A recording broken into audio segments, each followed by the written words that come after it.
everyone, welcome. Welcome back to the channel. I'm so excited you're here because today we're diving into a really cool reading all about the truth of your connection with someone special. And when I say special, I mean anybody your heart is drawn to. So settle in, make yourself comfy, because this is a safe space to explore what's really going on. So what makes this reading a little different is we're going to be looking past surface level stuff and digging deep. We're gonna uncover hidden dynamics, unspoken truths, and the potential for growth in your connection, whatever that may be. I'm so ready for this, are you? Okay, so to help guide us, we have 4 crystal piles to choose from.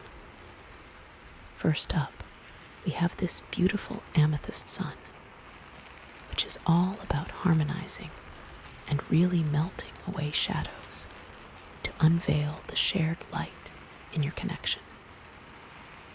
Then we have this gorgeous Labradorite tower, which is all about balancing, helping you navigate parallel paths together to achieve aligned realities. After that, we have this vibrant Carnelian cluster, which is all about awakening kindred sparks and igniting that mutual passion and purpose. And finally, we have this powerful black obsidian pyramid, all about nurturing the protective depths within your connection and really exploring those unseen bonds and boundaries. So, trust your intuition in choosing which pile you're most drawn to. No pressure at all. Just go with whatever feels right, okay? It's totally okay to check out multiple piles too if you feel called. Just take a deep breath, maybe close your eyes for a moment, and set the intention to receive the messages that are meant for you. And whenever you're watching this, know that the messages will find you at the right time. All right, go ahead and pick your pile, and I'll see you in your reading.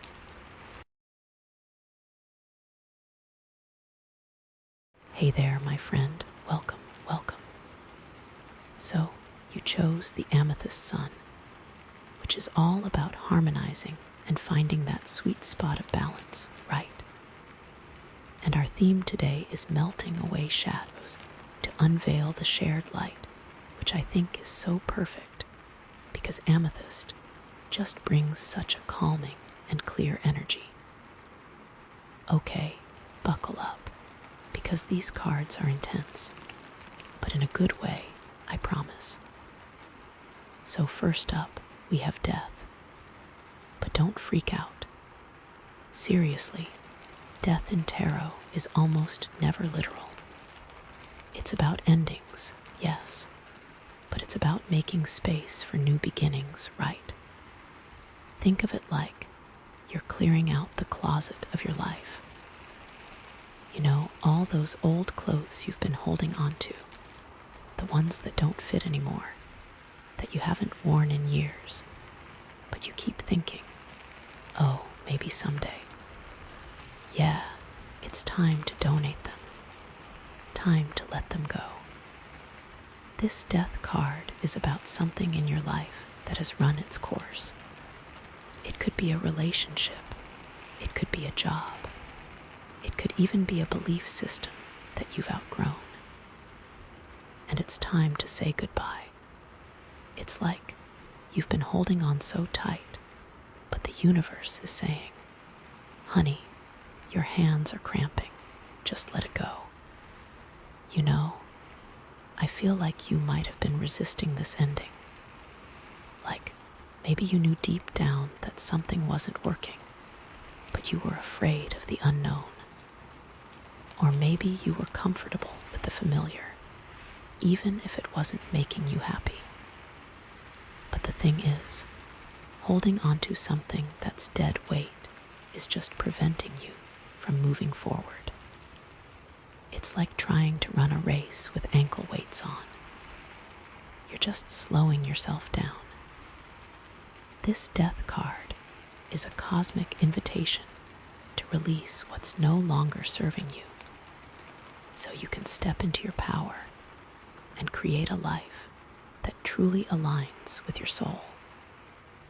It's about shedding old layers, like a snake shedding its skin. You're evolving, you're growing, and you need to leave the past behind. Now, this could be in any area of your life, right? It could be a romantic relationship. Maybe you've been with someone for a long time and you love them, but you've both grown in different directions. And staying together is just holding each other back from finding true happiness. It's tough, I know, but sometimes the most loving thing you can do is to let go. Or maybe it's a friendship. Maybe you have a friend who's constantly negative or draining your energy, and you keep trying to fix them, but it's just exhausting. It's okay to set boundaries and distance yourself from people who aren't good for your well-being. It doesn't make you a bad person. It makes you a healthy person. And sometimes that death of a friendship is actually a blessing in disguise. And this could totally be about your career too. Are you feeling stuck in a job that you hate? Are you dreaming of doing something more meaningful with your life? This death card could be a sign that it's time to make a change. It might be scary, but it could also be the most exciting thing you ever do. I mean, imagine waking up every day and being excited about your work.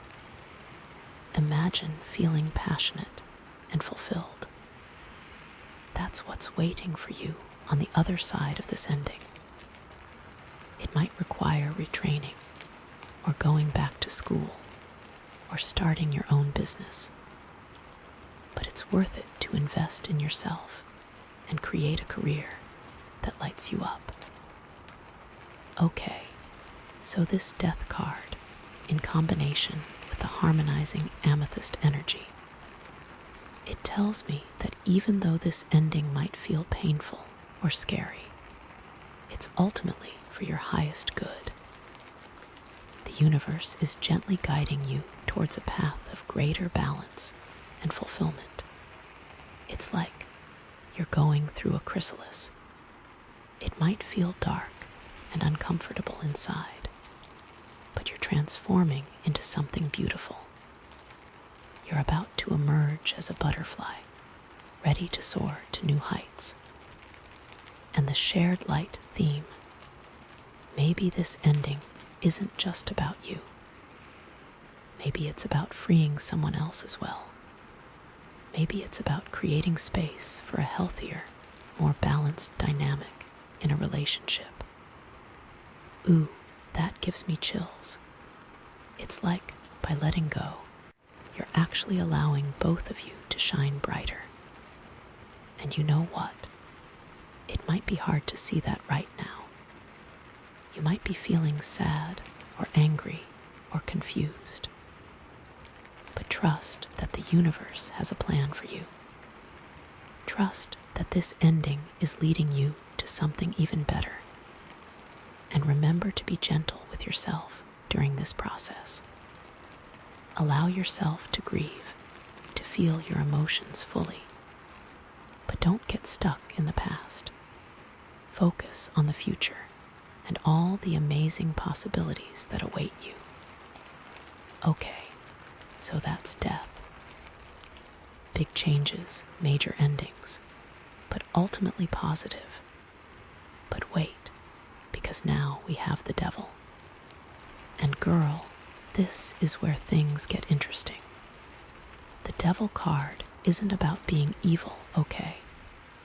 It's about being trapped, It's about feeling chained to something that's not good for you. It's about unhealthy attachments, limiting beliefs, and addictive behaviors. Think of it like you're wearing a really heavy cloak and it's weighing you down. But you've been wearing it for so long, you don't even realize how heavy it is. You're used to it. You think it's part of you, but it's not. It's just a cloak. And the Devil card is saying, hey, take off the cloak. You don't need it anymore. This card often represents feeling stuck in a situation because of fear or obligation, or because you're getting some kind of twisted benefit from it, even if it's ultimately harmful. It's like, you know you should leave this toxic relationship, but you're afraid of being alone. Or you know you should quit this soul-sucking job, but you're afraid of losing your paycheck. Or you know you should stop scrolling through social media all day, but you're addicted to the validation and the dopamine hits. The Devil card is about recognizing those chains and realizing that you have the power to break free. It's about taking responsibility for your choices and reclaiming your autonomy. So, what are you chained to, my friend? What are the unhealthy attachments in your life? This could be a person, a habit, a belief, a situation. Anything that's holding you back from your full potential. And the thing about the Devil card is that it often points to things we think we want or need, but that are actually really bad for us. It's like that voice in your head that tells you, just one more drink, or just one more episode, or just one more minute of procrastination. It's the voice of your inner saboteur, trying to keep you small and comfortable. In relationships, the Devil can represent codependency, control issues, or toxic power dynamics. It's about being with someone because you feel like you need them, not because you truly love them. It's about sacrificing your own needs and desires to please someone else. It's about being manipulated or manipulated, being controlled or controlling. And it's not always obvious. It can be subtle, insidious. It can start with small compromises and gradually escalate into a full-blown power struggle. Are you walking on eggshells around your partner? Are you afraid to express your true feelings? Are you constantly trying to fix them or change them? These are all red flags that the Devil is at play. And in your career, the Devil can manifest as feeling trapped in a dead-end job because you're afraid of taking risks. It's about settling for less than you deserve because you don't believe in yourself. It's about working for a toxic boss who micromanages you and criticizes you constantly. It's about being overworked and underpaid and feeling like you have no control over your life. Are you dreading going to work every day? Are you constantly stressed and anxious? Are you feeling resentful and unfulfilled? These are all signs that the Devil is holding you back from your true potential. And this can even relate to your relationship with yourself. The Devil can represent negative self-talk, limiting beliefs, and self-destructive behaviors. It's about believing that you're not good enough, that you're not worthy of love and happiness. It's about constantly criticizing yourself and comparing yourself to others. It's about engaging in addictive behaviors to numb your pain or escape your problems? Are you constantly putting yourself down? Are you struggling with low self-esteem?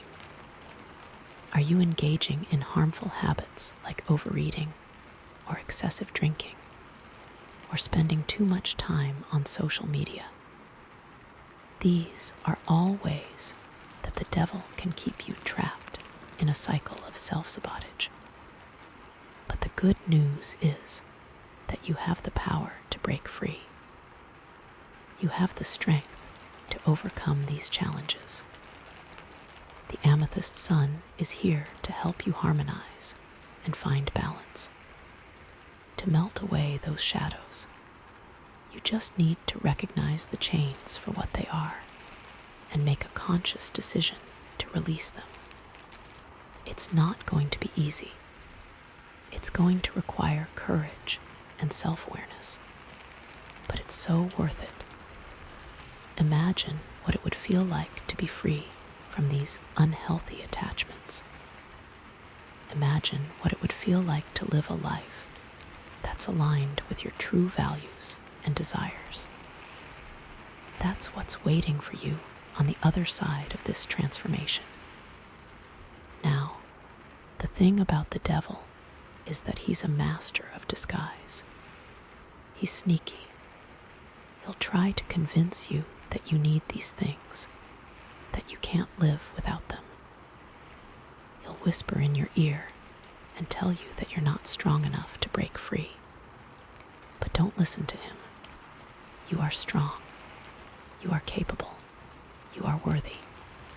You have the power to create a life that's filled with joy, love, and abundance. You just need to believe in yourself. And this is where the shared light theme comes in. Maybe you're not the only one who's chained. Maybe you're in a relationship where both of you are trapped in unhealthy patterns. Maybe you're working in a toxic environment where everyone is miserable. By breaking free from your own chains, you can inspire others to do the same. You can become a beacon of light, guiding them towards a path of freedom and empowerment. It's like you're not just helping yourself, you're helping everyone around you. Ooh, I love that. So, take some time to reflect on what the Devil card is trying to tell you. What are the unhealthy attachments in your life? What are the limiting beliefs that are holding you back? What are the addictive behaviors that you need to break free from? And then, make a plan to take action. Start small. Choose one thing that you want to change and commit to taking one step towards that change every day. It could be as simple as saying no to something that you don't want to do, or setting a boundary with someone who's draining your energy, or spending just 15 minutes meditating or journaling. Every small step counts. And with the harmonizing energy of the Amethyst Sun, you can definitely break free from those chains. All right, we've talked about death. We've talked about the devil. And now, brace yourself, because we're about to get to the tower. This is the big one. The tower is like a lightning bolt striking your life, shaking everything up and turning it upside down. It represents sudden, unexpected change, often brought about by a crisis or a revelation. It's like you've been living in this tower for so long, and you thought it was safe and secure. But now, the universe is saying, nope, time to tear it down and build something new. This card can be scary, no doubt. It often represents loss, disruption, and chaos. But it's also a necessary catalyst for growth. The tower is about dismantling structures that are no longer serving you even if it's painful in the moment. It's about clearing away the rubble so you can build a stronger, more authentic foundation for your life. Think of it like you're renovating your house. It's going to be messy and disruptive for a while, but in the end, you'll have a beautiful, updated space that better reflects your needs and desires. The tower often comes after a period of stagnation or denial. It's like you've been ignoring the cracks in the foundation for so long, and now they're finally collapsing. It's about facing the truth, even if it's uncomfortable. It's about acknowledging the things that aren't working in your life and taking action to change them. This card is often triggered by a sudden event that forces you to confront reality. It could be a job loss, a breakup, a health crisis, or any other unexpected challenge. But even though it feels devastating at the time, it's ultimately a wake-up call. It's an opportunity to rebuild your life on a more solid foundation. In relationships, the tower can represent a sudden and dramatic breakup, often caused by infidelity, betrayal, or some other major conflict. It's about realizing that the relationship was built on false pretenses or unhealthy dynamics. It's about tearing down the illusion and facing the reality of the situation. It can be incredibly painful, but it's also an opportunity to learn from your mistakes and create healthier relationships in the future. Are you clinging to a relationship that's clearly not working? Are you ignoring red flags because you're afraid of being alone? The tower might be the universe's way of forcing you to let go and move on. And in your career, the tower can represent a sudden job loss, a company restructuring, or a major shift in your industry. It's about realizing that your job was not as secure as you thought it was. It's about facing the reality of the changing job market and adapting to new challenges. It can be scary, but it's also an opportunity to reinvent yourself and pursue a career that's more aligned with your passions and values. Are you feeling stuck in a dead-end job? Are you dreading going to work every day? The tower might be the universe's way of pushing you to take a leap of faith and pursue your dreams. And this card can even relate to your beliefs about the world. The tower can represent a sudden shift in your perspective, often caused by a major life event or a spiritual awakening. It's about questioning your assumptions and challenging your beliefs. It's about realizing that the world is not as you thought it was. It can be disorienting, but it's also an opportunity to expand your consciousness and develop a more compassionate and inclusive worldview. Are you clinging to outdated beliefs that are no longer serving you?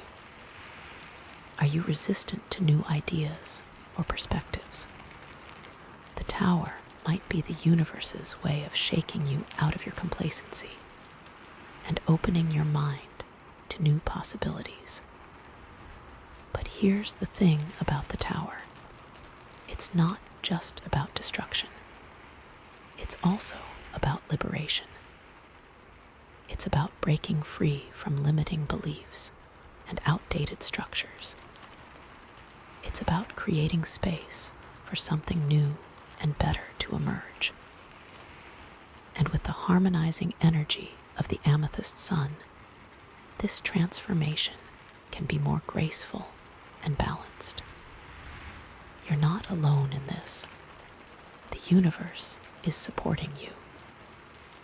And even though it might feel like your world is falling apart, you have the strength to rebuild it. You have the resilience to overcome any challenge. Remember that shared light theme. The tower might not just be about your personal transformation. It might be about a collective awakening. It might be about dismantling oppressive systems and creating a more just and equitable world for everyone. By embracing change and facing the truth, you can inspire others to do the same. You can become a catalyst for positive transformation in your community and in the world. It's like you're not just rebuilding your own life, you're helping to rebuild the world. How amazing is that? So don't be afraid of the tower. Embrace the chaos. Embrace the change. Trust that the universe has a plan for you. And know that even though it might be painful in the moment, you're ultimately being guided towards a more authentic and fulfilling life. The tower is a powerful reminder that everything is temporary. Nothing lasts forever. And sometimes, the best thing that can happen is for everything to fall apart, so you can rebuild it stronger and better than before. Okay, so we've got death, the devil, and the tower. Endings, attachments, and sudden change. It sounds intense, right? But remember, with the Amethyst Sun harmonizing everything and melting away those shadows, it's all about unveiling that shared light. It's all about transformation, growth, and ultimately, finding balance and fulfillment. This is like a major life upgrade, my friend. It might be scary, but it's also incredibly exciting. And I can't wait to see what happens next for you. So, take a deep breath, trust the process, and get ready for an amazing journey. Okay, so, where do we even go from there? Death, the devil, the tower. It's like your life is a soap opera right now, seriously. Okay, deep breaths. So, the next card. Drum roll, please. It's the Knight of Swords. Okay, so, after all that heavy stuff, a knight feels like action. But is it good action? Is it chaotic action? Is it like finally taking charge action? I'm so curious about this because, wow, the Knight of Swords, he's intense, right? He's like the embodiment of charging forward, full speed ahead. But sometimes that's amazing, and sometimes it's not so amazing, you know. Okay, so, like the Knight of Swords, first of all, he's all about, mental energy, right? He's super sharp, super quick-witted, very decisive. He sees a problem, he immediately comes up with a solution, and he goes for it. He doesn't really hesitate. He doesn't really, sit around and analyze things for too long. He's just okay, this is what we're doing, and he just does it. And that can be really, really powerful, because sometimes you just need that kind of energy, right? You need someone to just step up and take charge and make things happen.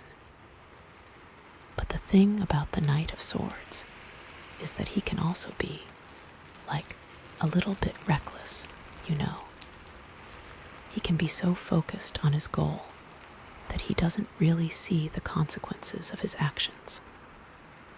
He can be so eager to, prove himself right that he doesn't really listen to other people's opinions. And he can be so caught up in his own head that he doesn't really consider the emotional impact of his words and actions, which can be a problem. So, the question is, with all that's been going on, is this Knight of Swords energy helping or hurting? Is this you finally taking control of your life and charging towards your goals? Or is this you impulsively reacting to all the chaos and making things even worse? It's a fine line, right? And I'm not sure which side of the line you're on right now. Okay, so let's break this down a little bit, right? What could this Knight of Swords energy actually look like in your life right now, given everything that's been going on? Well, first of all, it could be about communication, right? The Knight of Swords is all about, clear and direct communication, which, honestly, after the Devil card, might be a really good thing. Maybe you've been holding back. Maybe you've been afraid to speak your truth. Maybe you've been, tiptoeing around certain issues because you didn't want to rock the boat, right? But now, with the Knight of Swords, you're just okay, I'm done with this. I'm going to say what needs to be said, and I don't care who it offends. Which, can be really liberating, right? It can be really empowering to finally just speak your mind and not worry about the consequences. But you also have to be careful, right? Because the Knight of Swords can also be really harsh and insensitive. He can be so focused on getting his point across that he doesn't really think about how his words might affect other people. So maybe you're finally telling someone how you really feel, but you're doing it in a way that's really aggressive or confrontational. Or maybe you're firing off a bunch of emails or text messages without really thinking about what you're saying. And that can definitely backfire, right? It can create more conflict and drama, and it can damage your relationships. So if this Knight of Swords energy is showing up in your communication, you just need to make sure that you're being clear and direct, but also kind and compassionate. You can speak your truth without being a jerk, It's all about finding that balance, and that Amethyst Sun is all about balance. And another way this Knight of Swords energy could be showing up is in your decision making, right? Maybe you've been feeling really indecisive lately. Maybe you've been weighing all your options and trying to figure out the best course of action. But you've just been feeling paralyzed by fear or uncertainty, right? But now, with the Knight of Swords, you're just okay, I'm done with this. I'm going to make a decision, and I'm going to stick with it. Which, again, can be really powerful, right? It can be really freeing to finally just make a choice and move forward with confidence. But you also have to be careful, right? Because the Knight of Swords can also be really impulsive and reckless. He can be so eager to make a decision that he doesn't really think about the long-term consequences. So maybe you're quitting your job without having another one lined up. Or maybe you're breaking up with your partner without really thinking about what that means for your future. Or maybe you're like making a huge financial investment without doing your research. And like, that can definitely backfire, right? It can lead to a lot of regret and instability.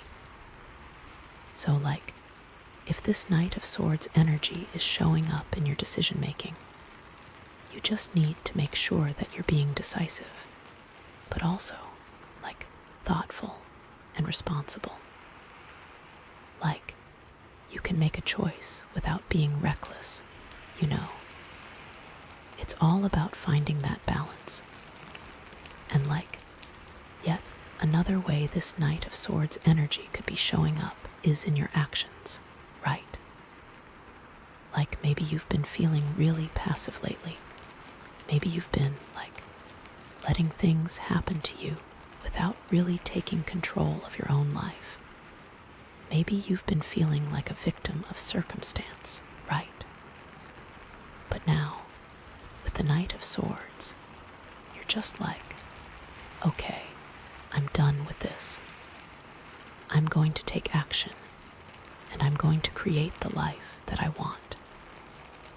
Which, yes, again, can be really powerful, right? It can be really empowering to finally just take charge and start making things happen. But like, you also have to be careful, right? Because the Knight of Swords can also be like really aggressive and forceful. He can be so focused on getting what he wants that he doesn't really care about who he hurts along the way. So like, maybe you're like bulldozing over other people's feelings to get your way. Or maybe you're like pushing yourself too hard and burning yourself out. Or maybe you're like taking unnecessary risks that could put yourself or others in danger. And like, that can definitely backfire, right? It can damage your relationships. It can harm your health. And it can lead to a lot of unnecessary stress and drama. So, like, if this Knight of Swords energy is showing up in your actions, you just need to make sure that you're being proactive, but also, like, mindful and compassionate. Like, you can take action without being a bully, you know. It's all about finding that balance. So, like, overall, this Knight of Swords energy is really about, like, taking charge and moving forward with confidence and clarity. But it's also about being mindful of the consequences of your actions and making sure that you're not being reckless or insensitive. It's about finding that balance between action and awareness, between confidence and compassion. And like, that's not always easy, right? But it's definitely possible, especially with the harmonizing energy of the Amethyst Sun. Okay, so, like, how does this Knight of Swords energy connect to the Death card that we pulled earlier? Well, like, one way to look at it is that the Knight of Swords is, like, the energy that's helping you to move on from whatever ending you're experiencing, right? Like, maybe the Death card represented the end of a relationship, and the Knight of Swords is giving you the courage and the motivation to, like, get back out there and start dating again. Or maybe the Death card represented the end of a job, and the Knight of Swords is giving you the confidence and the drive to, like, start looking for a new one.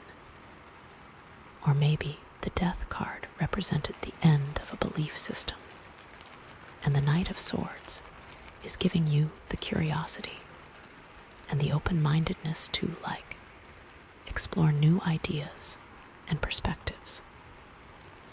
Like, in all those scenarios, the Knight of Swords is helping you to, like, embrace the new beginning that's waiting for you on the other side of the ending, which is really cool. But like, another way to look at it is that the Knight of Swords could actually be like the thing that's causing the ending in the first place, you know. Like, maybe you're like so eager to move on from something that you're like rushing into a new situation without really thinking it through. And that's like leading to a lot of problems. Or maybe you're like so focused on your own goals that you're like neglecting your relationships and like pushing people away. And that's like causing them to end. Or maybe you're like so convinced that you're right that you're like arguing with everyone and creating a lot of conflict. And that's like leading to a lot of endings. So like in those scenarios, the Knight of Swords is actually like contributing to the chaos and the disruption that the Death card represents, which is not so cool. So like it's really important to like be aware of your motivations and your intentions when you're channeling this Knight of Swords energy, because it can definitely go either way. Like, it can either help you to move on from the past, or it can actually create more problems for you in the present. And that's not what we want. And okay, so, like, what about the Devil card? How does the Knight of Swords connect to that? Well, like, one way to look at it is that the Knight of Swords is like the energy that's helping you to break free from whatever chains are holding you back, right? Like, maybe the Devil card represented an unhealthy relationship, and the Knight of Swords is giving you the courage and the strength to, like, finally end it and move on. Or maybe the Devil card represented an addictive behavior, and the Knight of Swords is giving you the willpower and the determination to, like, quit and get clean. Or maybe the Devil card represented a limiting belief, and the Knight of Swords is giving you the confidence and the clarity to, like, challenge it and overcome it. Like in all those scenarios, the Knight of Swords is helping you to, like, reclaim your freedom and your autonomy, which is amazing. But, like, another way to look at it is that the Knight of Swords could actually be, like, the thing that's keeping you trapped in those chains in the first place, you know. Like, maybe you're, like, so focused on your own goals that you're, like, neglecting your responsibilities and, like, letting your unhealthy habits control you. And that's, like, keeping you stuck in a cycle of addiction or codependency. Or maybe you're, like, so convinced that you're right that you're, like, refusing to listen to other people's advice. And that's, like, keeping you trapped in a limiting belief system. Or maybe you're, like, so afraid of being vulnerable that you're, like, pushing people away and isolating yourself. And that's, like, keeping you trapped in an unhealthy relationship pattern. So, like, in those scenarios, the Knight of Swords is actually, like, reinforcing the chains that the Devil card represents, which is, again, not what we want. So, like, it's really important to, like, be honest with yourself about your motivations and your intentions when you're channeling this Knight of Swords energy, because it can definitely go either way. Like, it can either help you to break free from your chains, or it can actually tighten them even further, which is, like, the opposite of what we're trying to do. And like, okay, so what about the Tower card? How does the Knight of Swords connect to that? Well, like, one way to look at it is that the Knight of Swords is like the lightning bolt that's striking the tower, right? Like, maybe you've been living in a situation that's been, like, really unstable or unsustainable for a long time. But you've been, like, ignoring the warning signs and pretending that everything is fine, right? And then, all of a sudden, the Knight of Swords comes along and, like, forces you to confront the truth, and that causes everything to collapse. Like, maybe you've been working at a job that's been, like, really toxic or unfulfilling, but you've been, like, too afraid to quit because you didn't want to rock the boat, right? And then, all of a sudden, the Knight of Swords comes along and, like, gives you the courage to speak your mind and stand up for yourself. And that causes you to get fired, which is, like, a really jarring and disruptive experience. But it's also, like, ultimately a good thing because it forces you to move on to something better. Or maybe you've been in a relationship that's been, like, really unhealthy or unbalanced, but you've been, like, too afraid to end it because you didn't want to be alone, right?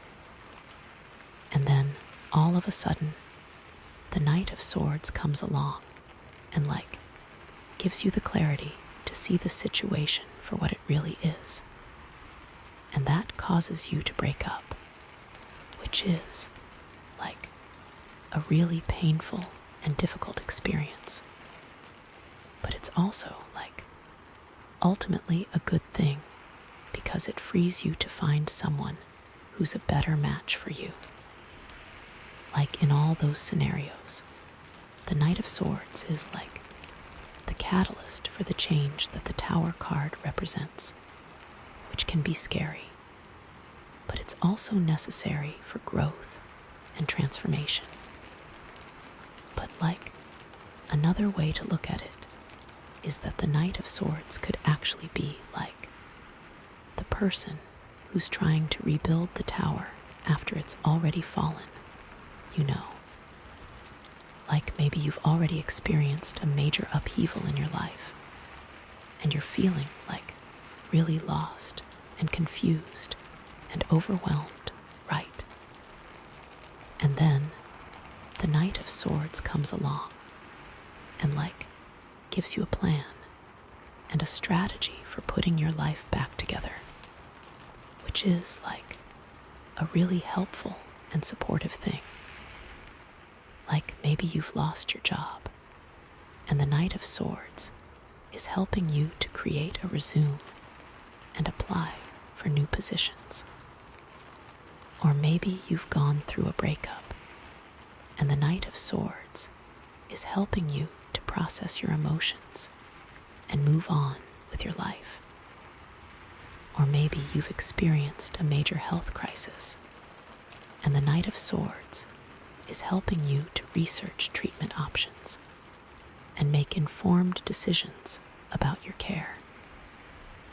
Like, in all those scenarios, the Knight of Swords is, like, the force that's helping you to rebuild your life after the tower has fallen, which is also really important.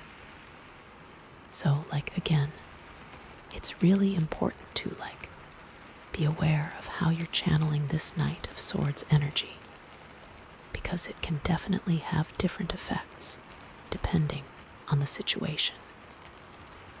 Like, it can either be the thing that causes the tower to fall, or it can be the thing that helps you to rebuild it afterwards. And it's important to know which role you're playing. Okay, so let's bring this all back to the Amethyst Sun and the shared light theme, right? Because, ultimately, that's what this is all about. How can you use this Knight of Swords energy in a way that's harmonious and balanced, and that benefits not only yourself, but also the people around you? Well, one way to do that is to, be really mindful of your intentions, right? Before you take any action, ask yourself, am I doing this for the right reasons? Am I trying to help myself and others? Or am I just trying to prove myself right or get my way? And if you're not sure, take a step back and reflect on your motivations until you're clear about what you're trying to achieve. And another way to do that is to be really aware of your impact on other people, right? Before you say or do anything, ask yourself, how will this affect the people around me? Will it help them to grow and thrive? Or will it hurt them or hold them back? And if you're not sure, ask for feedback from people you trust and be open to hearing their perspectives, even if they're different from your own. And yet another way to do that is to be really committed to finding solutions that benefit everyone involved, right? Instead of trying to win at all costs, focus on finding a compromise that works for everyone. And that creates a win-win situation. And that might require you to be more flexible or creative than you're used to being. But it's definitely worth it in the long run because it will lead to more harmonious and sustainable relationships. So overall, this Knight of Swords energy can be a really powerful force for good in your life, but only if you use it in a way that's aligned with your values, and that benefits the greater good. And with the harmonizing energy of the Amethyst Sun, you definitely have the power to do that. So, the big question now is, what's going to happen next? You've got all this energy, all this change, all this potential. But what's the next step? Is this knight going to charge forward and create even more chaos?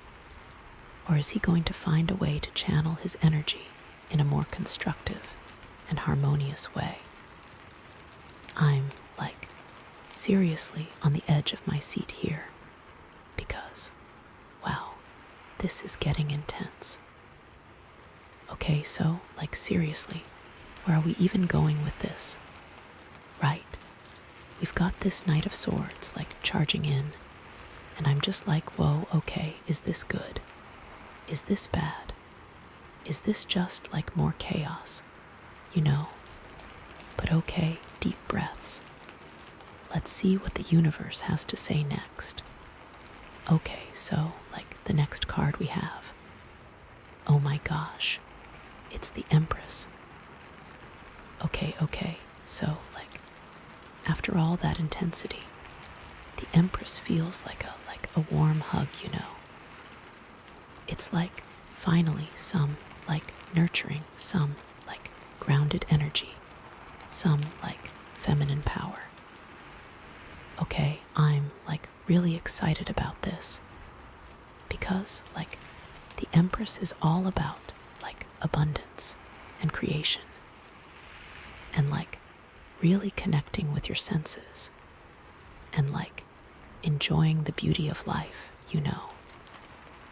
It's after all that, death and destruction and charging around like a maniac. It's okay, time to like slow down and like smell the roses and like appreciate what you have, you know. So, like the Empress, first of all, she's all about like fertility, right? And that doesn't necessarily mean like having bobbies, although it could, you know. But it's more about like birthing new ideas, birthing new projects, birthing new aspects of yourself, you know.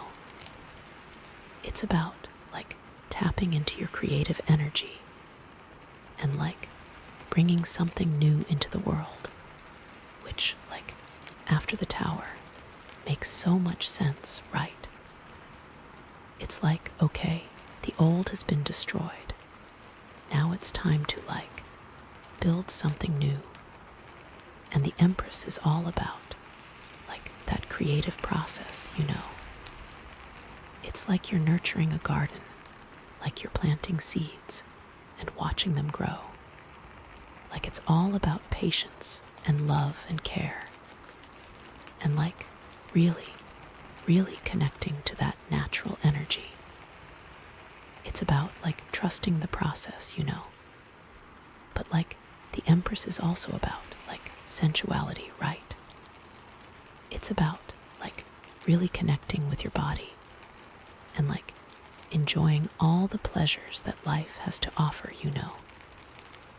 It's about like delicious food and like soft fabrics and like beautiful music and like really, really savoring all those sensory experiences, you know.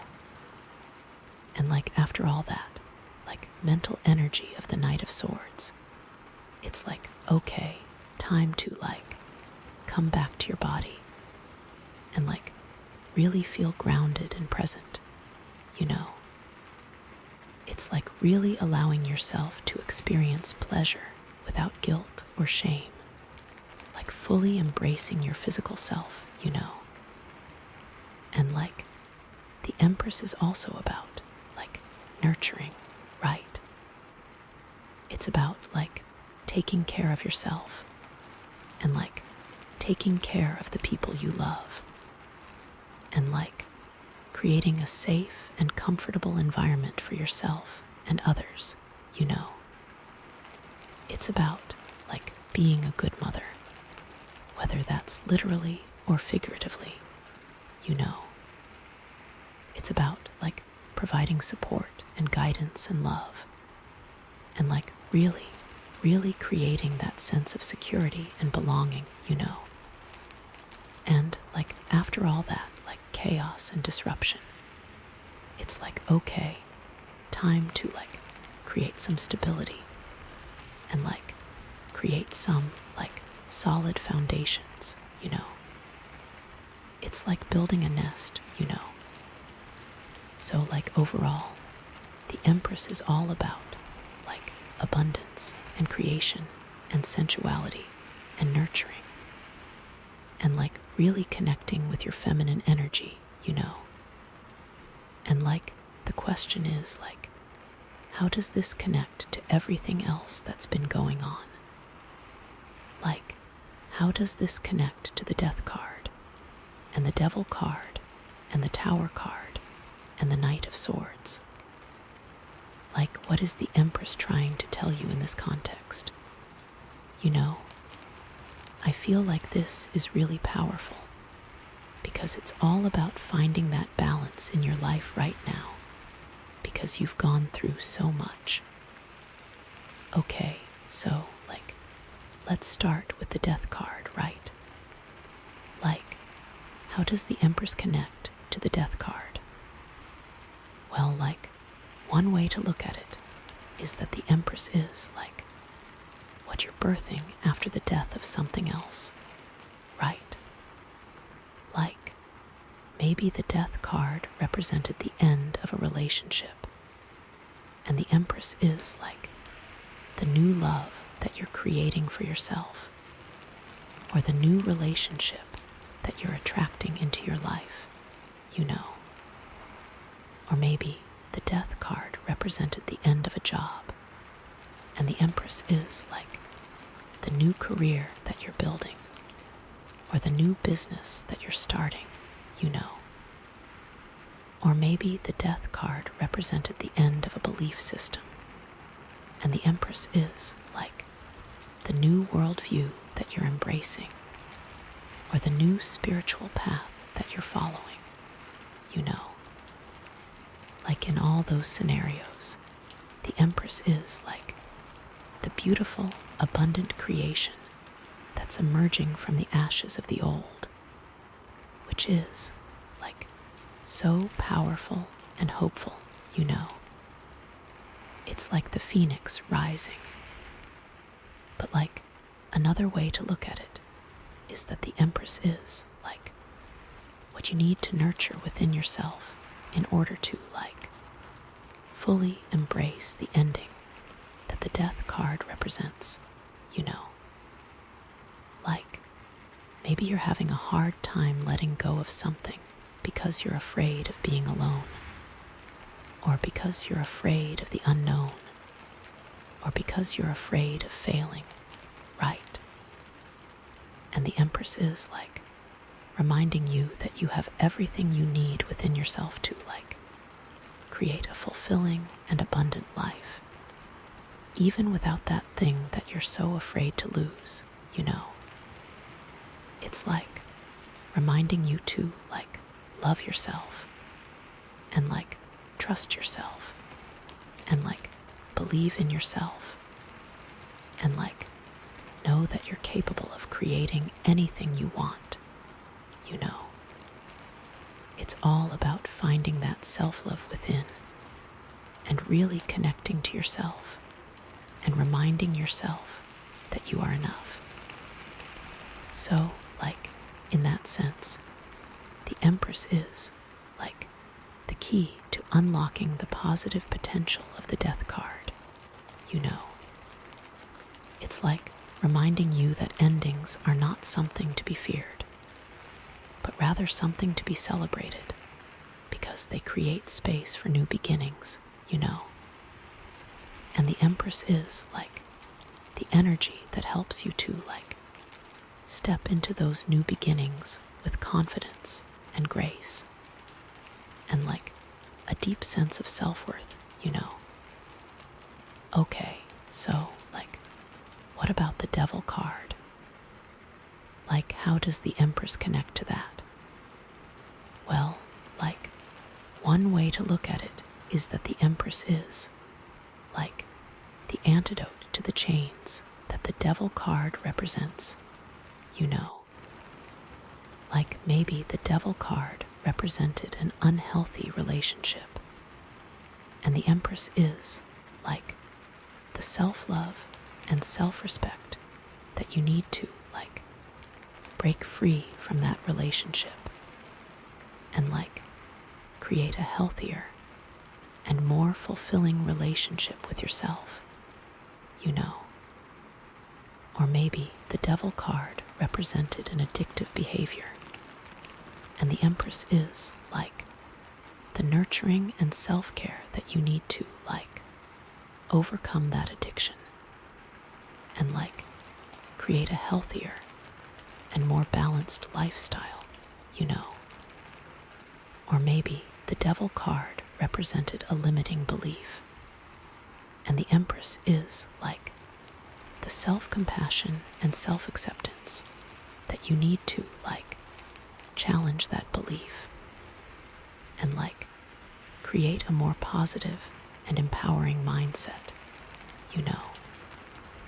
Like in all those scenarios, the Empress is like the force that helps you to like break free from your chains and like reclaim your freedom and your autonomy, which is like so liberating, you know. But like another way to look at it is that the Empress is like what you need to cultivate within yourself in order to like avoid falling into the traps that the Devil card represents in the first place, you know.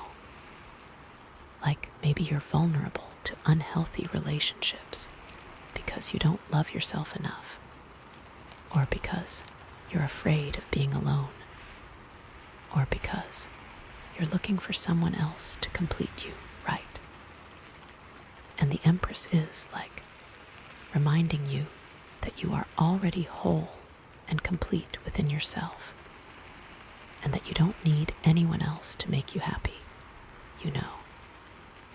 It's like encouraging you to cultivate self-love and self-reliance, and trust your own intuition, and set healthy boundaries so that you don't get caught up in toxic relationships in the first place, you know. It's like setting yourself up for success and happiness, and really knowing what you deserve in life. So in that sense, the Empress is the key to preventing the negative influences of the Devil card from taking hold in your life, you know. It's like reminding you that you have the power to choose your own path, and that you don't have to be bound by unhealthy attachments or limiting beliefs, you know. And the Empress is the energy that helps you to stay grounded in your own truth, and make choices that are aligned with your highest good, you know. It's about really listening to your inner voice and knowing what is truly right for you. Okay, so what about the Tower card? How does the Empress connect to that? Well, one way to look at it is that the Empress is what you need to rebuild after the Tower has fallen, you know. Maybe the Tower represented a sudden job loss, and the Empress is the new skills and talents that you're developing, or the new connections that you're making, or the new opportunities that you're creating to build a new and more fulfilling career, you know. Or maybe the Tower represented a sudden breakup, and the Empress is the self-compassion and self-forgiveness that you're cultivating, or the new hobbies and interests that you're exploring, or the new friendships that you're forming to rebuild your life after the loss of that relationship, you know. Or maybe the Tower represented a sudden shift in your beliefs, and the Empress is the new knowledge and understanding that you're gaining, or the new perspectives that you're embracing, or the new spiritual practices that you're adopting to create a new and more meaningful worldview, you know. In all those scenarios, the Empress is the foundation upon which you're rebuilding your life after the usha ye en iya of the Tower, which is so resilient and inspiring, you know. But another way to look at it is that the Empress is what you need to remember about yourself, even when the Tower is crumbling around you, you know. Even when everything feels chaotic and uncertain, and your whole world is falling apart, the Empress is reminding you that you are still beautiful, and you are still powerful, and you are still worthy of love and abundance, you know.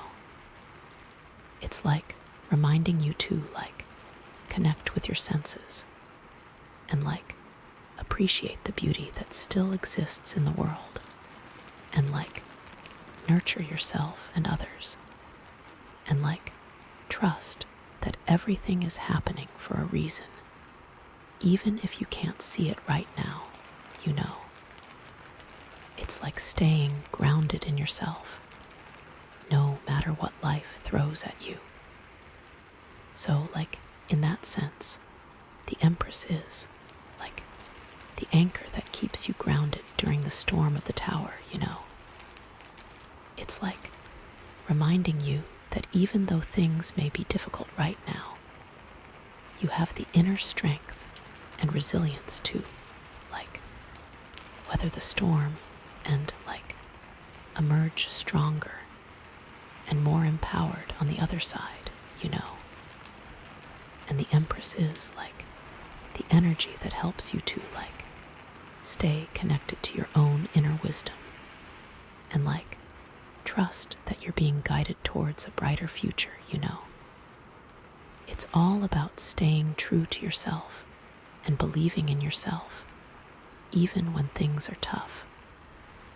Okay, so, like, what about the Knight of Swords? Like, how does the Empress connect to that? Well, like, one way to look at it is that the Empress is, like, what tempers the Knight of Swords' impulsiveness and recklessness, you know.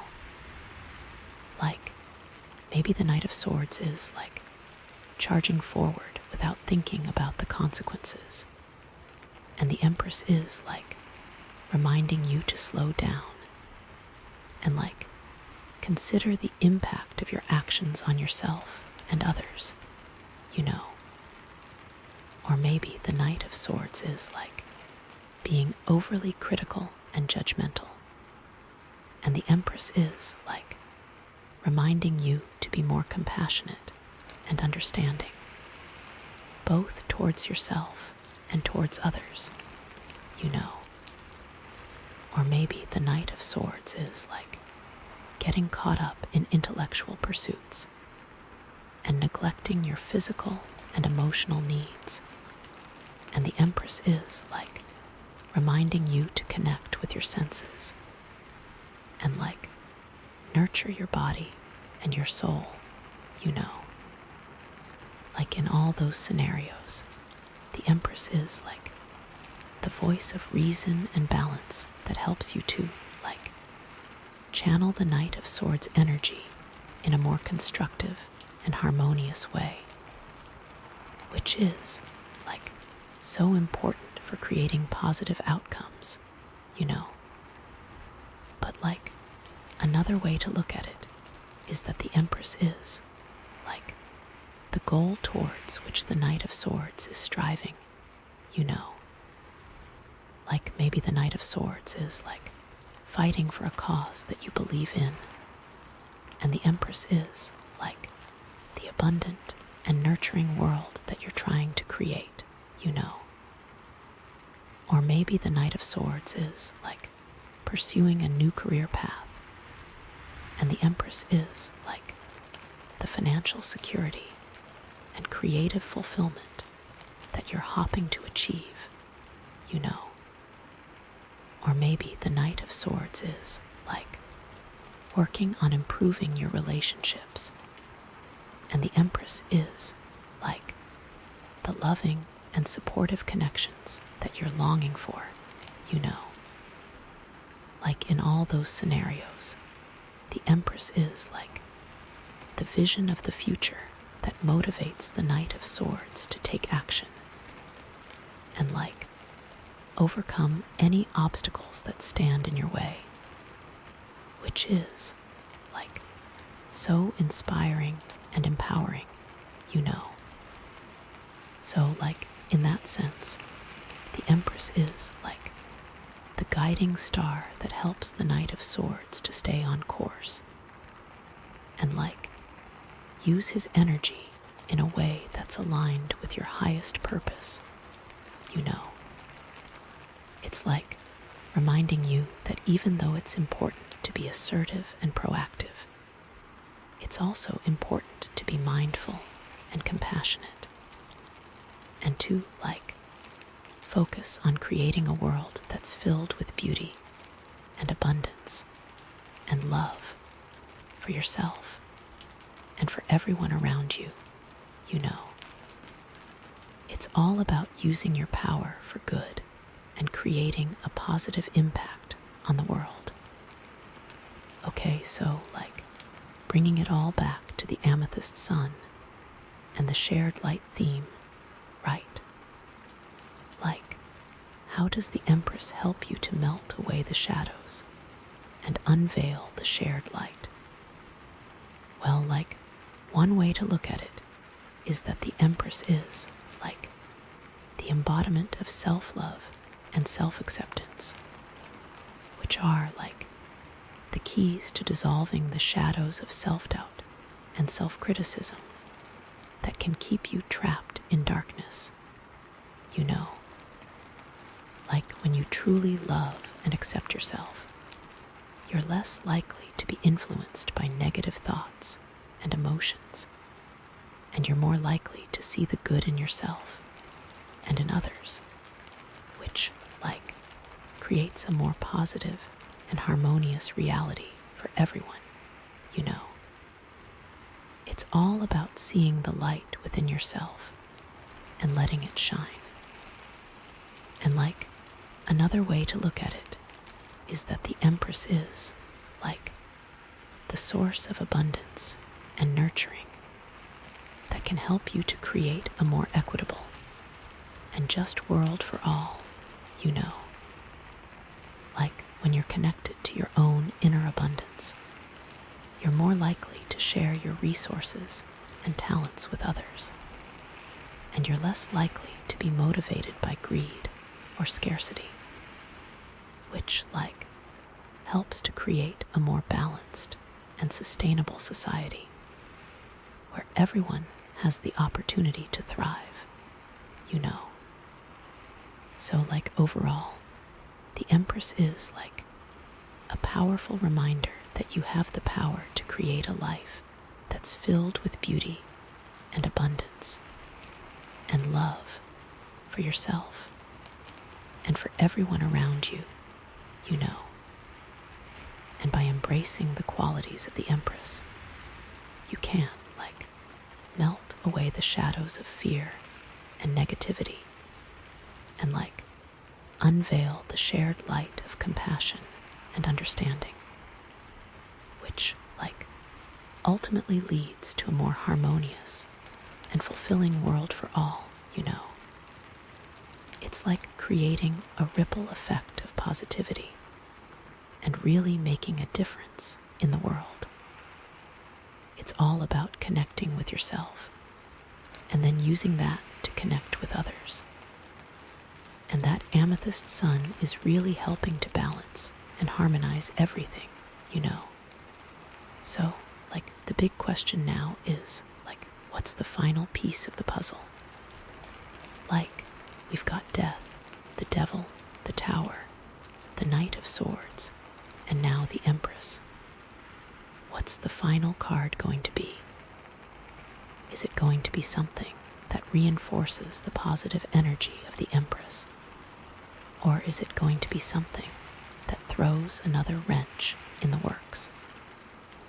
Is it going to be something that challenges you to grow even more?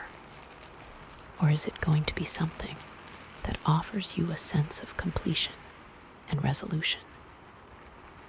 Oh my gosh, I'm, like, so curious to see what's next. This is, like, seriously getting so intense, and I cannot wait to see what the last card has to say. You've been through so much, and this is just the perfect way to end it and really kind of encapsulate everything. I think, anyway, we're about to find out. Okay, are you ready? Okay, so, like, bringing it all back to the Amethyst Sun and the shared light theme, right? How does the Empress help you melt away the shadows and unveil the shared light? Well, like, one way to look at it is that the Empress is, like, the embodiment of self-love and self-acceptance, which are, like, the keys to dissolving the shadows of self-doubt and self-criticism that can keep you trapped in darkness, you know. Like, when you truly love and accept yourself, you're less likely to be influenced by negative thoughts and emotions, and you're more likely to see the good in yourself and in others, which, creates a more positive and harmonious reality for everyone, you know. It's all about seeing the light within yourself and letting it shine. And another way to look at it is that the Empress is, the source of abundance and nurturing that can help you to create a more equitable and just world for all, you know. When you're connected to your own inner abundance, you're more likely to share your resources and talents with others, and you're less likely to be motivated by greed or scarcity, which, helps to create a more balanced and sustainable society where everyone has the opportunity to thrive, you know. So, overall, the Empress is a powerful reminder that you have the power to create a life that's filled with beauty and abundance and love for yourself and for everyone around you, you know. And by embracing the qualities of the Empress, you can, melt away the shadows of fear and negativity and, unveil the shared light of compassion and understanding, which, ultimately leads to a more harmonious and fulfilling world for all, you know. It's creating a ripple effect of positivity and really making a difference in the world. It's all about connecting with yourself and then using that to connect with others. And that Amethyst Sun is really helping to balance and harmonize everything, you know. So, the big question now is, what's the final piece of the puzzle? We've got death, the devil, the tower, the Knight of Swords, and now the Empress. What's the final card going to be? Is it going to be something that reinforces the positive energy of the Empress? Or is it going to be something that throws another wrench in the works? Is it going to be something that challenges you to grow even more? Or is it going to be something that offers you a sense of completion and resolution? Oh my gosh, I'm so curious to see what's next. This is seriously getting so intense, and I cannot wait to see what the last card has to say. You've been through so much, and this is just the perfect way to end it and really kind of encapsulate everything. I think, anyway, we're about to find out. Okay, are you ready? Pulls card, okay. Here we go, and oh my goodness, it's the High Priestess. Okay, wow, this is so interesting, right? Because the High Priestess is all about intuition and mystery, and the subconscious, you know. It's after all that, external chaos and action-oriented energy, it's now it's time to go inward, you know. It's time to connect with your inner wisdom and trust your gut and really listen to that still, small voice within, you know. It feels like you need to really dive into your intuition. So, the High Priestess, first of all, she's all about intuition, right? And that means trusting your instincts and paying attention to your dreams and listening to your inner guidance, you know. It's about knowing things without necessarily knowing why, you know. It's about tapping into that deeper level of awareness that's beyond logic and reason, you know. It's You ever have that feeling where you just know something is true, even though you can't explain it? That's the High Priestess, you know. She's all about that inner knowing, you know. It's about really, really listening to yourself. And like, the High Priestess is also about, like, mystery, right? It's about, like, acknowledging that there are some things that you just can't know for sure. And, like, being okay with that, you know. It's about, like, embracing the unknown and, like, trusting that everything is unfolding as it should, even if you don't understand it right now, you know. It's like there's a certain element of faith involved, you know. It's about really understanding and finding the comfort within that uncertainty. Like, it's okay not to have all the answers, you know. Because, like, the High Priestess knows that some things are just meant to be a mystery, you know. Like, it's not always about finding all of those answers. And like, the High Priestess is also about, like, the subconscious, right? It's about, like, understanding that there's a lot going on beneath the surface that you're not even aware of, you know. It's about, like, exploring your dreams and your emotions and your hidden desires. And, like, really trying to understand what's driving you, you know. It's like going on a journey into your own inner world, you know. It's about, like, facing your fears and your insecurities and, like, healing your past wounds, you know.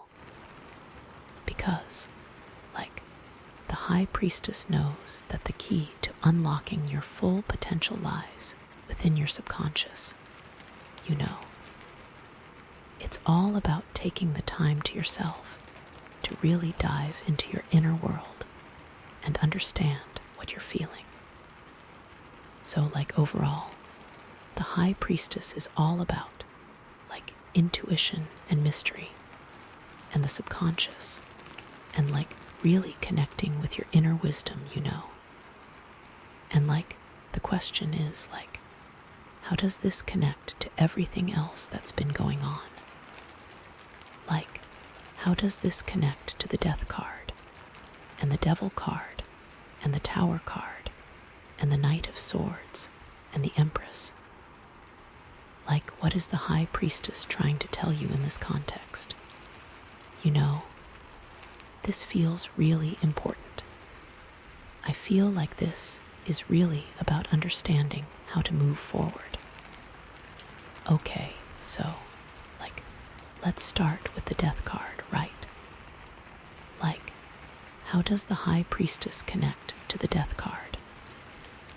Well, like, one way to look at it is that the High Priestess is, like, helping you to understand the deeper meaning of the ending that you're experiencing, you know.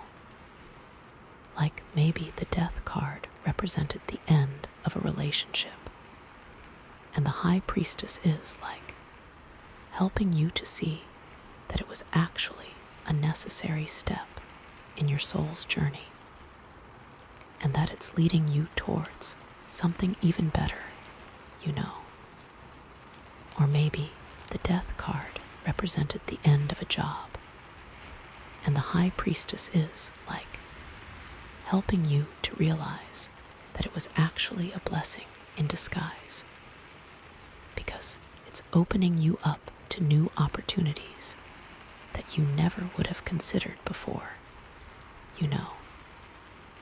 Or maybe the Death card represented the end of a belief system, and the High Priestess is, like, helping you to see that it was actually a liberation, because it's freeing you to explore new perspectives and create a more authentic worldview, you know.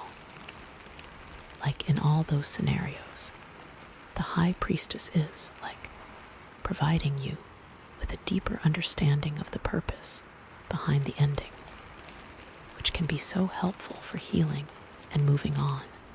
You know, it's all about trusting that everything is happening for a reason, even if you can't see it right now. But it feels like you're starting to see things clearly. But like, another way to look at it is that the High Priestess is like urging you to trust your intuition about what needs to end in your life, you know. Like, maybe you've been resisting an ending because you're afraid of the unknown, or because you're comfortable with the familiar, or because you don't want to hurt someone's feelings, right?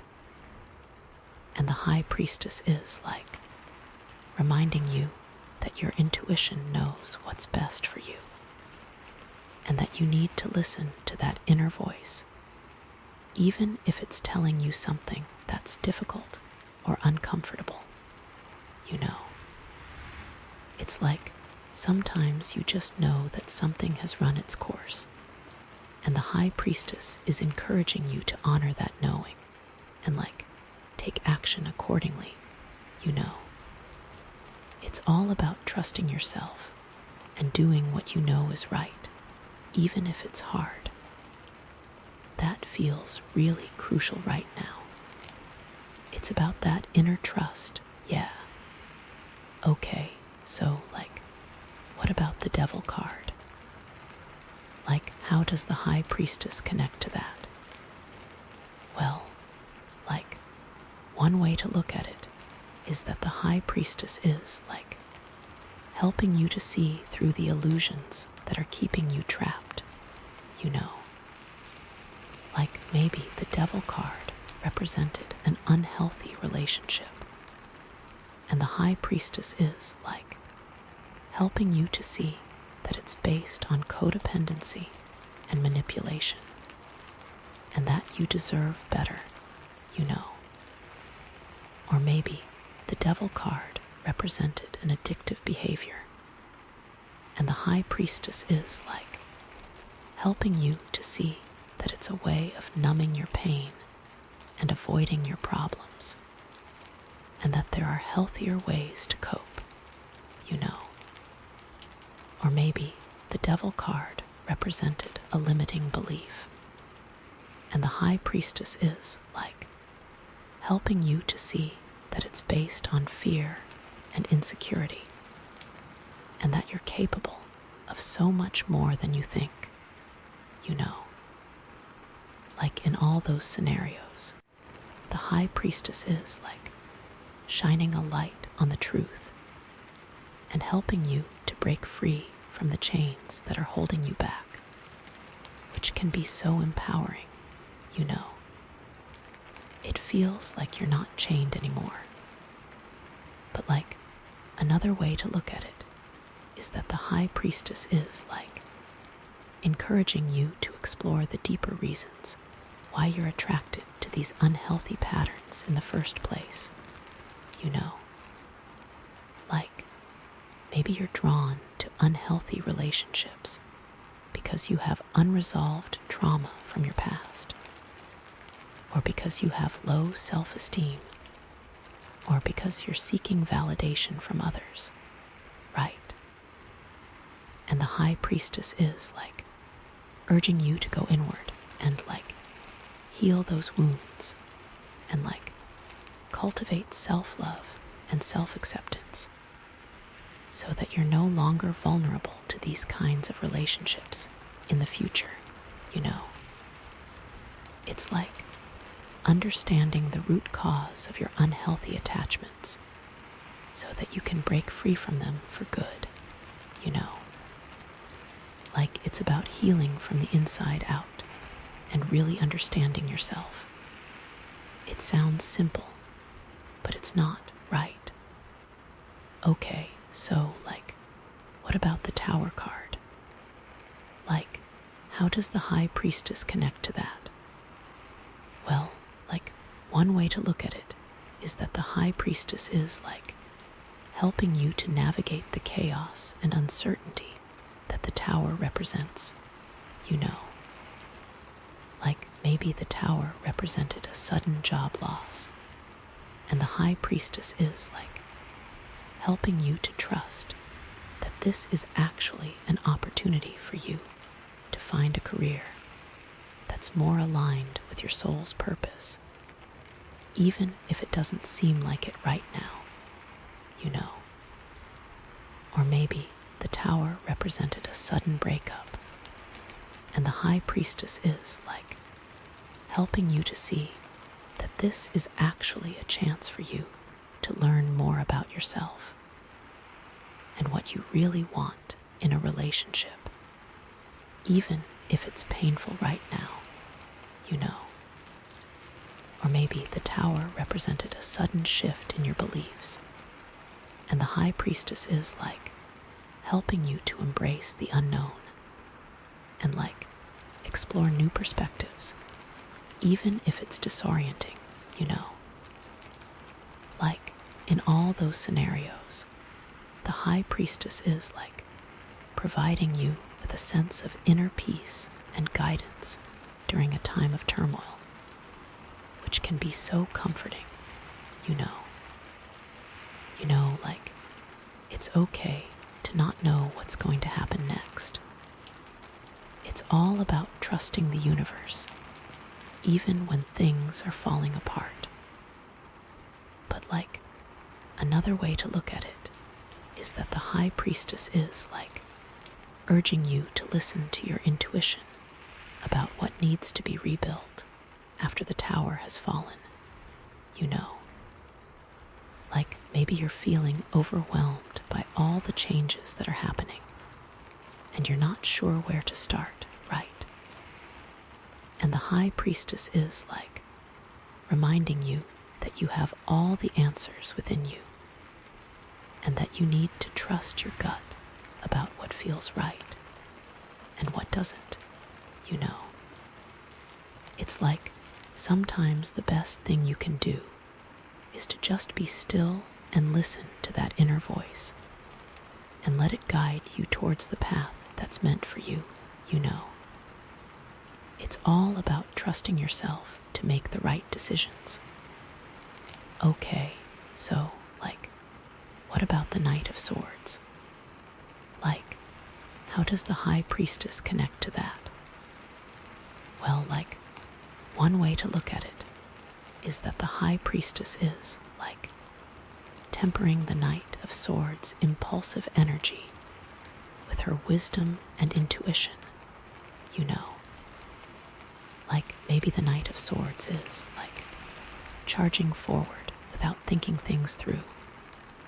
And the High Priestess is, like, reminding you to pause and reflect before you act, so that you don't make any rash decisions that you'll regret later, you know. Or maybe the Knight of Swords is, like, being overly assertive and aggressive, and the High Priestess is, like, reminding you to be more compassionate and understanding towards others, so that you don't alienate people or create unnecessary conflict, you know. Or maybe the Knight of Swords is, like, getting caught up in intellectual pursuits and neglecting your emotions.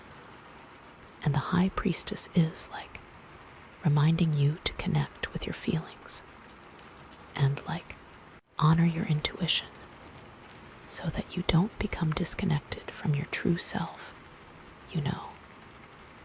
Like in all those scenarios, the High Priestess is, like, helping you to channel the Knight of Swords' energy in a more balanced and harmonious way, which can lead to more positive outcomes, you know. It's about trusting yourself and staying true to yourself. But, like, another way to look at it is that the High Priestess is, like, guiding the Knight of Swords towards a more meaningful purpose, you know. Like, maybe the Knight of Swords is, like, fighting for a cause that's important to you, but you're not sure if it's really aligned with your soul's path, right? And the High Priestess is like helping you to connect with your intuition and like discern whether this is truly something that you're meant to be doing, or if there's a different direction that you should be pursuing. It's like ensuring that your actions are aligned with your values and your beliefs, so that you're not wasting your energy on something that's not truly fulfilling. Okay, so, what about the Empress? How does the High Priestess connect to that? Well, one way to look at it is that the High Priestess is deepening your connection with your feminine energy and your intuition, which are both key aspects of the Empress. Maybe the Empress is encouraging you to nurture yourself and others, and the High Priestess is helping you to tap into your inner wisdom and understand what truly nourishes you on a soul level, so that you can create a more fulfilling and authentic life. Or maybe the Empress is inspiring you to create something beautiful and abundant in your life, and the High Priestess is helping you to connect with your creative muse and channel your inspiration in a way that's aligned with your highest purpose. It's really connecting with yourself and understanding what you want to create. You can create amazing things, but another way to look at it is that the High Priestess is reminding you that there's more to life than just the material world, which can be a helpful counterbalance to the Empress's focus on abundance and sensuality. Maybe you're getting caught up in the pursuit of material possessions or physical pleasures, and the High Priestess is reminding you to also cultivate your inner life and connect with your spirituality, so that you don't lose sight of what truly matters. It's finding a balance between the material and the spiritual, and really understanding what it means to be whole. So bringing it all back to the Amethyst Sun and the shared light theme, right? How does the High Priestess help you to melt away the shadows and unveil the shared light? Well, one way to look at it is that the High Priestess is helping you to trust your intuition and connect with your inner wisdom, which can help you to make choices that are aligned with your soul's path and lead you towards a more fulfilling and meaningful life. It's when you're connected to your intuition, you're less likely to be swayed by external pressures or societal expectations, and you're more likely to create a life that's truly authentic and aligned with your values, which inspires others to do the same. You can do great things.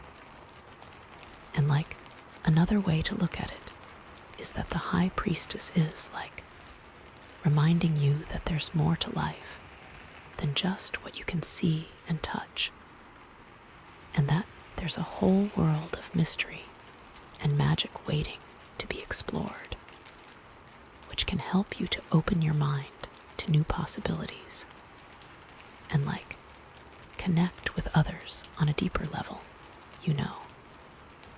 It's when you're open to the unknown, you're more likely to find common ground with people who are different from you.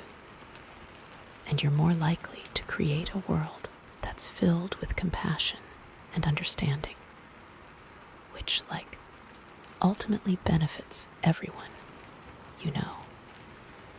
So, overall, the High Priestess is, a powerful reminder that you have all the answers within you, and that you need to trust your intuition and, connect with your inner wisdom in order to create a life that's aligned with your soul's path and, contributes to the greater good of all, you know. And by embracing the qualities of the High Priestess, you can, melt away the shadows of doubt and confusion and, unveil the shared light of truth and understanding, which, ultimately leads to a more harmonious and fulfilling world for all, you know. It's amazing. So, the big question now is, what's the very last piece of the puzzle? We've got death, the devil, the tower, the Knight of Swords, the Empress, and now the High Priestess. What's that final card going to be? Is it going to be something that brings everything together? Or is it going to be something that throws a curveball? Is it going to be something that confirms your intuition? Or is it going to be something that challenges you to look at things from a different perspective? I'm, seriously so excited to see what it is. Okay, are you ready? Pulse card, okay. Here we go. And oh my goodness, it's the Page of Wands. Okay, wow, this is, so interesting, right? Because the Page of Wands is all about new beginnings and creative energy, and, excitement and enthusiasm, you know. It's after all that, internal reflection with the High Priestess, it's now it's time to take action again, you know. It's time to put your ideas out there and, explore new possibilities and, really embrace that sense of adventure, you know. It feels like you need to really step out of your comfort zone. So, the Page of Wands, first of all, he's all about, new beginnings, right? And that means, starting new projects and, exploring new interests and, meeting new people, you know. It's about, being open to new experiences and, saying yes to opportunities that come your way, even if they scare you a little bit, you know. It's tapping into that childlike sense of wonder and, approaching life with curiosity and excitement, you know. It's about really being open to the possibilities. And, the Page of Wands is also about, creative energy, right? It's about, expressing yourself through art and music and writing and dance. And, whatever makes you feel alive and inspired, you know.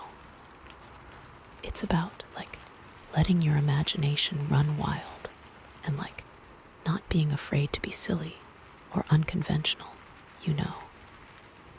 It's tapping into that inner artist and, letting your creativity flow freely, you know. It's not always about being perfect, you know. Because, the Page of Wands knows that creativity is about exploration and experimentation and, not being afraid to make mistakes, you know. It is really important to put yourself out there and just create. And, the Page of Wands is also about, enthusiasm, right? It's about being passionate about what you do and approaching life with a sense of joy and optimism, you know. It's about spreading that positive energy to others and inspiring them to pursue their own dreams, you know. It's being a cheerleader for yourself and for everyone around you, you know. It's about believing in yourself and knowing that you can achieve anything you set your mind to, you know. It feels like you're really learning to believe in yourself. So, overall, the Page of Wands is all about new beginnings and creative energy and enthusiasm and really embracing that sense of adventure, you know. And the question is how does this connect to everything else that's been going on? How does this connect to the Death card and the Devil card and the Tower card and the Knight of Swords, the Empress, and the High Priestess? What is the Page of Wands trying to tell you in this context? You know, this feels really important. I feel like this is really about understanding how to move forward with confidence and clarity. Okay, so let's start with the Death card, right? How does the Page of Wands connect to the Death card? Well, one way to look at it is that the Page of Wands is representing the new beginnings that are emerging from the ashes of whatever died in your life, right? Maybe the Death card was about the end of a job, and the Page of Wands is this excitement and enthusiasm for exploring new career paths, or finally starting that business you've always dreamed of, you know. It's that spark of inspiration that says, okay, that door closed, but look at all these other doors that are now open. It's about embracing the unknown with a sense of adventure, you know. Or maybe the Death card was about the end of a relationship, and the Page of Wands is this renewed sense of self-discovery and this eagerness to explore new connections and learn what you truly want in a partner, you know. It's about not seeing the end of the relationship as a failure, but as an opportunity to grow and evolve and create space for something even better, you know. Or maybe the Death card was about letting go of an old belief system, and the Page of Wands is this thirst for knowledge and this curiosity about different perspectives, and this willingness to embrace new ideas, you know. It's about not clinging to what's familiar, but instead venturing out into uncharted territory and expanding your horizons, you know. The Page of Wands is saying, okay, what's next? What exciting new path can I explore now that I've released the old? So, in all those scenarios, the Page of Wands is the embodiment of hope and optimism after a period of endings, which can be so incredibly powerful and motivating, you know. It's the Page of Wands is reminding you that even though things may have been tough, there's always light at the end of the tunnel, and that new beginnings are always possible, you know. It feels like you are starting to really feel hopeful again. But another way to look at it is that the Page of Wands is encouraging you to actively seek out those new beginnings after the death card has cleared the way, you know. Like, it's not enough to just passively wait for something good to happen. You have to take initiative and go out there and create your own opportunities, you know. Like maybe you've been feeling stuck in a rut, and the Page of Wands is like urging you to break free from your comfort zone and like try something new, even if it scares you a little bit, you know. It's about pushing yourself beyond your limits and like discovering hidden talents and passions that you never knew you had, you know. Or maybe you've been feeling lost and directionless, and the Page of Wands is like encouraging you to explore different paths and like experiment with different activities until you find something that truly ignites your soul, you know. It's about like not being afraid to try new things and like see what resonates with you, you know. So like in this sense, the Page of Wands is like the catalyst for transformation after the death card, which can be really exciting and empowering, you know. It's like the Page of Wands is saying, okay, the past is behind you. Now it's time to create your future, and the possibilities are endless. Okay, so like, what about the Devil card? Like, how does the Page of Wands connect to the Devil card? Well, like, one way to look at it is that the Page of Wands is like representing the freedom and liberation you feel after breaking free from the chains of the Devil card, right? Like maybe the Devil card was about an unhealthy relationship, and the Page of Wands is like this newfound sense of independence and this excitement about exploring new relationships with healthier boundaries, you know. It's about like not settling for less than you deserve and like knowing that you're worthy of love and respect, you know. It's like the Page of Wands is saying, okay, I'm done with toxic relationships. Now I'm going to create a life filled with healthy and fulfilling connections.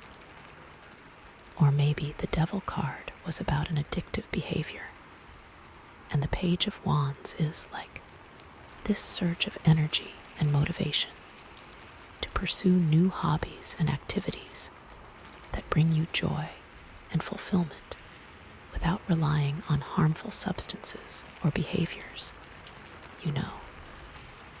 It's about like finding healthy coping mechanisms and like creating a life that's balanced and sustainable, you know.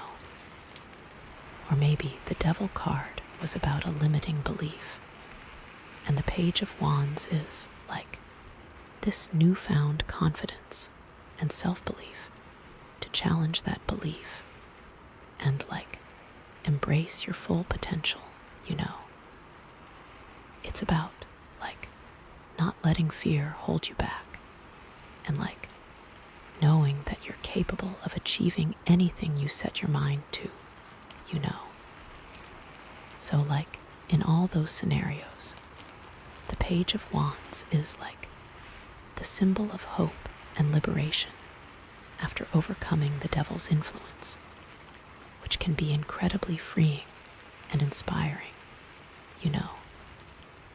It's like the Page of Wands is reminding you that you have the power to create your own reality and that you don't have to be defined by your past mistakes or limitations, you know.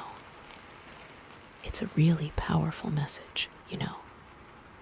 But like, another way to look at it is that the Page of Wands is like urging you to use your newfound freedom to explore your passions and create a life that's aligned with your authentic self, rather than falling back into old patterns. Like, it's easy to get caught up in the excitement of being free, but it's important to use that energy to build something positive and lasting, rather than just indulging in fleeting pleasures or distractions. Like, maybe you've broken free from an unhealthy relationship, and the Page of Wands is like urging you to use this time to focus on self-care and self-discovery, rather than jumping into another relationship too quickly. It's about like learning to love yourself and be happy on your own before you try to share your life with someone else. Or maybe you've overcome an addictive behavior, and the Page of Wands is like urging you to use your newfound energy to pursue your creative passions and like contribute something positive to the world, rather than just relapsing into old habits.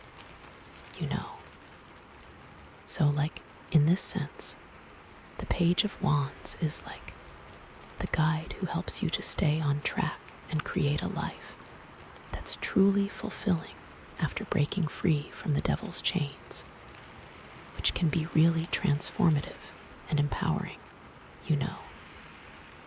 Okay, so like, what about the Tower card? Like, how does the Page of Wands connect to the Tower card? Well, like, one way to look at it is that the Page of Wands is like representing the spark of inspiration that emerges after the air ase, air usha ye en iya of the Tower, right? Like, maybe the Tower card was about a sudden job loss, and the Page of Wands is like this excitement about exploring new career paths that you never would have considered before, or this newfound desire to start your own business and be your own boss. It's like seeing the job loss not as a setback, but as an opportunity to create something even better. Or maybe the Tower card was about a sudden breakup, and the Page of Wands is like this enthusiasm about rediscovering yourself and exploring new interests and hobbies, or this eagerness to meet new people and create new connections. It's like seeing the breakup not as a tragedy, but as a chance to reinvent yourself and create a life that's even more fulfilling. Or maybe the Tower card was about a sudden shift in your beliefs, and the Page of Wands is like this curiosity about different philosophies and spiritual practices, or this desire to connect with people from different backgrounds and cultures. It's about like not clinging to what you thought you knew, but instead like embracing new perspectives and expanding your understanding of the world. So, like, in all those scenarios, the Page of Wands is like the symbol of hope and resilience after a period of upheaval, which can be so incredibly uplifting and motivating.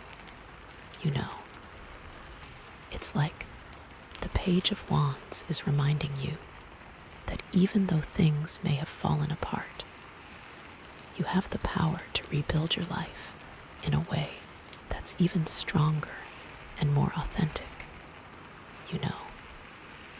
But like, another way to look at it is that the Page of Wands is like urging you to embrace the chaos and uncertainty that the tower represents, and to see it as an opportunity for growth and transformation, rather than being afraid of it, you know. Like, it's easy to get overwhelmed by the sudden changes that the tower brings. But it's important to remember that these changes are often necessary for us to break free from old patterns and create a better future for ourselves. You know, like maybe you're feeling lost and confused after the tower has struck, and the Page of Wands is like encouraging you to trust your intuition and like follow your heart. Even if you don't know exactly where you're going, you know. It's about having faith that everything is happening for a reason and that you're being guided towards something amazing, even if you can't see it yet, you know.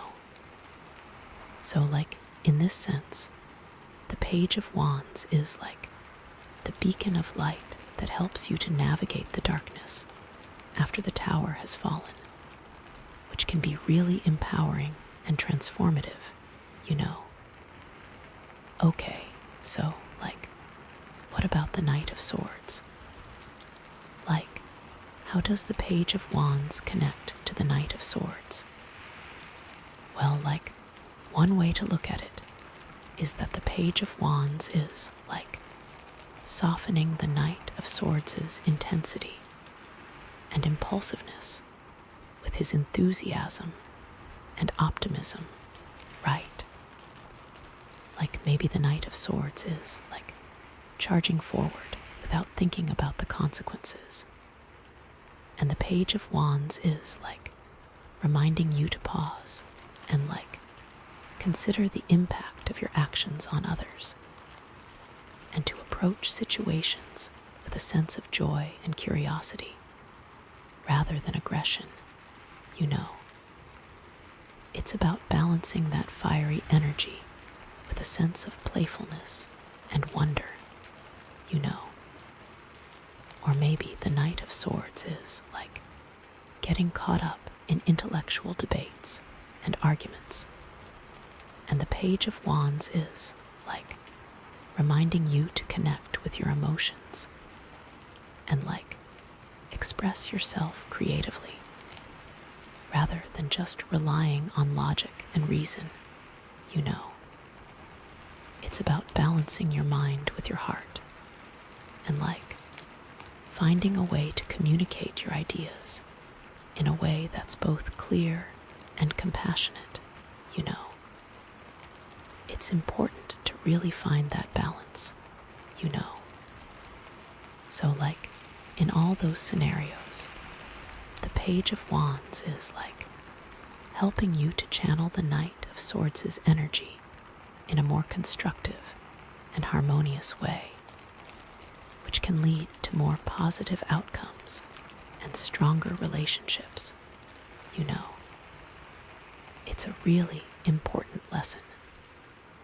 But like another way to look at it is that the Page of Wands is like inspiring the Knight of Swords to use his intellect and his skills to pursue creative and passionate endeavors, rather than just getting caught up in power struggles or intellectual games, you know. Like maybe the Knight of Swords is like feeling restless and unfulfilled, and the Page of Wands is like encouraging him to explore new artistic outlets or to use his knowledge to make a positive impact on the world, you know. It's about like finding a purpose that's bigger than yourself and like using your talents to create something beautiful and meaningful, you know. So like in this sense, the Page of Wands is like the muse that inspires the Knight of Swords to use his energy for good, which can be really transformative and empowering, you know. Okay, so, like, what about the Empress? Like, how does the Page of Wands connect to the Empress? Well, like, one way to look at it is that the Page of Wands is, like, representing the seeds of new creations that are being nurtured by the Empress, right? Like, maybe the Empress is, like, encouraging you to connect with your creativity and to express yourself authentically. And the Page of Wands is, like, the initial spark of inspiration that leads you to start a new project or to explore a new artistic medium. You know, it's like the first step on a journey of creative self-expression, you know. Or maybe the Empress is, like, urging you to nurture your relationships and to create a loving and supportive environment for yourself and others.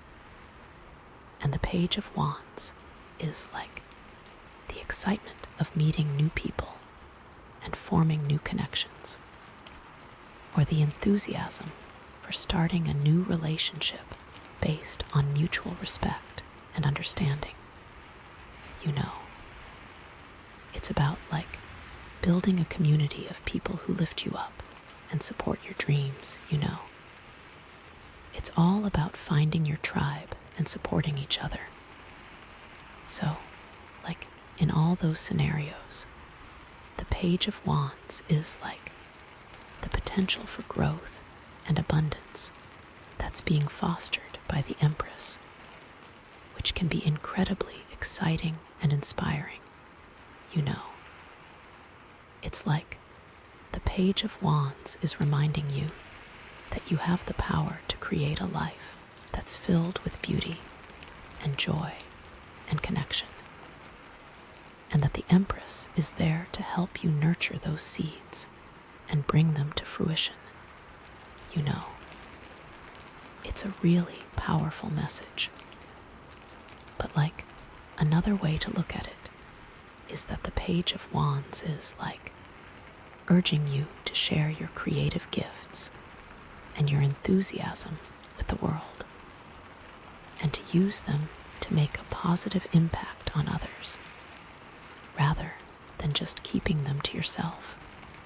You know, like, it's easy to get caught up in your own personal journey of self-discovery, but it's important to remember that you have something valuable to offer the world, and that your creativity and your passion can inspire and uplift others. You know, like, maybe the Empress is, like, encouraging you to create a beautiful and nurturing home environment.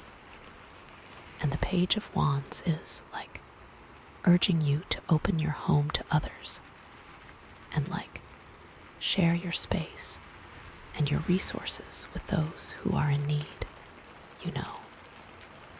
So, like, in this sense, the Page of Wands is, like, the messenger who carries the Empress's message of love and abundance to the world, which can be really transformative and empowering, you know.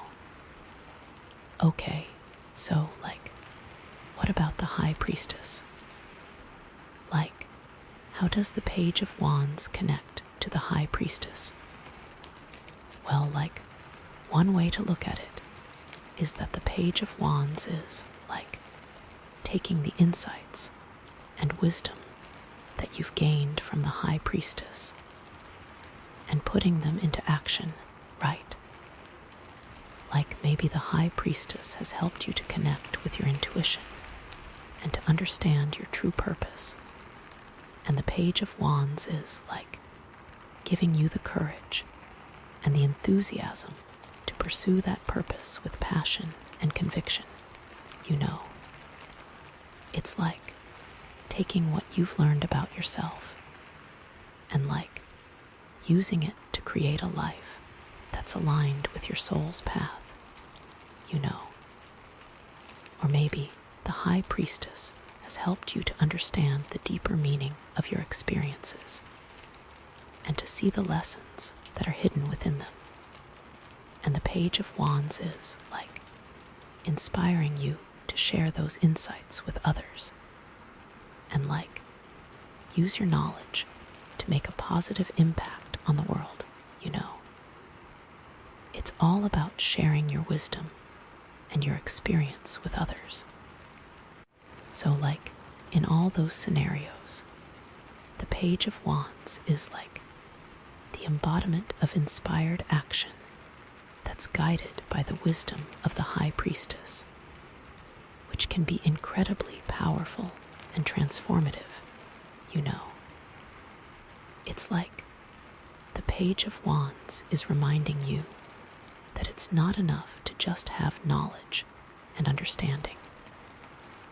You have to use that knowledge to create something meaningful and to make a difference in the world, you know.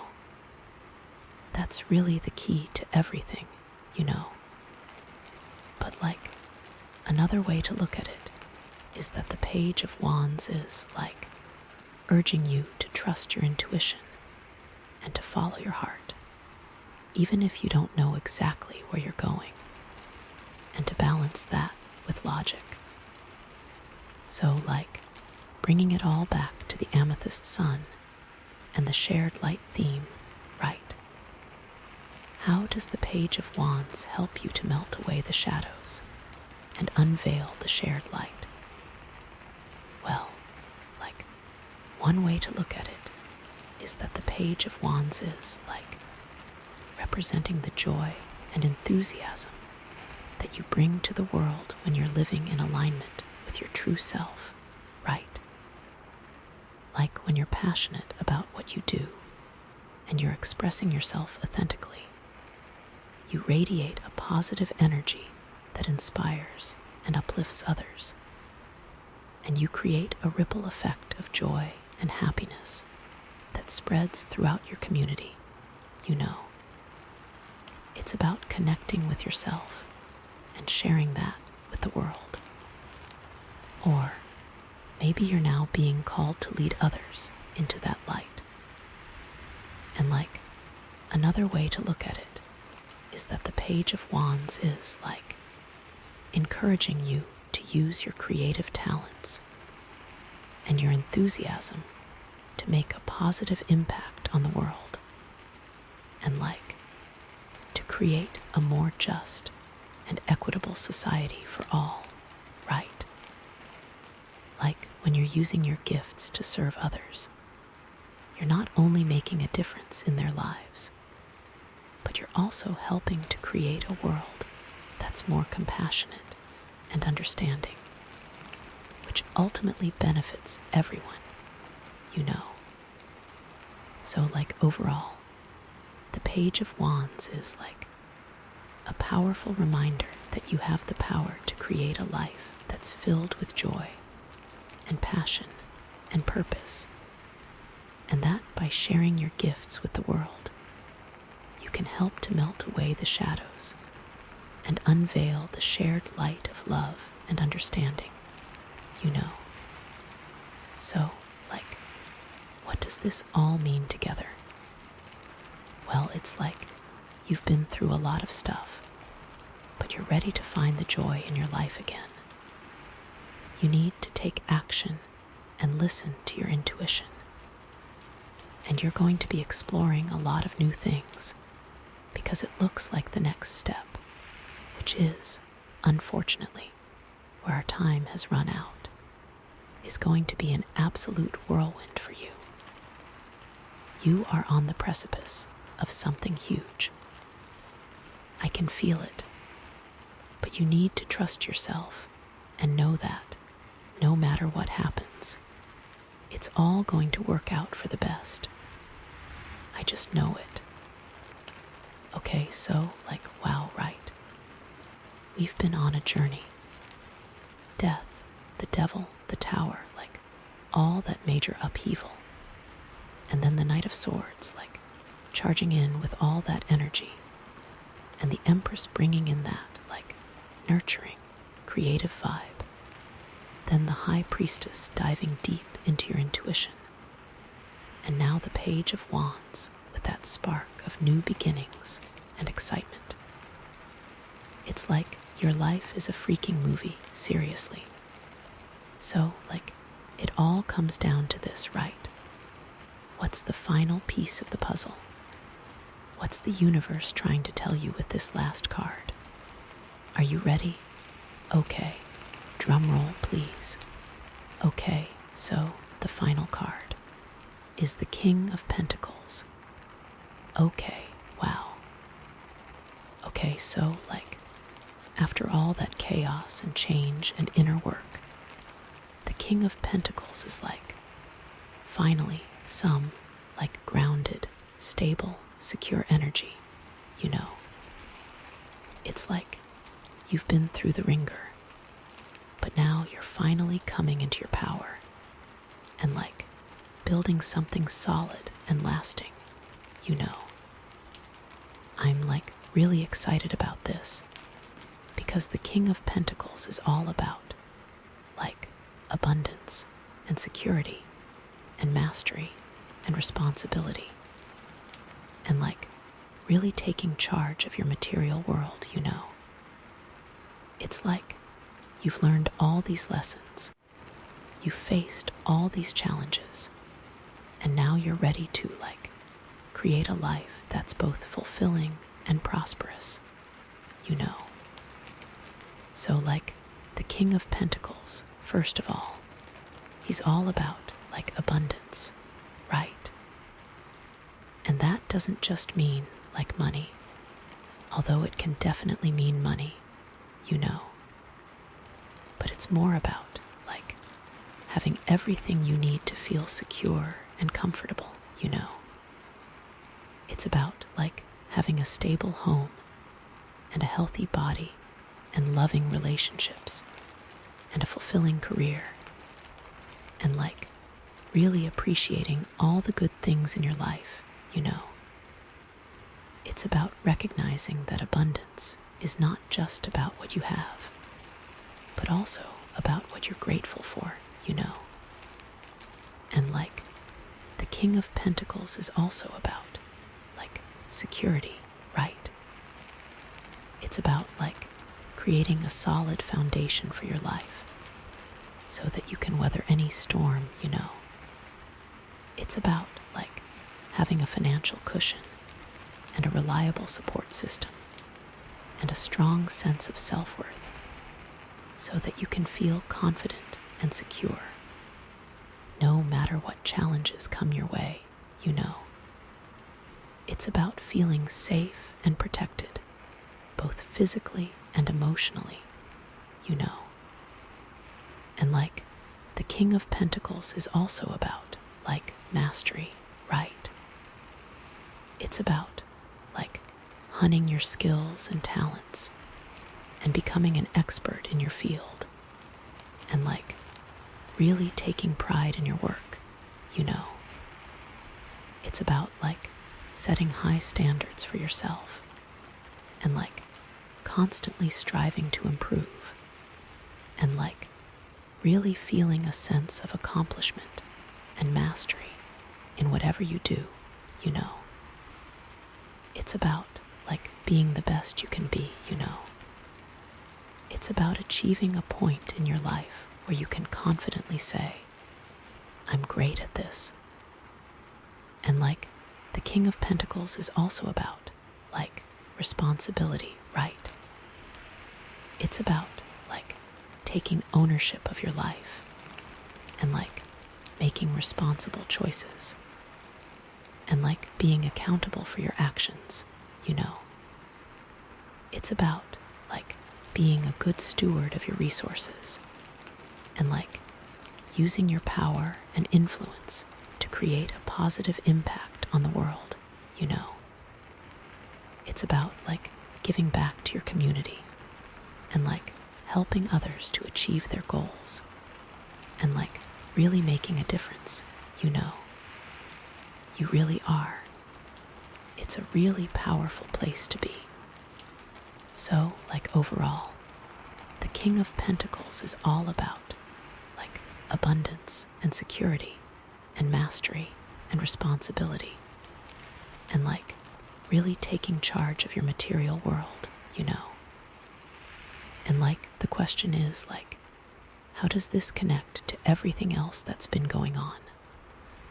Like, how does this connect to the Death card, and the Devil card, and the Tower card, and the Knight of Swords, and the Empress, and the High Priestess, and the Page of Wands? Like, what is the King of Pentacles trying to tell you in this context? You know, this feels like it all comes together now. It feels like it is tying a bow on a whole brand new you. Okay, so, like, let's start with the Death card, right? Like, how does the King of Pentacles connect to the Death card? Well, like, one way to look at it is that the King of Pentacles is, like, representing the new foundation that you're building after the death of something old, you know. Like, maybe the Death card represented the end of a job, and the King of Pentacles is, like, the new career that you're building, or the new business that you're starting, or the new financial security that you're creating, you know. It's like you've learned from your past experiences, and now you're using that knowledge to create a more stable and prosperous future for yourself, you know. It's like you're not letting the past hold you back, but you're also not forgetting the lessons that you've learned, you know. Or maybe the Death card represented the end of a relationship, and the King of Pentacles is, like, the new self-love and self-respect that you're cultivating, or the new boundaries that you're setting, or the new healthy relationships that you're attracting into your life, you know. It's like you've released the toxic patterns of the past, and now you're creating a more loving and supportive environment for yourself, you know. Or maybe the Death card represented the end of a belief system, and the King of Pentacles is, like, the new values that you're embracing, or the new principles that you're living by, or the new sense of purpose that you're discovering, you know. It's like you've shed the old limiting beliefs, and now you're creating a more authentic and fulfilling life for yourself, you know. So, like, in all those scenarios, the King of Pentacles is, like, representing the solid foundation that you're building after a period of endings, which can be so empowering, you know.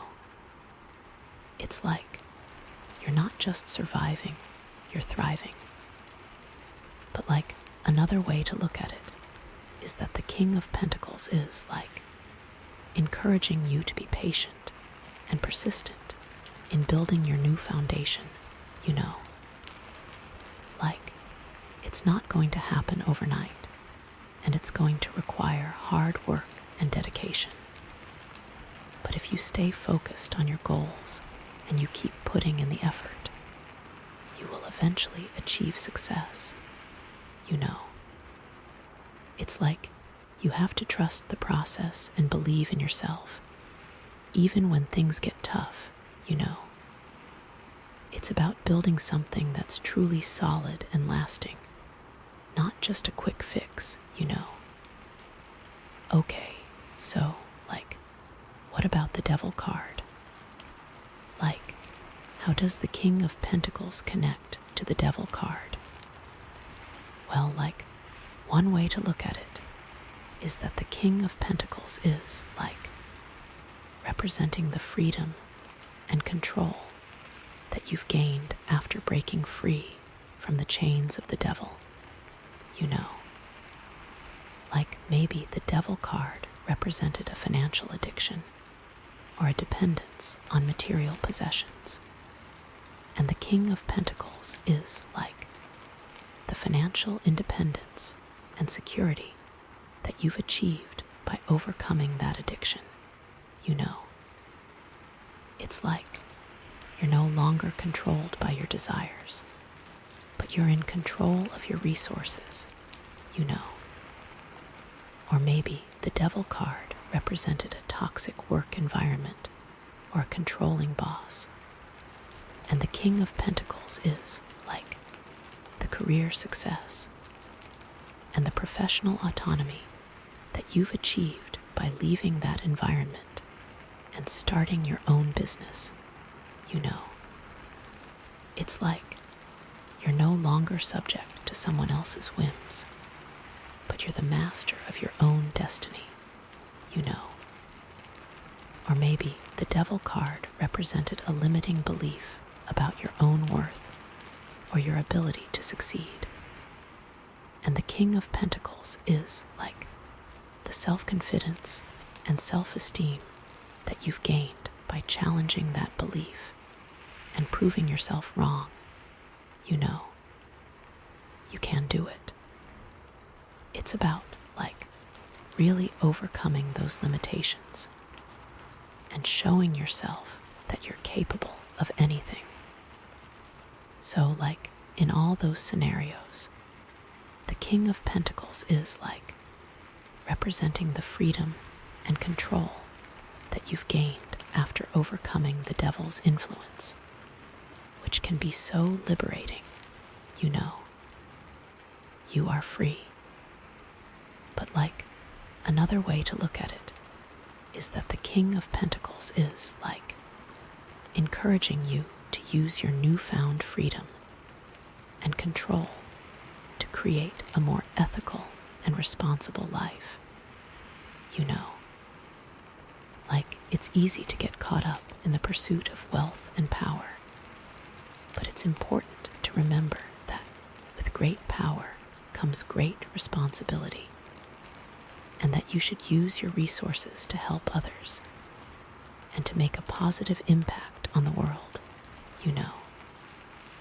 It's about, like, not just accumulating wealth for yourself, but using your wealth to create a better world for everyone, you know. Okay, so, like, what about the Tower card? Like, how does the King of Pentacles connect to the Tower card? Well, like, one way to look at it is that the King of Pentacles is, like, representing the stability and security that you're building after the chaos and upheaval of the Tower, you know. Like, maybe the Tower card represented a sudden financial loss or a business failure, and the King of Pentacles is, like, the new financial plan that you're creating, or the new business that you're starting, or the new sense of resilience that you're developing, you know. You came back stronger. It's about, like, really learning from your mistakes and building something that's even stronger than before. Or maybe the Tower card represented a major life change or a sudden disruption to your plans. And the King of Pentacles is, like, the new routine that you're establishing, or the new community that you're joining, or the new sense of purpose that you're discovering, you know. It's like adapting to the new circumstances and creating a stable and fulfilling life in the midst of chaos, you know. It really is. It's about adapting and growing. So, like, in all those scenarios, the King of Pentacles is, like, representing the stability and security that you're building after a period of disruption, which can be so reassuring, you know. It's like you've weathered the storm, and now you're creating a safe and secure haven for yourself and others, you know. But, like, another way to look at it is that the King of Pentacles is, like, encouraging you to be flexible and adaptable in the face of unexpected challenges, you know. Like, even though you're building a solid foundation, you have to be prepared for things to change, and you have to be willing to adjust your plans accordingly, you know. It's about, like, not being too rigid or inflexible, but being open to new opportunities and new possibilities, even when they arise unexpectedly. You know, you can do it. I know it.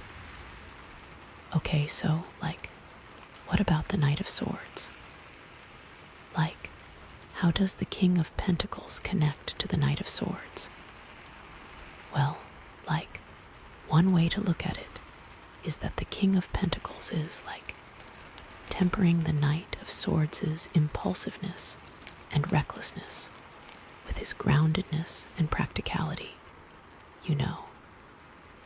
Like, maybe the Knight of Swords is, like, charging forward without thinking about the consequences. And the King of Pentacles is, like, reminding you to slow down and consider the long-term implications of your actions, and to make sure that you're not taking unnecessary risks, you know. It's about, like, balancing your ambition with your common sense and really thinking things through. Or maybe the Knight of Swords is, like, being overly critical and judgmental, and the King of Pentacles is, like, reminding you to be more compassionate and understanding towards others, and to appreciate the value of experience and wisdom, you know. It's about, like, not just relying on your intellect, but also drawing on your empathy and your emotional intelligence. And it's definitely all about balance. So, like, in all those scenarios, the King of Pentacles is, like, helping you to channel the Knight of Swords' energy in a more constructive and responsible way, which can lead to greater success and more harmonious relationships, you know. But, like, another way to look at it is that the King of Pentacles is, like, inspiring the Knight of Swords to use his intelligence and his skills to create something of lasting value, rather than just pursuing fleeting goals or engaging in intellectual games, you know. Like, maybe the Knight of Swords is, like, feeling restless and unfulfilled, and the King of Pentacles is, like, encouraging him to focus his energy on building a business, or developing a skill, or contributing to a cause that will make a positive impact on the world, you know. It's all about contributing positively to society. It's about, like, not just being smart, but being wise, and really putting your talents to good use. Okay, so, like, what about the Empress? Like, how does the King of Pentacles connect to the Empress? Well, like, one way to look at it is that the King of Pentacles is, like, representing the masculine energy that complements and balances the Empress's feminine energy, you know. Like, maybe the Empress is, like, encouraging you to connect with your creativity and to express yourself authentically. And the King of Pentacles is, like, providing the structure and discipline that you need to turn your creative ideas into reality, you know. It's about, like, not just dreaming, but doing, and really putting in the work to make your visions come to life. Or maybe the Empress is, like, urging you to nurture your relationships and to create a loving and supportive environment for yourself and others. And the King of Pentacles is, like, providing the financial security and the practical support that you need to make that happen, you know. It's about, not just offering emotional support, but also providing tangible resources and assistance. And it truly is about balance. So, in all those scenarios, the King of Pentacles is representing the masculine energy that works in harmony with the Empress's feminine energy to create a life that's both fulfilling and prosperous, which can be so powerful, you know. It's about not seeing masculine and feminine energy as opposites, but as complementary forces that work together to create wholeness, you know. But another way to look at it is that the King of Pentacles is reminding you to use your wealth and power to create a more nurturing and sustainable world, which aligns with the Empress's values of abundance and care, you know. It's easy to get caught up in the pursuit of material success, but it's important to remember that you have a responsibility to use your resources wisely and to protect the environment for future generations, you know. It's about, not just taking from the earth, but giving back and really being a good steward of the planet. Okay, so, what about the High Priestess? How does the King of Pentacles connect to the High Priestess? Well, one way to look at it is that the King of Pentacles is, taking the intuition and wisdom that you've gained from the High Priestess and grounding it in the material world, you know.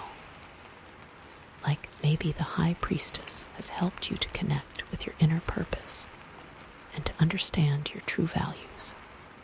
And the King of Pentacles is, helping you to create a career or a business that aligns with those values and allows you to live a more meaningful life, you know. It's all about finding your true calling and using your talents to make a positive impact on the world, you know. Or maybe the High Priestess has helped you to develop your intuition and to trust your inner guidance.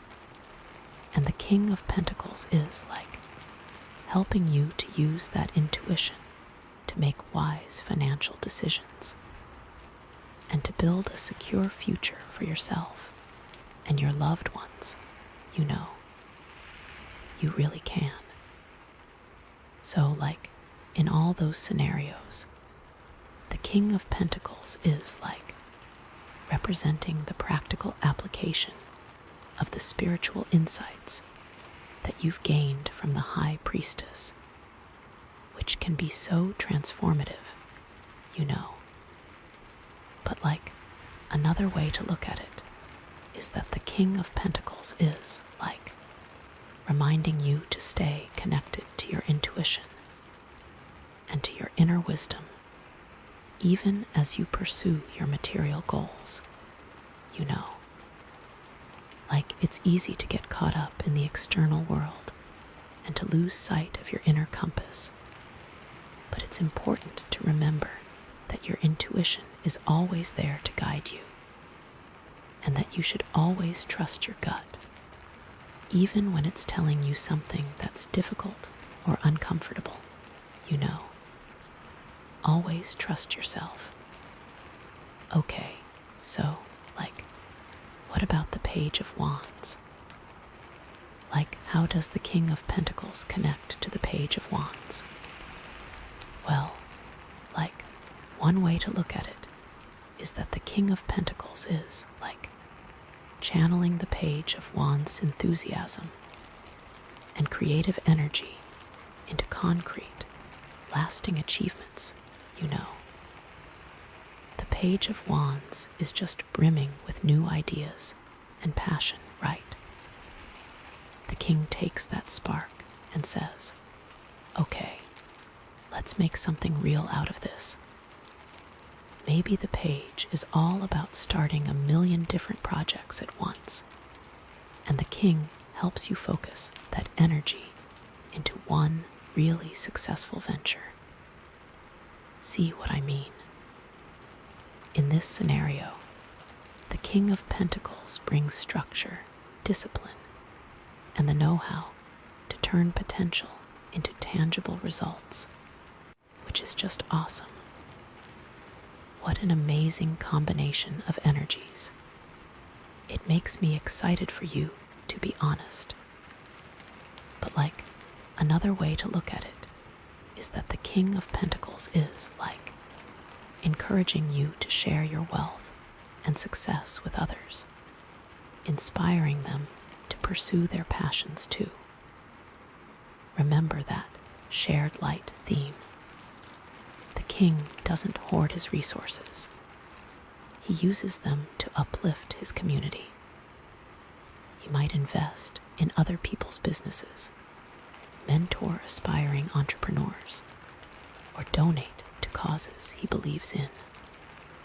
He understands that true abundance comes from giving back and empowering others to shine.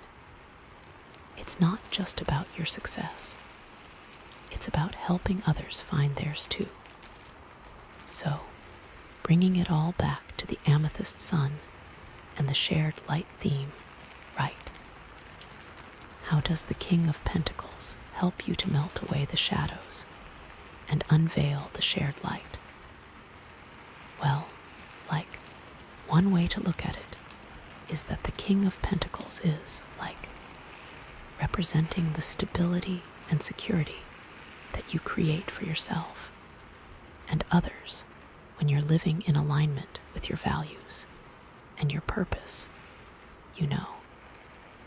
It's when you're financially secure and you're using your resources to help others, you create a ripple effect of positivity that spreads throughout your community, and you inspire others to do the same. It is awesome. It's a testament to everything you've done, everything you've learned. And another way to look at it is that the King of Pentacles is encouraging you to use your wealth and power to advocate for a more just and equitable world, where everyone has the opportunity to thrive. When you're using your resources to support sustainable businesses and to fight for social justice and to protect the environment, you're helping to create a world that's more compassionate and understanding, and that benefits everyone. And I know that's important to you. You are here to do good, and the world needs you, and you are on the right path. So overall, the King of Pentacles is a powerful reminder that you have the power to create a life that's filled with abundance and security and purpose, and that by using your resources to help others and to make a positive impact on the world, you can help to melt away the shadows and unveil the shared light of love and understanding. So, what does it all mean? Well, honey, it means you've been through hell and back, but you've come out stronger, wiser, and more empowered than ever before. You've shed the old, you've faced your demons, you've learned to trust your intuition, and now you're ready to build a life that's truly fulfilling and meaningful. And not just for yourself, but for others too. You're not just building a life, you're building a legacy. You're creating a world where everyone has the opportunity to thrive, where everyone is valued, and where everyone is loved. You're here to be a leader, to be a beacon of light, to inspire others to reach their full potential. And the universe is totally behind you. The amethyst sun is shining down on you, harmonizing all the different aspects of your life and helping you to stay grounded and centered as you move forward. You have all the tools you need, all the resources you need, and all the support you need to make your dreams come true. So, what should you do now? Well, first of all, celebrate your progress. Take a moment to acknowledge how far you've come and to appreciate all the hard work you've put in. You deserve it. Then, get clear about your goals. What do you want to achieve in the next year? In the next 5 years? In the next 10 years? Write it all down, be specific, and don't be afraid to dream big. Next, create a plan. Break down your goals into smaller, more manageable steps, and create a timeline for achieving them. Don't try to do everything at once. Just focus on taking one step at a time and celebrate each milestone along the way. Finally, take action. Don't just sit around waiting for things to happen. Get out there and make them happen. Network with people, learn new skills, take calculated risks, and don't be afraid to fail. Failure is just a learning opportunity. And most importantly, trust yourself. Trust your intuition. Trust your inner guidance. You know what's best for you. You have all the answers within you. Just listen. I'm so excited for you. You're on the verge of something amazing. And I can't wait to see what you create. You've got this. I believe in you.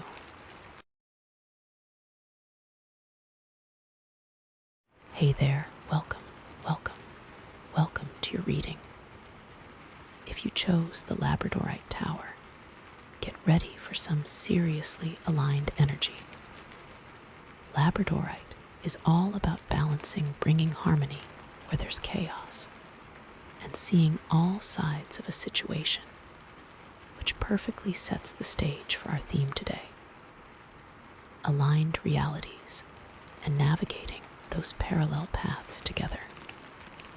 So let's dive right into these cards, shall we? Oh my gosh, I'm already seeing things. So first up, we have the 5 of Cups. And okay, so typically, the 5 of Cups is like, it's not the happiest card in the deck. It's all about loss and regret, and focusing on what you don't have instead of what you do have. There's usually someone standing there, looking at these spilled cups, and they're, totally bummed out about the mess. But hello. There are still 2 cups standing right behind you, just waiting to be enjoyed, right? I think for you, this is maybe pointing to a past situation, or maybe even a series of situations where you felt really let down or disappointed. You could have put a lot of energy and emotion into something, a relationship, a job, a creative project, anything really, and it just didn't pan out the way you hoped it would. And that sucks, it really does. And it's totally okay to acknowledge that pain and to feel those feelings. Don't try to bypass them. Don't try to pretend that it didn't hurt, because it probably did. But I think the key here is to not get stuck in that feeling, to not let that disappointment define you or dictate your future. Because honestly, you are so much bigger and brighter than any one setback. Maybe you've been carrying around this baggage for, way too long. Maybe you've been replaying the same scenario in your head over and over again, wondering what you could have done differently, or what you should have said, or, just beating yourself up about the whole thing. And I get it, I really do, because we've all been there, right? It's so easy to fall into that trap of what if? And if only. But the truth is, you can't change the past. All you can do is learn from it and move forward. And I think that's exactly what the universe is asking you to do right now. There's a real invitation here to, release that pain, to forgive yourself, and to forgive anyone else who may have been involved. And I know forgiveness is, way easier said than done, especially when you feel like you've been wronged, or when you feel like someone has really hurt you. But honestly, forgiveness is not about condoning their behavior or saying that what they did was okay.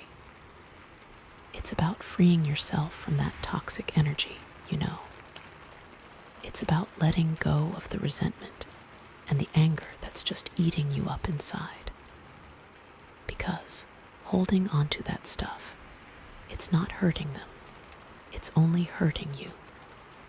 So, how do you actually do that? How do you actually forgive someone, especially when you're still feeling hurt?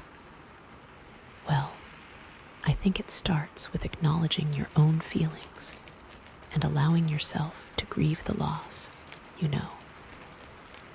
Let yourself cry. Let yourself be angry. Let yourself be sad. Don't try to suppress those emotions, because they're going to come out one way or another. And honestly, it's better to deal with them head on than to let them fester and turn into something even uglier. Maybe you can try journaling about it, Just write down everything that you're feeling, everything that you're thinking, without censoring yourself or judging yourself.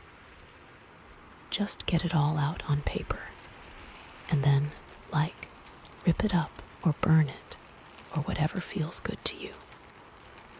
Or maybe you can talk to a therapist or a counselor or a trusted friend who can offer you some support and guidance.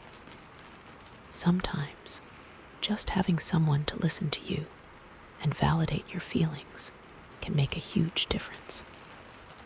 And it's also important to remember that you're not alone in this. Everyone experiences loss and disappointment at some point in their lives. It's just a part of being human. And honestly, those experiences, as painful as they may be, they can also be opportunities for growth and transformation. They can teach you valuable lessons about yourself, about your relationships, and about the world.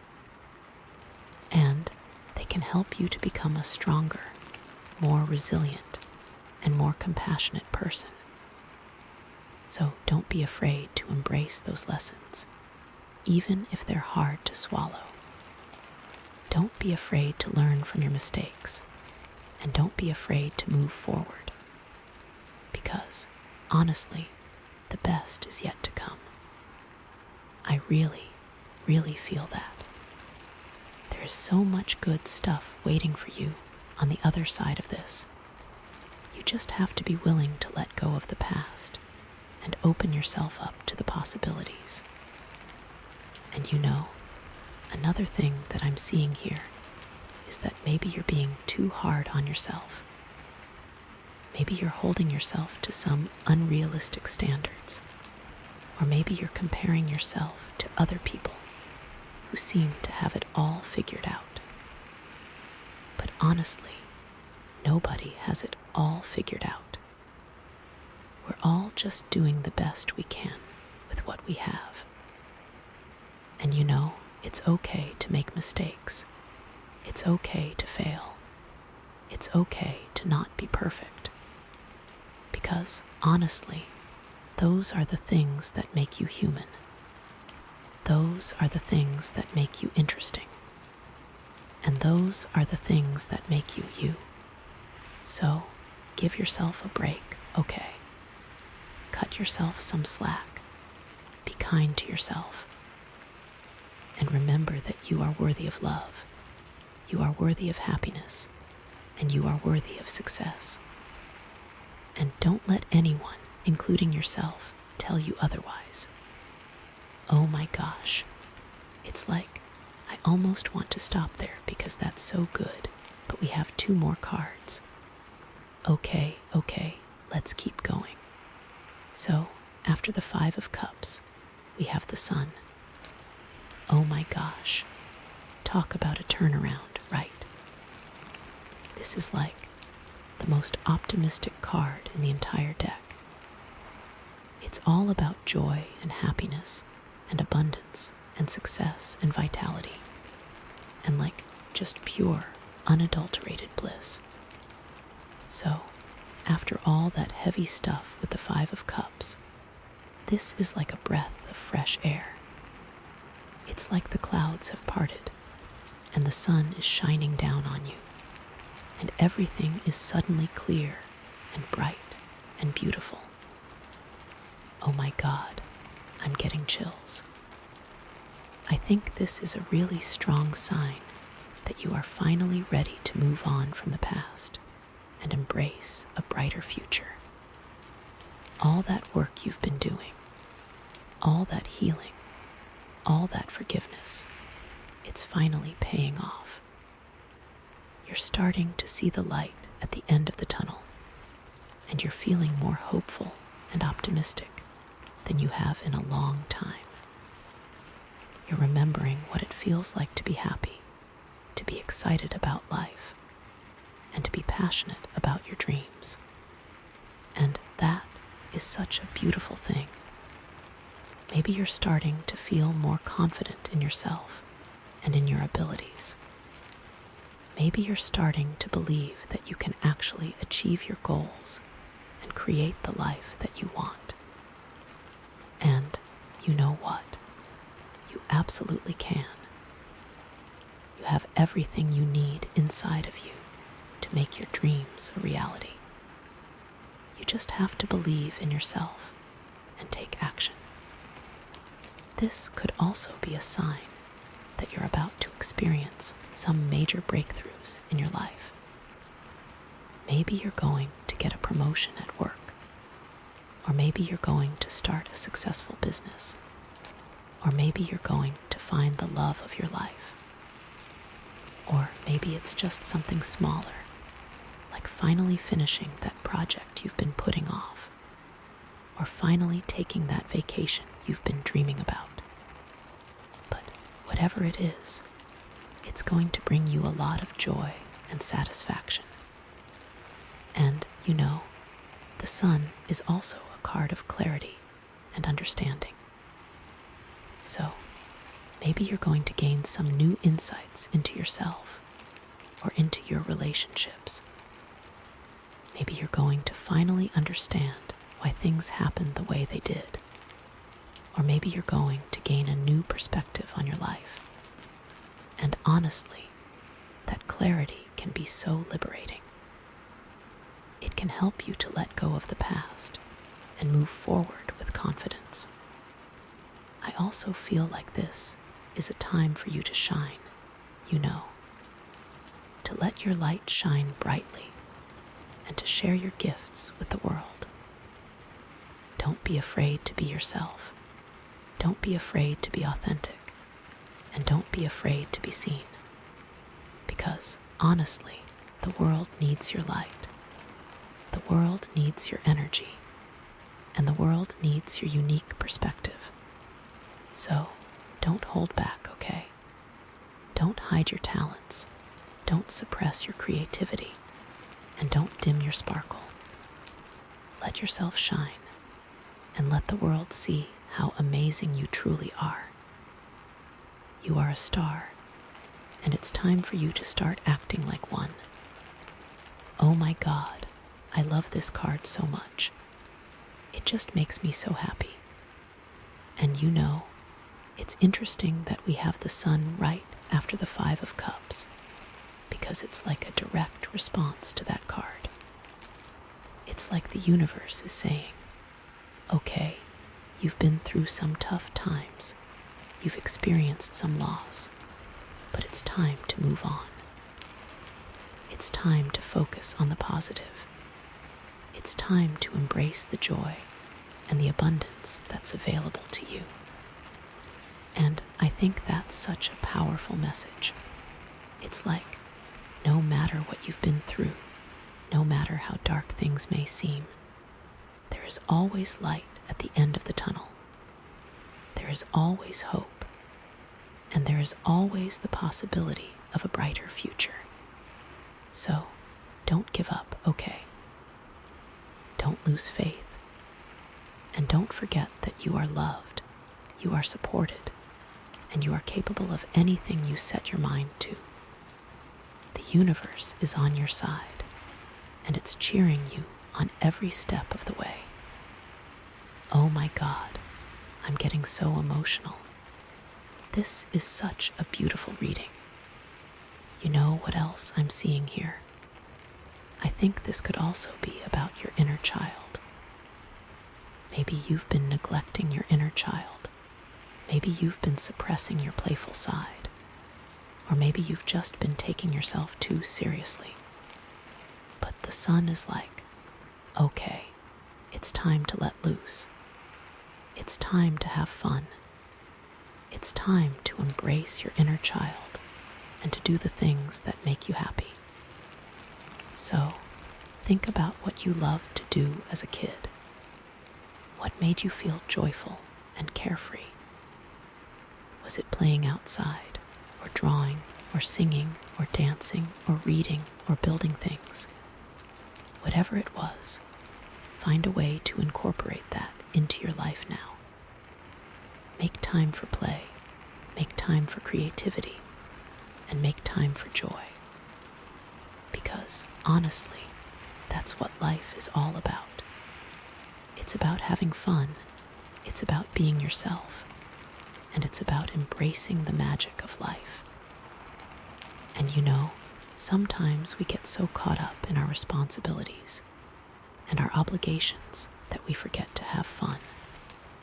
We forget to laugh, we forget to play, and we forget to enjoy the simple things in life.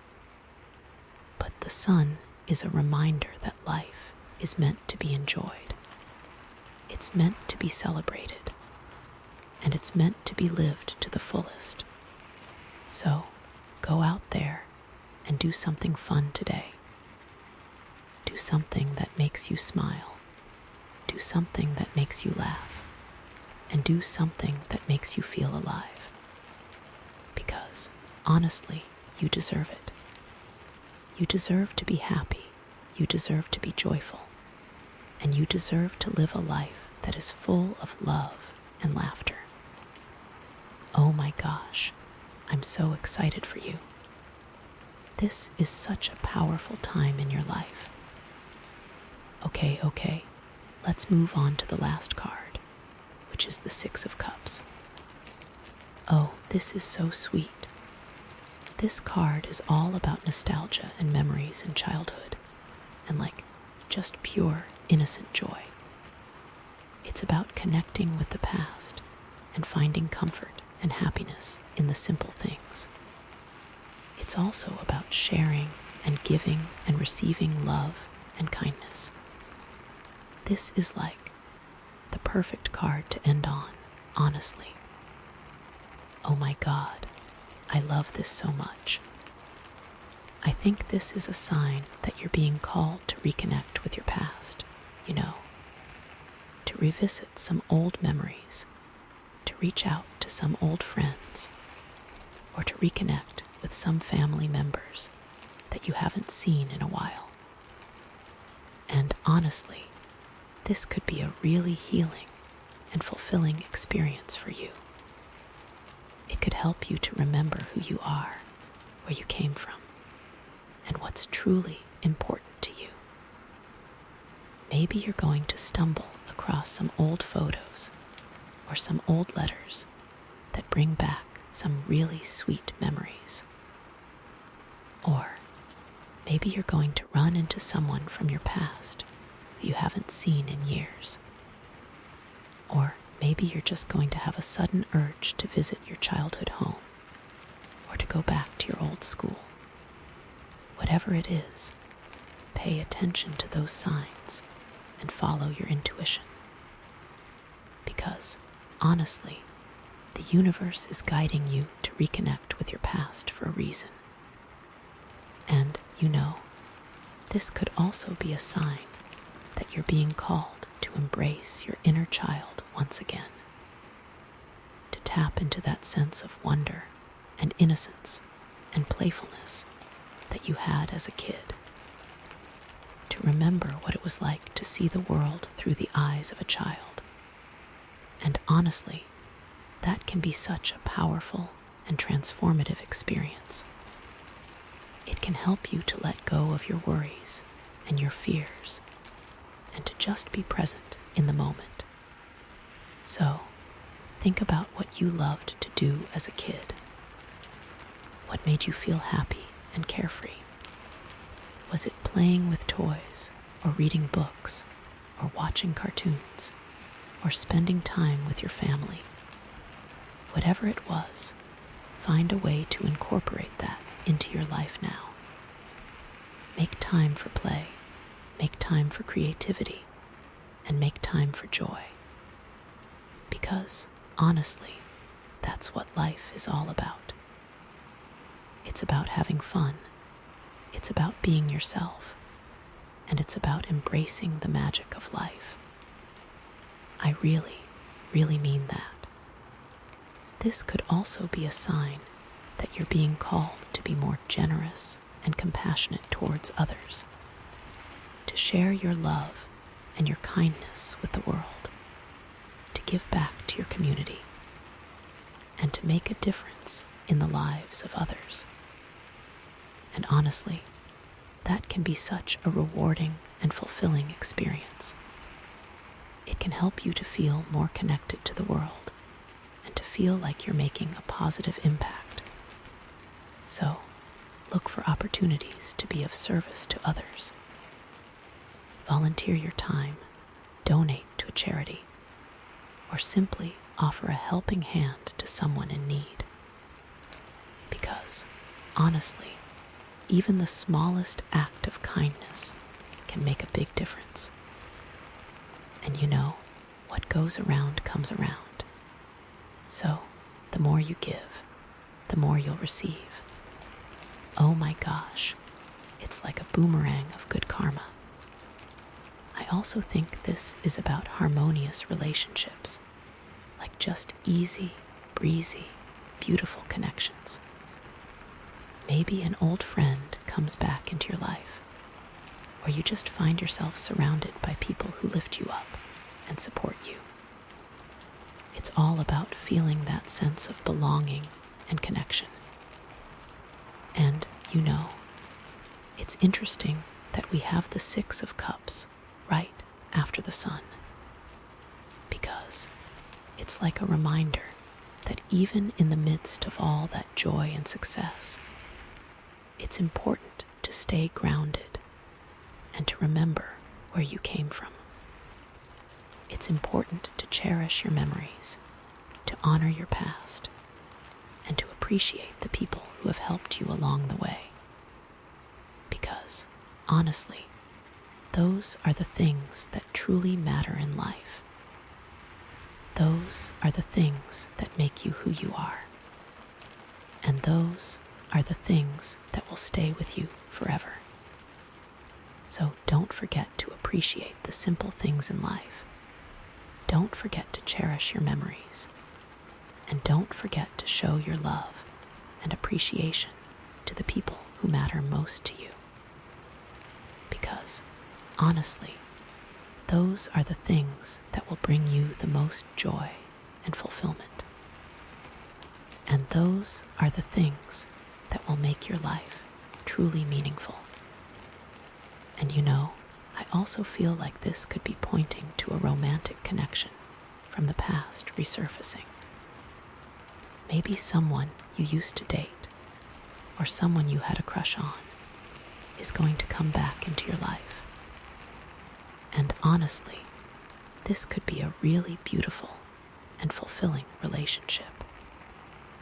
It could be a chance to rekindle an old flame and to create something even more special than you had before. Or maybe it's just a chance to reconnect and to see how far you've both come. But whatever it is, be open to the possibilities and don't be afraid to take a chance. Because, honestly, you never know what might happen.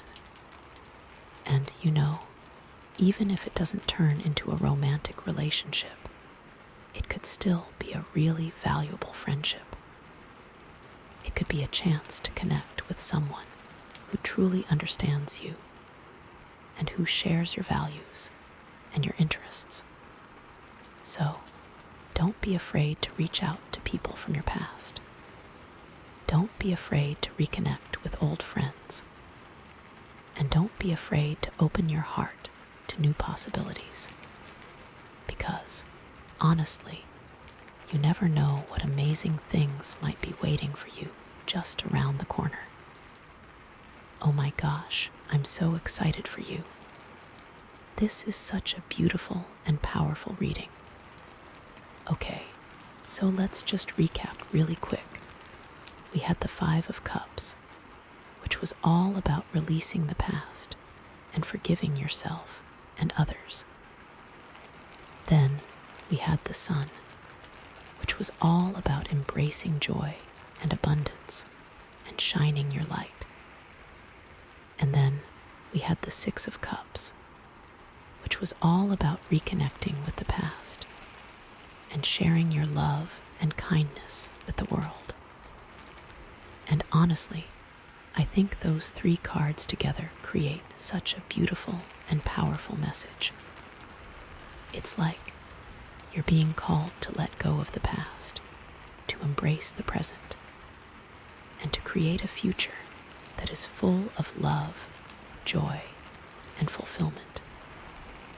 And I think you're totally capable of doing that. You have everything you need inside of you to make your dreams a reality. You just have to believe in yourself and take action. Oh my gosh, I'm so excited for you. This is going to be amazing. And it really vibes with balancing those realities and making them align for you. So, that's the initial reading. Okay, so, wow, where do we go from there, right? I mean, what a beautiful little trio of cards. But now it's time to, pull another one, add a little more insight, dig a little deeper, So, here we go. Deep breath, okay, all right. So we have the Five of Wands. Okay, so this is interesting, right? After all that, beautiful, harmonious energy, now we've got the Five of Wands, which is, traditionally a card about conflict and competition. And just a general sense of, chaos and discord. Everyone's fighting, but no one really knows what they're fighting for, So, how does this fit in with everything else we've seen so far? Well, I think it's important to remember that life isn't always sunshine and rainbows, right? Even when things are going really well, there are still going to be challenges and obstacles, and moments of conflict that we have to navigate. And honestly, that's what makes life interesting, right? It's the ups and downs, the twists and turns, the moments of joy, and the moments of struggle that shape us into who we are. So, I think this Five of Wands is like a little reminder that even though you're on this amazing journey of healing and growth and reconnection, there are still going to be times when things get tough. There are still going to be times when you feel like you're being challenged or tested, or, just generally pulled in a million different directions. And that's okay. It's all part of the process. Maybe this is showing up as like literal conflict in your life, right? Like maybe you're dealing with some disagreements or arguments with people at work, or with your family, or with your friends. Or maybe it's more of an internal conflict, like you're struggling with some conflicting desires or beliefs or values. Like maybe you want to pursue your dreams, but you're also afraid of failing, Or maybe you want to be in a relationship, but you're also afraid of getting hurt. And it's important to acknowledge that those internal conflicts can be just as challenging, if not more so, than external conflicts. Because when you're fighting with yourself, it can feel like there's no escape, Like you're trapped in this endless cycle of doubt and fear and self-criticism. But I think the key here is to not let those conflicts define you. To not let them overwhelm you or paralyze you or, just generally bring you down. Because, honestly, you are so much stronger and more resilient than you think you are. You have the power to overcome any challenge, to navigate any conflict, and to create a life that is full of love, joy, and fulfillment. So, how do you actually do that? How do you navigate those conflicts in a way that is healthy and productive, and ultimately leads you to a better place? Well, I think it starts with acknowledging the conflict. To not try to ignore it or suppress it or pretend that it's not there. Because, honestly, that's just going to make it worse in the long run. Instead, try to get clear about what the conflict is actually about.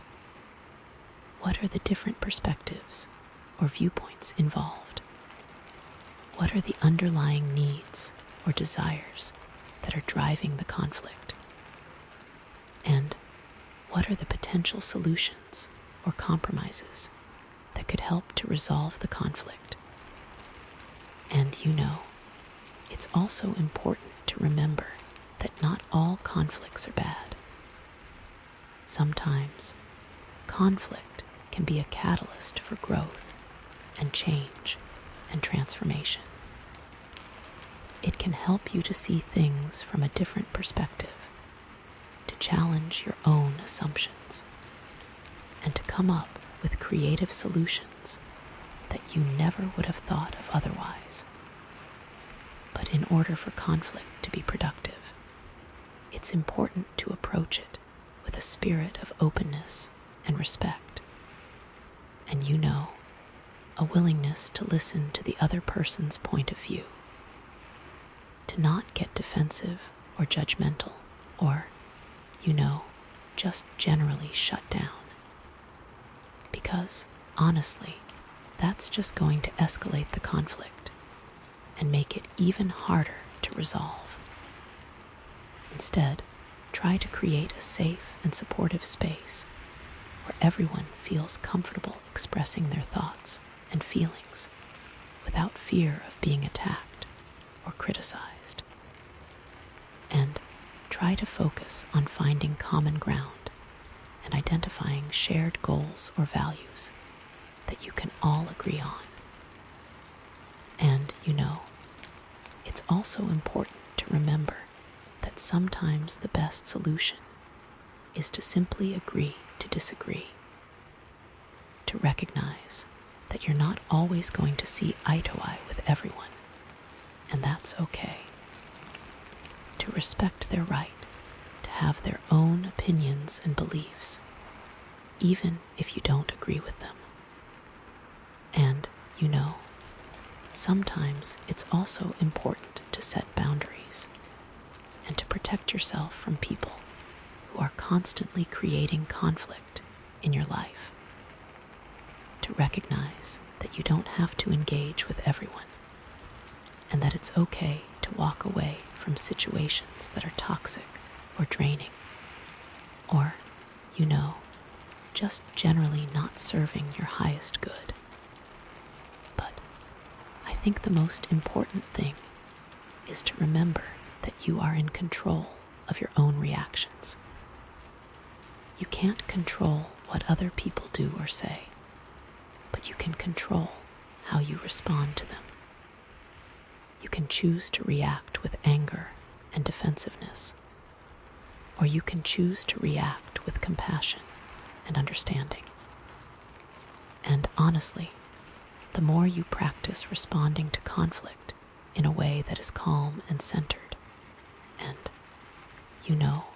ultimately rooted in love, the easier it will become to navigate those challenges and to create a life that is full of peace and harmony. Okay, so how does this relate to the Labradorite and the aligned realities theme, right? Well, I think it's all about seeing all sides of the situation. The Labradorite helps you to see the different perspectives, to understand where everyone is coming from, and to find a way to bring those realities into alignment. It's about recognizing that there are multiple truths, and that everyone's truth is valid. And it's about finding a way to create a shared reality that works for everyone involved, even when that feels impossible, because sometimes it really does feel impossible.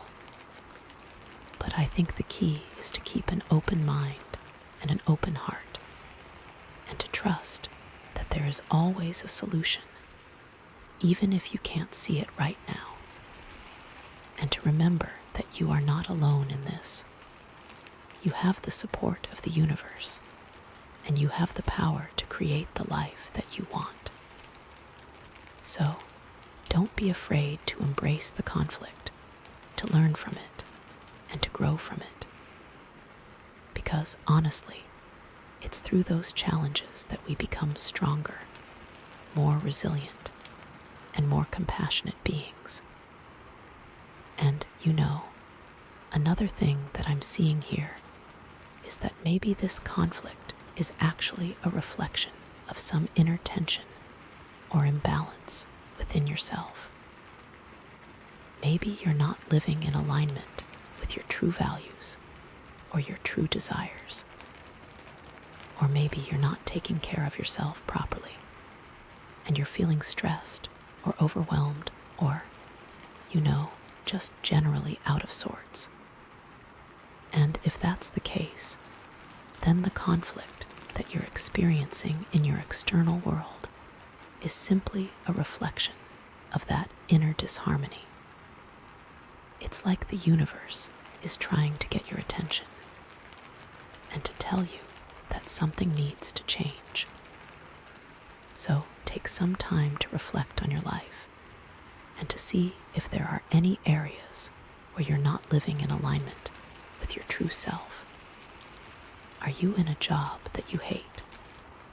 Are you in a relationship that is not serving you? Are you neglecting your health or your well-being? And if you identify any areas where you're not living in alignment, then take steps to change them. It might not be easy, but it will be worth it in the long run. Because when you're living in alignment with your true self, you'll feel more energized, more inspired, and more at peace. And it's also important to remember that self-care is not selfish. It's essential.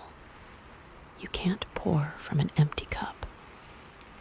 You need to take care of yourself physically, emotionally, and spiritually in order to be able to show up for others and to create the life that you want.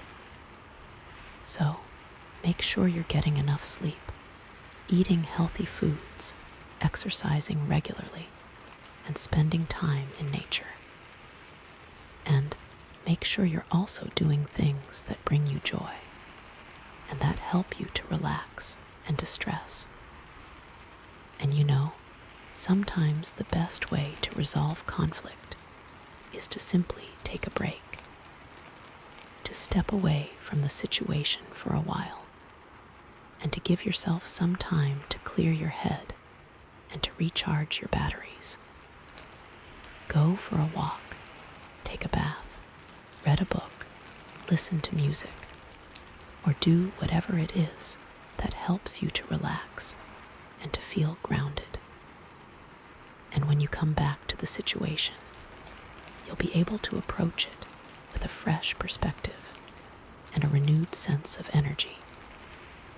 Okay, so let's bring this back to those other cards for a sec, right? So, the Five of Cups was about releasing the past, right?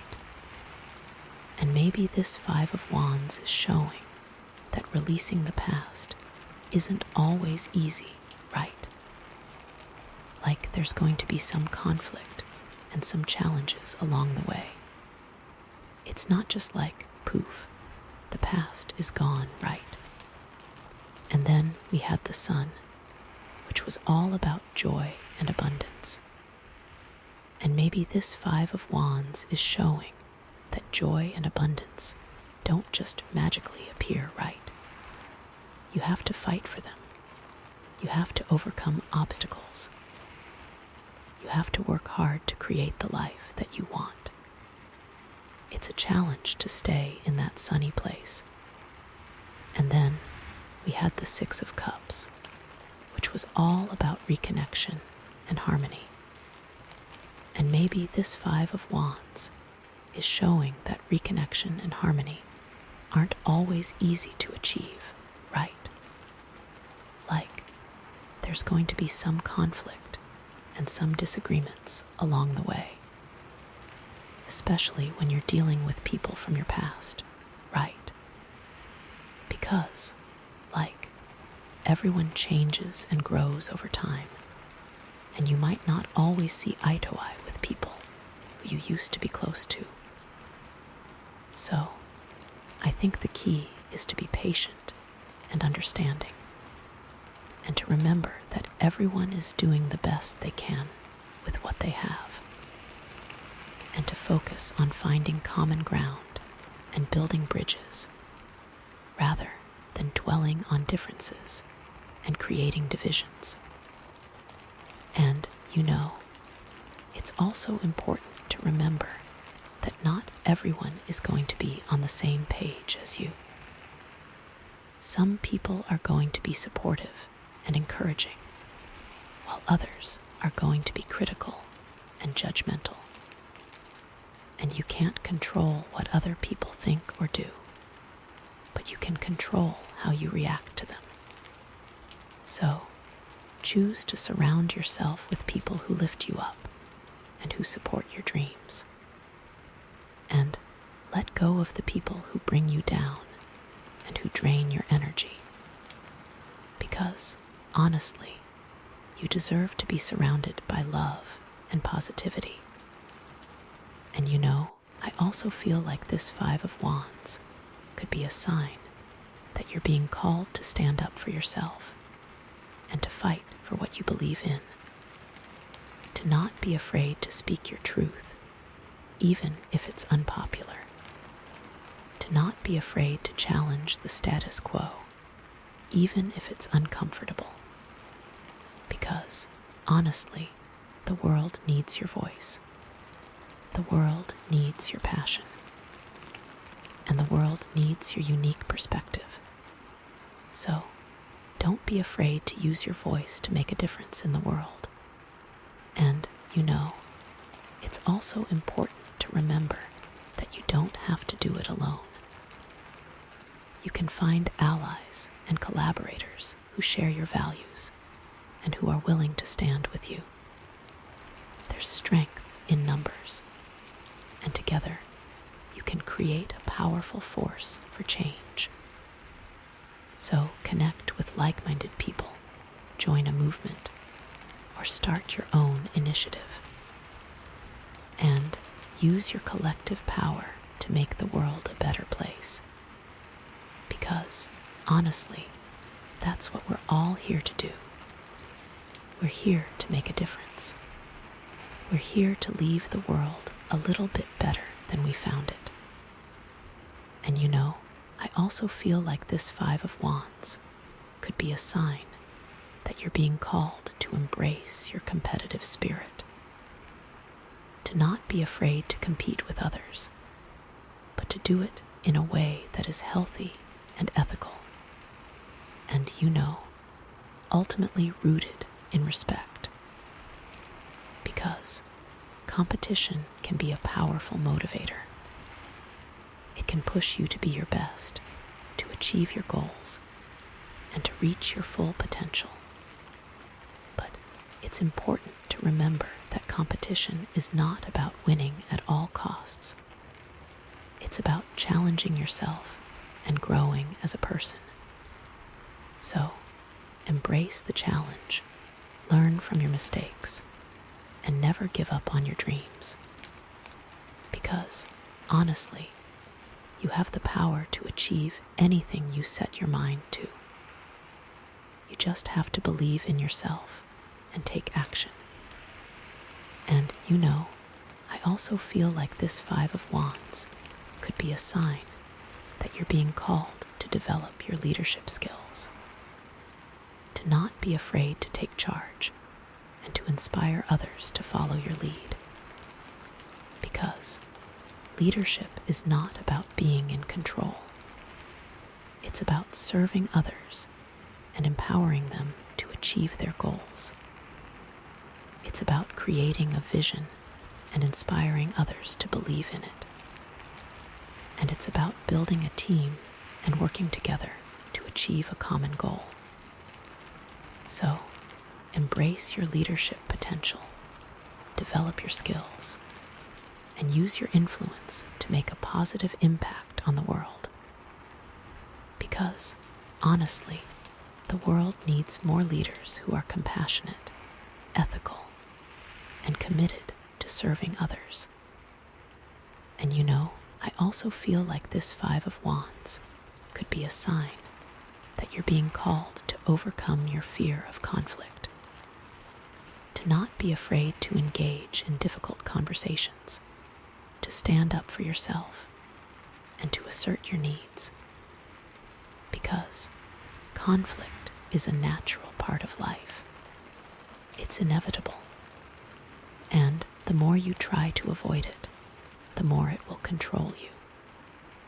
So learn to embrace conflict as an opportunity for growth and understanding. And it's also important to remember that you don't have to be perfect. You're going to make mistakes. You're going to say the wrong thing. And you're going to hurt people's feelings.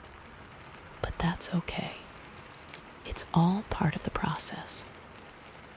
The important thing is to learn from your mistakes, to apologize when you're wrong, and to move forward with compassion and understanding. Because, honestly, that's what makes you human. That's what makes you relatable. And that's what makes you a good leader. Okay, wow, that was a lot, right? I feel like this Five of Wands is really shaking things up, It's like, after all that beautiful, harmonious energy, now we're being challenged to step into our power and to fight for what we believe in. And I think that's a really important message, Because the world needs people who are willing to stand up for what's right, who are willing to challenge the status quo, and who are willing to make a difference. So don't be afraid to embrace the conflict, to learn from it, and to grow from it. Because, honestly, it's through those challenges that we become stronger, more resilient, and more compassionate beings. And, it's also important to remember that you're not alone in this. You have the support of the universe, and you have the power to create the life that you want. So believe in yourself, take action, and never give up on your dreams. So, thinking back to Labradorite, right? Balancing all these things, seeing all sides. It feels like this card is almost forcing you to see sides you maybe didn't want to see. Like, it would be nice if everything was all sunshine and roses. But the Labradorite is like, nah, gotta look at the tough stuff too. And that's where the real balance comes in. But this card also feels like a bit of a warning, right? Like, don't get so caught up in the conflict that you forget about all the good stuff we saw earlier. Don't let the Five of Wands overshadow the Sun, Okay, I'm getting excited to see where the last two cards lead. It feels like we're building to something big here, a major moment of clarity or a big decision point. Okay, deep breath, here we go. Let's see what the universe has in store for us next. Shuffle, all right. And the next card is the Eight of Swords. Whoa, okay, that's intense, right?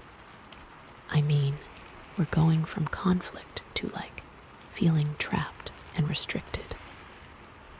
Okay, so typically, the Eight of Swords is all about feeling stuck, like you're in a situation where you don't have any freedom or control,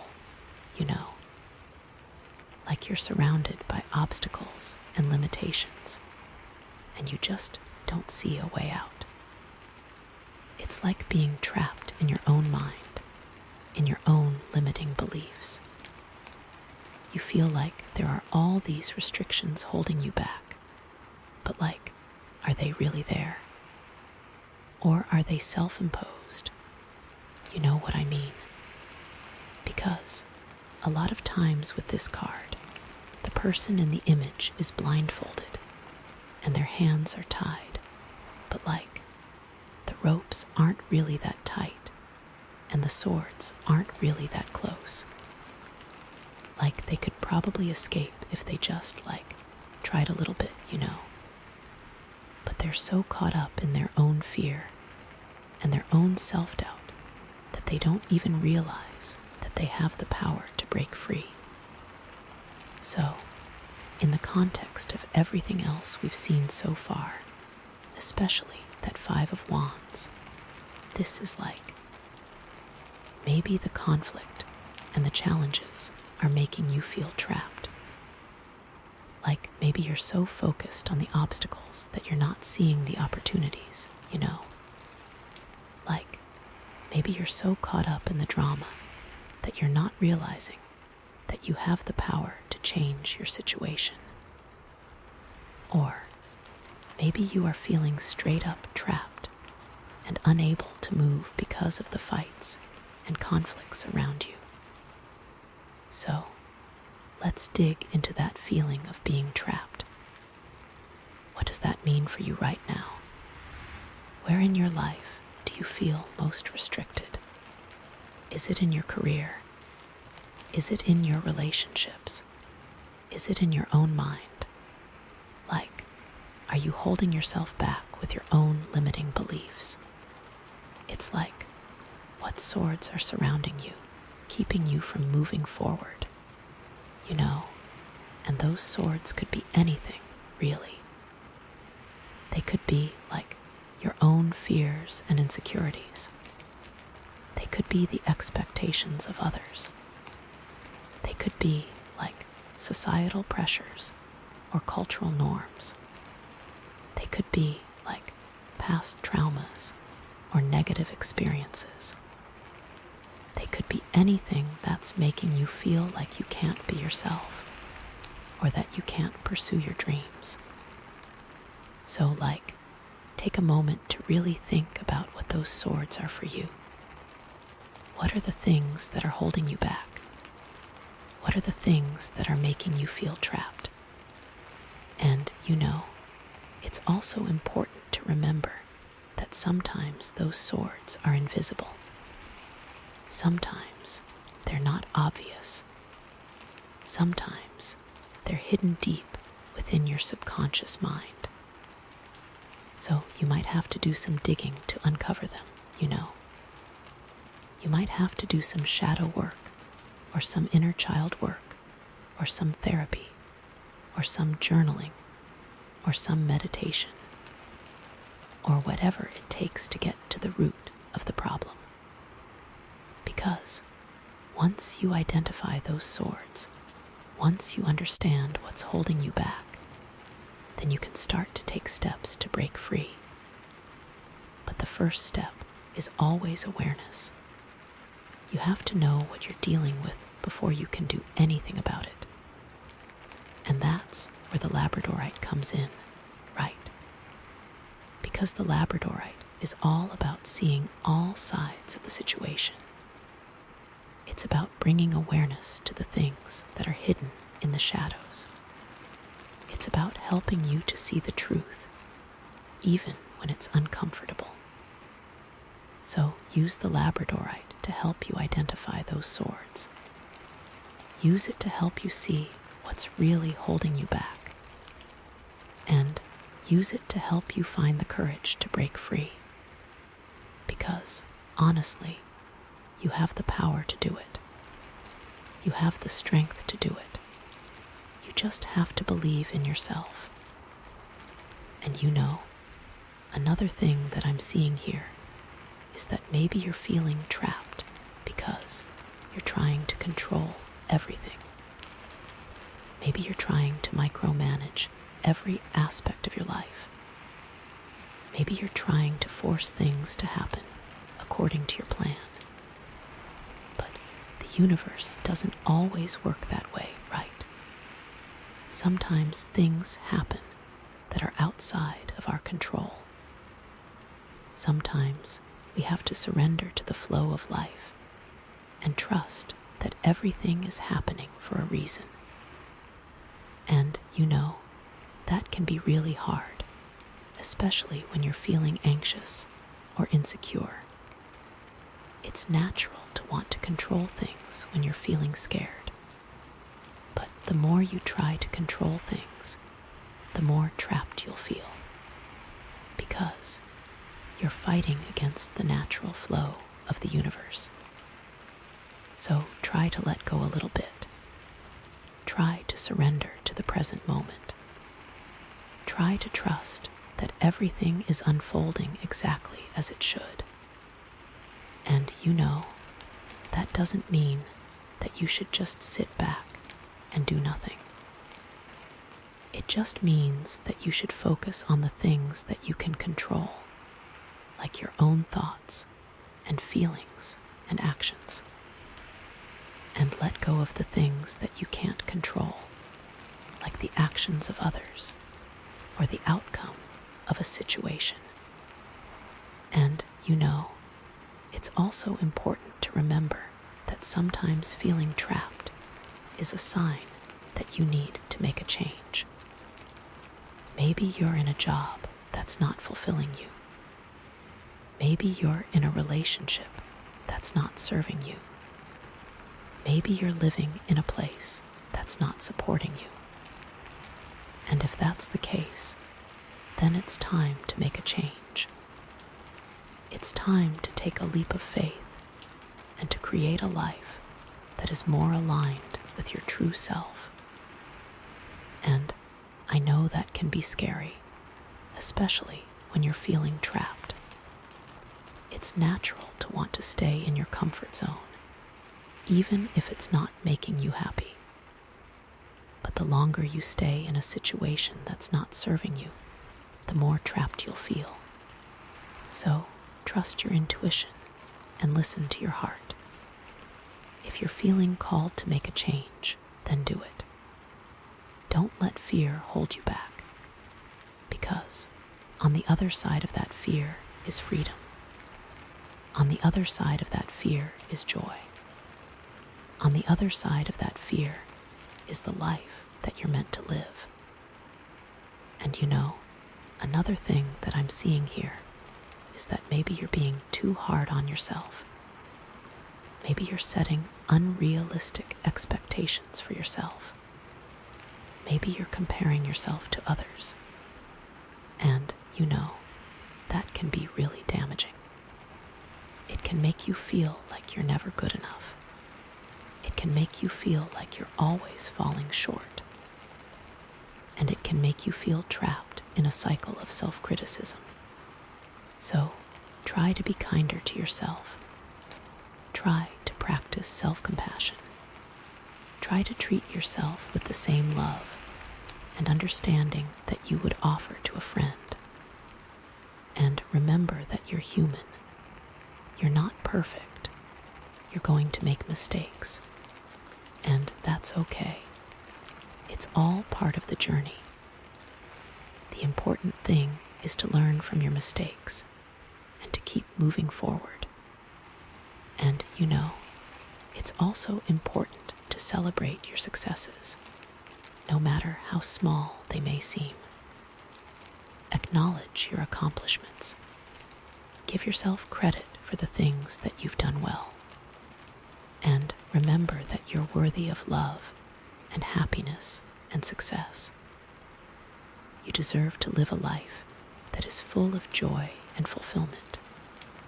So, don't let anyone, including yourself, tell you otherwise. Okay, so, how does this all connect back to the Five of Wands, right? Well, maybe the conflict and the challenges are making you feel like you don't have any control. Like, maybe you're feeling overwhelmed by the chaos and the drama. And as a result, you're feeling trapped and restricted. But the Eight of Swords is a reminder that you always have a choice. You always have the power to change your situation, even if it doesn't feel like it. Even if you're surrounded by obstacles and limitations, you can always choose to shift your perspective. You can always choose to focus on the positive. And you can always choose to take action to create a better life for yourself. So, don't let the Five of Wands define you. Don't let the conflict and the challenges hold you back. Use them as an opportunity to grow and to learn and to become a stronger, more resilient person. And you know, it's also important to remember that the Five of Wands is not always a bad thing. Sometimes conflict can be a catalyst for growth and change. It can help you to clarify your values. It can help you to identify your priorities.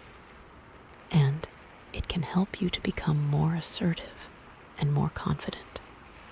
So, embrace the conflict. Learn from it. And use it to propel yourself forward. And you know, another thing that I'm seeing here is that maybe the Eight of Swords is a sign that you need to set some boundaries. Maybe you're letting other people walk all over you. Maybe you're saying yes when you really want to say no. Maybe you're taking on too much responsibility. And as a result, you're feeling drained and exhausted and trapped. So, it's time to set some boundaries. It's time to start saying no to the things that don't serve you. it's time to prioritize your own needs and your own well-being.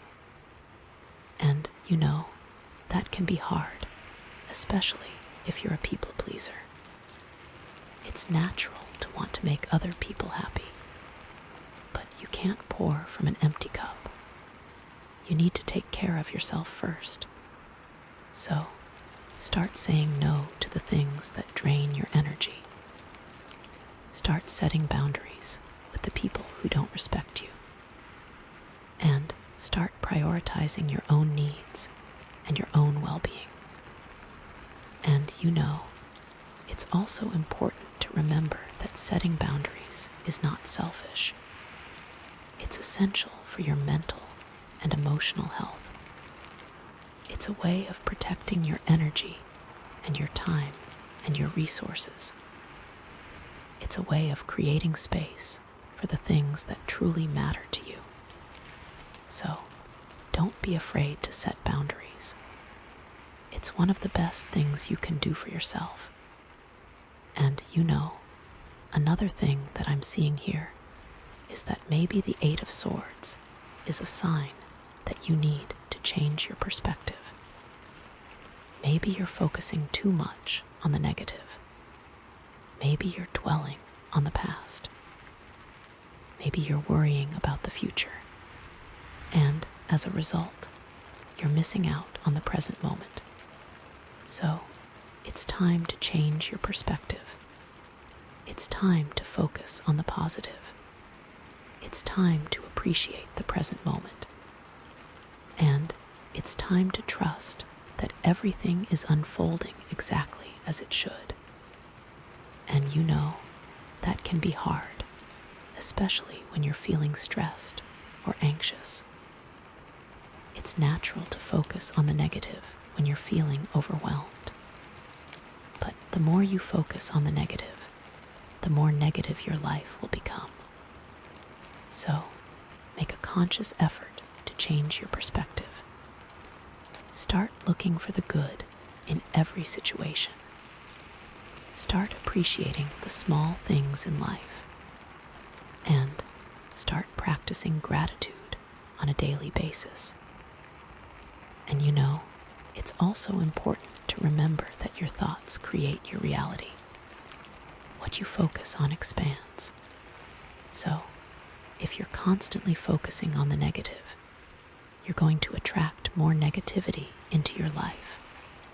But if you're focusing on the positive, you're going to attract more positivity into your life. So, choose your thoughts wisely. Choose to focus on the good. And choose to create a life that is full of joy and abundance.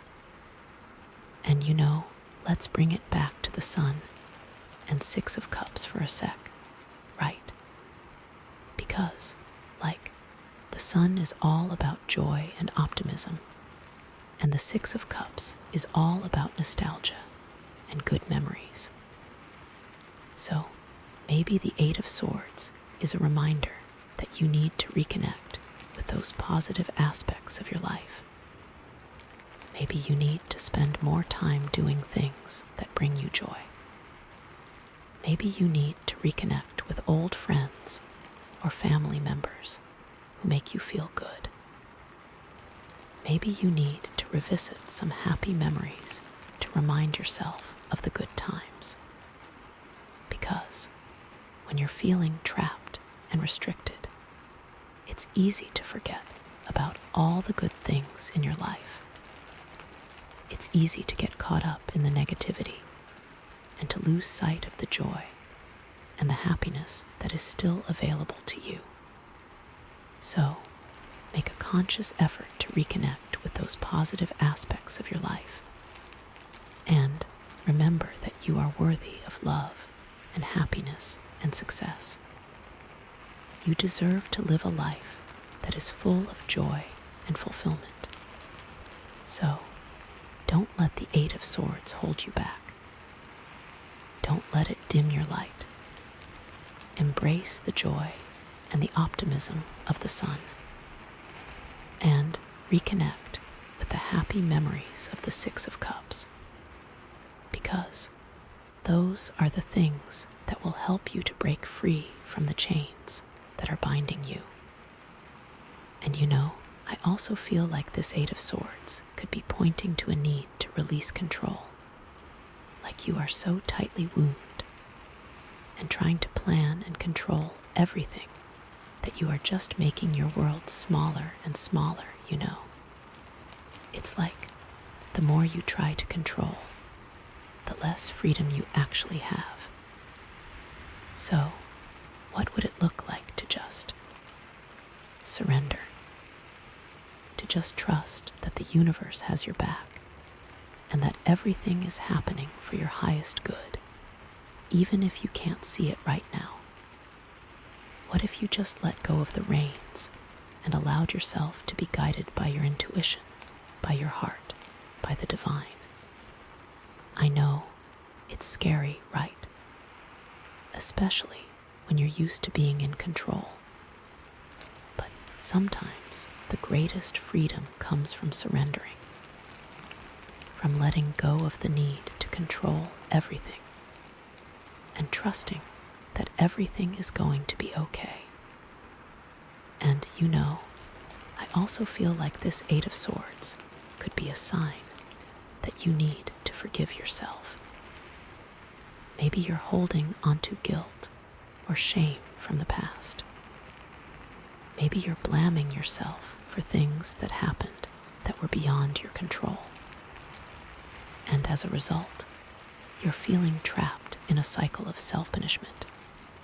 So, it's time to forgive yourself. It's time to let go of the past. It's time to release the guilt and the shame. And remember that you're human. You're not perfect. You're going to make mistakes. And that's okay. It's all part of the journey. The important thing is to learn from your mistakes and to keep moving forward. And it's also important to remember that forgiveness is not about condoning bad behavior. It's about freeing yourself from the pain and the suffering that you're holding onto. It's about releasing the resentment and the anger that is poisoning your soul. So, forgive yourself, forgive others, and set yourself free. And like bringing it all back to the Labradorite and those aligned realities. It feels like the universe is showing you that you have the power to create your own reality. You're not a victim of circumstance. You're not trapped by fate. You have the ability to choose your thoughts, your feelings, and your actions. And by choosing wisely, you can create a reality that is aligned with your highest good. But it takes awareness. It takes courage. And it takes a willingness to let go of the things that are holding you back. But you can do it.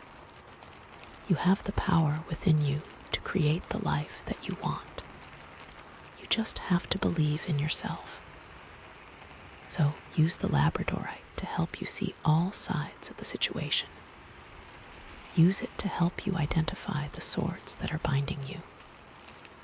And use it to help you find the courage to break free and create a reality that is aligned with your true self. Because you deserve to live a life that is full of joy and abundance and freedom. So, don't let anything hold you back. And this is making me think like, is there someone in your life who is making you feel trapped? Like, is there a person who is constantly criticizing you, or judging you, or trying to control you? Because sometimes we can get so used to being around toxic people that we don't even realize how much they're affecting us. We don't realize how much they're holding us back. So take a look at the people in your life and ask yourself, are these people supporting me? Are they lifting me up, or are they dragging me down? And if there are people in your life who are making you feel trapped, it may be time to distance yourself from them. It may be time to set some boundaries. It may even be time to cut them out of your life altogether. Because you deserve to be surrounded by people who love you, who support you, and who believe in you. You deserve to be surrounded by people who help you to feel free and empowered. So, choose your friends wisely. And don't be afraid to let go of the people who are holding you back. And, another thing that I'm seeing here is that maybe you're afraid of success. Maybe you're afraid of what will happen if you actually achieve your goals. Maybe you're afraid of the responsibility that comes with success. Maybe you're afraid of the attention that you'll receive. And as a result, you're subconsciously sabotaging yourself. You're creating obstacles in your own path. You're holding yourself back from achieving your full potential. So it's time to confront your fear of success. It's time to ask yourself, what am I really afraid of? And it's time to challenge those fears and to realize that you are capable of handling anything that comes your way. You are strong. You are resilient. And you are worthy of success. So, don't let your fear hold you back. Embrace your potential. And go out there and create the life that you've always dreamed of. Because you deserve it. Okay, wow, this card is really deep, right? It's not just about feeling trapped. It's about understanding why you feel trapped and what you can do to break free. And it's about taking responsibility for your own life and realizing that you have the power to create your own reality. And bringing it back to that Labradorite, it's all about finding that balance, right? Acknowledging the challenges and the limitations, but also seeing the opportunities and the possibilities. And it's about using your intuition and your inner wisdom to guide you on your path. So, trust yourself, trust the universe, and trust that everything is unfolding exactly as it should. Okay, I'm seriously so curious to see what the last card is going to be. It feels like we're getting closer and closer to the heart of the matter, Like we're peeling back the layers of an onion, and we're about to get to the core. Is this a relationship? Is it a job? Is it something internally that needs work? I am excited. Okay, all right, so deep breath, here we go. The next card is the Hanged Man. Ooh, okay, well that's, interesting, right? After all that talk about feeling trapped and trying to break free, now we have the Hanged Man, which, visually, is all about being suspended, right? It's about being in a state of waiting, of surrender, of seeing things from a completely different angle, So, where do we even begin with this one? I mean, it's not always the most comfortable card to see, right? Because it suggests a kind of stillness, a pause in action, which can feel really frustrating, especially when you're eager to move forward. But honestly, I think this card has a really powerful message for you right now, especially considering everything else that's come up in this reading. So, the Hanged Man, right? He's hanging upside down, but he doesn't look like he's suffering, He's got this, like, serene expression on his face, almost like he's, like, meditating or something. And that's because this card isn't really about punishment or restriction. It's about willingly choosing to suspend your own actions in order to gain a new perspective. It's about sacrificing something, whether it's your time, your energy, your ego, in order to achieve a greater understanding or a higher purpose. And it really vibes with what we were talking about with the Eight of Swords too. Like, think about it, right? We just had that Eight of Swords, which was all about feeling trapped and restricted by your own limiting beliefs. And now we have the Hanged Man, which is like, okay, you feel trapped, but what if you choose to hang there for a bit? What if you intentionally suspend your normal way of doing things in order to see things from a different angle? Maybe the key to breaking free from those swords isn't to fight them head on, but to, like, flip the whole situation upside down and see if you can find a new way out, you know? It's almost like the universe saying, okay, you think you're stuck. Let's really get you stuck, but on purpose, so you can see the way out. And you know, that's not always easy to do, right? It takes a lot of courage to willingly step back from a situation, especially when you're feeling pressured to act or to make a decision. It takes a lot of trust to surrender to the unknown and to believe that everything is unfolding exactly as it should, even when it doesn't feel like it.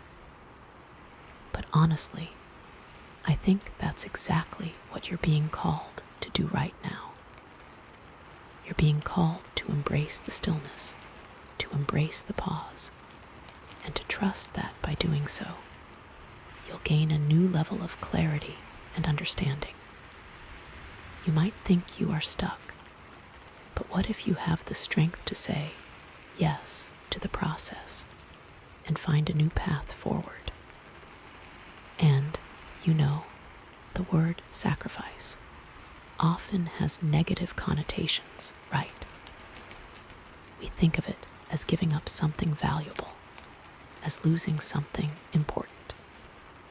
But the Hanged Man is showing us that sacrifice can actually be a really positive thing.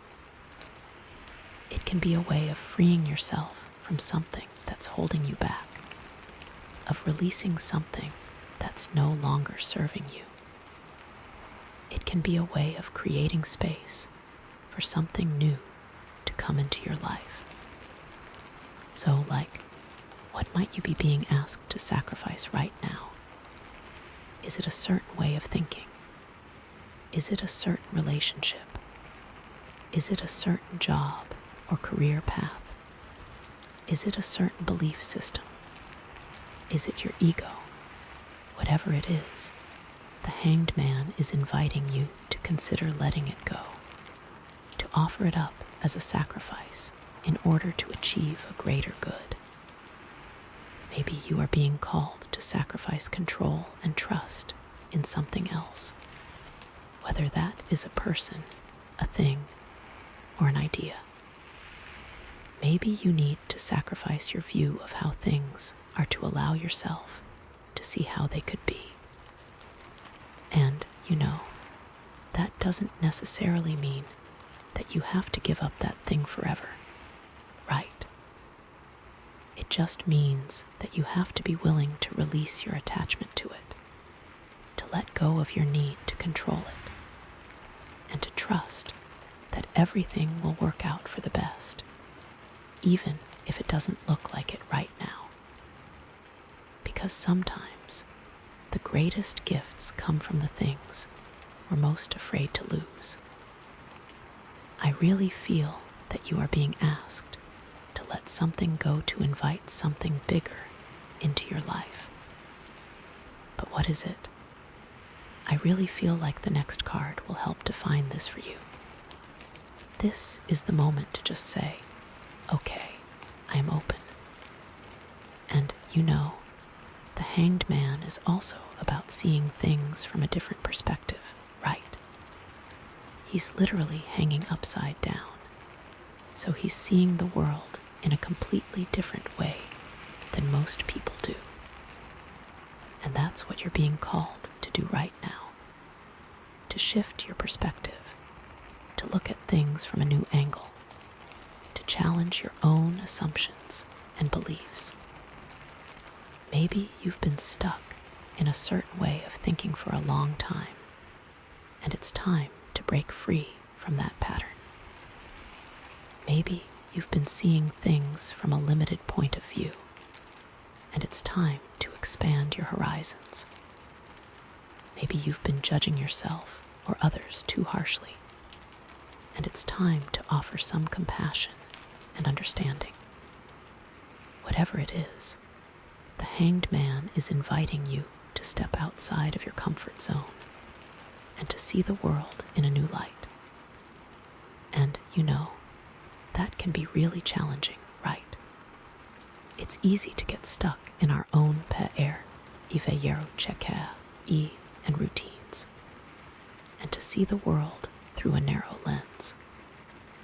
But the more you're willing to challenge your own beliefs and to consider different perspectives, the more open and expansive your world will become. Think about it, right?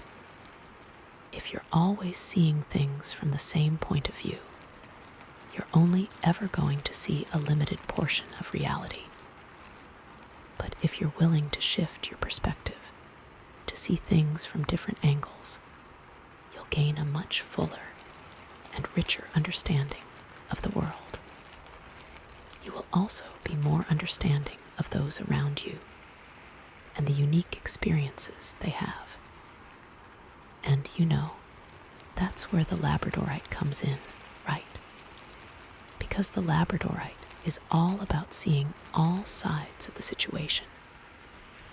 It's about balancing different perspectives and finding harmony between them. It's about aligning yourself with a higher truth, a more expansive reality. And that fits so well with what we pulled earlier. And I was hoping that we would be able to incorporate the crystal so well. So, how can you use the Labradorite to help you shift your perspective and see things from a different angle? Well, maybe you can try meditating with it, focusing on its energy and allowing it to guide you to new insights and understandings. Or maybe you can simply carry it with you throughout the day, using it as a reminder to stay open-minded and to consider different points of view. Or maybe you can put it on your forehead. Whatever feels right for you, trust your intuition and allow the Labradorite to work its magic.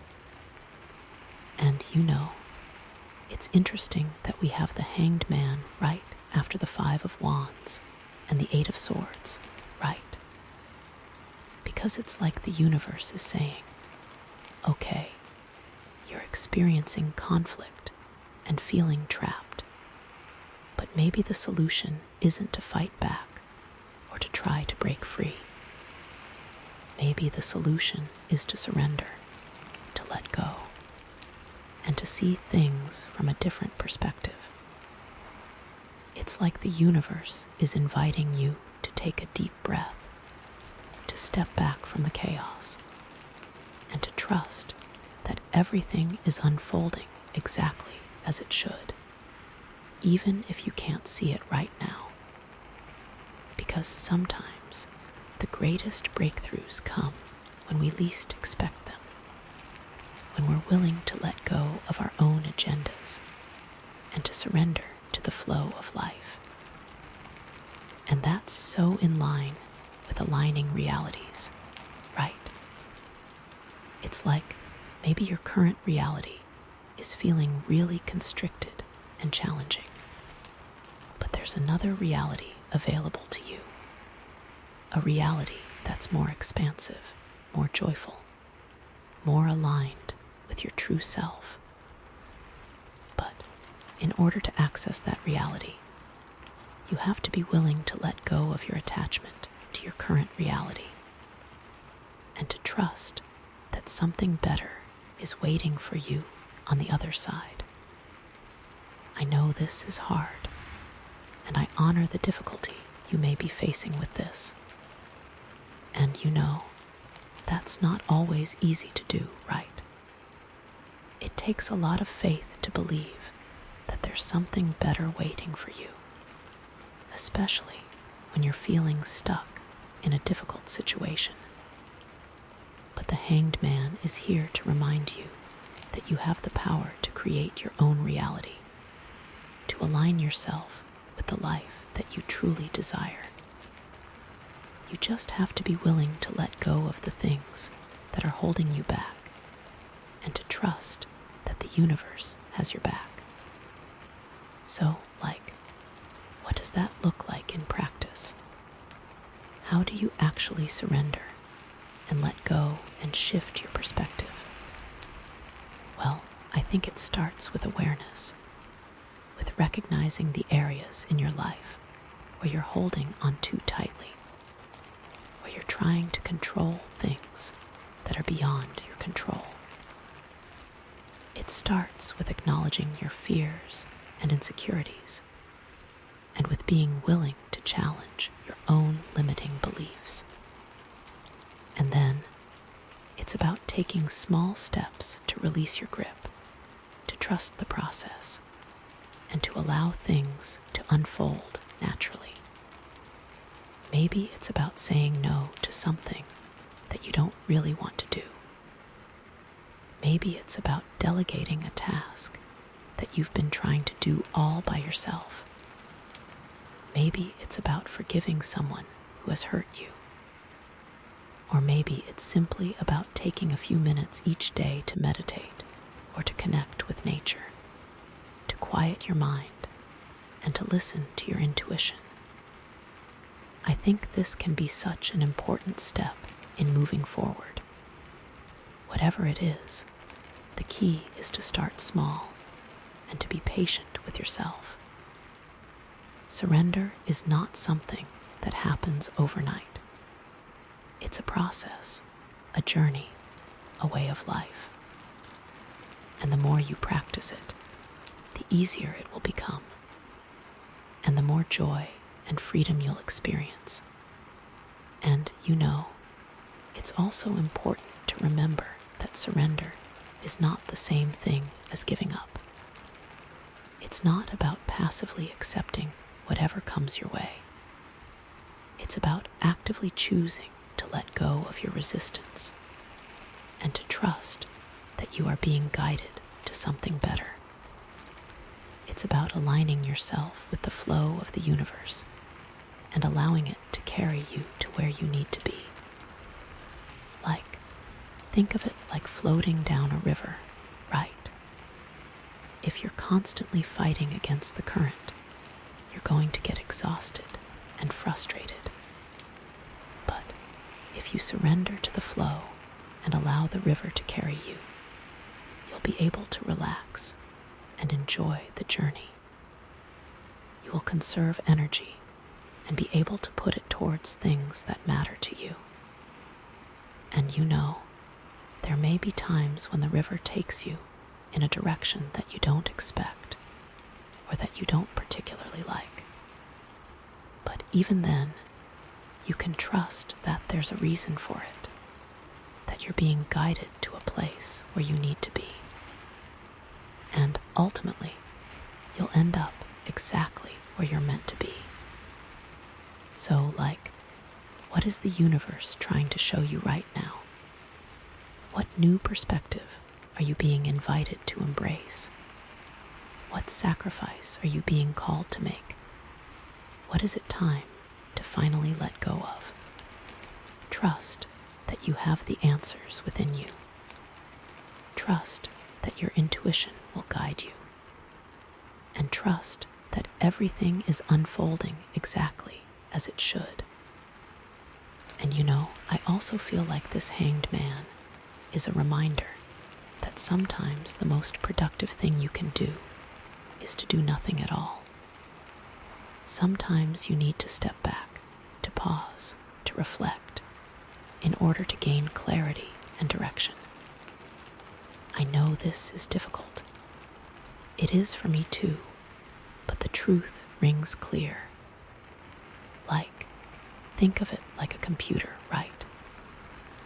If it's running too many programs at once, it's going to slow down and eventually crash. But if you close some of those programs, if you give it a chance to rest and recharge, it's going to run much more efficiently and effectively. And that's true for us too. If we're constantly running around, doing too much, we're going to get burned out and overwhelmed. But if we take time to rest and recharge, if we give ourselves a chance to pause and reflect, we're going to be much more productive and effective in the long run. So, don't be afraid to take some time for yourself. Don't be afraid to say no to things that don't serve you. And don't be afraid to simply do nothing at all. Because sometimes that's exactly what you need in order to gain a new perspective and to move forward with clarity and purpose. And I also feel like this hanged man could be pointing to a need to trust your intuition more. Maybe you've been relying too much on logic and reason, and you've been ignoring your inner voice. And as a result, you're feeling lost and confused. So it's time to reconnect with your intuition. It's time to start listening to your inner guidance. And it's time to trust that you know what's best for yourself. How do you actually do that? How do you reconnect with your intuition? Well, there are many different ways, but some of the most effective include meditation, journaling, spending time in nature, and simply paying attention to your gut feelings. When you're faced with a decision, take a moment to quiet your mind and to listen to your inner voice. What does your gut tell you? What feels right? What feels aligned with your values and your purpose? And trust that answer, because your intuition is always guiding you towards your highest good. And it's also important to remember that your intuition is not always going to be logical or rational. It may not always make sense to your mind, but that doesn't mean that it's not valid. In fact, sometimes the most profound insights come from our intuition, from our inner knowing. So trust yourself, trust your intuition, and trust that you are being guided to where you need to be. And thinking back to those other cards, right? The 5 of Cups was about releasing the past and forgiving yourself and others. The Sun was about embracing joy and abundance and shining your light. And the 6 of Cups was about reconnecting with the past and sharing your love and kindness with the world. So, how does the Hanged Man fit into all of that? Well, maybe the Hanged Man is showing you that in order to fully release the past, you need to surrender to the present moment. You need to let go of your attachment to the way things used to be, and to trust that you are being guided to something better. Maybe the Hanged Man is showing you that in order to fully embrace joy and abundance, you need to sacrifice your fear and your doubt. You need to let go of your limiting beliefs and to trust that you are worthy of all good things. And maybe the Hanged Man is showing you that in order to fully reconnect with the past and to share your love and kindness with the world, you need to shift your perspective. You need to see things from a new angle and to understand that everyone is doing the best they can with what they have. So, what does that all mean for you? What are you being called to release, to sacrifice, to shift, in order to align yourself with your highest good? Trust that you have the answers within you. Trust that the universe is guiding you. And trust that everything is unfolding exactly as it should. And I have to say, this reading has been so powerful so far. It's like we're peeling back the layers of an onion, and we're getting closer and closer to the heart of the matter. And I'm so excited to see what the final card will reveal. Will it show you the rewards of your sacrifice? Will it show you the new path that's opening up before you? Will it show you the ultimate outcome of your journey? I can't wait to find out. I am so excited to pull the final card for you. Okay, so I am seriously so excited to pull the final card for you.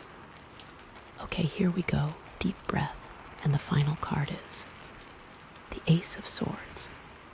Whoa, okay, that is powerful, right?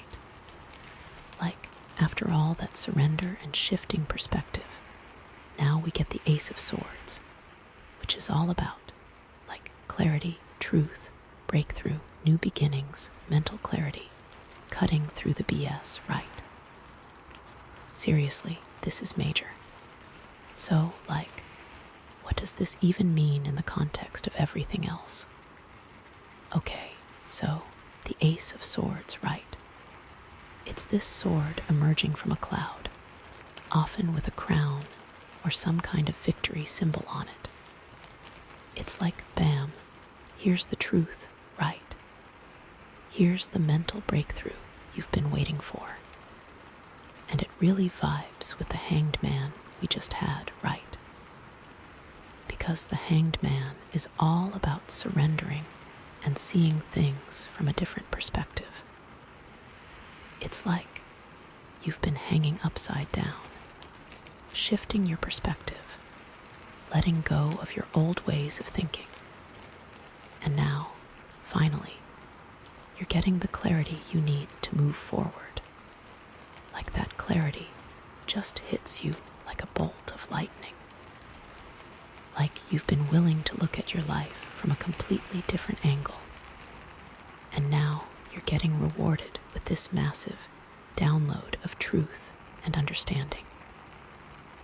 It's like all that suspension, all that waiting, all that sacrifice, it was all worth it.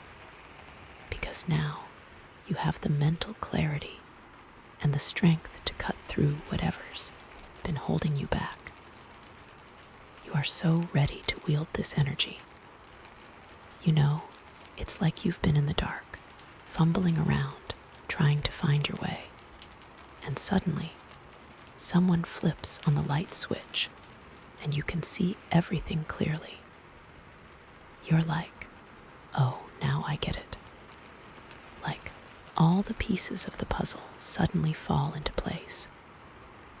The Ace of Swords represents that moment of sudden understanding, that moment of clarity that cuts through the confusion and illuminates the truth. But it's also important to remember that swords are, SWORDS, right? They're sharp, they're powerful, and they can be dangerous if not wielded properly. So this Ace of Swords isn't just about getting clarity. It's about using that clarity wisely, you know. It's about being discerning, about cutting away what's no longer serving you, but also about being careful not to hurt yourself or others in the process. It's about using your mental strength and your newfound understanding to create positive change in your life, but also about being responsible and ethical in your actions. It's about being true to yourself, but not afraid to cut away the parts of you that are holding you back. So, this Ace of Swords is like a call to action, right? It's like, okay, you've got the clarity, you've got the truth. Now, what are you going to do with it? Are you going to sit on it and let it gather dust? Or are you going to use it to create something amazing? Are you going to allow this truth to set you free?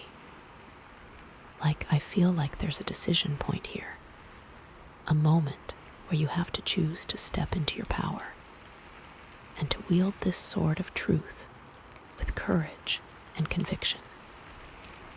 And you know, the Ace of Swords is also about new beginnings, right?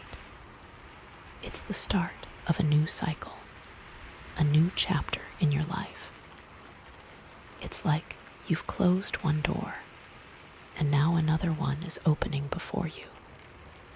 And this time, you're armed with the truth, with the clarity, with the mental strength you need to succeed. You're not going into this new beginning blindly. You're going into it with your eyes wide open, ready to face whatever challenges come your way. Think about where you were when we started this reading, right? With the 5 of Cups, feeling regret and disappointment, focusing on what you'd lost. And now, here you are, with the Ace of Swords, ready to embrace a brand new beginning, armed with the truth and the clarity you need to create a life that is truly aligned with your soul. That's a huge transformation, right? That's a testament to your strength, your resilience, and your willingness to do the work. You truly had the strength to pull it off. So give yourself credit for that. Okay, so let's connect this Ace of Swords back to those other cards, right? So we started with the 5 of Cups, which was all about releasing the past and forgiving yourself and others. And then we had the Sun, which was all about embracing joy and abundance and shining your light. And then we had the 6 of Cups, which was all about reconnecting with the past and sharing your love and kindness with the world. And then all this conflict. So, how does this Ace of Swords tie into all of that? Well, maybe the Ace of Swords is showing you that the key to truly releasing the past is to gain clarity about what actually happened, to understand the lessons you learned, and to forgive yourself and others for any mistakes that were made. It's like you can't just bury the past and pretend it didn't happen. You have to face it head on, with honesty and courage, and to use the truth to set yourself free. Maybe you're getting the clarity to see the ways that you were responsible for things and to forgive others. Maybe you were only seeing one side of the situation. But now, you're getting a new perspective that allows you to understand everyone's actions and to move forward with compassion and understanding. And with the Sun, maybe the Ace of Swords is showing you that the key to truly embracing joy and abundance is to get clear about what you really want, to identify your true passions, and to align your actions with your values. It's like you can't just chase after shiny objects and expect to find happiness. You have to dig deep to discover what truly lights you up from the inside, and to use your mental strength and your determination to create a life that is filled with purpose and meaning. Maybe you need to use that sword to cut away some of the things you thought you wanted, to make space for the things you actually desire, to cut away the noise so you can better hear what your heart wants. Like maybe you've been chasing after money or fame or success, but now you're realizing that those things don't really matter, that what truly matters is living a life that is authentic, fulfilling, and aligned with your soul. And with the Six of Cups, maybe the Ace of Swords is showing you that the key to truly reconnecting with the past and sharing your love and kindness with the world is to get clear about your boundaries, to understand what you're willing to give and what you're not willing to tolerate, and to use your voice to speak your truth with compassion and integrity. It's like you can't just blindly give your love and energy to everyone without taking care of yourself. You have to set healthy boundaries to protect your own well-being and to use your wisdom and your discernment to create relationships that are mutually supportive and fulfilling. This Ace of Swords helps you to recognize your boundaries and to maintain them. And then, of course, we had that Five of Wands, which was all about conflict and competition, and the Eight of Swords, which was about feeling trapped and restricted. And maybe the Ace of Swords is showing you that the key to overcoming conflict and breaking free from those limitations is to get clear about your own power, to understand your own worth, and to use your mental strength and your courage to stand up for yourself and to fight for what you believe in. It's like you can't just let other people walk all over you. You have to assert your boundaries, to speak your truth, and to take control of your own life. Maybe you were feeling trapped because you were afraid of conflict. But now you're realizing that conflict is actually an opportunity for growth, and that you have the strength and the courage to navigate it effectively. Maybe you need to use that sword to cut through the noise and the chaos and to get to the heart of the matter, to understand what's really going on, and to find a way to resolve the conflict in a way that is fair and just for everyone involved. And honestly, that's what the world needs right now, right? People who are willing to stand up for what's right, who are willing to challenge the status quo, and who are willing to use their voices to create positive change. And maybe that all leads to sacrificing something too, right? But this is the kind of healthy, cutting off sacrifice that serves you. Okay, so let's bring it back to the Labradorite, right? Because that's what this whole reading is about. Balancing aligned realities, navigating those parallel paths together.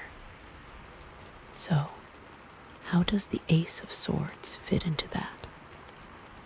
Well, I think the Ace of Swords is showing you that the key to aligning your realities is to get clear about your truth, to understand what you truly believe, and to use your mental strength and your intuition to create a life that is aligned with your soul's purpose. It's like you can't just blindly follow the crowd. You have to forge your own path, to create your own reality, and to live a life that is authentic, meaningful, and fulfilling. Maybe you've been trying to fit into someone else's mold, but now you're realizing that you're unique and special, and that you have your own unique gifts to offer the world. Maybe you need to use that sword to cut away the expectations of others and to create a reality that is truly your own. And that's where the balancing comes in, right? Because it's not just about asserting your own truth. It's also about respecting the truths of others. It's about understanding that everyone has their own unique perspective and that their reality is just as valid as yours. So it's about finding a way to balance your own needs and desires with the needs and desires of others, to create a world that is fair and just for everyone involved. It's like you can't just bulldoze your way through life, ignoring the feelings and needs of others. You have to be compassionate, understanding, and willing to compromise, so that you can create relationships that are meaningful. Maybe you need to use that sword to cut away the judgment and the criticism, and to create a space of acceptance and understanding. And, that's not always easy, right? It takes a lot of awareness, a lot of compassion, and a lot of self-control to balance your own truth with the truths of others. But it's worth it, because when you're able to create that kind of balance, you create a world that is more harmonious, more peaceful, and more fulfilling for everyone involved.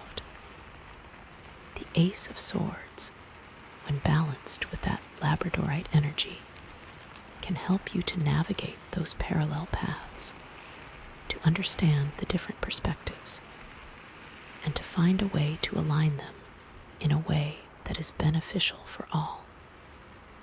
It's like you're not just choosing one reality over another. You're finding a way to integrate them, to create a new reality that is even more expansive and fulfilling than you ever thought possible. Okay, so what does all of this mean for you, practically speaking? What can you do right now to start wielding this Ace of Swords energy and to start aligning your realities? Well, I think the first step is to get clear about your intentions, to understand what you truly want to create in your life. What are your goals? What are your dreams? What are your values? What kind of life do you want to live? And what kind of world do you want to create? Take some time to journal about these questions, to really dig deep and to get clear about what truly matters to you. And then, once you have that clarity, start taking action. Start making choices that are aligned with your intentions. Maybe it's about setting some boundaries with people who are draining your energy. Maybe it's about pursuing a new career path that is more aligned with your passions.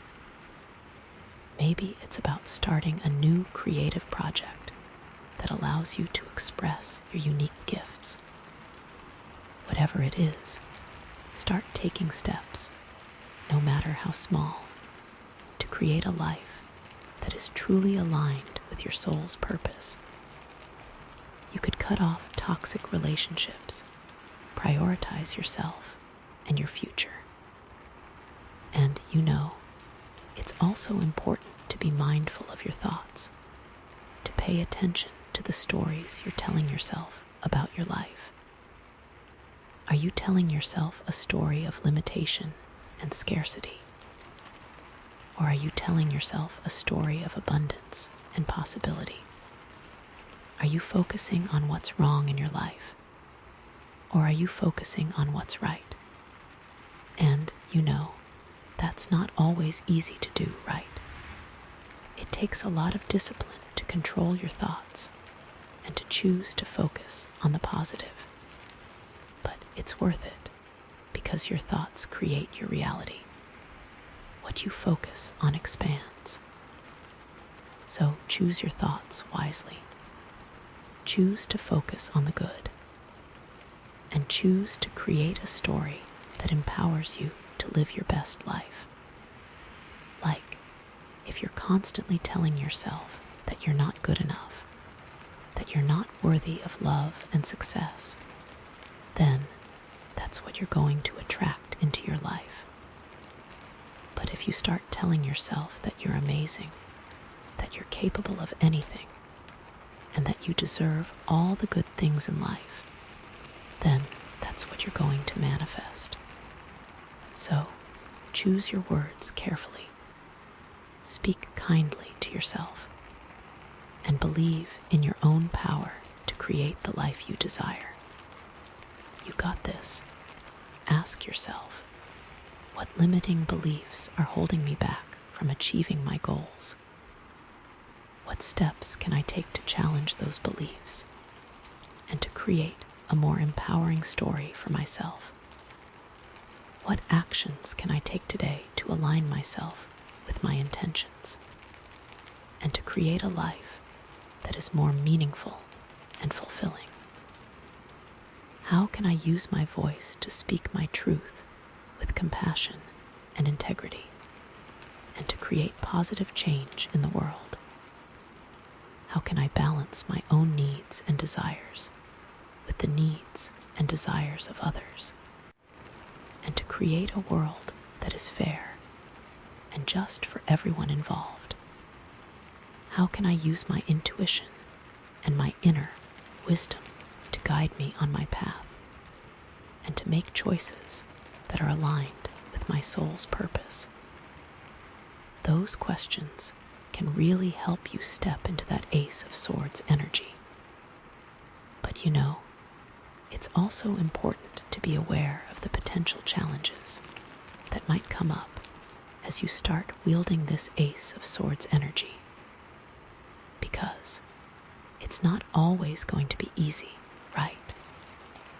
There are going to be times when you doubt yourself, when you feel like you're not strong enough or smart enough or worthy enough. There are going to be times when you face opposition from others, when people try to tear you down or to discourage you from pursuing your dreams.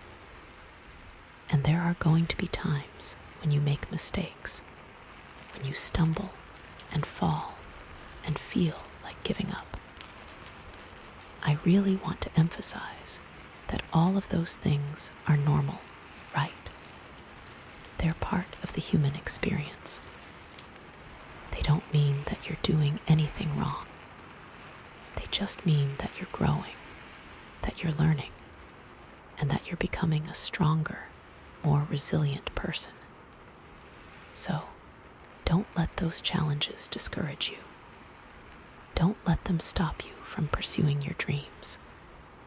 Use them as opportunities to grow and to learn and to become an even better version of yourself. And it's also important to remember that you're not alone. You have the support of the universe, and you have the power within you to overcome any challenge. So, believe in yourself, trust your intuition, and never give up on your dreams. Maybe you are worried this means you need to make really big, scary changes. Like maybe you're afraid that wielding this Ace of Swords means you have to quit your job, end your relationship, or move to a new city. And, maybe that's what you need to do. But maybe not. Maybe it just means that you need to start making small changes, to start setting some boundaries, to start speaking your truth, and to start living a life that is more authentic and aligned with your values. You don't have to do everything at once. You don't have to make any drastic changes. Just start with one small step, and then another, and then another. And before you know it, you'll be living a completely different life. Or maybe you're afraid of hurting someone's feelings. Maybe you're worried that if you start speaking your truth, you're going to offend someone or upset someone. And that's a valid concern. It's never fun to hurt someone's feelings. But it's also important to remember that you can't please everyone. You can't live your life according to other people's expectations. You have to be true to yourself. And if that means that someone's feelings get hurt, then so be it. You can't control their reactions. You can only control your own actions. And it's also important to remember that honesty is the best policy. Even if it's difficult to hear, people usually appreciate honesty in the long run. So, speak your truth with compassion and integrity, and trust that the right people will understand. Okay, so what intentions can you set right now to start moving forward with this Ace of Swords energy? I really feel like this card is a sign that you're ready to take charge of your life, to step into your power, and to create a reality that is truly aligned with your soul's purpose. So, what do you want to manifest? What do you want to create? What do you want to experience? Get clear about your intentions, and then start taking action to bring them into reality. You are ready to take the next step. Here are some ideas for intentions you can set. I intend to speak my truth with compassion and integrity. I intend to set healthy boundaries with people who are draining my energy.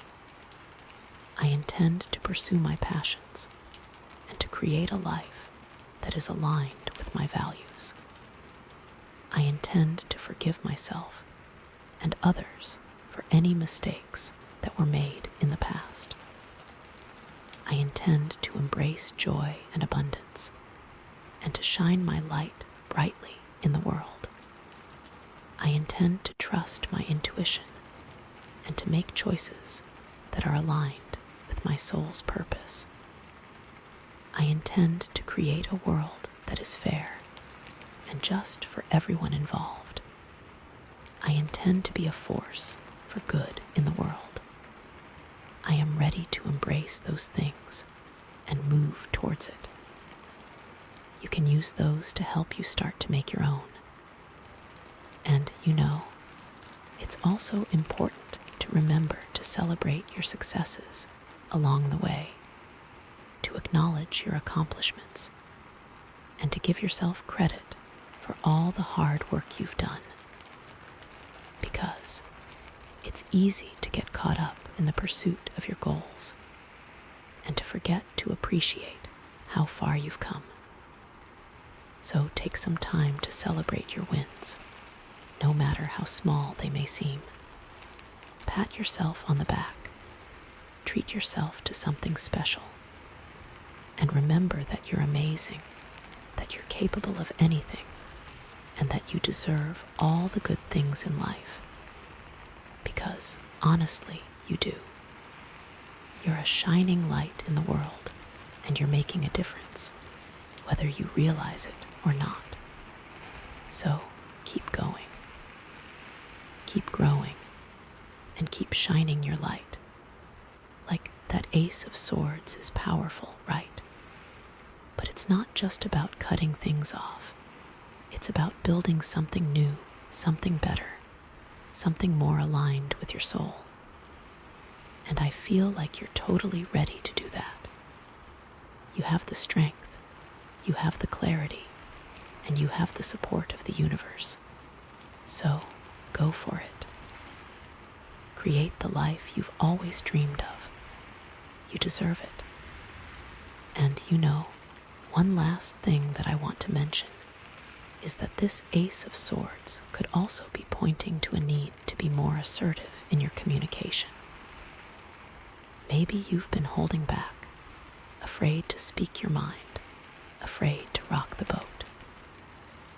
But now is the time to be clear, direct, and honest in your interactions with others.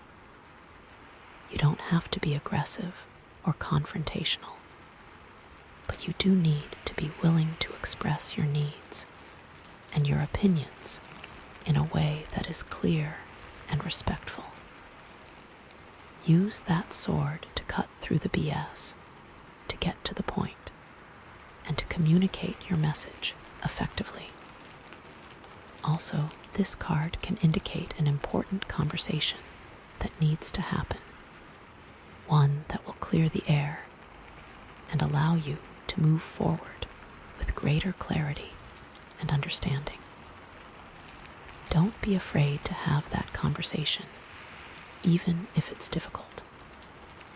The Ace of Swords will give you the courage and the clarity you need to express yourself effectively and to create a positive outcome. Just be sure to approach the situation with compassion and understanding, and to be open to hearing the other person's perspective. Because communication is a two-way street, and the best outcomes are achieved when everyone feels heard and respected. Remember Labradorite, and that's what you're capable of creating.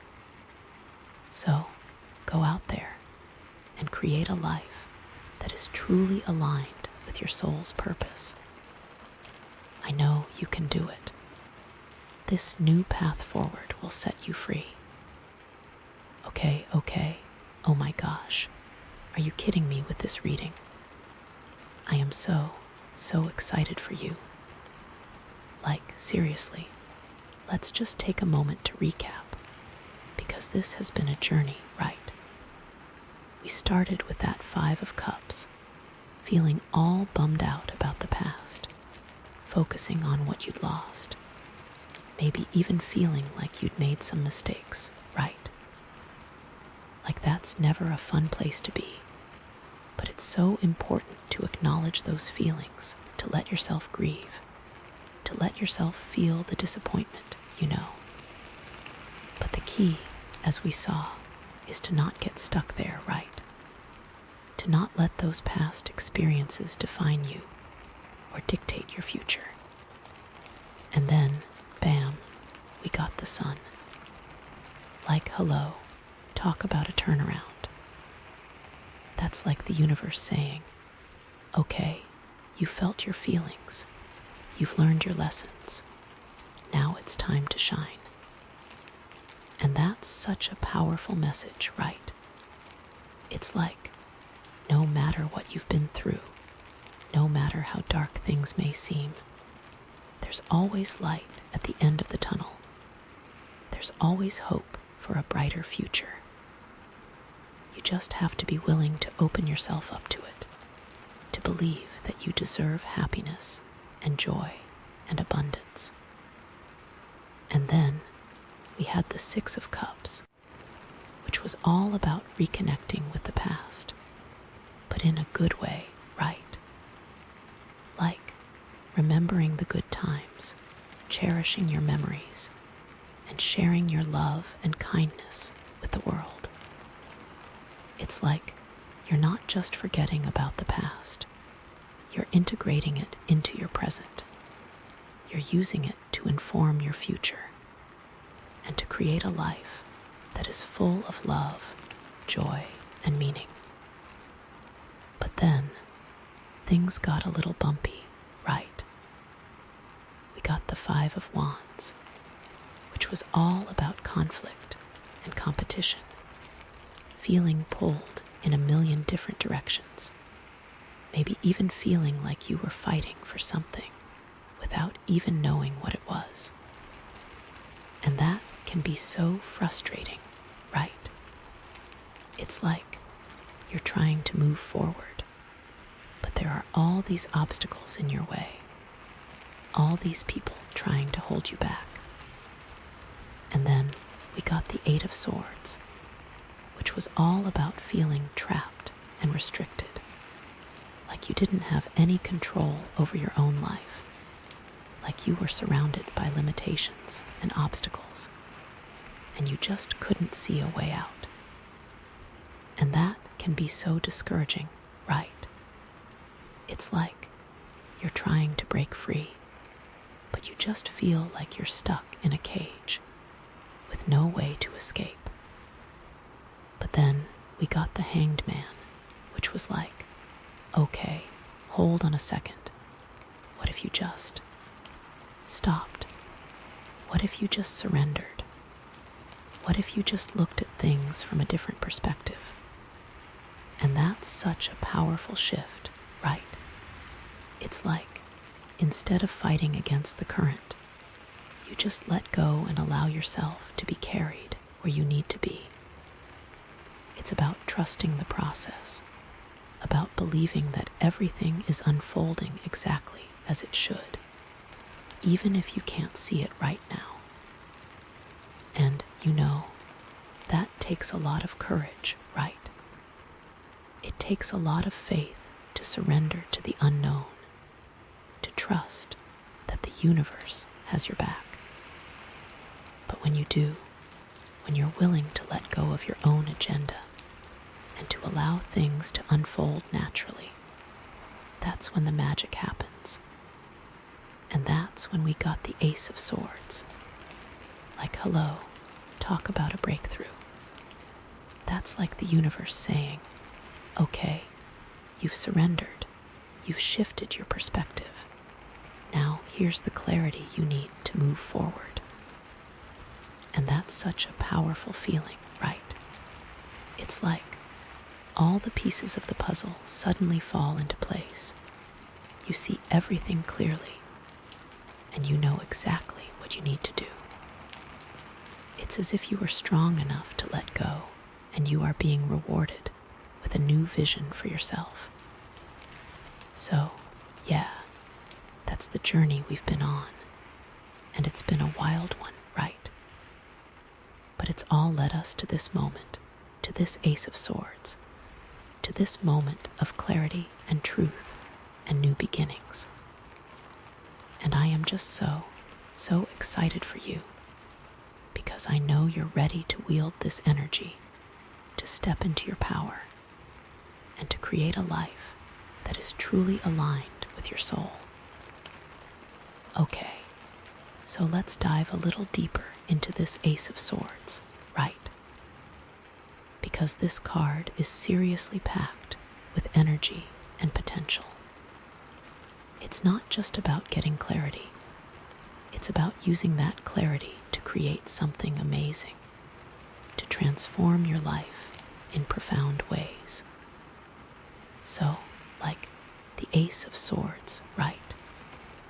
It represents the power of the mind, the power of intellect, the power of truth. It's about cutting through the illusions, seeing things as they really are, and making decisions based on logic and reason.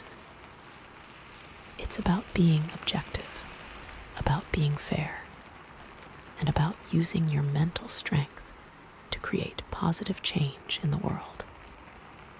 But it's also about intuition, right?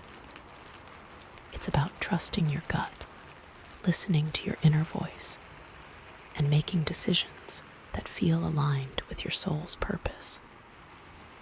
It's about balancing logic with intuition, reason with feeling, and creating a life that is both intellectually stimulating and emotionally fulfilling. It's about knowing who you are at your core and wielding that identity with grace and elegance. And that's not always easy to do, right? It takes a lot of self-awareness to understand your own thoughts and feelings, to know what you truly believe, and to align your actions with your values. It takes a lot of courage to speak your truth, to stand up for what you believe in, and to challenge the status quo. And it takes a lot of humility to admit when you're wrong, to learn from your mistakes, and to keep growing and evolving as a person. But the Ace of Swords is here to remind you that you have the power to do all of those things. You have the mental strength, you have the emotional intelligence, and you have the spiritual guidance to create a life that is truly extraordinary. You just have to believe in yourself, trust your intuition, and take action to bring your dreams into reality. But it is about responsibility. It's about making choices that are aligned with your highest good, even when those choices are difficult or unpopular. It's about taking ownership of your own life, about not blaming others for your problems, and about creating solutions that are fair and just for everyone involved. It's about being a leader, about inspiring others to be their best selves, and about creating a world that is more compassionate, more equitable, and more sustainable. And that's a big responsibility, right? It's not something to be taken lightly. But the Ace of Swords is here to empower you, to give you the strength and the courage to step into your leadership potential and to make a positive impact on the world. But it's also about setting boundaries, right? It's about knowing what you're willing to give and what you're not willing to tolerate, and about communicating those boundaries clearly and effectively. It's about protecting your energy, about not letting other people drain you or take advantage of you, and about creating relationships that are mutually supportive and fulfilling. It's knowing that you are only responsible for you. It's about saying no when you need to say no, about prioritizing your own well-being, and about creating a life that is sustainable and balanced. But it's also about forgiveness, right? It's about letting go of the past, about forgiving yourself and others for any mistakes that were made, and about moving forward with compassion and understanding. It's about recognizing that everyone is doing the best they can with what they have, that everyone makes mistakes, and that everyone deserves a second chance. It's about releasing your anger and resentment, about healing your wounds, and about creating a life that is full of love, joy, and peace. Maybe there is someone you can show forgiveness to and set them free, even if you do not keep them in your life. And it's about acceptance, right? It's about accepting yourself for who you are, with all your strengths and weaknesses, and about accepting others for who they are, with all their quirks and imperfections. It's about recognizing that everyone is unique, that everyone has their own path to walk, and that everyone deserves to be treated with respect and compassion. It's about embracing diversity, about celebrating differences, and about creating a world that is inclusive and welcoming for all. And that takes a lot of practice, right? It's not always easy to accept yourself or others, especially when you disagree or when you're feeling triggered. But the Ace of Swords is here to remind you that acceptance is the key to inner peace, that when you can accept yourself and others fully, you can create a life that is full of love, joy, and harmony. So, what areas of your life are calling for this Ace of Swords energy right now? Where do you need to be more clear, more honest, more assertive, more forgiving, more accepting? What decisions are you facing that require you to tap into your mental strength and your intuition? What changes do you need to make in order to align your life with your soul's purpose? Take some time to reflect on these questions, to journal about them, and to allow the Ace of Swords to guide you towards the answers.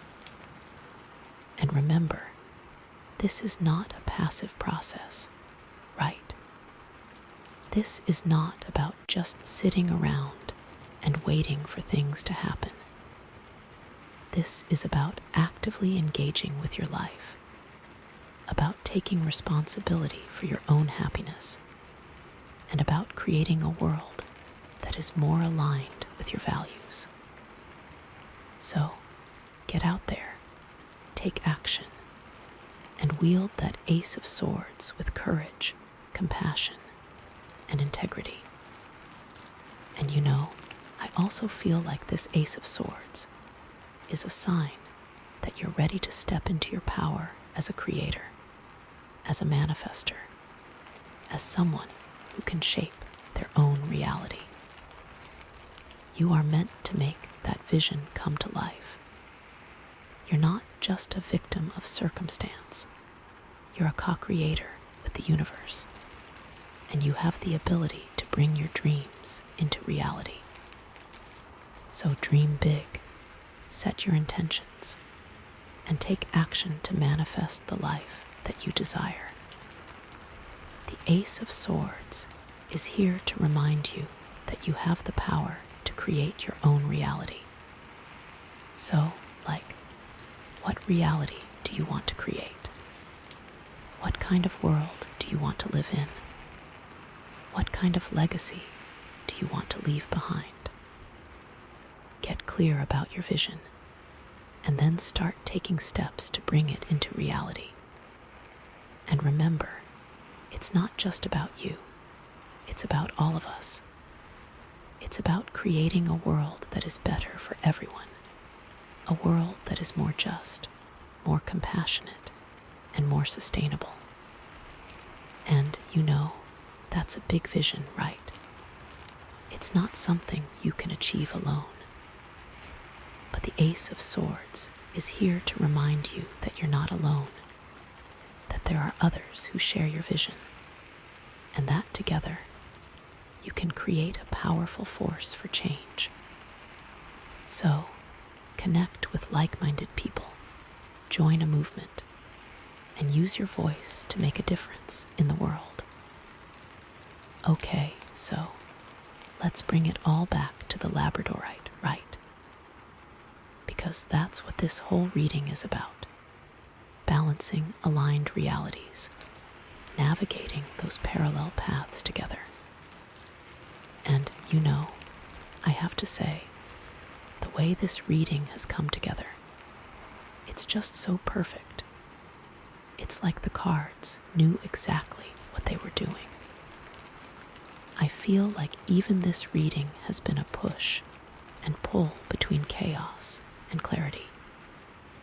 So, how does the Ace of Swords fit into this theme of aligned realities?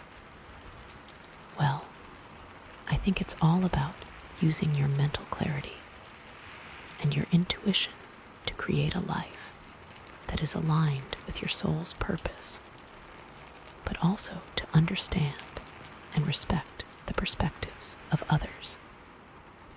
It's about recognizing that everyone has their own unique reality, their own unique path to walk, and that their reality is just as valid as yours. It's about finding a way to bridge those different realities, to create a shared reality that is more harmonious, more compassionate, and more sustainable. And you know, that's not always easy to do, right? It takes a lot of self-awareness to understand your own biases and assumptions, to recognize that your perspective is not the only perspective. It takes a lot of empathy to put yourself in someone else's shoes, to see the world from their point of view, and to understand their motivations and their feelings. And it takes a lot of communication to express your own truth in a way that is clear and respectful, to listen to others with an open mind, and to find common ground. But the Ace of Swords, combined with the Labradorite energy, can help you to do all of those things. It can help you to see all sides of the situation, to understand the different perspectives, and to find a way to align them in a way that is beneficial for all. It's like you're not just choosing one reality over another. You're finding a way to integrate them, to create a new reality that is even more expansive and fulfilling than you ever thought possible. And the Labradorite is all about balancing those energies, about finding that middle ground, about creating harmony where there was once discord. It's about seeing the light in the darkness, about finding the good in the bad, and about recognizing that everything is connected. It feels like seeing those dark parts will even help you to see new paths to take that you never would have noticed before. This clarity helps you see so much. So, how can you use the Labradorite to help you align your realities and to navigate those parallel paths? Well, I think the first step is to simply connect with the stone, to hold it in your hand, to feel its energy, and to allow it to guide you. You can meditate with it, focusing on its energy and allowing it to help you see all sides of the situation. You can carry it with you throughout the day, using it as a reminder to stay open-minded and to consider different points of view. You can place it on your third eye chakra to help you access your intuition and your inner wisdom. And the third eye chakra really vibes with that Ace of Swords, right? The clarity, the mental strength, and the knowing. Whatever feels right for you, trust your intuition and allow the Labradorite to work its magic. And then start paying attention to the different realities that are present in your life. Are there conflicts between your personal reality and your professional reality? Are there disagreements between your family reality and your friend reality? Are there tensions between your spiritual reality and your material reality? What are the different perspectives that are at play in each of those situations? What are the underlying needs and desires? And how can you find a way to align those different realities in a way that is beneficial for all? Maybe it's about setting some boundaries, about creating clear expectations, and about communicating your needs effectively.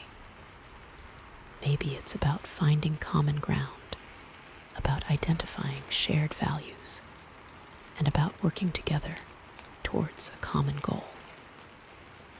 Maybe it's about compromising, about being willing to give a little in order to get a lot, and about creating solutions that are fair and just for everyone involved. And you know, it's also important to remember that aligning your realities is not about forcing everyone to agree with you. It's not about imposing your will on others. And it's not about sacrificing your own needs and desires. It's about creating a space of respect, understanding, and compassion, where everyone feels heard, valued, and supported. It's about recognizing that everyone has their own unique path to walk, and that you can learn from each other, grow together, and create a world that is more harmonious and fulfilling for all. So, what realities are you being called to align right now? What parallel paths are you being asked to navigate? Trust that you have the wisdom, the strength, and the compassion to create a world that is more aligned with your soul's purpose. And use that Ace of Swords to start cutting away the things that aren't helping you to come closer to your vision. It's time to take it into your hands. I am so ready for you to welcome it into your life. It's time to make a change and finally step into your own power. So take a deep breath, connect with the Labradorite, and ask yourself, what am I being called to do right now to align my realities and to navigate these parallel paths with grace and ease? And trust that the answers will come, whether it's through your intuition, through a dream, through a conversation, or through a synchronicity.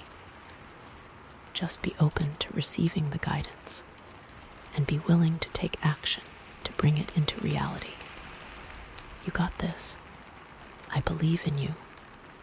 I am so incredibly excited to see what amazing things you are going to create. Okay, so let's get super practical, right?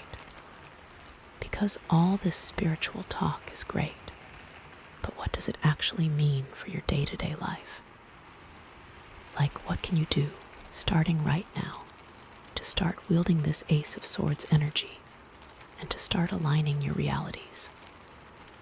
Well, I've got a few ideas for you, so let's dive in right.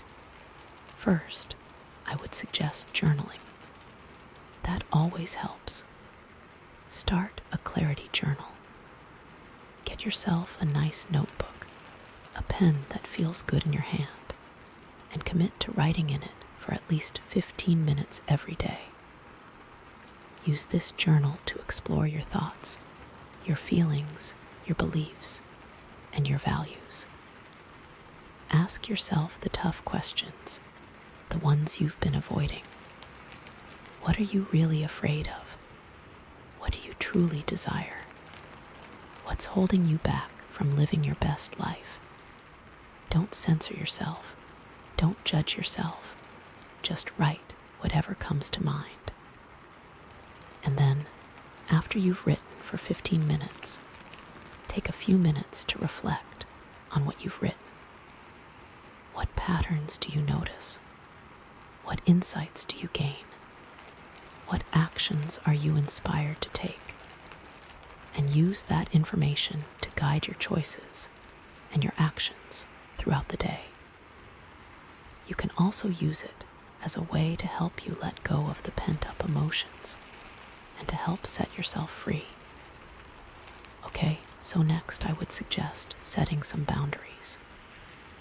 Identify the areas in your life where you're feeling drained, depleted, or taken advantage of. Is it a certain relationship, a certain job, a certain commitment? And then set some clear and firm boundaries to protect your energy and your time. This might mean saying no to things you don't want to do. It might mean delegating tasks to others. It might mean having a difficult conversation with someone. Whatever it is, be clear about your needs and your limits, and don't be afraid to enforce your boundaries. And remember, setting boundaries is not selfish, it's self-care. You deserve to protect your energy and to create a life that is sustainable and balanced. It is also about making sure that people aren't disrespecting you, whether they are doing it intentionally or not. And if they are doing it intentionally, then you have a whole other can of worms to deal with. And then you can practice mindfulness. Take a few minutes each day to simply be present, to focus on your breath, to observe your thoughts and feelings without judgment. This will help you to quiet your mind, to connect with your intuition, and to gain clarity about what's truly important to you. You can meditate, you can do yoga, you can take a walk in nature, or you can simply sit in silence and listen to the sounds around you. Whatever it is, find a way to ground yourself in the present moment and to connect with your inner wisdom. Even listening to music can help you to become more mindful about the things that you are doing. And also be sure to practice conscious communication. Pay attention to how you're communicating with others. Are you being clear, direct, and honest? Are you listening with an open mind? Are you being respectful of others' perspectives? Are you avoiding conflict, or are you addressing it constructively? Are you setting boundaries? And I know that's not always easy to do, right? It takes a lot of self-awareness and a lot of practice to communicate effectively. But the more you practice, the better you'll become, and the more harmonious your relationships will be. And be open to receiving guidance. Ask the universe for guidance, and then be open to receiving it in whatever form it comes. This might mean paying attention to your dreams, to your intuition, to synchronicities, or to conversations with others. Trust that the universe is always guiding you towards your highest good, and be willing to follow the breadcrumbs. And then practice self-compassion. Be kind to yourself, be gentle with yourself, and be forgiving of yourself. You're human. You're going to make mistakes. You're going to have bad days, and that's okay. The important thing is to learn from your mistakes, to forgive yourself, and to keep moving forward. Treat yourself with the same love and compassion that you would offer to a friend, and celebrate your wins. Acknowledge your accomplishments, no matter how small they may seem. Give yourself credit for all the hard work you've done. And remember that you're amazing, that you're capable of anything, and that you deserve all the good things in life. And then express gratitude. Take time each day to appreciate the good things in your life, the things you often take for granted. Your health, your relationships, your home, your job, your talents, your opportunities. Focus on what you have rather than what you lack, and you'll attract even more good things into your life.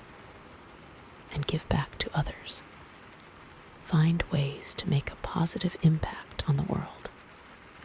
Volunteer your time, donate to a charity, offer a helping hand to someone in need, or simply spread some kindness and joy wherever you go.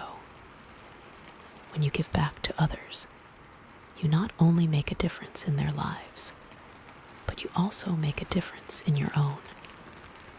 It's a win-win, and create something beautiful, something that expresses your unique gifts and talents, and share it with the world. Write a song, paint a picture, write a book, start a business, build a house, whatever it is. Use your creativity to make the world a more beautiful place. This does not have to be something big. It can be something that brings you a lot of joy. And embrace your intuition, even if it doesn't make sense logically.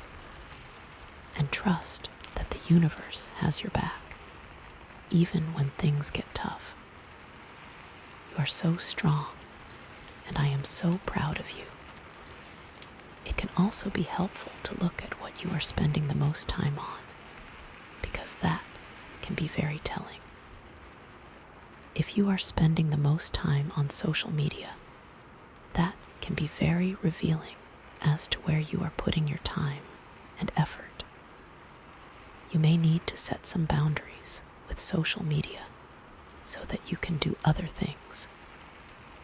Do those things serve you, or are they just a time suck? Okay, so those are just a few ideas to get you started. The key is to find what works for you, to experiment, to have fun, and to trust your intuition. And remember, this is not a sprint, it's a marathon. It's a lifelong journey of growth, learning, and transformation. So be patient with yourself, be kind to yourself, and enjoy the ride. You are so capable of so many amazing things. I believe in you. Okay, my dear friend, my darling, my beautiful soul, let's bring this home, okay? Because, honestly, this reading has been such a gift, not just for you, but for me too. It's like I feel so connected to you right now, so inspired by your journey, and so excited for your future. And you know, I truly believe that you're on the verge of something amazing, something that's going to transform your life in profound ways. You're ready to step into your power, to align your realities, and to create a life that is truly aligned with your soul's purpose. The journey may be long, but oh, how beautiful it will be. Your hard work and passion will pay off as long as you keep your head up.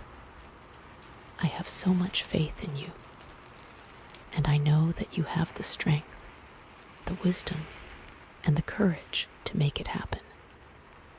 You have been strong enough to make it this far, so what's stopping you now? I am so proud of you for coming this far. But it's not always going to be easy, right? There are going to be times when you doubt yourself, when you feel like you're not good enough, when you face obstacles and challenges that seem insurmountable. And in those moments, it's so important to remember why you started, to reconnect with your vision, and to trust that the universe has your back. You have to remember that it will get better, and you must not give up. This will pass, just like everything else does. You will make it through. And you know, it's also important to surround yourself with supportive people, people who believe in you, who lift you up, and who encourage you to pursue your dreams. Because you can't do it alone. You need a tribe. You need a community. You need people who will celebrate your successes and who will comfort you in your failures. So, choose your friends wisely, and don't be afraid to ask for help when you need it. Also, You may need to distance yourself from the people who are holding you back and who aren't treating you with respect. Do not let those negative people affect you. They are in their own world, and you should not let that affect you.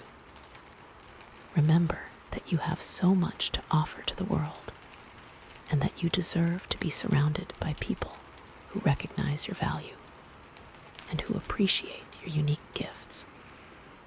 And I want to give you some practical steps you can take. Ask yourself every morning, what is my intention for today?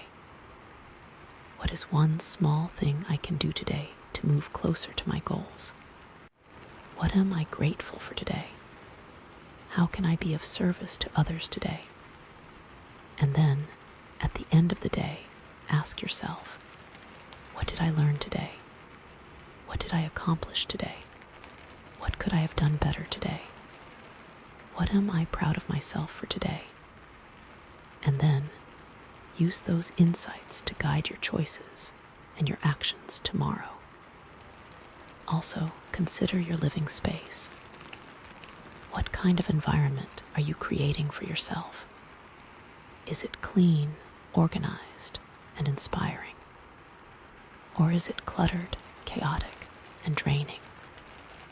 Your living space has a huge impact on your mood, your energy, and your productivity. So take some time to declutter your space, to organize your belongings, and to create an environment that supports your goals and your well-being.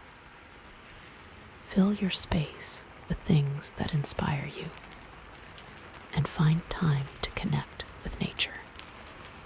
Spend some time outdoors every day, even if it's just for a few minutes. Walk in the park, sit by the ocean, hike in the mountains, or simply sit in your backyard and listen to the birds. Connecting with nature will help you to ground yourself, to connect with your intuition, and to feel more alive. Also, don't forget to move your body, even if you don't feel like it. Exercise releases endorphins, which have mood-boosting effects. It also helps to improve your physical health, your mental clarity, and your energy levels. So, find an activity that you enjoy, whether it's dancing, swimming, running, biking, or weightlifting, and make it a regular part of your routine. And remember the Labradorite. Keep it close. Use it as a reminder of your power, your potential, and your connection to the divine. Let it guide you on your path, and trust that everything is unfolding exactly as it should. The more you work with the crystal, the more you will see that it helps you. So, my dear friend, my darling, my beautiful soul, I am sending you so much love, so much light, and so much positive energy. I believe in you. I know you can do it.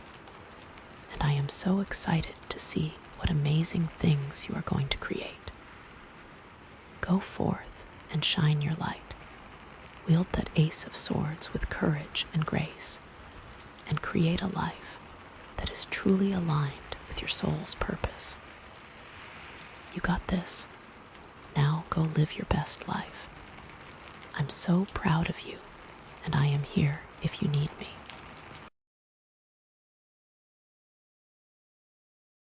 All right, hey there, you lovely souls drawn to the Carnelian cluster. This crystal, with its warm, fiery energy, is all about awakening, igniting that inner spark, that passion, that zest for life. And that really sets the stage for your reading, which is all about kindred sparks, igniting mutual passion and purpose. So, what does that even mean, right? Well, to me, kindred sparks isn't just about romantic love. It's about recognizing those souls who resonate with your own, who share your values, your dreams, your passions, and who help you to ignite your own inner fire. It's about finding those connections that awaken something within you, that make you feel truly alive and understood, and also that you have a mutual bond to help each other succeed in some way, shape, or form. It's very much about how you are both going to awaken one another. Okay, so let's dive into these cards because, oh my gosh, they're telling such a powerful story. First up, we have death. Now, before you freak out, no one's dying, okay? Death in tarot is almost never literal. It's about transformation, endings, and new beginnings. Think of it like the shedding of an old skin, like a snake outgrowing its scales.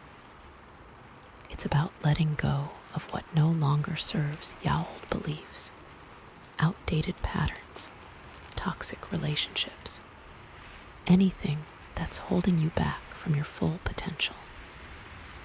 And it totally jives with the Carnelian's energy of awakening, because sometimes you need that jolt of awareness, that moment of truth, to realize what needs to change. You know, like when you suddenly realize, oh my gosh, I've been carrying this weight for so long, and it's time to put it down.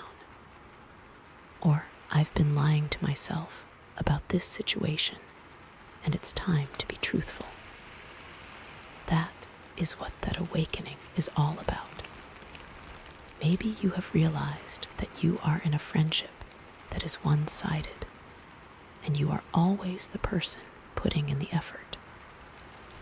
Maybe you have noticed at work that you are constantly being overlooked, and it is time to wake up to the fact that you should be compensated more.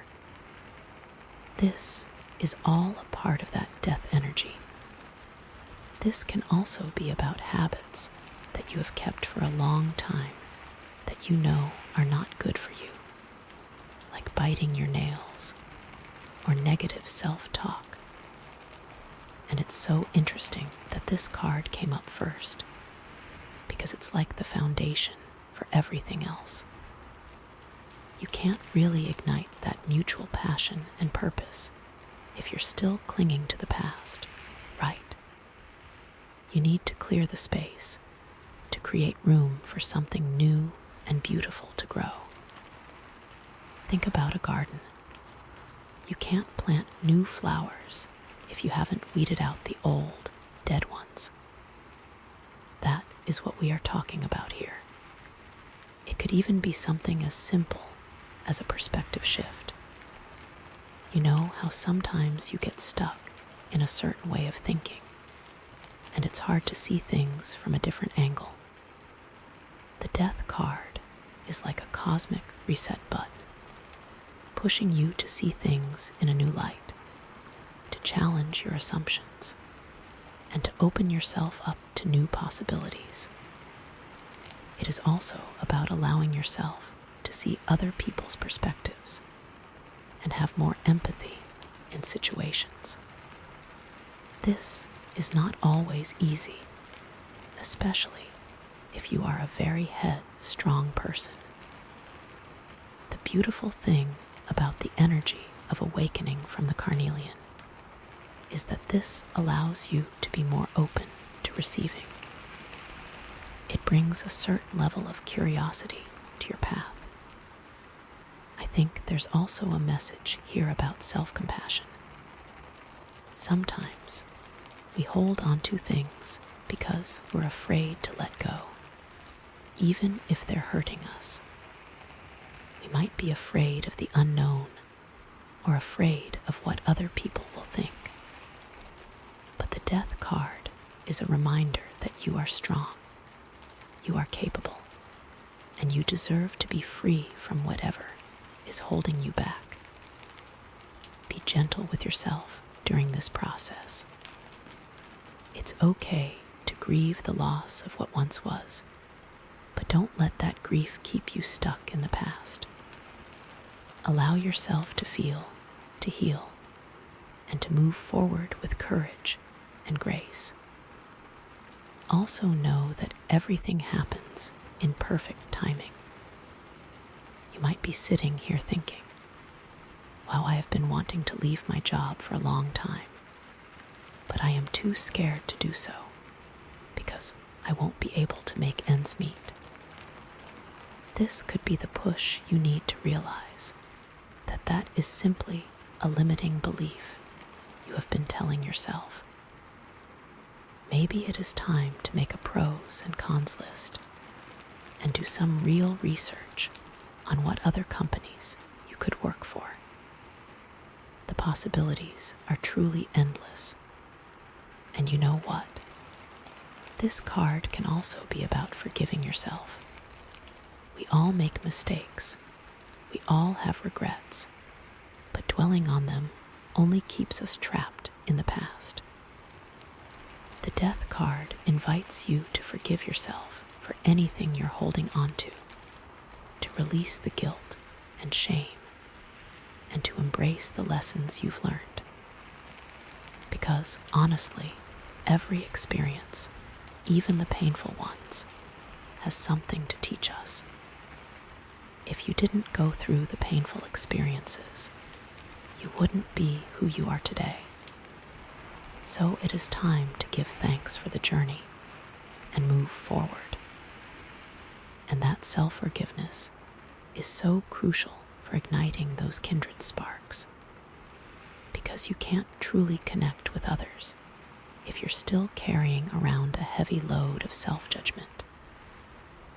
You need to be able to love and accept yourself fully before you can truly love and accept someone else. And that goes both ways for your kindred spirit too. Think of it like this. Imagine you're trying to build a fire, but you keep throwing wet wood on it.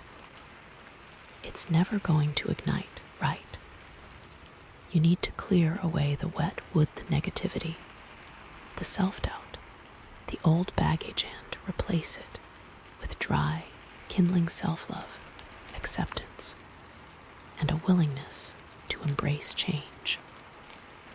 Once you've done that, the fire will blaze brightly, attracting others who are drawn to your warmth and light.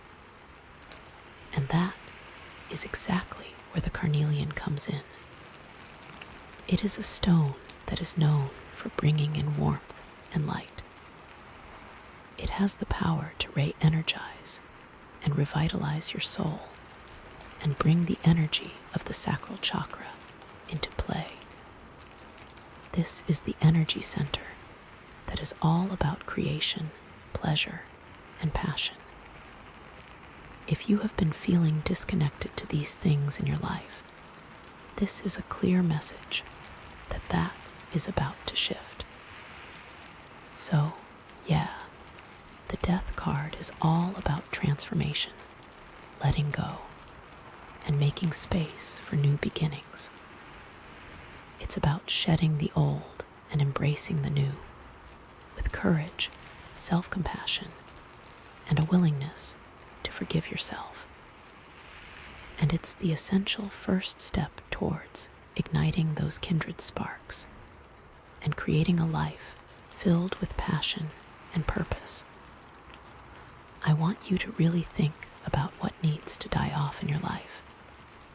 What habits do you want to break? What beliefs do you want to change? What friendships or relationships do you want to let go of? This is all very important because what happens next is so exciting. Okay, so now we have the Six of Wands. After that big transformation, after shedding all that old stuff with the Death card, you emerge victorious. This card is all about success, recognition, and public acclaim. It's about achieving your goals and being acknowledged for your hard work and dedication. I almost feel like you're riding on a horse, being celebrated by the crowd, like, yay, you did it. And it's not just about external validation. It's also about feeling proud of yourself and your accomplishments. It's very much about celebrating your wins, no matter how big or small. Think about it. You've gone through this major transformation. You've faced your fears. You've let go of what no longer serves you. And now you're reaping the rewards. You're feeling confident, empowered, and ready to take on the world. And that confidence is magnetic. It attracts attention and admiration from others. People see your success, and they're inspired by your journey. Maybe you get a promotion at work, or you launch a successful business, or you finally finish that creative project you've been working on for ages. Whatever it is, you're shining brightly, and people are noticing. It is the epitome of main character energy. But here's the thing. The Six of Wands isn't just about basking in the spotlight. It's also about inspiring others and using your success to make a positive impact on the world. Think about it like this. You've climbed to the top of the mountain, and now you're looking back and extending a hand to help others climb up too. Maybe you mentor someone, or you share your knowledge and expertise, or you use your platform to advocate for a cause you believe in. Whatever it is, you're using your success to uplift others and make the world a better place. And I just love that so much. I also feel as though you deserve all the accolades that come your way. Don't shrink yourself or make yourself small. And that's where the Kindred Sparks theme really comes into play, because your success isn't just about you. It's about inspiring and empowering those around you to achieve their own goals and dreams. It's about creating a ripple effect of positivity and success that spreads far and wide. And you know what's really cool? The Six of Wands can also represent attracting someone who admires your achievements and wants to support you on your journey. This could be a romantic partner, a business partner, a mentor, or even a close friend.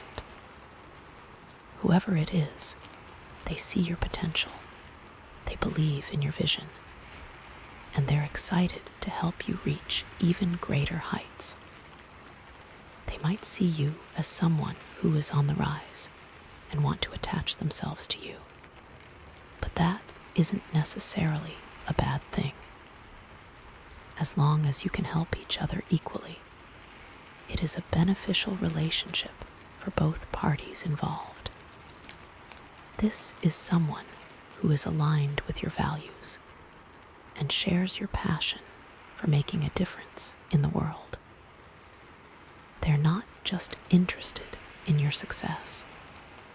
They're interested in your growth and your well-being.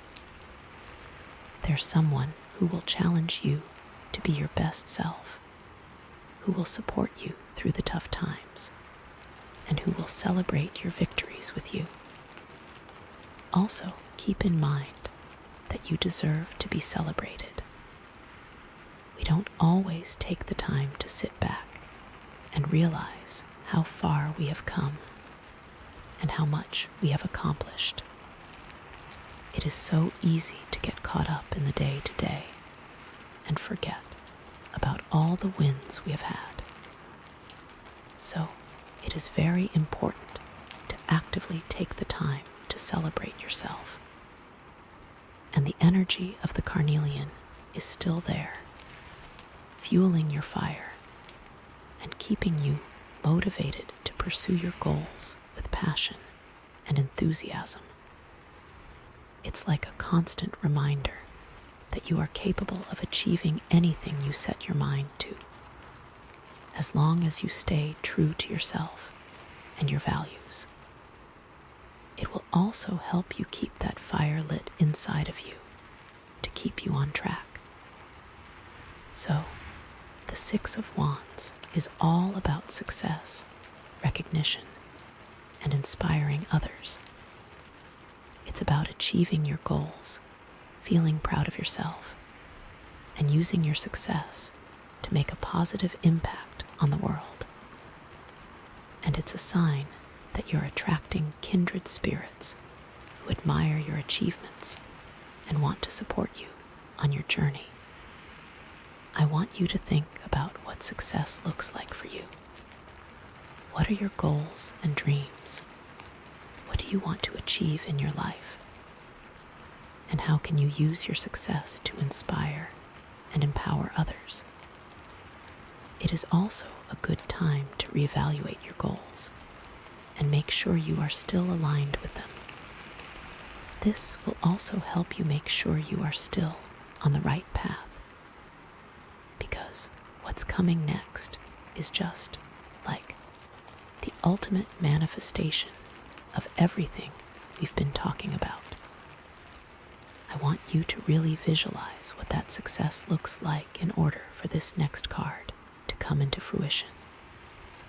It's important to set the stage for what you want. Finally, we have the Ten of Cups. Oh my gosh, this card is just pure, unadulterated joy and happiness. It's the culmination of everything, the ultimate expression of kindred sparks, igniting mutual passion and purpose. This card represents deep, fulfilling relationships, harmonious family life, and a sense of belonging and contentment. It's like you've finally found your tribe, your soul family, those people who truly get you and love you for who you are. It may not necessarily be your blood family, but the family you have created along the way. Think about it. You've gone through this major transformation, death. You've achieved success and recognition, Six of Wands. And now you're surrounded by love, joy, and harmony, Ten of Cups. It's like you've created your own little paradise on earth, filled with kindred spirits who share your values and support your dreams. And it is truly a magical place to be in. It is also an important place to be, because we need people in our lives who love and support us. Without that, it is hard to navigate through life. This card is also a sign that you have found that tribe, or you are on your way to finding that tribe. This card isn't just about romantic love. It's about all kinds of relationships, family, friends, community, all working together in harmony. It's about creating a supportive and loving environment where everyone feels valued, respected, and appreciated. Maybe you're hosting family gatherings, or volunteering in your community, or simply spending quality time with the people you love. Whatever it is, you're creating a sense of belonging and connection that nourishes your soul. It's also important to be active within this community. You can't just sit back and expect to receive. You have to put in the effort to maintain these relationships as well. And the mutual passion and purpose aspect of this card is so beautiful, because it's about finding those shared interests and goals that bring you closer together. Maybe you're working on a creative project with your partner, or you're volunteering for a cause you both care about, or you're simply exploring new hobbies and adventures together. Whatever it is, you're creating a bond that's based on shared values and a common vision for the future. It's very important to explore new things with the ones you love, as that is how you continue to grow together. It is so easy to fall into a routine with your loved ones, but it is important to try new things and go on new adventures. It doesn't have to be anything extravagant, but even just trying a new restaurant or going on a new hiking trail can be beneficial. The Ten of Cups is like the ultimate manifestation of the Carnelian's energy, because it's about igniting that inner spark of joy and sharing it with those you love. It's about creating a life filled with passion, purpose, and connection, where you feel truly alive and fulfilled. And it's a reminder that you deserve to be happy, to be loved, and to be surrounded by people who lift you up and support your dreams. You deserve all the good things that are coming your way. You have worked so hard to get to where you are, and it is time to enjoy the fruits of your labor. Also, please keep in mind that you deserve to be happy no matter what. Happiness is a state of mind, and it is something that you can choose to embrace every single day. This can also be about living in alignment with your values and creating a life that feels authentic and meaningful to you. It's about making choices that are in alignment with your heart and soul, rather than trying to please others or conform to societal expectations. It's also about expressing your creativity and passion in the world, whether it's through art, music, writing, or any other form of self-expression. It is so important to live in alignment with your values. This is how you will be able to create a life that feels authentic and meaningful to you. When you are not living in alignment with your values, you will feel misaligned and like something is missing. So, yeah, the Ten of Cups is all about deep, fulfilling relationships, harmonious family life, and a sense of belonging and contentment. It's about finding your tribe, sharing your passions, and creating a life filled with joy, love, and purpose. And it's the perfect culmination of this reading, because it shows you that all the hard work and transformation you've been through has led you to this beautiful place of happiness and fulfillment. And honestly, it's just so heartwarming to see. Also remember that it is important to have a good work-life balance. It is so easy to get caught up in work, but it is so important to make time for the people you love and the things that bring you joy. I want you to really visualize this Ten of Cups energy in your life. What does it look like? Who are the people you're surrounded by? What are you doing together? How does it feel? Really allow yourself to feel that joy and gratitude, and know that it's already on its way to you. It is very important to manifest and visualize this energy in order to bring it into your life. The more you think about it, the more likely it is to manifest. And trust me, the universe wants you to be happy. Also be aware that not everyone around you may be happy about your happiness. So it is important to protect your energy and surround yourself with people who are genuinely happy for you. So, to recap, we have the Death card, which is all about transformation and letting go of the old. The Six of Wands, which is about success, recognition, and inspiring others.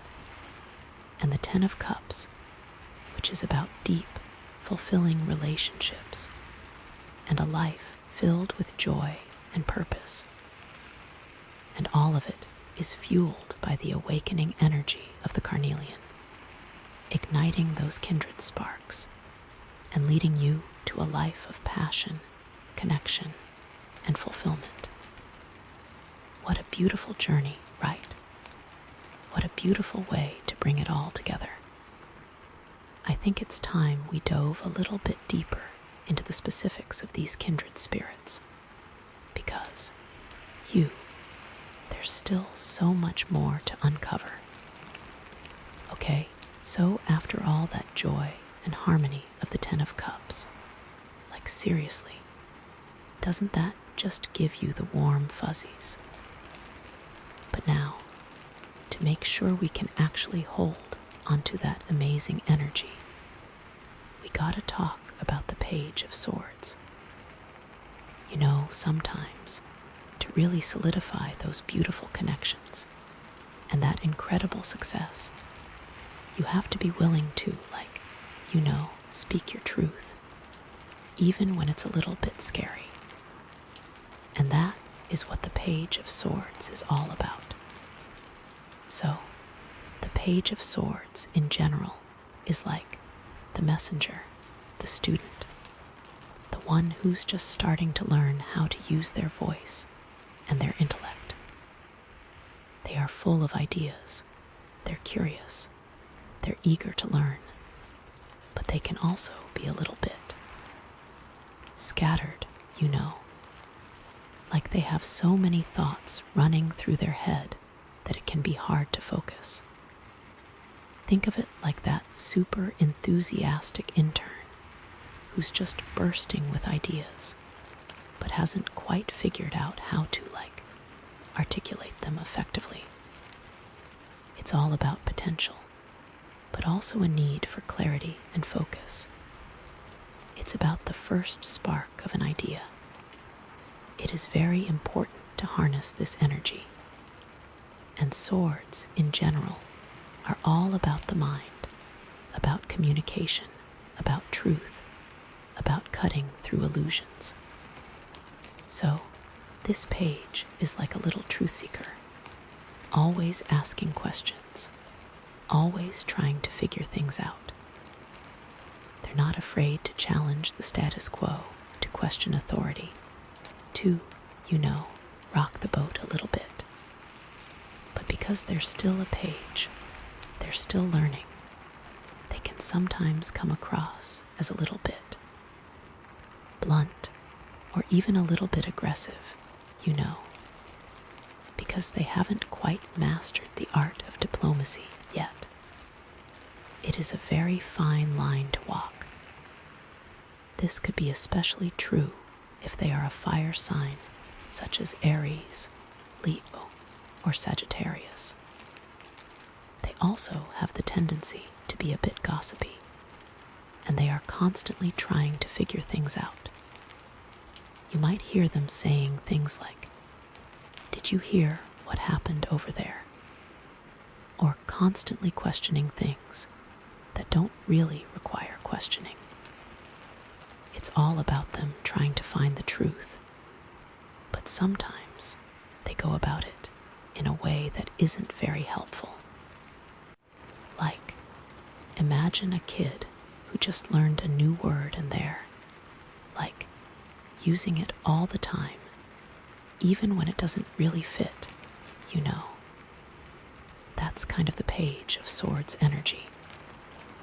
They're so excited about their new knowledge and their new ability to communicate that they sometimes forget to think before they speak. Think about it like that friend who always has to have the last word, or who always has to be right, even when they're not, you know. It's not that they're trying to be malicious. It's just that they're still learning how to use their voice effectively. They are also learning that their voice matters. They want to be heard, and they want to feel seen. Sometimes that can come across as annoying, but it is really just them trying to figure things out. And that's why this card is so important in the context of kindred sparks. Igniting mutual passion and purpose, because clear communication is absolutely essential for any successful relationship, whether it's romantic, platonic, or professional. You can't really ignite that mutual passion and purpose if you're not being honest with each other, if you're not expressing your needs and desires, if you're not willing to have those difficult conversations. It is all about balance. This card can be a gentle nudge to be more mindful of how you communicate with your kindred spirits. Are you being clear and direct, or are you beating around the bush?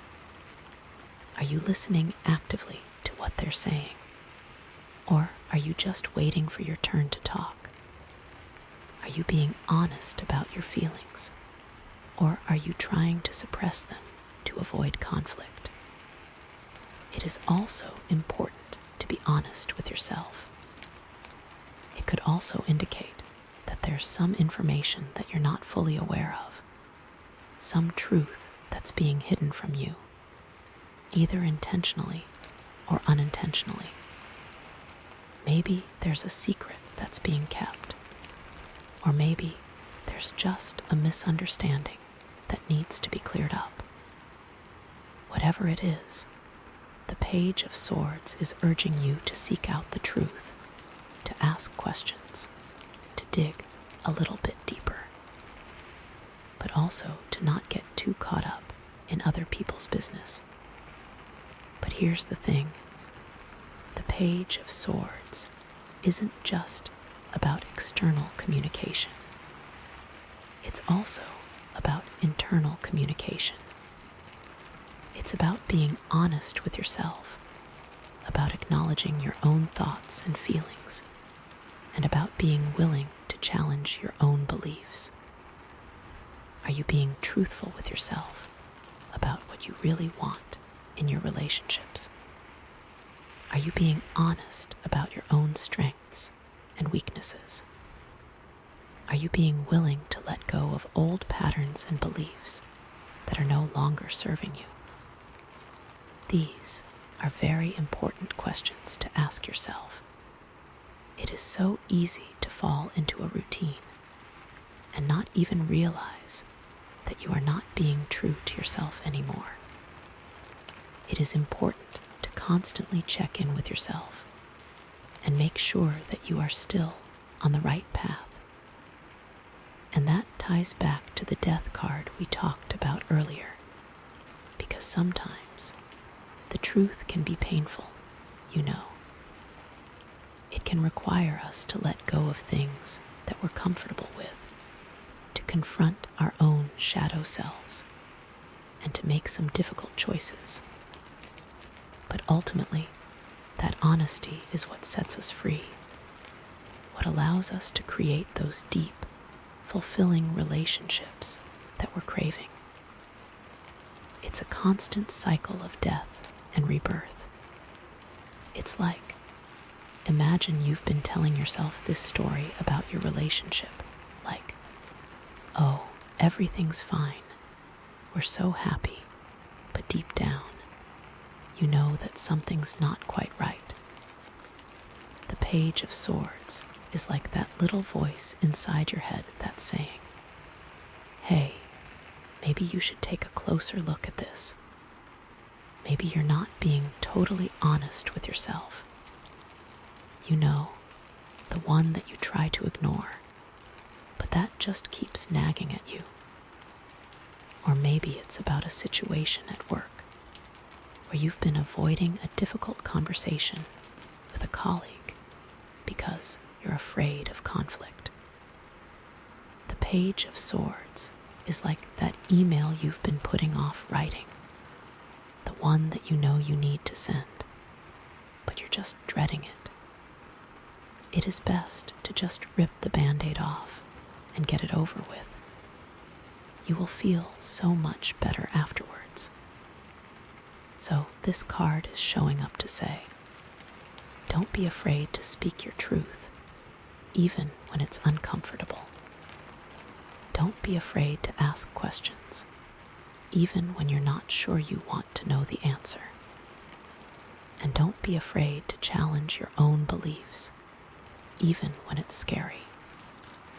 Because that's how you grow, that's how you evolve, and that's how you create those truly authentic connections with your kindred spirits.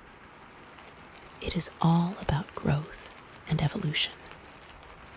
The more you grow, the more you attract people who are also growing. But of course, it's not just about blurting out whatever comes to your mind without thinking. That's where the swords part comes in. You need to use your intellect, your discernment, to communicate effectively. Think before you speak. Consider your audience. Choose your words carefully. Be mindful of your tone. It is all about being tactful and kind. It is all about making sure that your message is clear and concise, and that it's being received in the way that you intended. Think about it like this. You have this brilliant idea, this amazing truth that you want to share with the world. But if you're not communicating it effectively, it's just going to fall flat. It's like trying to light a fire with wet wood, you know. You need to have the right tools and the right technique to get your message across. This is especially important when you're dealing with sensitive topics or when you're trying to resolve a conflict. You need to be able to express your needs and desires without blaming or accusing the other person. You need to be able to listen actively to their perspective without interrupting or judging them. And you need to be willing to compromise and find a solution that works for both of you. This can be very difficult to do, especially if you are a very opinionated person. Think about a time when you had a disagreement with someone you cared about. Maybe it was a misunderstanding, or maybe it was a genuine difference of opinion. How did you handle it? Did you get defensive and shut down? Or did you try to communicate openly and honestly? Did you listen to their perspective? Or did you just focus on getting your point across? Did you find a resolution that worked for both of you? Or did you just end up feeling frustrated and disconnected?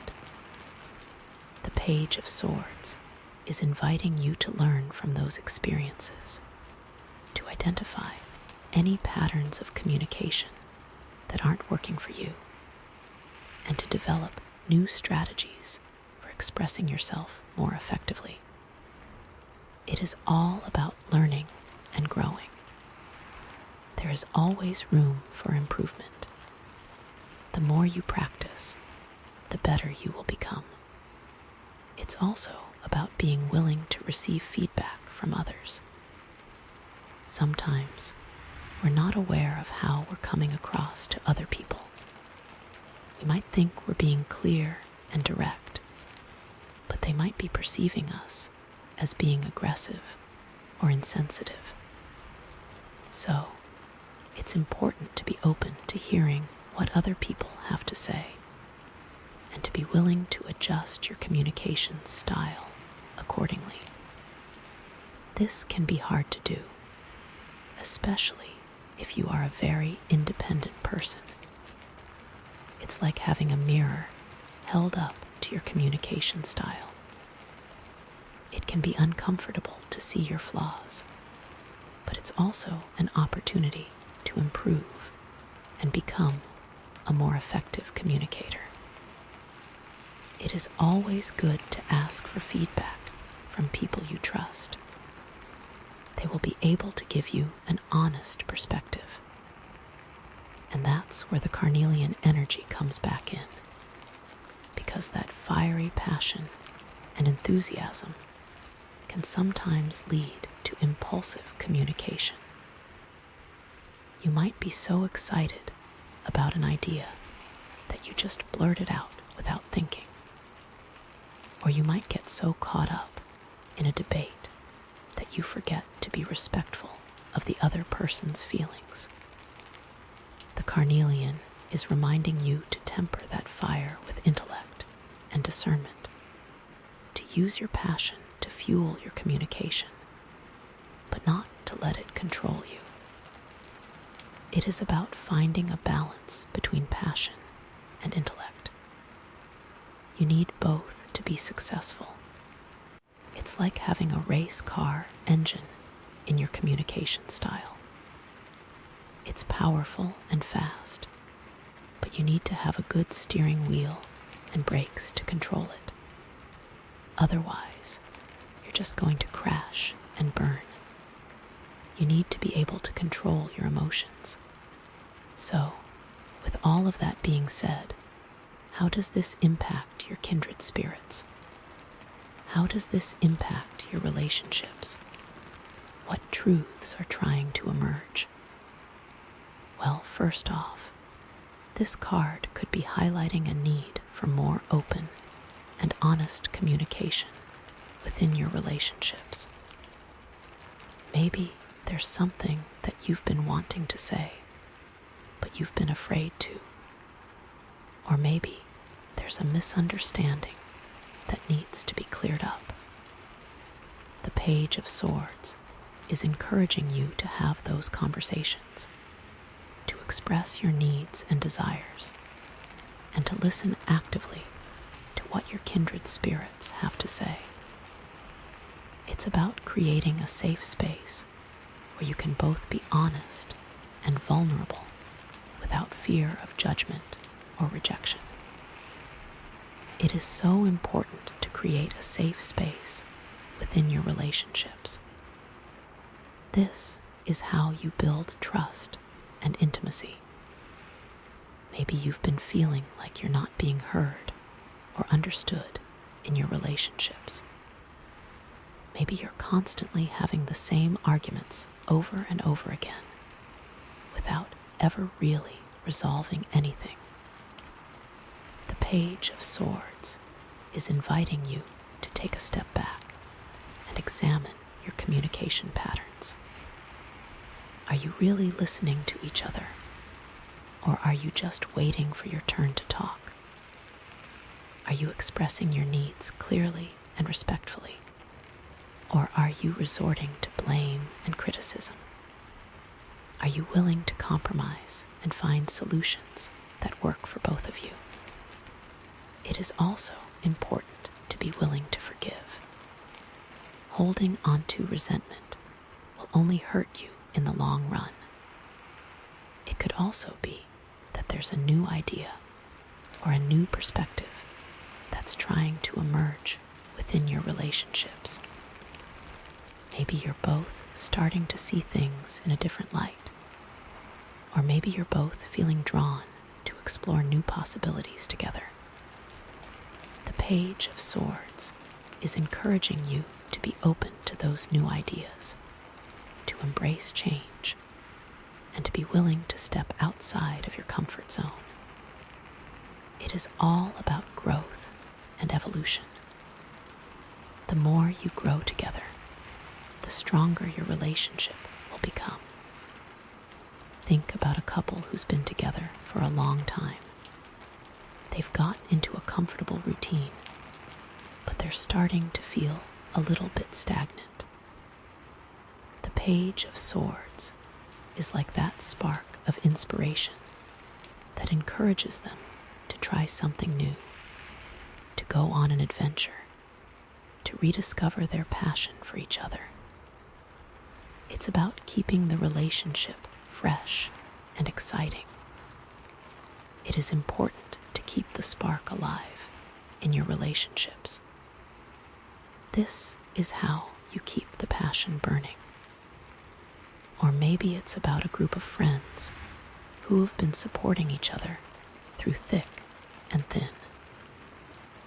They've always been there for each other, but they're starting to realize that they need to communicate more openly about their needs and desires. The Page of Swords is like that honest conversation that allows them to deepen their connection and support each other even more effectively. It is important to have honest conversations with your friends. This is how you build strong and lasting friendships. This card could also be highlighting a potential conflict or challenge within your relationships. Maybe there's a disagreement that needs to be resolved, or maybe there's a secret that needs to be revealed. The Page of Swords is urging you to confront those challenges head-on, to communicate openly and honestly, and to find a resolution that works for everyone involved. It's about facing your fears and being willing to have those difficult conversations. It is important to face your fears head-on. This is how you overcome them. Maybe there's a friend who's been acting a little bit distant lately, and you're not sure why. The Page of Swords is encouraging you to ask them what's going on, to listen to their perspective, and to offer your support. It's about being there for your friends when they need you the most. It is important to be there for your friends. This is what friendship is all about. Or maybe there's a family member who's been holding onto a grudge for years, and you're tired of the tension. The Page of Swords is urging you to initiate a conversation, to express your feelings, and to try to find a way to forgive and move forward. It's about healing old wounds and creating a more harmonious family dynamic. It is important to heal old wounds. This is how you create a more peaceful and loving environment. It could also be that someone is spreading rumors or gossip about you or your kindred spirits. The Page of Swords is warning you to be careful about who you trust and to be prepared to defend yourself and your loved ones. It's about standing up for what you believe in and protecting your reputation. It is important to stand up for what you believe in. This is how you make a difference in the world. Maybe someone is trying to undermine your success or sabotage your relationships. The Page of Swords is advising you to be vigilant, to gather information, and to take appropriate action to protect yourself and your loved ones. It's about being proactive and not letting others take advantage of you. It is important to be proactive. This is how you take control of your life. And that's where that intellect and discernment comes back in. You need to be able to assess the situation objectively, to gather all the facts, and to make a rational decision about how to respond. Don't let your emotions cloud your judgment, and don't jump to conclusions without having all the information. It is important to be objective. This is how you make the best decisions. It's like being a detective, gathering clues and piecing together the truth. You need to be patient, persistent, and observant, and you need to be willing to challenge your own assumptions. It is important to be patient. This is how you achieve your goals. Ultimately, the Page of Swords is reminding you that communication is a powerful tool that can be used to create connection, resolve conflict, and build stronger relationships. But it's also a double-edged sword that can be used to hurt, manipulate, and deceive. So, it's important to use your voice wisely, to speak your truth with compassion and integrity, and to be mindful of the impact that your words have on others. It is all about using your voice for good. This is how you make the world a better place. So, how can you practically apply this Page of Swords energy to your life and your relationships? Well, first off, start by being more mindful of your communication style. Pay attention to how you're expressing yourself and how you're being received by others. Are you being clear and direct, or are you being vague and indirect? Are you listening actively to what others are saying, or are you just waiting for your turn to talk? Are you being respectful of their feelings, or are you being dismissive or judgmental? It is important to be respectful of others. This is how you build positive relationships. Ask yourself, am I truly listening, or am I just preparing my response? Am I speaking from a place of love and understanding, or am I speaking from a place of fear and anger? Am I being authentic and honest, or am I trying to be someone I'm not? It is important to be authentic. This is how you attract people who are truly aligned with you. Next, practice active listening. This means giving your full attention to the person who's speaking, without interrupting or judging them. Make eye contact, nod your head, and use verbal cues to show that you're engaged. Ask clarifying questions to make sure you understand what they're saying. And try to put yourself in their shoes and see things from their perspective. It is important to be empathetic. This is how you build strong connections with others. It's like being a sponge, soaking up all the information and trying to understand the other person's point of view. You need to be open-minded and willing to consider different perspectives, even if you don't agree with them. It is important to be open-minded. This is how you grow and learn. Then, practice assertive communication. This means expressing your needs and desires clearly and respectfully, without being aggressive or passive. Use I statements to express your feelings and avoid blaming or accusing the other person. Be specific about what you want and be willing to compromise and find solutions that work for both of you. It is important to be assertive. This is how you get your needs met. It's like being a diplomat, negotiating a treaty that benefits both sides. You need to be confident and articulate, but also respectful and willing to compromise. It is important to be diplomatic. This is how you resolve conflicts peacefully. Also, be willing to have those difficult conversations. Don't avoid conflict, or suppress your feelings to avoid upsetting others. If something's bothering you, address it directly and honestly, but do so with compassion and respect. Choose your words carefully and be mindful of your tone, and be willing to listen to the other person's perspective and find a resolution that works for both of you. It is important to be brave.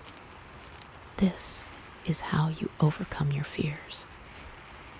It's like being a surgeon, carefully cutting away the infection to heal the wound.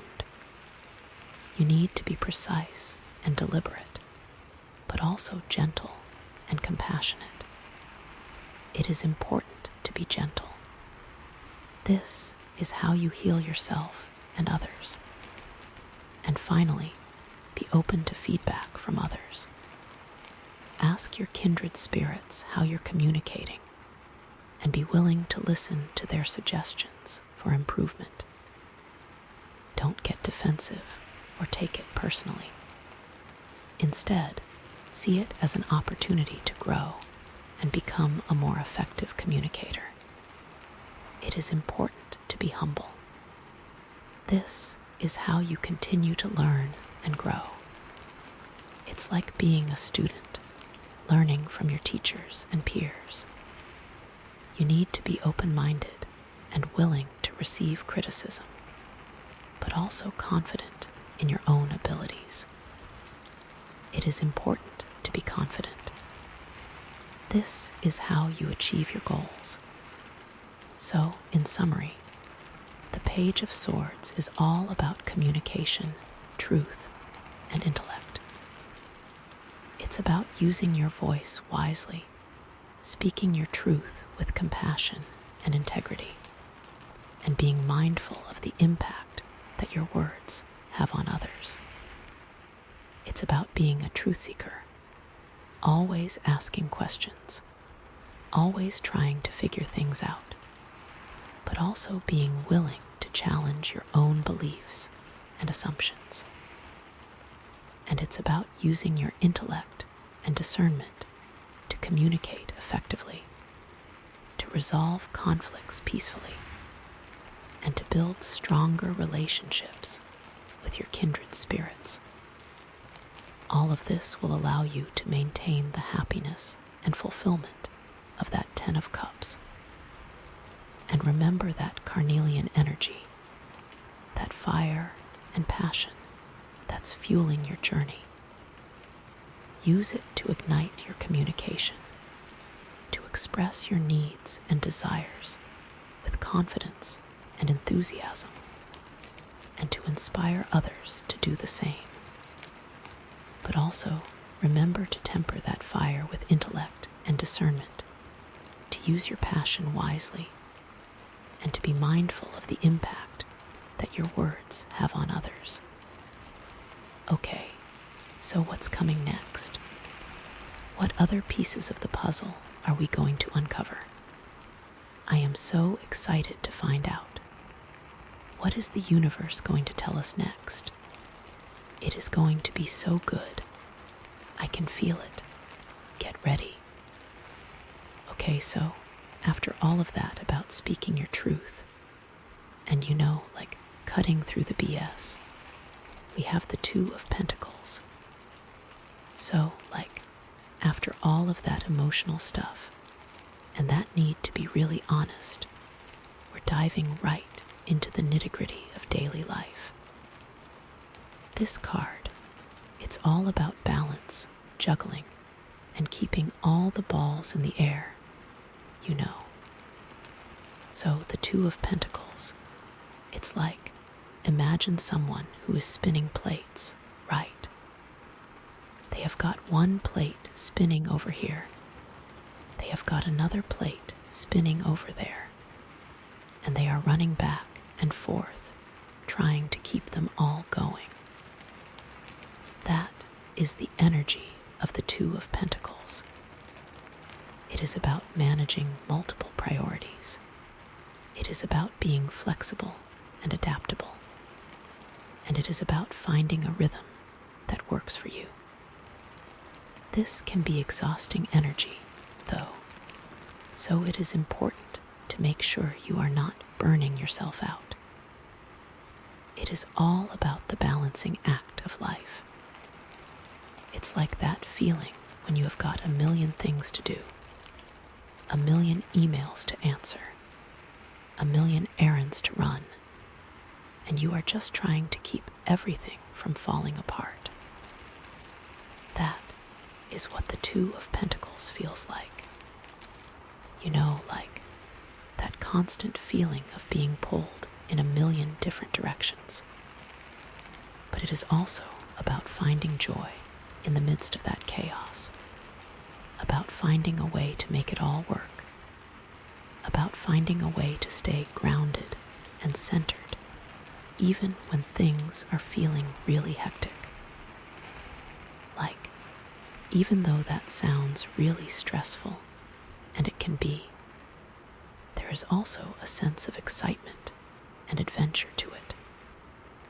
It is about embracing the challenges that life throws your way, and about finding creative solutions to make it all work. Because it is all about keeping all aspects of your life flowing. It is about being able to adapt to changes and challenges as they come up, and about finding a way to stay balanced and centered even when things are feeling really chaotic. And the Pentacles, of course, are all about the material world, about finances, about resources, about your physical body, about your daily routines. So, this card is really asking you to look at how you are managing your time, your money, your energy, and your resources. Are you being responsible and practical? Are you being flexible and adaptable? Or are you feeling overwhelmed and stressed out? It is all about finding that balance between work and play, between responsibility and freedom, between structure and spontaneity, but also realizing that you can't do it all, you know. It is okay to ask for help. It is okay to delegate. And it is okay to say no to things that are not serving you. It is about knowing your limits and about honoring your own needs. So, how does this connect to everything we have talked about so far? Well, first of all, it connects to the Ten of Cups, because you cannot really maintain that joy and harmony if you are feeling completely overwhelmed and stressed out, right? You need to find a way to balance your responsibilities with your relationships, to make sure you are not neglecting your loved ones in the pursuit of your goals. It is all about making sure you are present with your loved ones. It is so easy to get caught up in work and forget about the people who matter most to you. So the Two of Pentacles is asking you to look at how you are spending your time and energy, and to make sure you are prioritizing the things that truly matter to you. Like, are you spending enough time with your family and friends? Are you making time for your hobbies and interests? Are you taking care of your physical and emotional well-being? Or are you just constantly working and stressing and neglecting your own needs? It is important to make time for yourself. You cannot pour from an empty cup. It is about creating a life that is both fulfilling and sustainable. A life that is filled with joy, love, and connection. It is about finding a way to balance your responsibilities with your passions, to make sure you are not sacrificing your own happiness in the pursuit of success. This is especially important if you are an entrepreneur. It is so easy to get caught up in the hustle and forget about everything else. And it also connects to the Six of Wands, because, when you are successful and recognized, you often have even more demands on your time and energy. People are asking you for favors. People are wanting your attention. People are expecting you to deliver. And it can be really challenging to manage all of that without feeling completely overwhelmed. You may feel like you are constantly being pulled in a million different directions. You might even feel like you are losing control of your life. So, the Two of Pentacles is asking you to be really mindful of how you are managing your success, to make sure you are not letting it consume you, to make sure you are still prioritizing the things that truly matter to you. It is about setting boundaries. Like, are you saying yes to every opportunity that comes your way, even if it means sacrificing your own well-being? Are you taking on too much responsibility, even if it means neglecting your own needs? Are you letting other people dictate your schedule, even if it means sacrificing your own freedom? It is important to set boundaries. You cannot please everyone. It is about learning to say no to things that are not serving you, to delegate tasks to others, and to prioritize your own needs and well-being.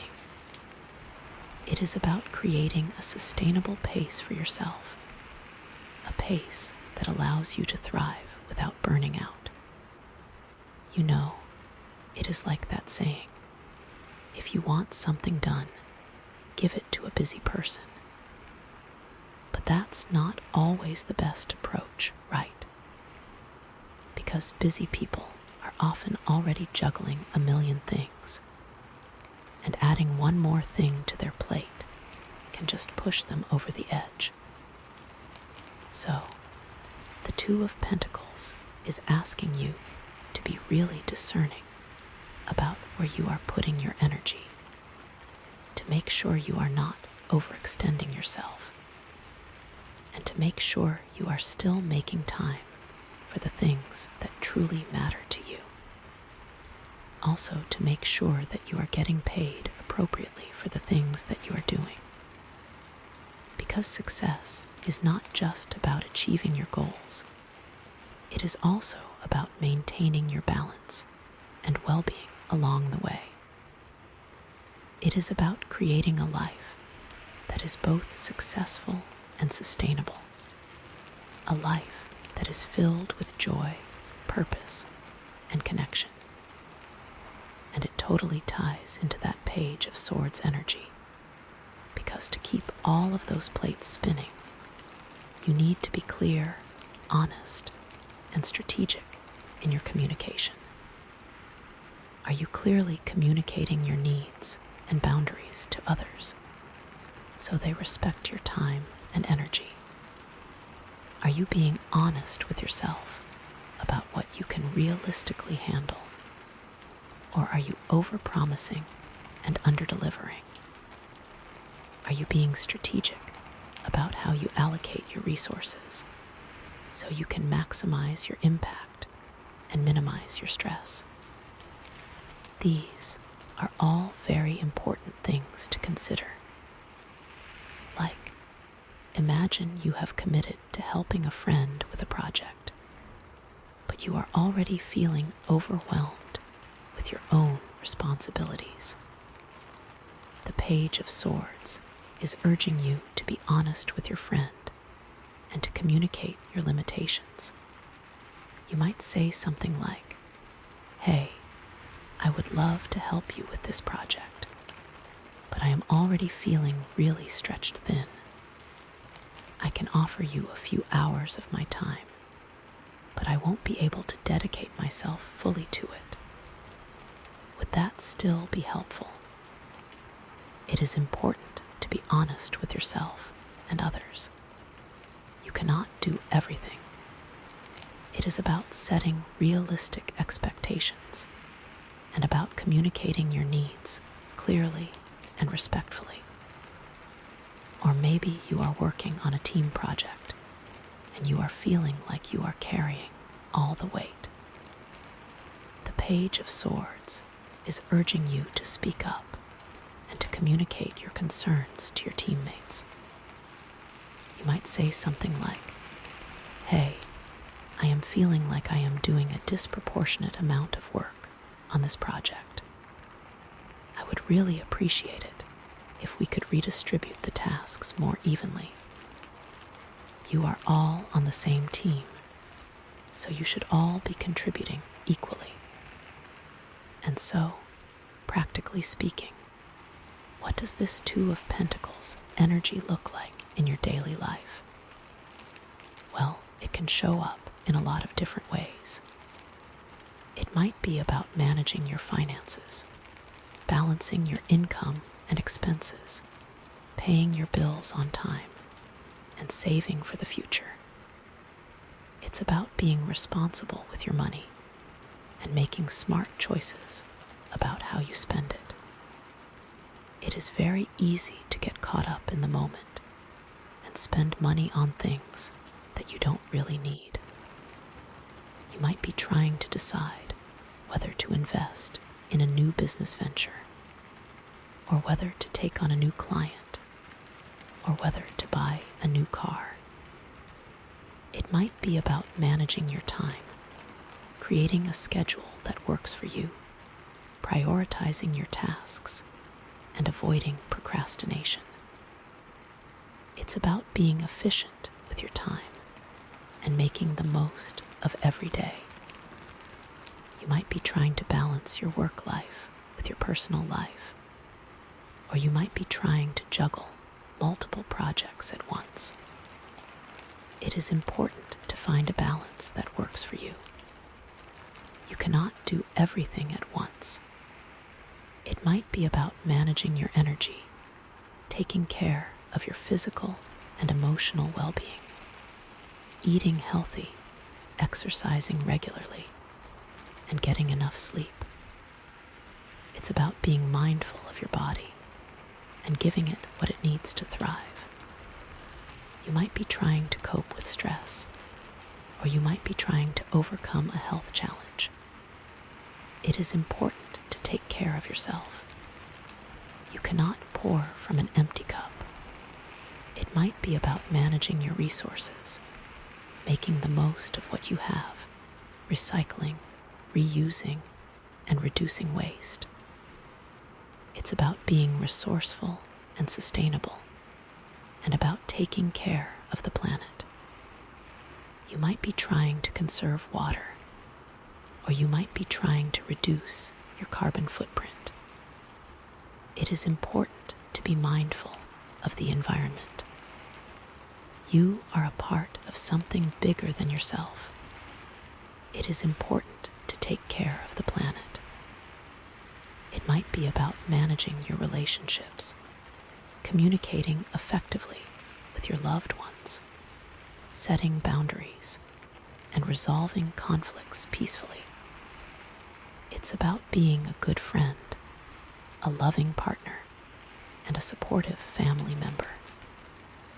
You might be trying to navigate a difficult relationship, or you might be trying to deepen your connection with someone you care about. It is important to be a good friend. You never know when you will need someone to lean on. It is important to have a strong support system. For example, maybe you are a student who is trying to balance your studies with your social life.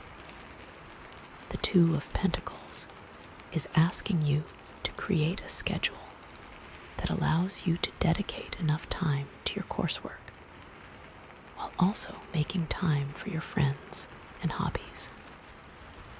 You might need to prioritize your tasks, set boundaries with your friends, and learn to say no to social events when you need to focus on your studies. You might also need to find healthy ways to manage stress, such as exercising, meditating, or spending time in nature. It is important to find a balance that works for you. You cannot do everything at once. Or maybe you are a parent who is trying to balance your work life with your family life. The Two of Pentacles is asking you to find ways to be present with your children while also meeting the demands of your job. You might need to delegate some of your household chores to your partner or children, or you might need to negotiate a more flexible work schedule with your employer. You might also need to find ways to take care of yourself, such as getting enough sleep, eating healthy, and exercising regularly. It is important to take care of yourself. You cannot pour from an empty cup.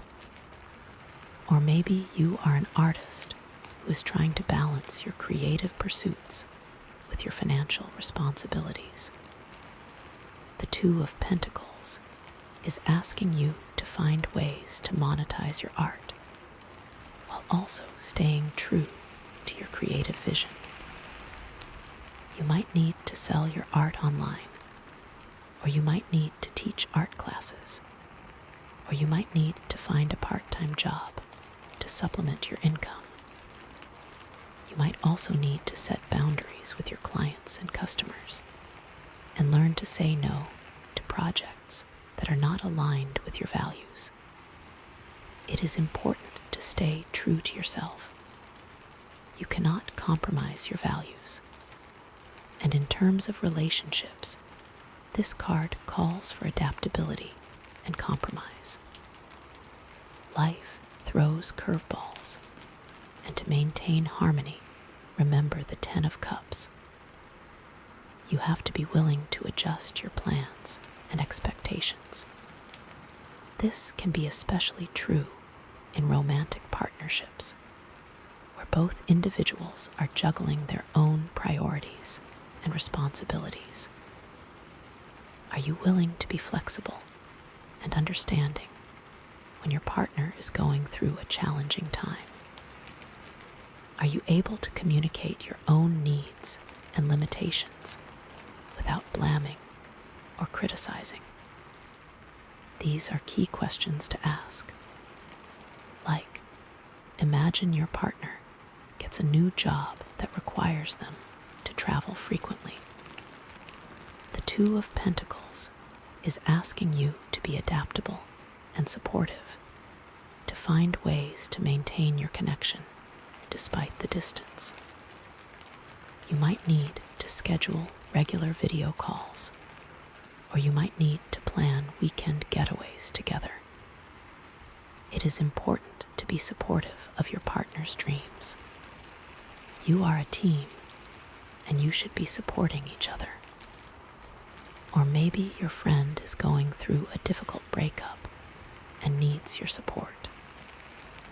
The Two of Pentacles is asking you to be understanding and compassionate, to offer a listening ear, and to avoid judging or criticizing their choices. You might need to adjust your plans to accommodate their needs, or you might need to offer them practical assistance, such as helping them move or run errands. It is important to be a good friend. You never know when you will need someone to lean on. The shadow side of the Two of Pentacles, though, is feeling completely overwhelmed, stressed out, and scattered. It is about taking on too much responsibility, overextending yourself, and losing sight of your priorities. It can lead to anxiety, burnout, and a loss of focus. If you are constantly juggling too many things at once, you may start to feel like you are not doing anything well. You may start to feel like you are failing at everything. you may start to feel like you are losing control of your life. It is important to recognize when you are feeling overwhelmed. You cannot do everything at once. It is like that feeling when you are trying to do too many things at once, and you end up dropping all the balls. You are running around like a chicken with its head cut off, trying to put out fires, but you are just making things worse. You are feeling stressed, anxious, and completely overwhelmed. You are losing sight of your goals, and you are starting to doubt yourself. This can manifest as constantly feeling behind, never quite catching up on your to-do list.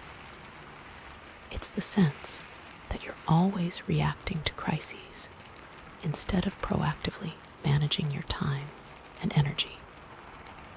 It's the feeling of being pulled in so many directions that you lose sight of what truly matters. You may start to neglect your own needs, such as your health, your relationships, and your passions. You may start to feel resentful and burned out. It is important to take care of yourself. You cannot pour from an empty cup. So, if you are feeling this way, it is important to take a step back and reassess your priorities. What are the things that truly matter to you? What are the things that you can delegate or eliminate? What are the things that you can do to simplify your life? It is about taking control of your life and about creating a more balanced and sustainable lifestyle. It is about learning to say no to things that are not serving you.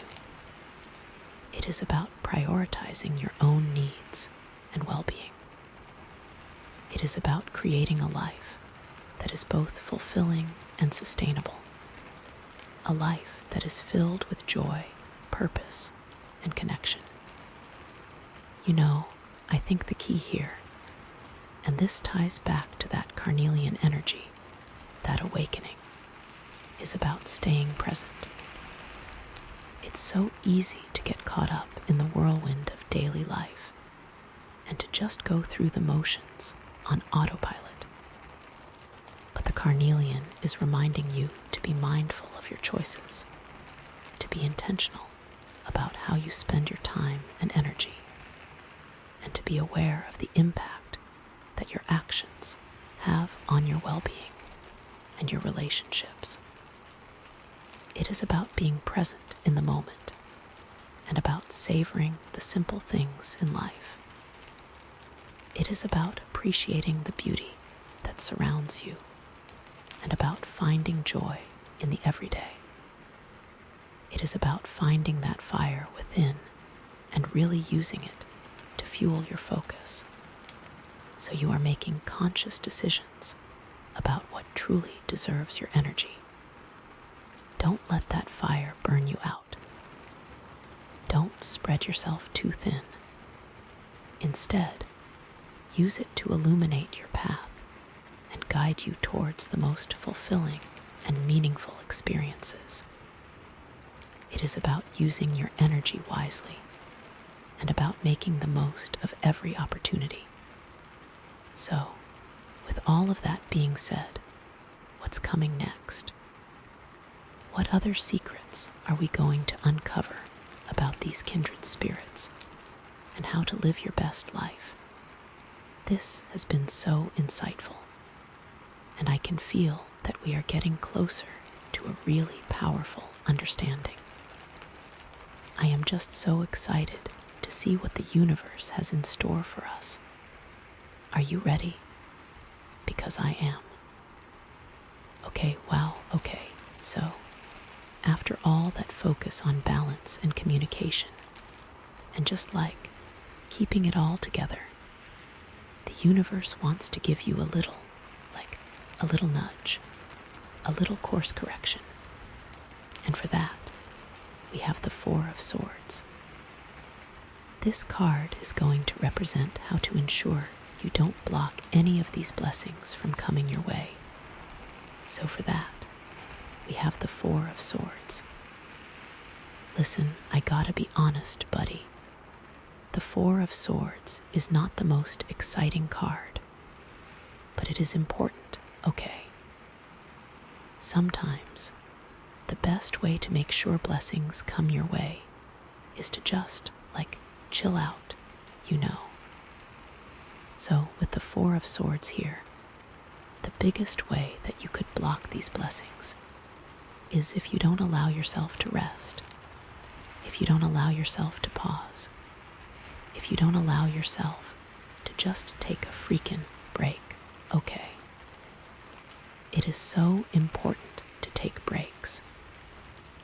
I know we live in this culture that celebrates being busy and glorifies the hustle and makes you feel like you are not doing enough if you are not constantly working and striving and achieving. But honestly, that is a recipe for burnout, resentment, and just a general sense of unhappiness. You know, I think more than anything, with the Four of Swords, this is about recognizing that rest is not a luxury. It is a necessity. It is not something you earn. It is something you deserve. It is not something you should feel guilty about. It is something you should embrace, okay? You are a human being, not a human doing, as they say. And you need time to recharge your batteries, to replenish your energy, to reconnect with yourself, and to just simply do nothing sometimes, okay? And it's so connected to that Two of Pentacles we just talked about, because that's all about keeping the plates spinning right. But if you never stop to, check the plates, to make sure they're not wobbly, to, give yourself a breather, those plates are gonna come crashing down. Especially after all that communication we were talking about with the Page of Swords. Sometimes you gotta shut off the chatter. You gotta quiet the mind. You gotta just give yourself a break from all the noise, all the opinions, all the information, all the demands. It can be so overwhelming. And if you don't give yourself a chance to process it all, it's just gonna build up and lead to anxiety, stress, and overwhelm. All those voices, all that mental energy, it can be exhausting. And the Four of Swords is a reminder that sometimes the most productive thing you can do is to just simply stop, to unplug, to disconnect, and to just be still, okay? And it's so related to that Ten of Cups too, because you can't really enjoy that joy and harmony if you're constantly running on empty. You can't fully connect with your loved ones if you're mentally and emotionally exhausted. You can't truly appreciate the good things in your life if you're always stressed out and overwhelmed. You need to make time for rest and relaxation, to recharge your batteries, to reconnect with yourself, and to cultivate a sense of inner peace and contentment. It is so important. And I know it can be hard, especially if you're used to being busy all the time, especially if you feel like you always have to be doing something to be worthy, especially if you're afraid of what people will think, if you're not constantly working and striving, But honestly, that's just a story you're telling yourself, a limiting belief that's holding you back from your full potential, okay? The truth is, You are worthy of rest. You are worthy of peace. You are worthy of joy. And you don't have to earn it. You just have to allow it, okay? This is what the Four of Swords wants you to understand. And you know what's so cool, I think, about this card coming up now is that it's almost like the universe is saying, okay, you've been working so hard. You've been doing all the things. You've been communicating. You've been balancing. You've been transforming. And now it's time to just chill out and let it all sink in, okay? It is time.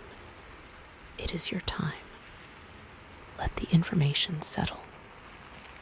Like you've planted the seeds. You've watered the garden. And now it's time to just let it grow without constantly interfering or trying to control everything, okay? It is time to let things grow. Let the process unfold naturally. Trust the timing of the universe and know that everything is happening exactly as it's meant to, okay?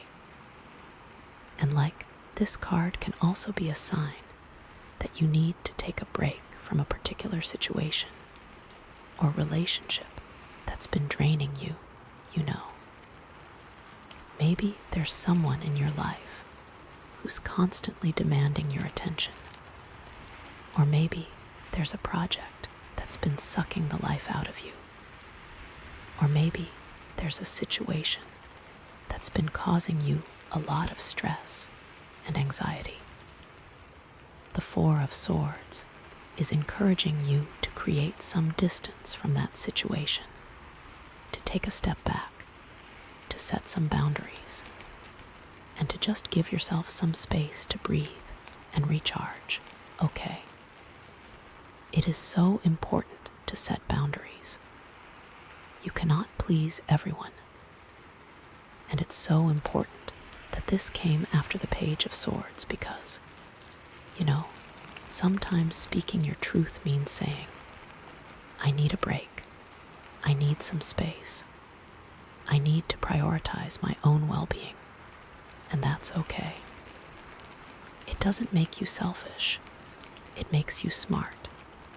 It makes you responsible. And it makes you a better friend, partner, and human being, okay? So, how can you practically apply this Four of Swords energy to your life? Well, first of all, start by scheduling some regular downtime into your week, okay? Block out some time in your calendar where you're not allowed to do anything work-related or anything that feels like an obligation or anything that stresses you out. This is your time to do whatever brings you joy, whatever relaxes you, whatever helps you to reconnect with yourself, okay? It might be reading a book, taking a bath, going for a walk in nature, listening to music, meditating, doing yoga, spending time with loved ones, or simply doing nothing at all, okay? The important thing is to make it a priority, to treat it like an appointment you can't miss, and to honor that commitment to yourself, okay? That is what is important. This is your time. Or, you know, maybe you could try a digital detox where you disconnect from all your devices for a certain period of time, whether it's a few hours, a day, or even a week, okay? Turn off your phone, close your laptop, and just be present in the moment without any distractions. This can be a really powerful way to quiet your mind, to reduce stress, and to reconnect with yourself and the world around you, okay?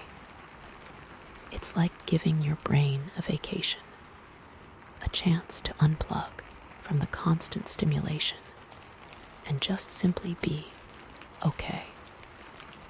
Think of all the times you absent-mindedly pick up your phone, What if you use that time to do literally anything else? And if you're feeling really brave, you could try a silent retreat where you spend a few days or even a week in complete silence without talking to anyone or using any electronic devices. Okay. This can be a really challenging, but also incredibly rewarding experience, as it allows you to go deep within yourself, to confront your own thoughts and emotions, and to cultivate a profound sense of inner peace and stillness. Okay. And honestly, the hardest part about that is just going to be all those swords in your head, all those thoughts, all that chatter. But once you can get past that, you'll find a whole new level of calm, you know. It might sound a little extreme, but trust me, it can be life-changing, okay? It is so important to take time for yourself. Or if you're not quite ready for that, you could simply try incorporating some mindfulness practices into your daily routine. Okay. This might be something as simple as taking a few deep breaths before you start your day, or paying attention to the sensations in your body as you eat your meals, or noticing the sounds and smells around you as you walk down the street. The key is to be present in the moment, to focus on what's happening right now, without getting caught up in your thoughts or worries about the future, okay? It is important to be present in the moment. You cannot change the past, and you cannot predict the future. You can only control the present.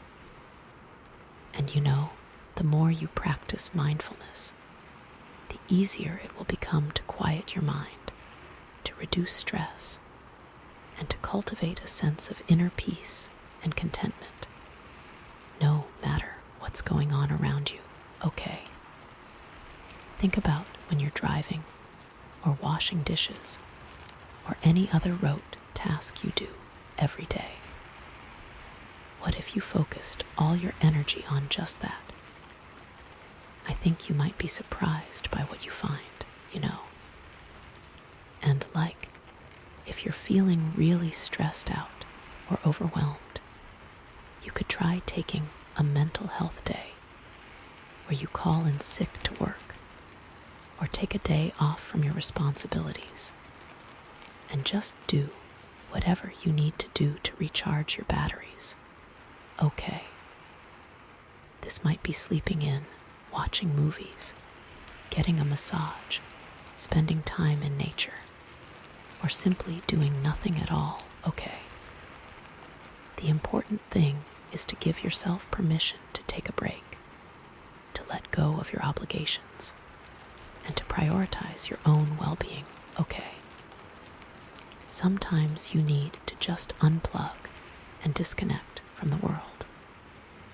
You may be surprised at what you discover. And if you're constantly feeling overwhelmed by your to-do list, you could try simplifying your life by decluttering your home, your schedule, and your relationships. Okay. Get rid of anything that's not essential, anything that's draining your energy, and anything that's not bringing you joy. Okay. This might mean donating clothes you no longer wear, canceling subscriptions you no longer use, unfollowing people on social media who make you feel bad about yourself, or setting boundaries with people who are constantly demanding your time and attention. Okay. That page of swords is important here. And remember that awakening energy of the Carnelian. That's all about recognizing what truly lights you up. And sometimes That means recognizing what's dimming your inner fire, what's weighing you down. It's about making conscious choices to clear the space for more joy, more passion, and more purpose. You have to know what brings you energy and what takes it away. You can only operate in your own true power when you are fully recharged. The Carnelian wants you to listen to your body, to honor your needs, and to create a life that truly nourishes your soul. It is so important. It is essential. It is the key to your success and happiness. And it's not just about physical rest. It's also about mental and emotional rest. Are you constantly replaying negative thoughts or conversations in your head? Are you holding onto grudges or resentments? Are you dwelling on past mistakes or worrying about the future?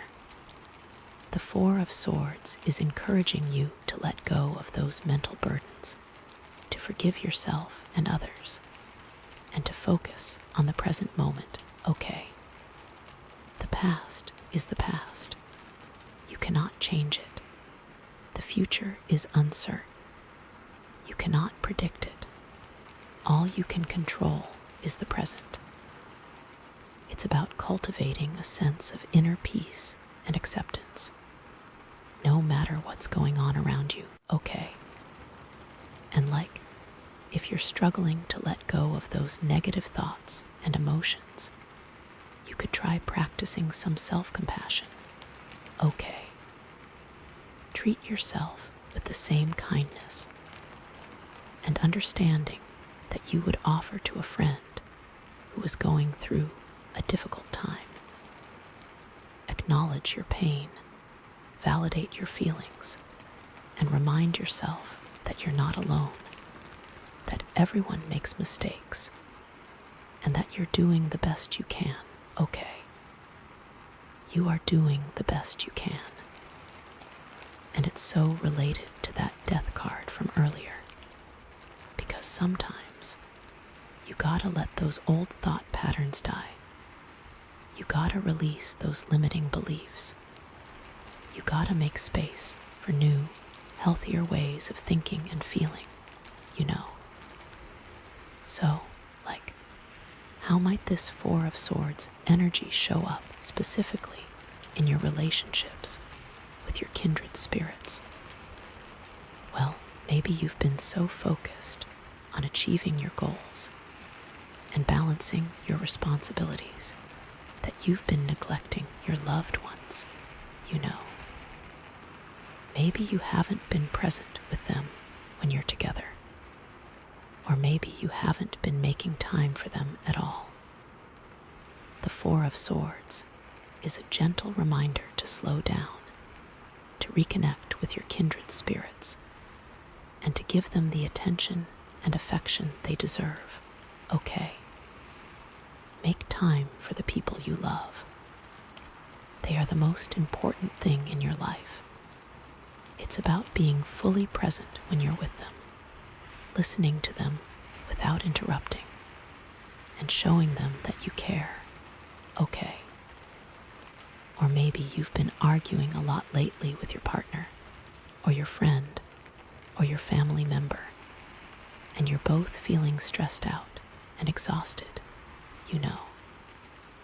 The Four of Swords is encouraging you to take a break from the conflict, to step back from the situation, and to give yourselves some space to cool off and recharge. Okay. It is important to take a break from the conflict. You cannot resolve anything when you are feeling stressed out. It's about agreeing to disagree, setting some boundaries, and coming back to the conversation later when you're both feeling calmer and more rational. Okay. Or maybe you've been feeling drained by a particular relationship or by a particular person in your life, and you need to create some distance. Maybe this person is constantly demanding your attention. Or maybe they're always complaining and negative. Or maybe they're just not a good influence on you. Okay. The Four of Swords is encouraging you to set some boundaries, to limit your contact with this person, and to protect your own energy and well-being. Okay. You cannot pour from an empty cup. You need to protect your energy. And it doesn't mean you have to cut this person out of your life completely. But it does mean you need to be mindful of how much time and energy you're giving them, and to prioritize your own needs and boundaries. Okay. It is so important to set boundaries. You cannot please everyone. It is so important to put yourself first. So, this card can also indicate that you or someone close to you might need to withdraw temporarily to heal or recover from a difficult situation. Okay. Maybe you need some time alone to process your emotions after a breakup. Or maybe a friend needs some space to deal with a personal crisis. Or maybe a family member needs some rest after an illness. Okay. The Four of Swords is a reminder that it's okay to need time alone, that it's okay to prioritize your own healing, and that it's okay to ask for help when you need it. Okay. It is okay to need time alone. It is okay to prioritize your own healing. It is okay to ask for help when you need it. You are not alone. And that really links back to the Six of Wands, because sometimes the greatest act of leadership is knowing when to step back and allow others to shine. Knowing when to prioritize the well-being of your team or your loved ones over your own ego or ambitions. It's about recognizing that true success isn't just about personal achievement. It's about creating a supportive and nurturing environment where everyone can thrive. And sometimes that means taking a break, delegating responsibilities, and trusting others to step up and lead. Okay. And so, in terms of your career or your creative pursuits, this card might be a sign that you need to take a vacation, or a sabbatical, or simply a few days off to recharge your batteries and gain a fresh perspective. Okay. Maybe you've been working nonstop for months, and you're feeling burned out and uninspired. Or maybe you're facing a creative block, and you can't seem to come up with any new ideas. Or maybe you're just feeling overwhelmed by the demands of your job. Okay. The Four of Swords is encouraging you to step away from the work, to give yourself some space to breathe, and to allow your mind to rest and wander. Okay. The best ideas come when you are relaxed. You cannot force creativity. It is important to let it flow naturally. It's about trusting that the ideas will come when they're ready, that the inspiration will strike when you least expect it, and that the answers will reveal themselves when you're not actively searching for them. Okay. You have to trust the process. Everything will work out in the end. Remember, it all goes back to that awakening. You have to be awake to recognize burnout and the need for a break. And it might also be a sign that you need to take a break from a particular project, or a particular client, or a particular role that's been draining you. Okay. Maybe you've been working on a project that's not aligned with your values. Or maybe you're dealing with a client who's constantly demanding and unreasonable. Or maybe you're in a job that's not fulfilling your potential. Okay. The Four of Swords is encouraging you to set some boundaries, to limit your involvement in these situations, and to prioritize your own well-being and fulfillment. Okay. It is okay to walk away from things that are not serving you. You deserve to be happy. And that also connects back to the Death card, right? Because sometimes, to create space for new opportunities, you need to let go of the old ones, even if they're comfortable or familiar, you know.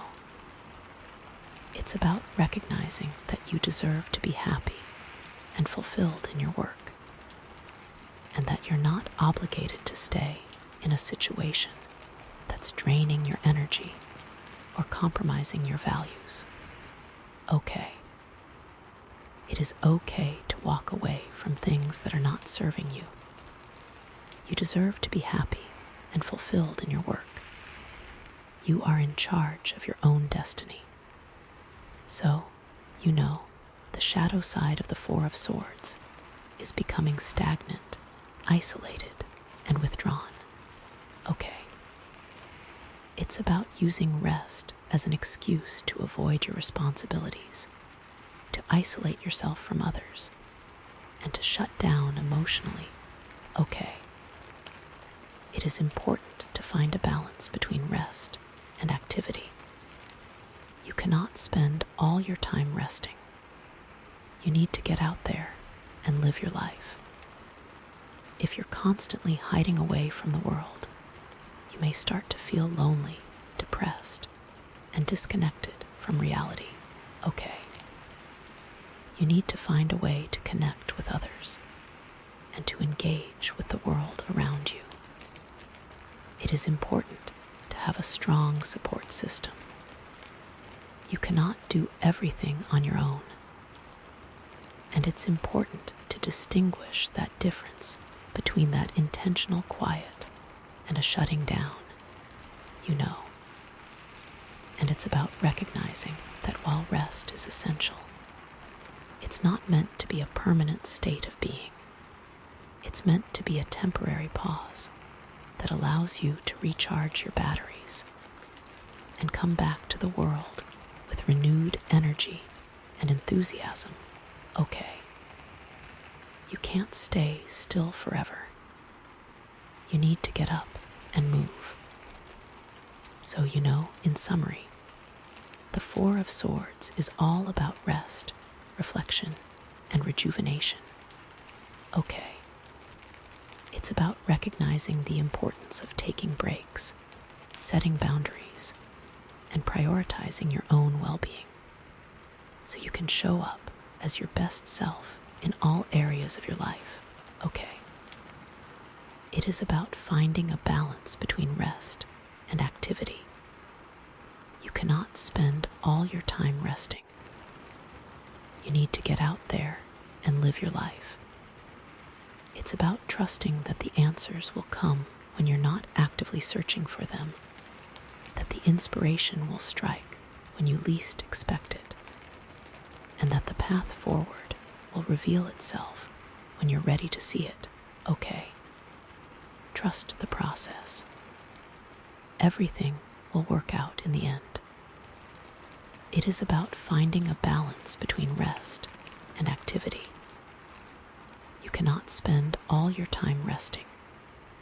You need to get out there and live your life. It's about knowing when to push yourself and when to pull back, when to take action and when to surrender, and when to listen to your mind and when to listen to your heart. Okay. It is about finding a balance between action and surrender. You cannot always be in control. Sometimes you need to let go and trust the universe. And it all goes back to that Carnelian energy, that fire and passion that's driving you forward, but also that awareness and intuition that's guiding you along the way. Use that fire to fuel your dreams, but also use that intuition to know when it's time to rest, to recharge, and to simply be okay. Okay, so what's coming up next? What other pieces of this puzzle are we going to uncover? Are we going to find out more about these kindred spirits? Are we going to discover new ways to ignite that mutual passion and purpose? I am so excited to find out. What is the universe going to tell us next? I can feel that we are getting closer to a really profound understanding. I am ready. Are you? Let's do it. Okay, so after all that focus on rest and rejuvenation with the Four of Swords, we have the Hanged Man. Listen, I gotta be honest, buddy, this card can be a little bit unsettling for some people, okay? It's got this image of someone hanging upside down, and it can feel a little bit, well, a little bit like you are stuck, a little bit like you are trapped, a little bit like you are sacrificing yourself. But with the Hanged Man here, the biggest blessing it has is about shifting your perspective. So don't think of the image on the card in a negative way. There is a method to his madness. So don't think of it as a sacrifice. Think of it as a way of seeing things from a different angle, a way of gaining new insights, a way of breaking free from old patterns, okay? Not every situation requires you to force yourself to be the same. So don't put on that mask, because there are going to be times where, especially if you are doing something innovative, especially if you are trying to change your life, you are going to face situations that feel uncomfortable. You are going to face things that don't make sense. You are going to face moments where you have to let go of control. It's not about those moments of discomfort. It's about the insights you gain. It's about the new perspectives you discover. It's about breaking free from the old ways of thinking and being. Okay. You know, especially when it comes to these big dreams we may have, like, if you are trying to change your career, or start a new business, or move to a new city, you are going to have to make sacrifices. You are going to have to let go of some things. You are going to have to step outside of your comfort zone. If you are applying for a really competitive program, you're going to get no's. You're going to get rejections. You're going to have to take a different approach. You're going to have to try something new. You are going to have to keep going. I think more than anything, the biggest thing that could help you is by gaining clarity. Like, it's okay to feel uncomfortable. It's okay to be confused. It's okay to feel like you are hanging upside down sometimes. But what is not okay is to allow those feelings to cloud your judgment, to allow those moments of discomfort to make you think you should give up, to allow that confusion to make you believe you are not good enough, especially if it is something you are genuinely passionate about, especially if it is something that you feel in your heart you are meant to do, especially if it is something where you are like, I would rather face a million moments of discomfort doing this thing than doing something that is safe and that kills my soul. I think more than anything, this is a lot about recognizing that there will be times where you have to let go. There will be times where you have to surrender. There will be times where you have to see things from a different perspective. But that it is all part of the process. Okay. It's about trusting that everything is happening for a reason. It's about knowing that you are exactly where you need to be. It's about believing that you are capable of anything you set your mind to. Okay, so how does this relate to everything we have talked about so far? Well, first of all, it relates to the Death card, because the Hanged Man is all about letting go of the old, shedding the old skin, surrendering to the process of transformation. Okay. You can't really embrace the new if you're still clinging to the old. You can't really move forward if you're still stuck in the past. You can't really create the life you want if you're not willing to let go of the things that are holding you back. Okay. This feels like such a huge moment, like it's all coming together. And if you can just, surrender, then you can claim your journey. Okay. And it's that energy of awakening from the Carnelian that will allow you to do so. And it relates to the Six of Wands, because sometimes the greatest success comes from surrendering your ego, from letting go of the need to be right, from being willing to see things from a different perspective. Okay. You can't really inspire others if you're always trying to be the center of attention.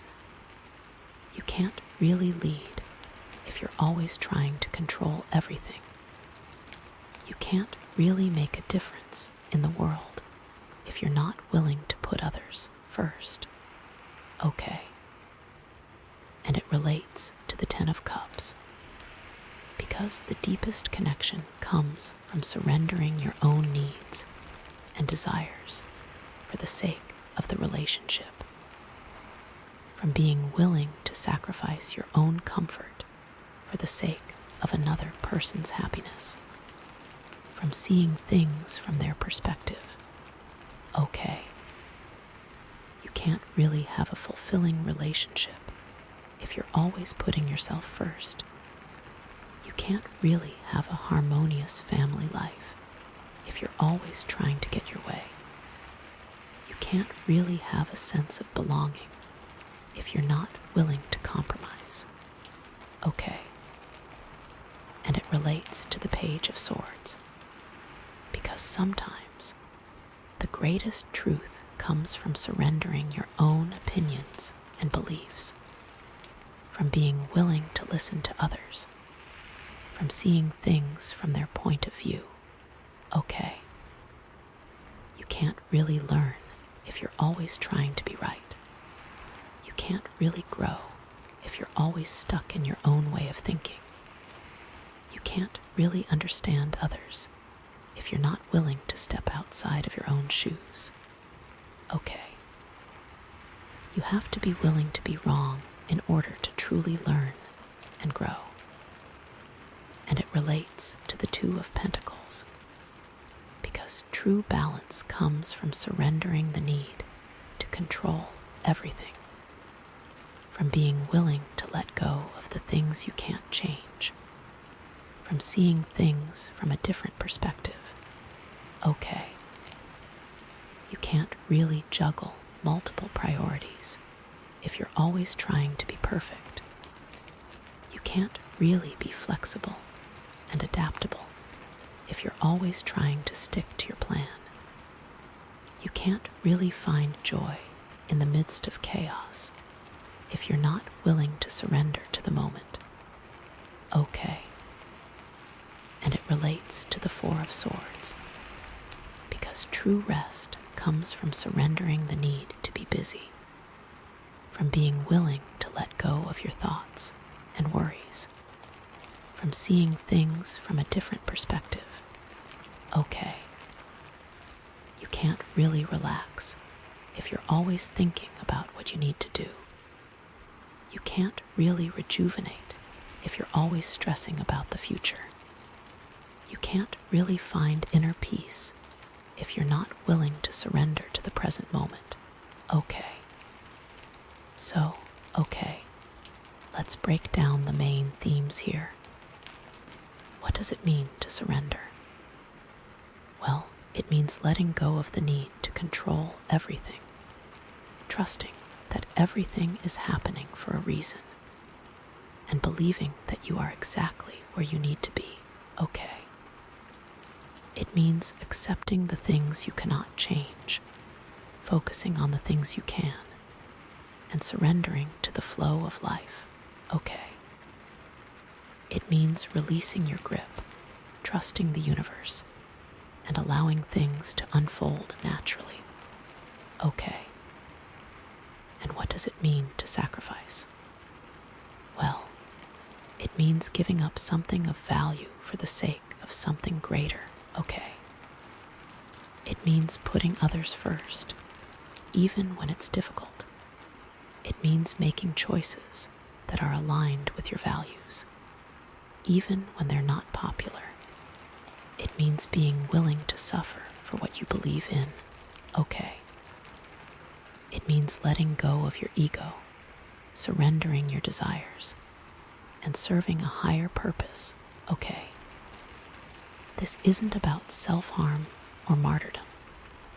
It's about making conscious choices that reflect your values and contribute to the greater good. And what does it mean to see things from a different perspective? Well, it means stepping outside of your own shoes, listening to others, and being willing to challenge your own beliefs. Okay. It means being open-minded, curious, and willing to learn. It means seeing the world through a different lens. Okay. It means questioning your assumptions, embracing new ideas, and expanding your understanding of reality. Okay. So, how can you embody the energy of the Hanged Man in your daily life? Well, start by practicing surrender. Okay. Let go of the need to control everything. Trust that everything is happening for a reason, and believe that you are exactly where you need to be. Okay. Accept the things you cannot change. Focus on the things you can, and surrender to the flow of life. Okay. Release your grip, trust the universe, and allow things to unfold naturally. Okay. Then, practice sacrifice. Okay. Give up something of value for the sake of something greater. Put others first, even when it's difficult. Make choices that are aligned with your values, even when they're not popular. Be willing to suffer for what you believe in. Okay. Let go of your ego, surrender your desires, and serve a higher purpose. Okay. And then, practice seeing things from a different perspective. Okay. Step outside of your own shoes, listen to others, and be willing to challenge your own beliefs. Okay.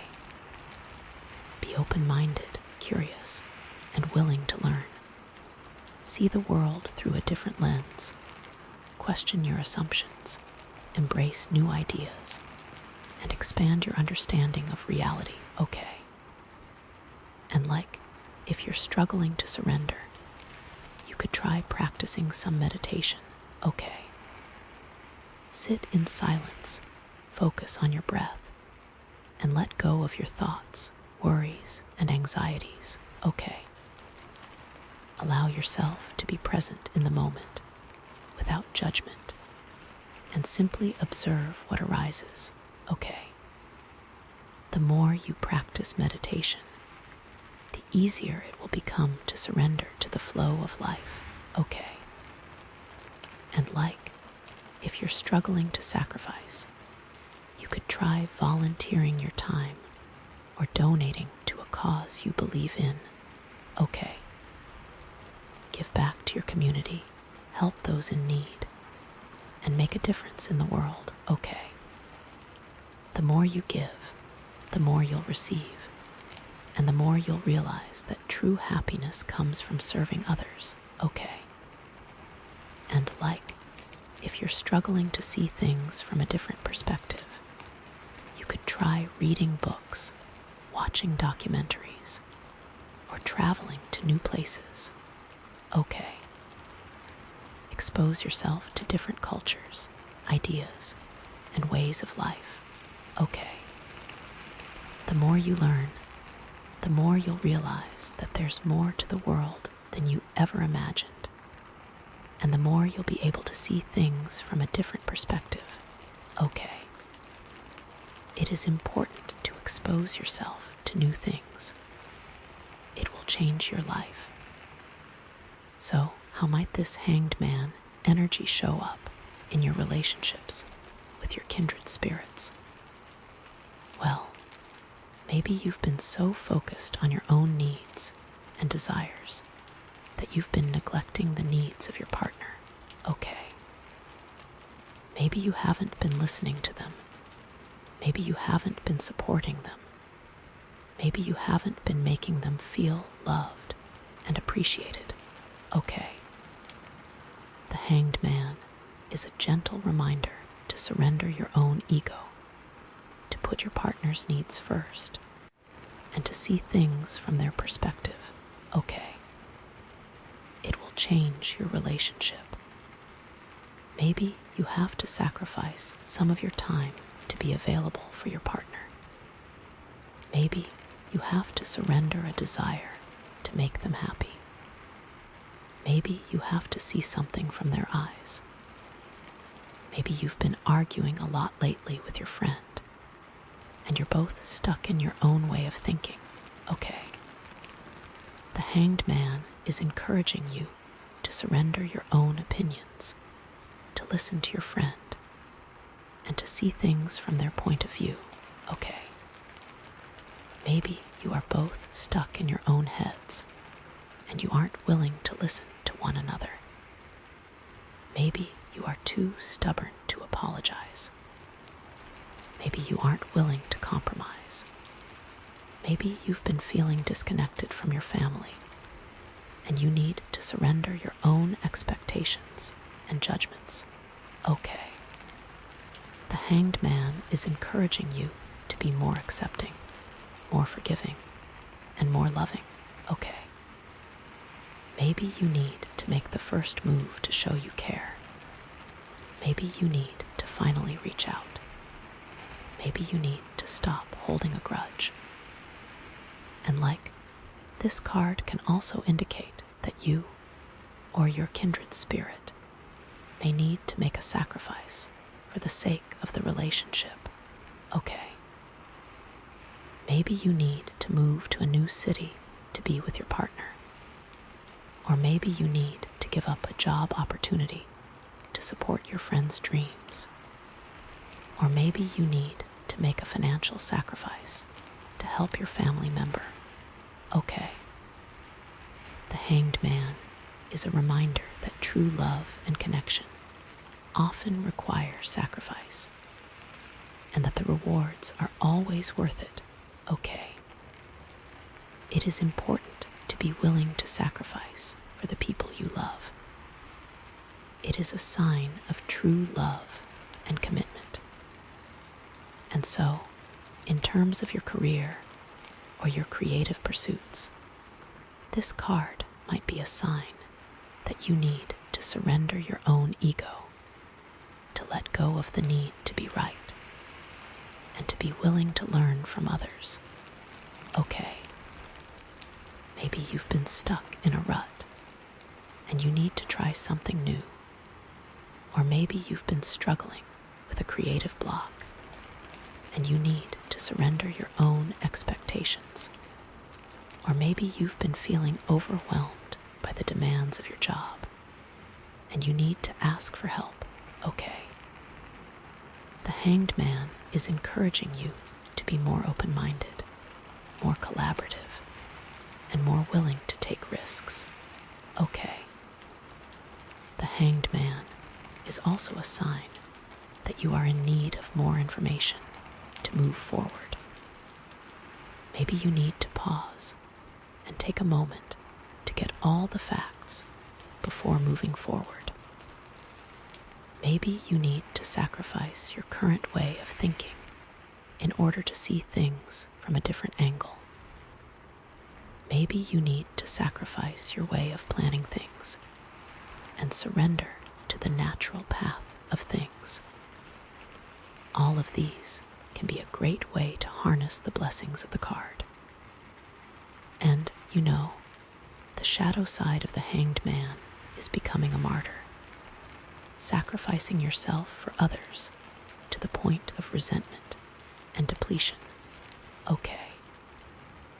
It's about losing sight of your own needs and desires, neglecting your own well-being, and feeling like you're constantly giving without receiving.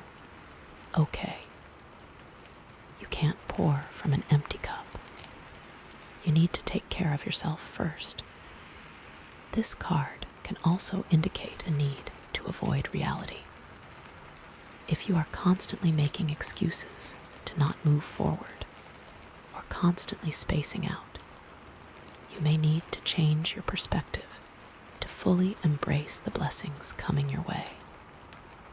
If you aren't grounded, it may be hard for blessings to truly flow to you. The more you are open to seeing new things, the more open doors you'll have. So, in summary, the Hanged Man is all about surrender, sacrifice, and seeing things from a different perspective. Okay.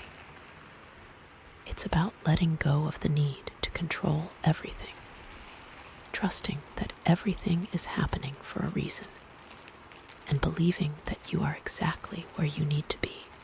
Okay. It is about trusting in the path that you are on. And I think that fire from that Carnelian cluster is really saying something here, because you need to be able to really find the inner truth of your path. You need to be able to trust the power that you have to see the best route, and the surrender into a more beautiful way of thinking, seeing, feeling, and just doing, period. Because that's the energy that's going to attract all those kindred spirits to you, all that joy, the success. So, okay, what is coming up next? What other things are we going to uncover about these kindred spirits? What else are we going to find out that can help you with your destiny? What is the universe going to show us? We're getting so close to finding out how to make all this work. I am ready to see what's next, are you? Okay. So, after all that surrendering and shifting your perspective, we arrive at our final card, which is the Seven of Wands. And let me tell you, after all that work you have done, all those shifts, all those changes, all that balancing, all that resting, all that honest communication, this card is like the ultimate "you got this" card. Okay. I mean, seriously, the Seven of Wands is all about standing your ground, defending your beliefs, and fighting for what you believe in, even when the odds are stacked against you. Okay. I mean, look at the card. You have this person standing on a hill, holding a wand, and facing off against all these other wands that are coming at them from below. It's like they are saying, "Bring it on. I am not backing down." And honestly, after everything we have seen in these cards, I just know that you have that same fire in you, that same strength, that same determination. Okay. This card isn't just about physical battles. It's also about standing up for your ideas, your values, and your truth, even when it's unpopular, even when people are criticizing you, even when you're facing opposition. Okay. It's about having the courage to be yourself, to speak your mind, and to live your life on your own terms, without worrying about what other people think. Okay. It's almost like you are a superhero. I think more than anything, with the Seven of Wands, this is about recognizing that you have something valuable to offer the world, that your voice matters, and that you have the power to make a difference. Okay.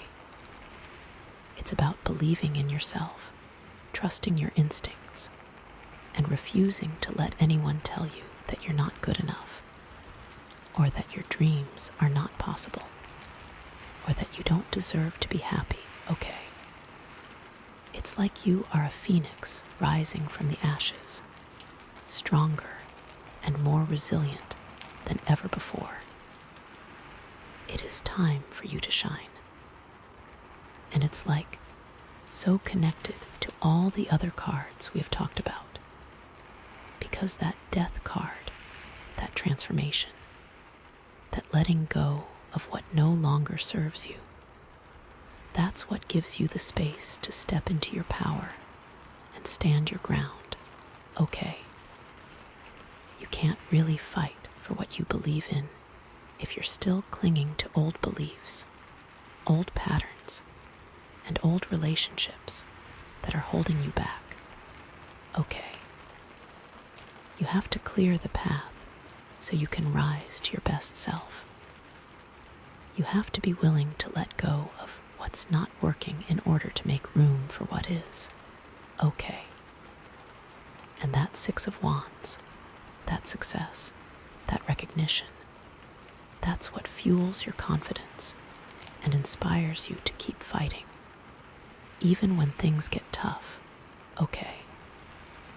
You have to realize you are amazing. You can't really stand up for what you believe in if you don't believe in yourself, if you don't know your worth, if you don't recognize your own accomplishments. Okay. You have to celebrate your wins, no matter how big or small, and to remember that you are capable of achieving anything you set your mind to. Okay. And that Ten of Cups, that joy, that harmony, that's what reminds you why you're fighting in the first place. Okay. You can't really stand up for what you believe in if you don't have a clear vision of the world you want to create, if you don't have a strong sense of purpose, if you don't have a deep connection to the people you love.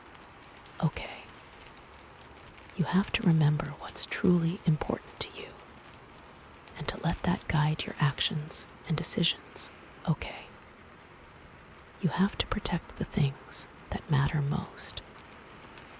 That Page of Swords, that clear communication, that's what helps you to articulate your beliefs, to defend your arguments, and to connect with others who share your values. Okay. You can't really stand up for what you believe in if you can't express yourself clearly, if you can't communicate effectively, if you can't build alliances with like-minded people. Okay. You have to be able to speak your truth with confidence and conviction, and to inspire others to do the same. Okay.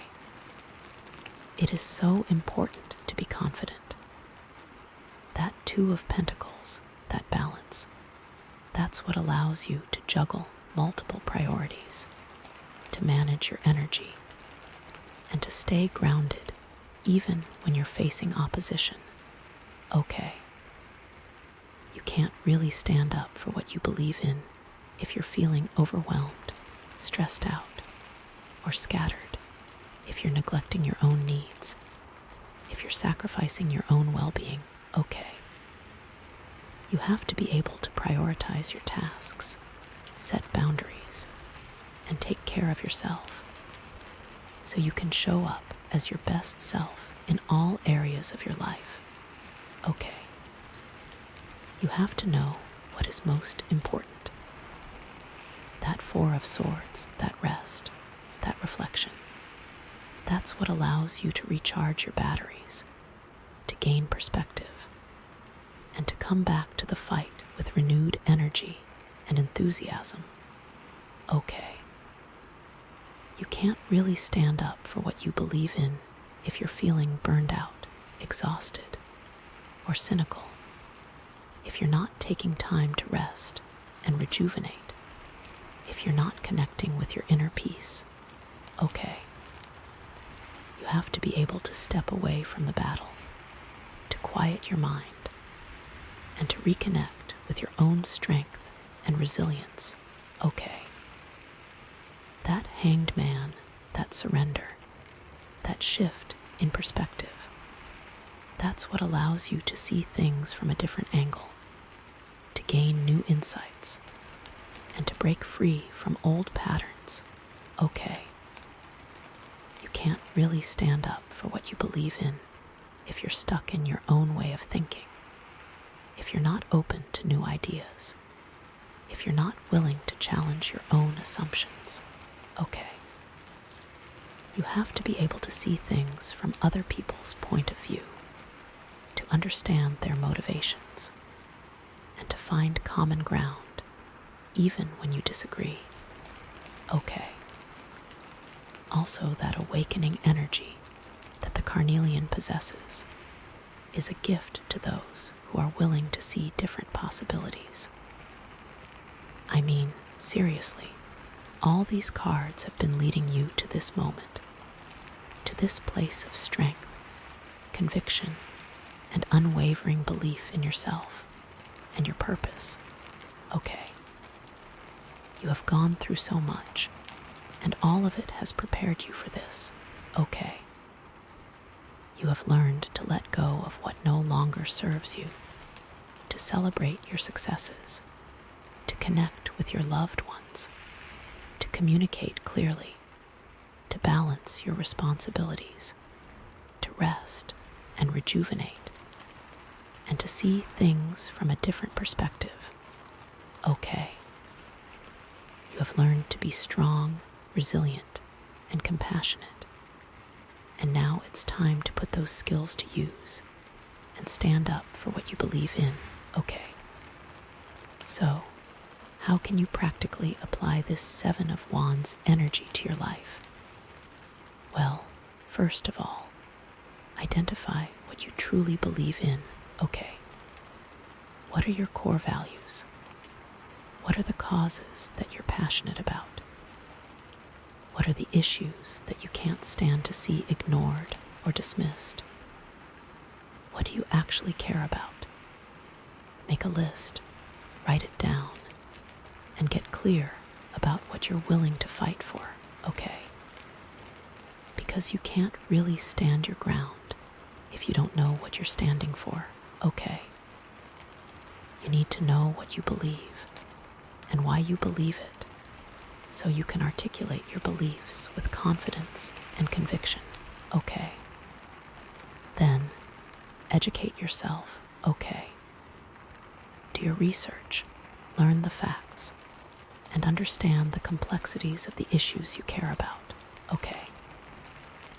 You can't really defend your beliefs if you don't have the knowledge and information to back them up, okay? You need to be able to speak intelligently and persuasively, and to counter the arguments of those who disagree with you, okay? You need to be a champion of your beliefs. Seek out reliable sources of information, talk to experts, and listen to different perspectives, okay?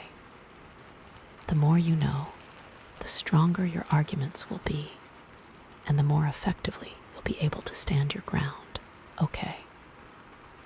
I mean, seriously, the internet makes almost anything possible. Next, find your voice, okay?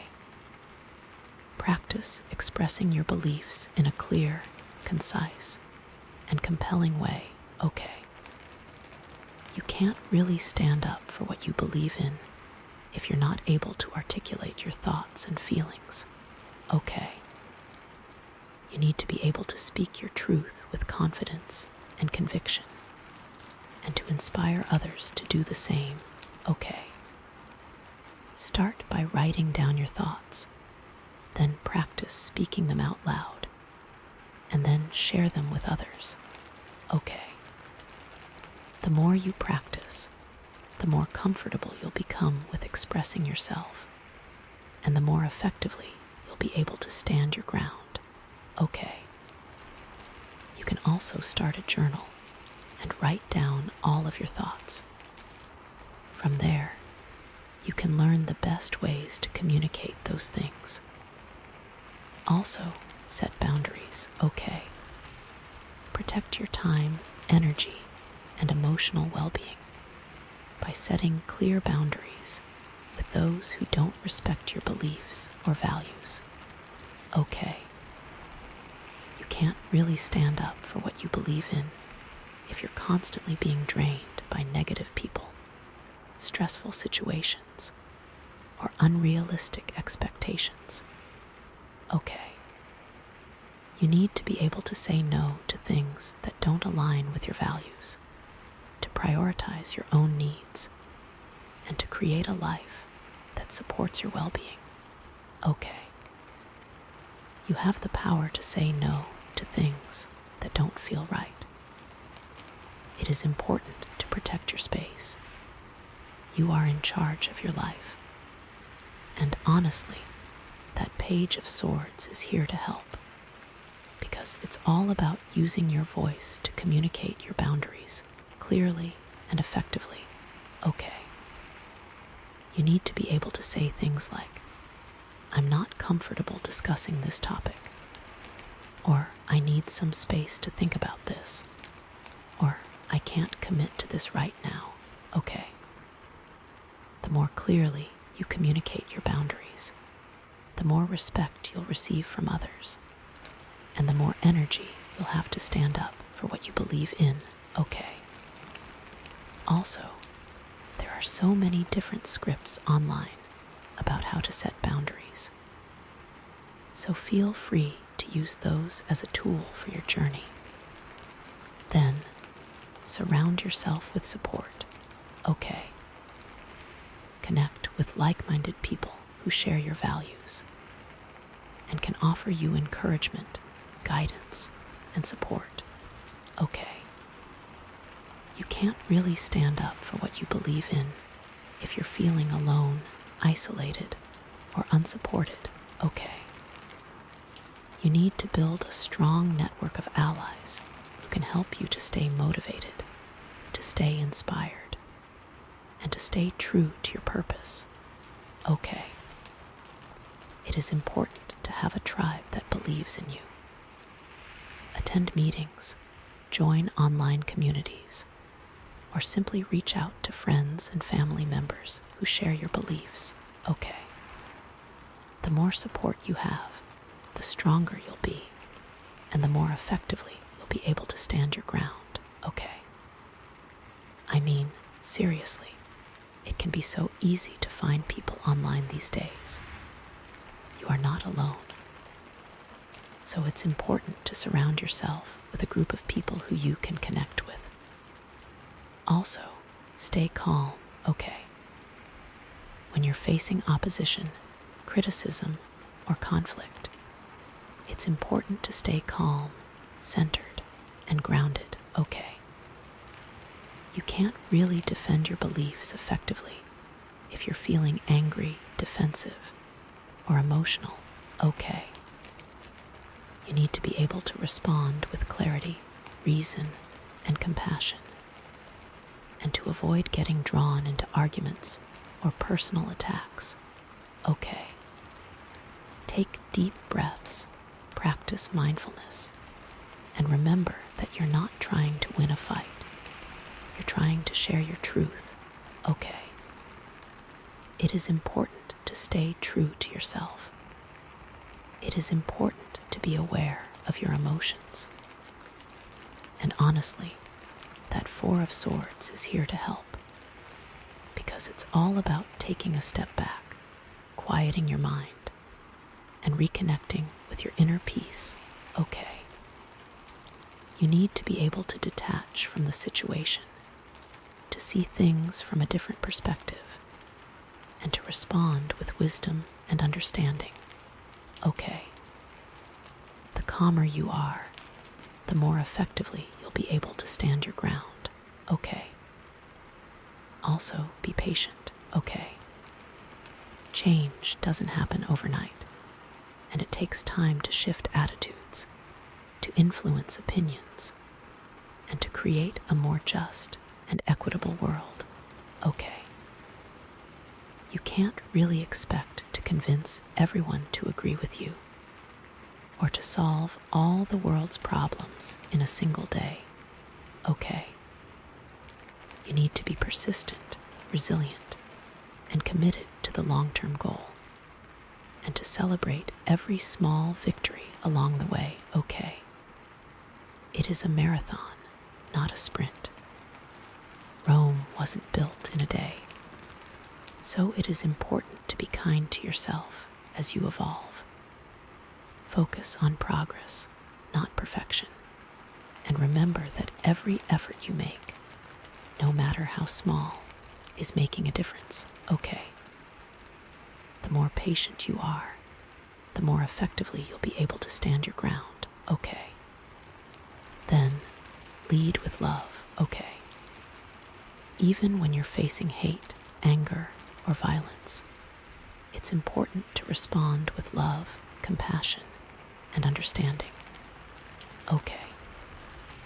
You can't really create a better world if you're fueling the cycle of negativity, if you're perpetuating the same patterns of oppression and injustice. Okay. You need to be able to see the humanity in everyone, even those who disagree with you, and to approach every situation with empathy, kindness, and a genuine desire to connect. Okay.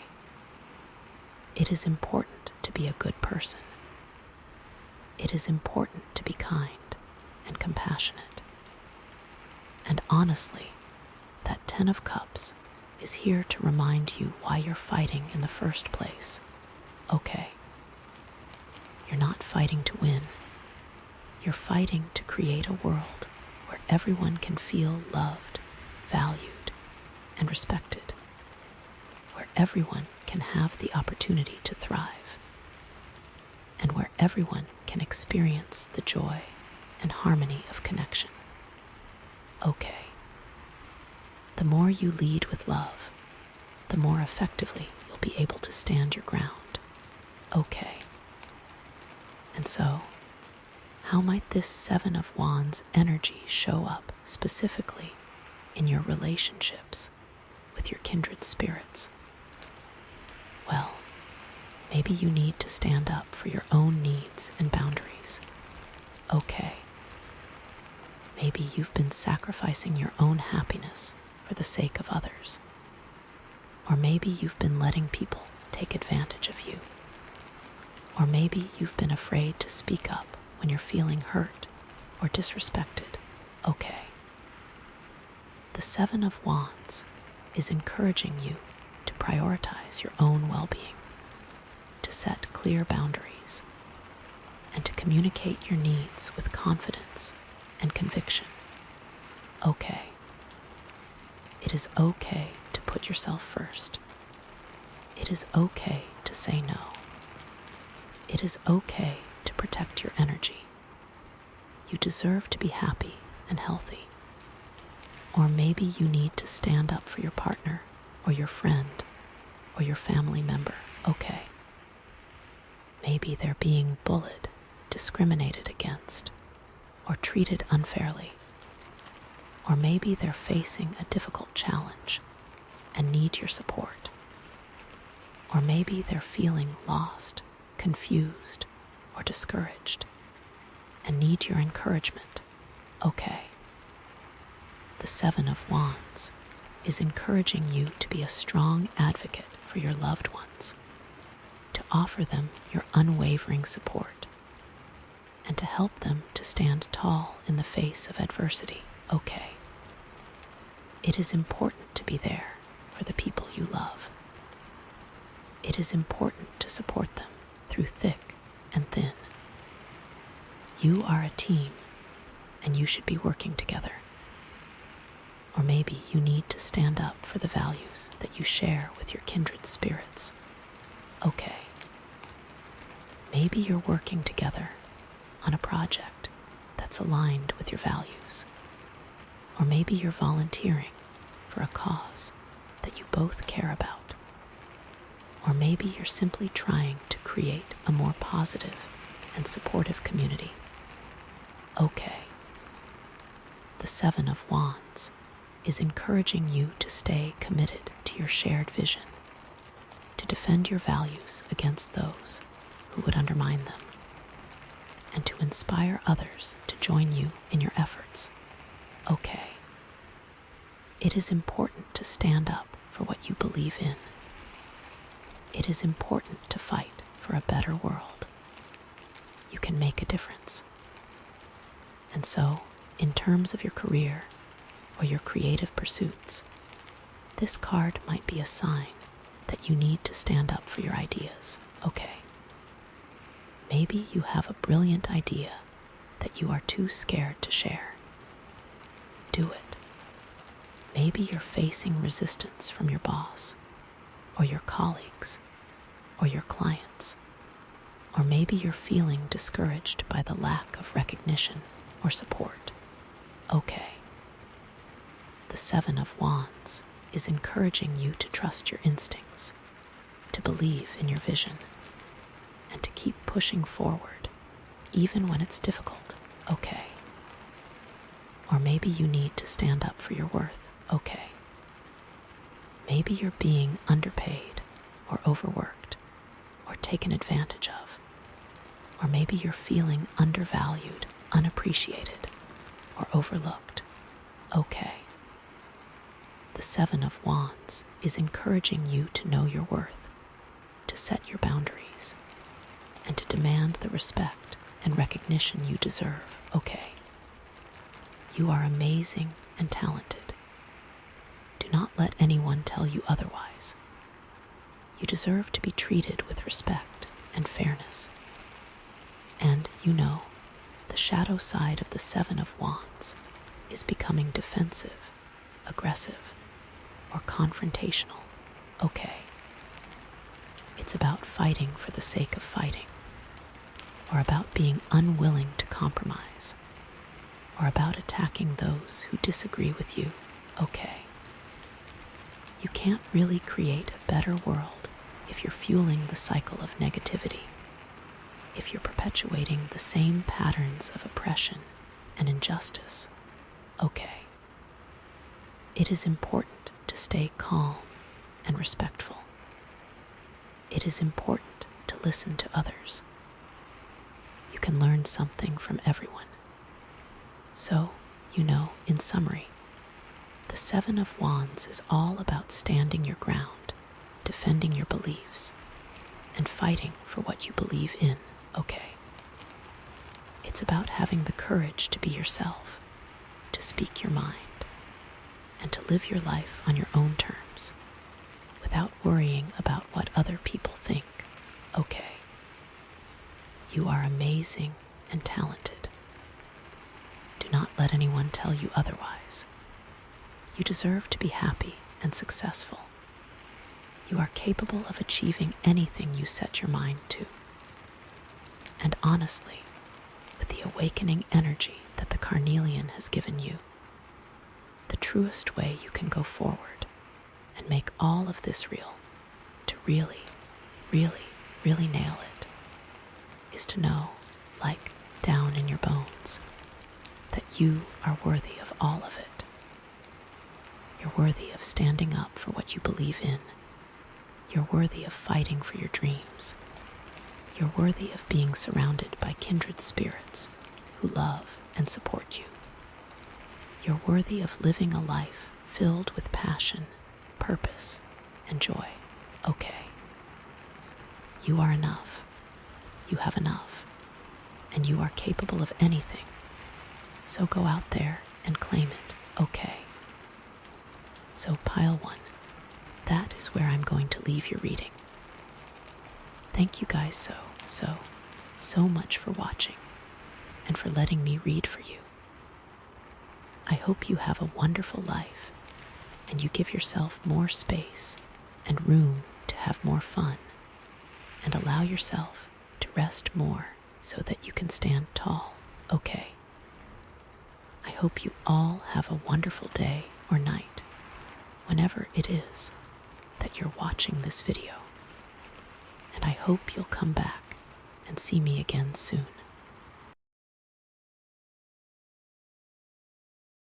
Okay, my friend, you chose the black obsidian pyramid. So already we're talking about really nurturing energy. And this whole reading is about protective depths and exploring unseen bonds and boundaries. So, get ready to dive deep, okay? This is gonna be good. So, the first card we have here is the King of Cups. Oh, okay. This is interesting. So, with the King of Cups, we're talking about someone who's really emotionally mature. Someone who's got, a handle on their feelings, you know. They're not, flying off the handle all the time, or, super dramatic. They're able to, stay calm and composed, even when things are, really intense. Now, this could be you, or it could be someone in your life, right? Maybe you're dealing with someone who is a King of Cups type of person. Or maybe you're being called to embody these qualities yourself. Maybe you need to, tap into your own emotional intelligence and, find that sense of inner peace and stability. It could go either way, you know. But, the King of Cups is all about balance, right? It's about finding that middle ground between, being too emotional and being too detached. It's about being able to express your feelings in a healthy way without, getting carried away or, shutting down completely.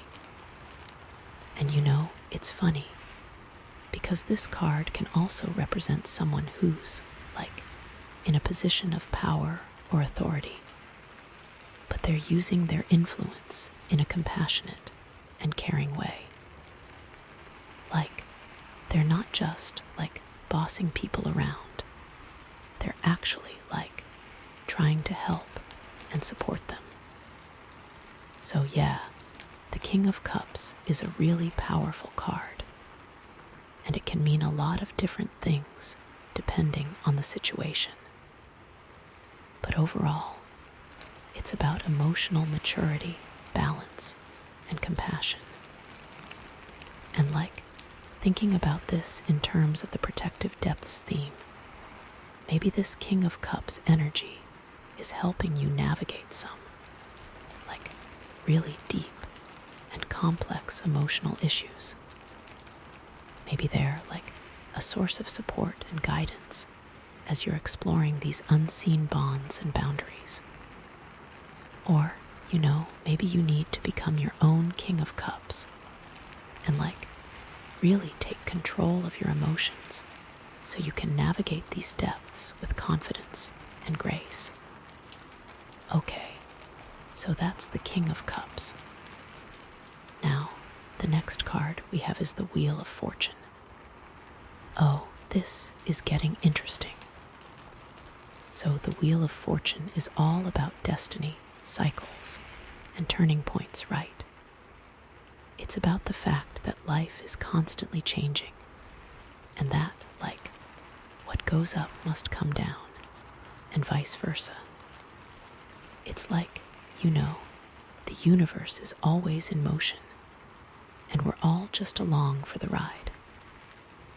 And this card often indicates that, like, a major shift is about to happen in your life. Like something big is coming, and it's going to change things in a significant way. Now, this could be a good thing or a bad thing, right? It could be like a positive change, like a new opportunity or a new relationship. Or it could be a negative change, like a loss or a setback. But the important thing to remember is that, like, whatever happens, it's all part of the plan, right? It's all part of the universe's grand design. And even if things seem bad at first, like, they'll eventually get better. Because that's just how the wheel of fortune works, you know. It's always turning, always changing, always bringing new experiences. And like, this card is also a reminder that we have, like, some control over our own destiny, right? We're not just like puppets being manipulated by fate. We have the power to make choices and take actions that will influence our future. So, like, even though the wheel of fortune is all about destiny, it's also about free will. It's about finding that balance between accepting what is and actively shaping what will be. And thinking about this in relation to the King of Cups, like, maybe this wheel of fortune energy is going to bring some changes into the King of Cups' life. Maybe they're going to have to adapt to a new situation, or like face some unexpected challenges. Or, you know, maybe the wheel of fortune is going to bring them some amazing opportunities that they never even dreamed of. And like, also thinking about the protective depths theme, maybe this turning point is going to lead you to explore even deeper into those unseen bonds and boundaries. Maybe it's going to force you to confront some, like, long-held beliefs or patterns that are no longer serving you. Or, you know, maybe it's going to reveal some hidden truths about yourself or your relationships. So yeah, the Wheel of Fortune is a really powerful card, and it can indicate a lot of different things. But overall, it's about destiny, cycles, turning points, and the balance between fate and free will. Are you ready for this? I'm getting really excited. Okay, so we've got the King of Cups, we've got the Wheel of Fortune, and now we have the Three of Wands. Oh, this is really starting to come together. So, the Three of Wands is all about expansion, planning, and looking ahead, right? It's about, like, having a vision for the future and taking steps to make it a reality. It's about, like, exploring new possibilities and broadening your horizons. And this card often indicates that you're, like, on the right track, right? You're making progress towards your goals, and you're starting to see some positive results. But it's also a reminder that you need to keep planning and strategizing, right? You can't just, like, sit back and wait for things to happen. You need to be proactive and take action to create the future you want. And like, this card is also about collaboration, right? It's about working with others to achieve a common goal. It's about, like, sharing your ideas and resources with others. And like, building strong relationships that will support you on your journey. So, yeah, the Three of Wands is all about expansion, planning, collaboration, and having a clear vision for the future. And thinking about this in relation to the King of Cups and the Wheel of Fortune, maybe the King of Cups is planning for the future of a relationship, right? Maybe they're thinking about taking things to the next level, or making a long-term commitment, or maybe they're just trying to create a more stable and secure foundation for the relationship. And maybe the Wheel of Fortune is bringing some new opportunities for expansion, right? Maybe it's opening up some doors that were previously closed, or introducing you to some new people who can help you achieve your goals. Or, maybe it's just giving you a new perspective on things, which is allowing you to see new possibilities that you didn't see before. And also thinking about the protective depths theme. Maybe this expansion is going to lead you to explore even deeper into those unseen bonds and boundaries, right? Maybe it's going to force you to confront some, fears or insecurities that have been holding you back. Or, maybe it's going to reveal some hidden strengths and talents that you didn't know you had. So yeah, the Three of Wands is a really powerful card, and it can indicate a lot of different things. But overall, it's about expansion, planning, collaboration, and having a clear vision for the future. This is so exciting. I can't wait to see what this all means for you. Okay, so let's just recap for a second, right? We've got the King of Cups, who's all about emotional maturity and balance. We've got the Wheel of Fortune, which is all about destiny and turning points. And we've got the Three of Wands, which is all about expansion and planning. So, putting it all together, it seems like you're in a period of major transition, right? Something big is about to happen, and it's going to change things in a significant way. But you're also in a really good position to handle this transition, right?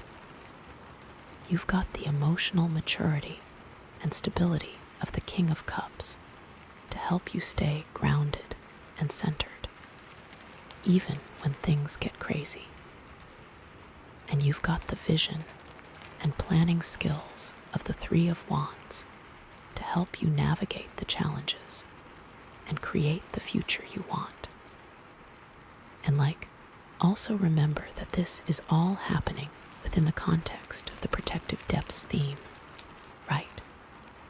So, this transition is likely going to involve some deep emotional work and some exploration of those unseen bonds and boundaries. But that's a good thing, right? Because it's going to help you grow and evolve into the best version of yourself. So yeah, this is a really powerful combination of cards, and it suggests that you're on the verge of something amazing. Just remember to stay grounded, stay focused, and trust in the process. You've got this. Okay, so, let's dive a little deeper into each of these cards, right? Because there's so much more to explore here. With the King of Cups, for example, we could be talking about a specific person in your life, right? Maybe you're dealing with someone who is a King of Cups type of person, and you're trying to figure out how to navigate that relationship. Or, maybe you're being called to embody these qualities yourself, right? Like maybe you need to step into your own power and become more emotionally mature and balanced. And if that's the case, then how do you do that, right? How do you become a king of cups? Well, the first step is to really get in touch with your emotions, right? Don't try to suppress them or ignore them. Instead, try to understand them and learn from them. Ask yourself, why am I feeling this way? What is this emotion trying to tell me? And the second step is to practice self-compassion, right? Be kind to yourself, even when you're making mistakes. Remember that everyone is human and everyone makes mistakes. So don't beat yourself up over it. Just learn from it and move on. And the third step is to set healthy boundaries, right? Don't let other people take advantage of you or drain your energy. Learn to say no when you need to and prioritize your own needs and well-being. And the fourth step is to practice mindfulness, right? Try to stay present in the moment and don't get too caught up in the past or the future. Focus on what's happening right now and appreciate the simple things in life. And the fifth step is to seek out support, right? Don't try to do it all alone. Connect with friends, family, or a therapist who can provide you with guidance and support. So yeah, those are just a few tips for becoming a king of cups. But the most important thing is to just be patient with yourself, right? It takes time to develop emotional maturity and balance. So don't get discouraged if you don't see results right away. Just keep practicing, and eventually you'll get there. Okay, so that's the King of Cups. Now, let's dive a little deeper into the Wheel of Fortune, right? Because this card is also super complex and nuanced. We already talked about how it's about destiny and turning points. But what does that really mean in a practical sense? Well, it means that things are about to change, right? Something is coming that's going to disrupt your life in a big way. And this could be something that you're expecting, or it could be something that comes completely out of the blue.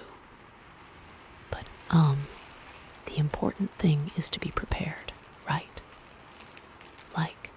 Don't get caught off guard by this change. Instead, try to anticipate it and be ready to adapt to whatever comes your way. And also remember that this change is not necessarily a bad thing, right? Even if it seems difficult or challenging at first, it could ultimately lead to something amazing. So, try to stay open-minded and optimistic, and trust that the universe has your best interests at heart. And also remember that you have some control over this situation, right? You're not just a passive victim of fate. You have the power to make choices and take actions that will influence the outcome. So, ask yourself, what do I want to create in my life? What kind of future do I want to build? And then start taking steps to make that happen. Set goals, make plans, and take action. And also remember to stay flexible, right? Things might not go exactly according to plan. So be prepared to adjust your course as needed And don't be afraid to take risks, right? Because sometimes the biggest rewards come from taking the biggest risks. And also remember to stay positive, right? Like, your attitude can have a huge impact on your reality. So, try to focus on the good things in your life and cultivate a sense of gratitude. And also remember to stay connected to your intuition, right? Like, your inner voice knows what's best for you. So, listen to it and trust that it will guide you in the right direction. So, yeah, those are just a few tips for navigating the wheel of fortune. But like, the most important thing is to just stay present, stay open, and trust in the process. You've got this. Okay, so that's the Wheel of Fortune. Now, let's dive a little deeper into the Three of Wands, right? Because this card is also super important for understanding what's going on in your life right now. Like, we already talked about how it's about expansion and planning. But like, what does that really mean in a practical sense? Well, it means that you're ready to take things to the next level, right? Like, you've laid the groundwork, and now you're ready to start building something bigger and better. And like, this could be in any area of your life, right? It could be in your career, your relationships, your finances, or your personal growth. But the important thing is to have a clear vision of what you want to create, right? Like, what is your ultimate goal? What are you trying to achieve? And then start making plans to make that happen. And also remember that collaboration is key, right? Like, you can't do it all alone. You need to connect with other people who can help you achieve your goals. So seek out mentors, partners, and collaborators who share your vision and can provide you with support and guidance. And also remember to stay proactive, right? Like, don't just wait for opportunities to come to you. Instead, go out and create them. Like, network, pitch your ideas, and take action. And also remember to stay persistent, right? Like, you're going to face obstacles and challenges along the way. But don't give up. Keep pushing forward, and eventually you'll reach your goals. And also remember to stay open to new possibilities, right? Like, you never know where your next opportunity might come from. So, be willing to explore new ideas and try new things. And also remember to stay grateful for what you have, right? Like, appreciate the progress you've already made and the people who have helped you along the way. So, yeah, those are just a few tips for making the most of the Three of Wands. But like, the most important thing is to just stay focused, stay committed, and stay positive. You've got this. Okay, so like, let's try to put all of this together, right? Like, let's try to create a story that incorporates all three of these cards. So, imagine that you're like a king of cups, right? Like, you're emotionally mature, balanced, and compassionate. And you're in a relationship, right? And this relationship is going really well, but you feel like it's time to take things to the next level, right? Like, you want to make a long-term commitment, or like start a family, or something like that. But you're also a little bit scared, right? Like, you're worried that things might change or that you might not be ready for this next step. But then the wheel of fortune comes along, right? And it throws a wrench in your plans. Like something unexpected happens that forces you to reevaluate everything. And this could be anything, right? Like, it could be a job loss, a health scare, or a family crisis. But whatever it is, it's something that shakes you to your core and makes you question everything you thought you knew. But then the Three of Wands comes along, right? And it gives you the vision and the planning skills you need to navigate this new situation. Like, it helps you see the possibilities that are still open to you, and it gives you the courage to move forward. And so you start making plans, right? Like, you start networking, pitching your ideas, and taking action. And you also start collaborating with other people, right? Like, you connect with mentors, partners, and collaborators who share your vision and can provide you with support and guidance. And eventually, you start to see some positive results, right? Like, you start to make progress towards your goals, and you start to feel like you're on the right track.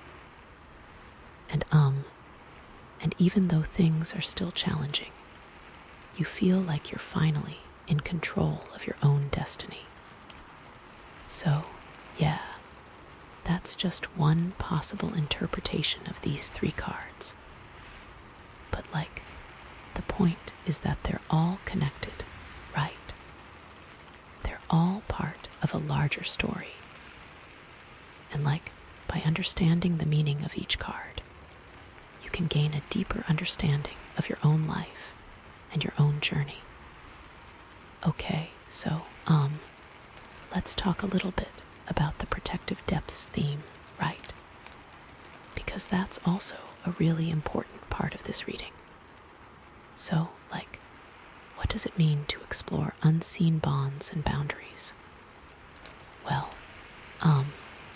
it means that you're willing to go deep, right? Like, you're willing to confront your fears, your insecurities, and your traumas.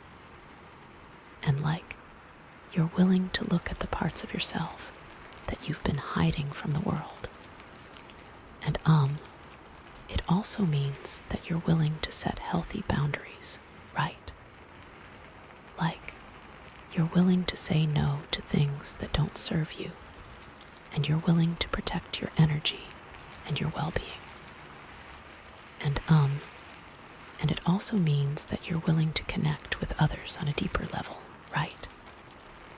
Like, you're willing to be vulnerable, authentic, and real. And like, all of this is really important for creating healthy and fulfilling relationships, right? Like, if you're not willing to go deep, set boundaries, and connect with others, then you're never going to be able to truly connect with anyone. And so, like, this reading is really encouraging you to explore those protective depths, right? Like, it's encouraging you to go deep, set boundaries, and connect with others. And like, if you do that, then you're going to be able to create a life that is full of love, joy, and fulfillment. Okay, so, let's talk a little bit about the black obsidian pyramid, right? Because that's the crystal that you chose, and it's also really relevant to this reading. So, like, what is black obsidian? Well, it's a volcanic glass that is formed when lava cools very quickly. And like, it's known for its protective properties, right? Like, it's said to be able to shield you from negative energy psychic attacks, and emotional vampires. And it's also said to be able to help you release negative emotions, right? Like, it can help you let go of anger, resentment, and fear.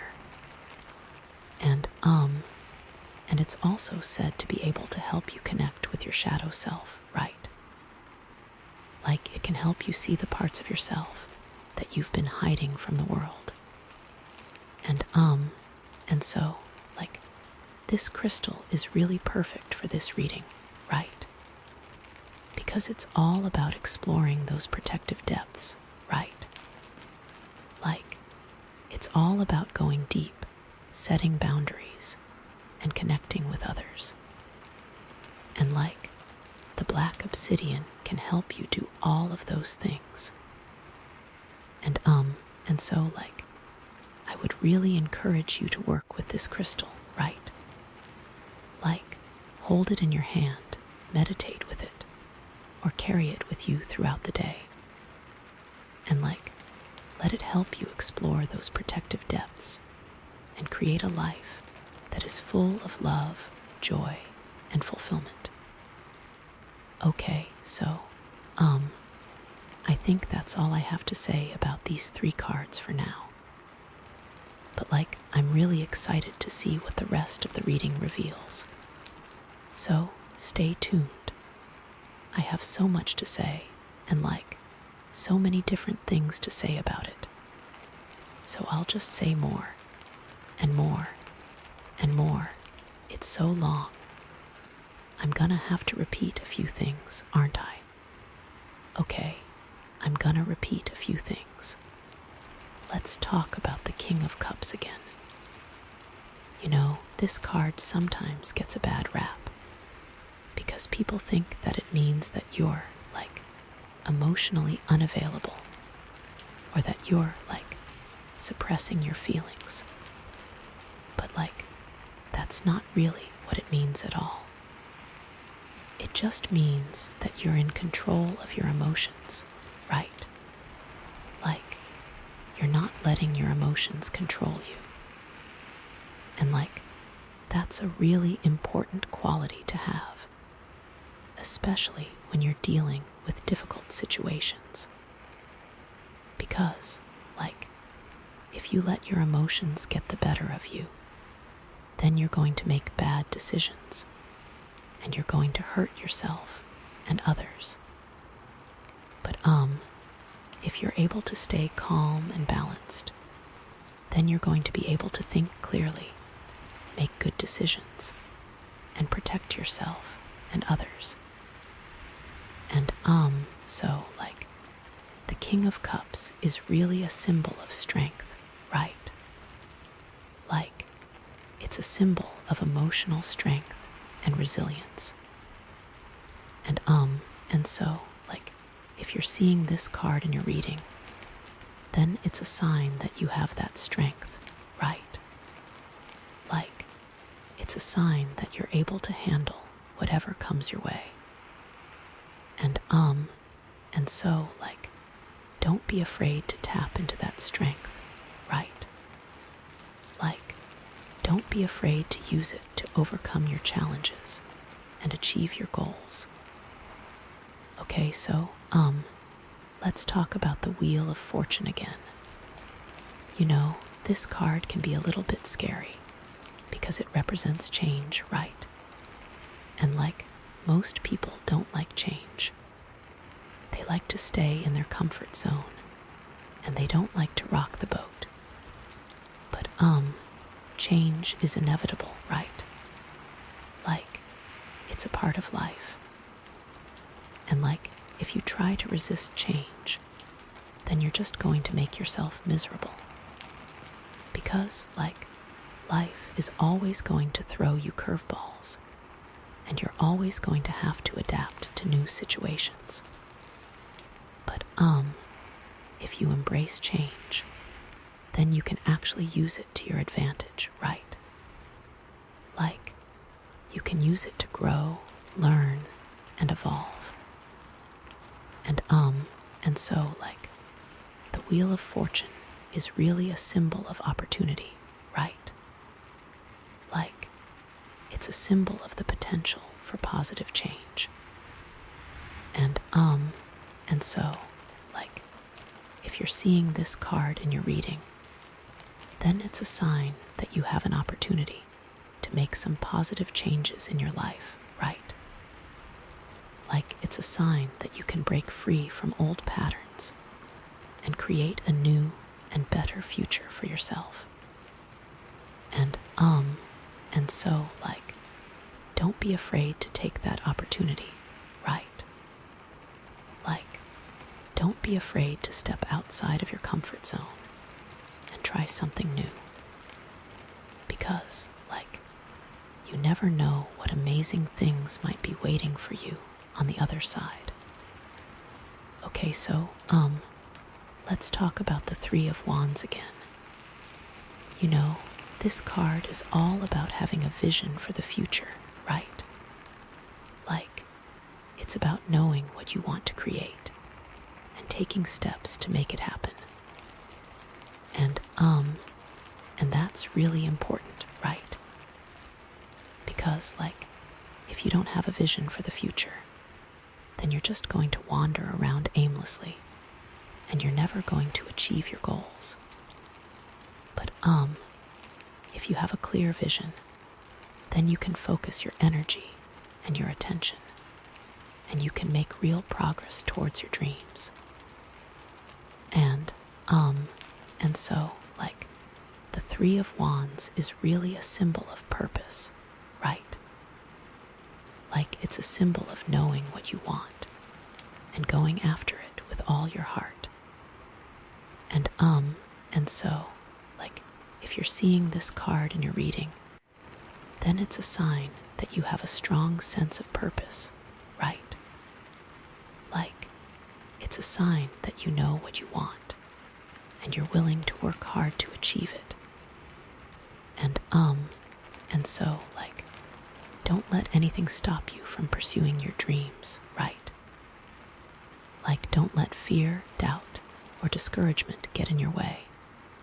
Just keep moving forward, and eventually you'll reach your goals.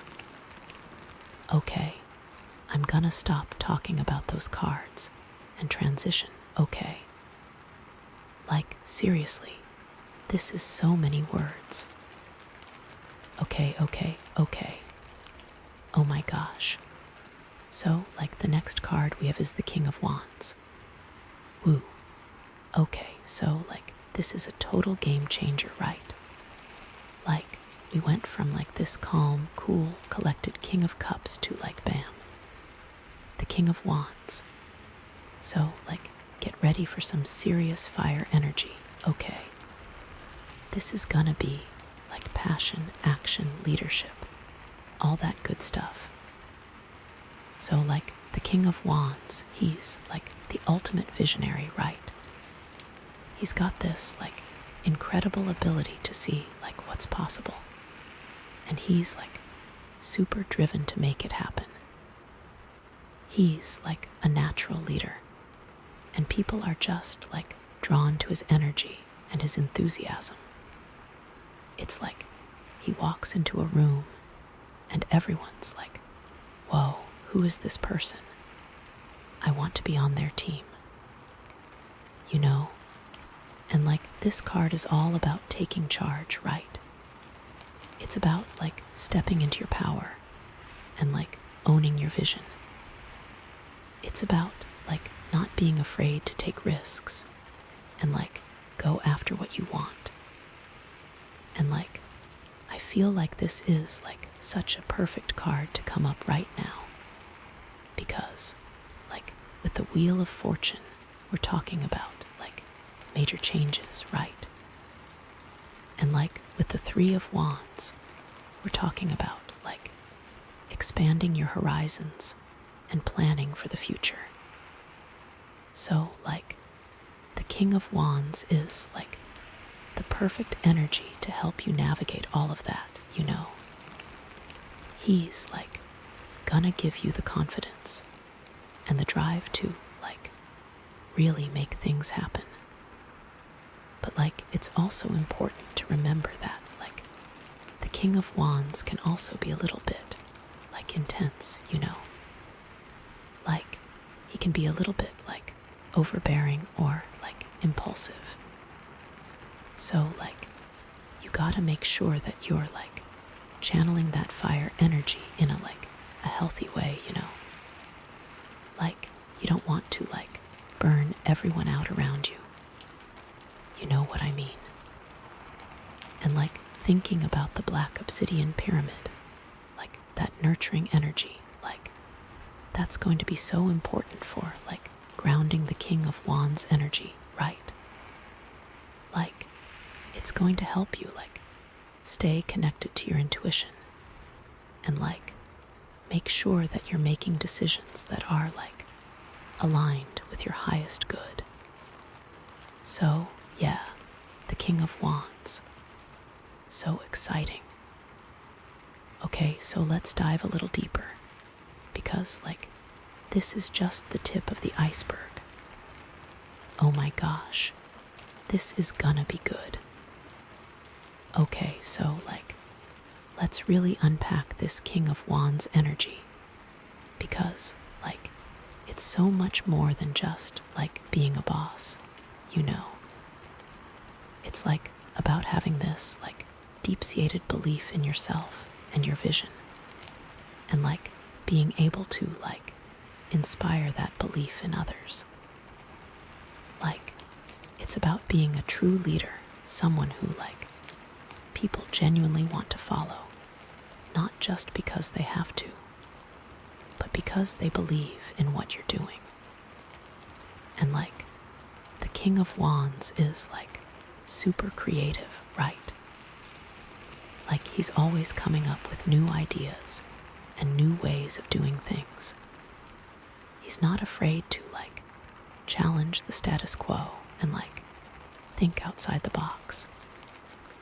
And, like, that's so important, especially when you're, like, navigating big changes, like with the Wheel of Fortune, you know. You need to be able to, like, see things from different perspectives and, like, come up with innovative solutions. And, like, he's also super passionate, right?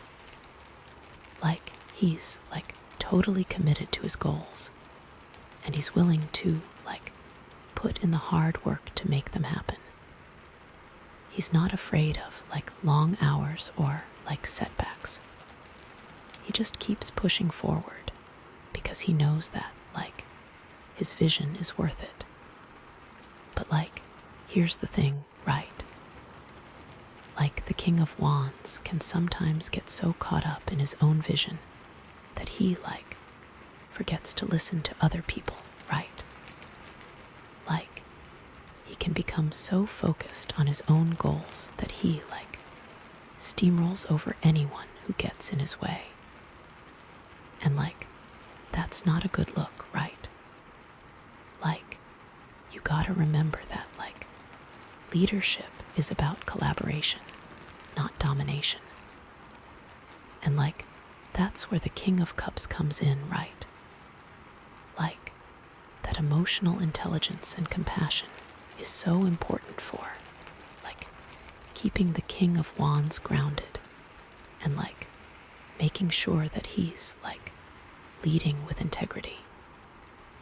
You know, like, you gotta balance that fire energy with some water energy, or else you're just gonna, like, burn everything to the ground. And, like, thinking about the black obsidian pyramid again, like, that nurturing energy is going to be so helpful for, like, keeping the King of Wands in check.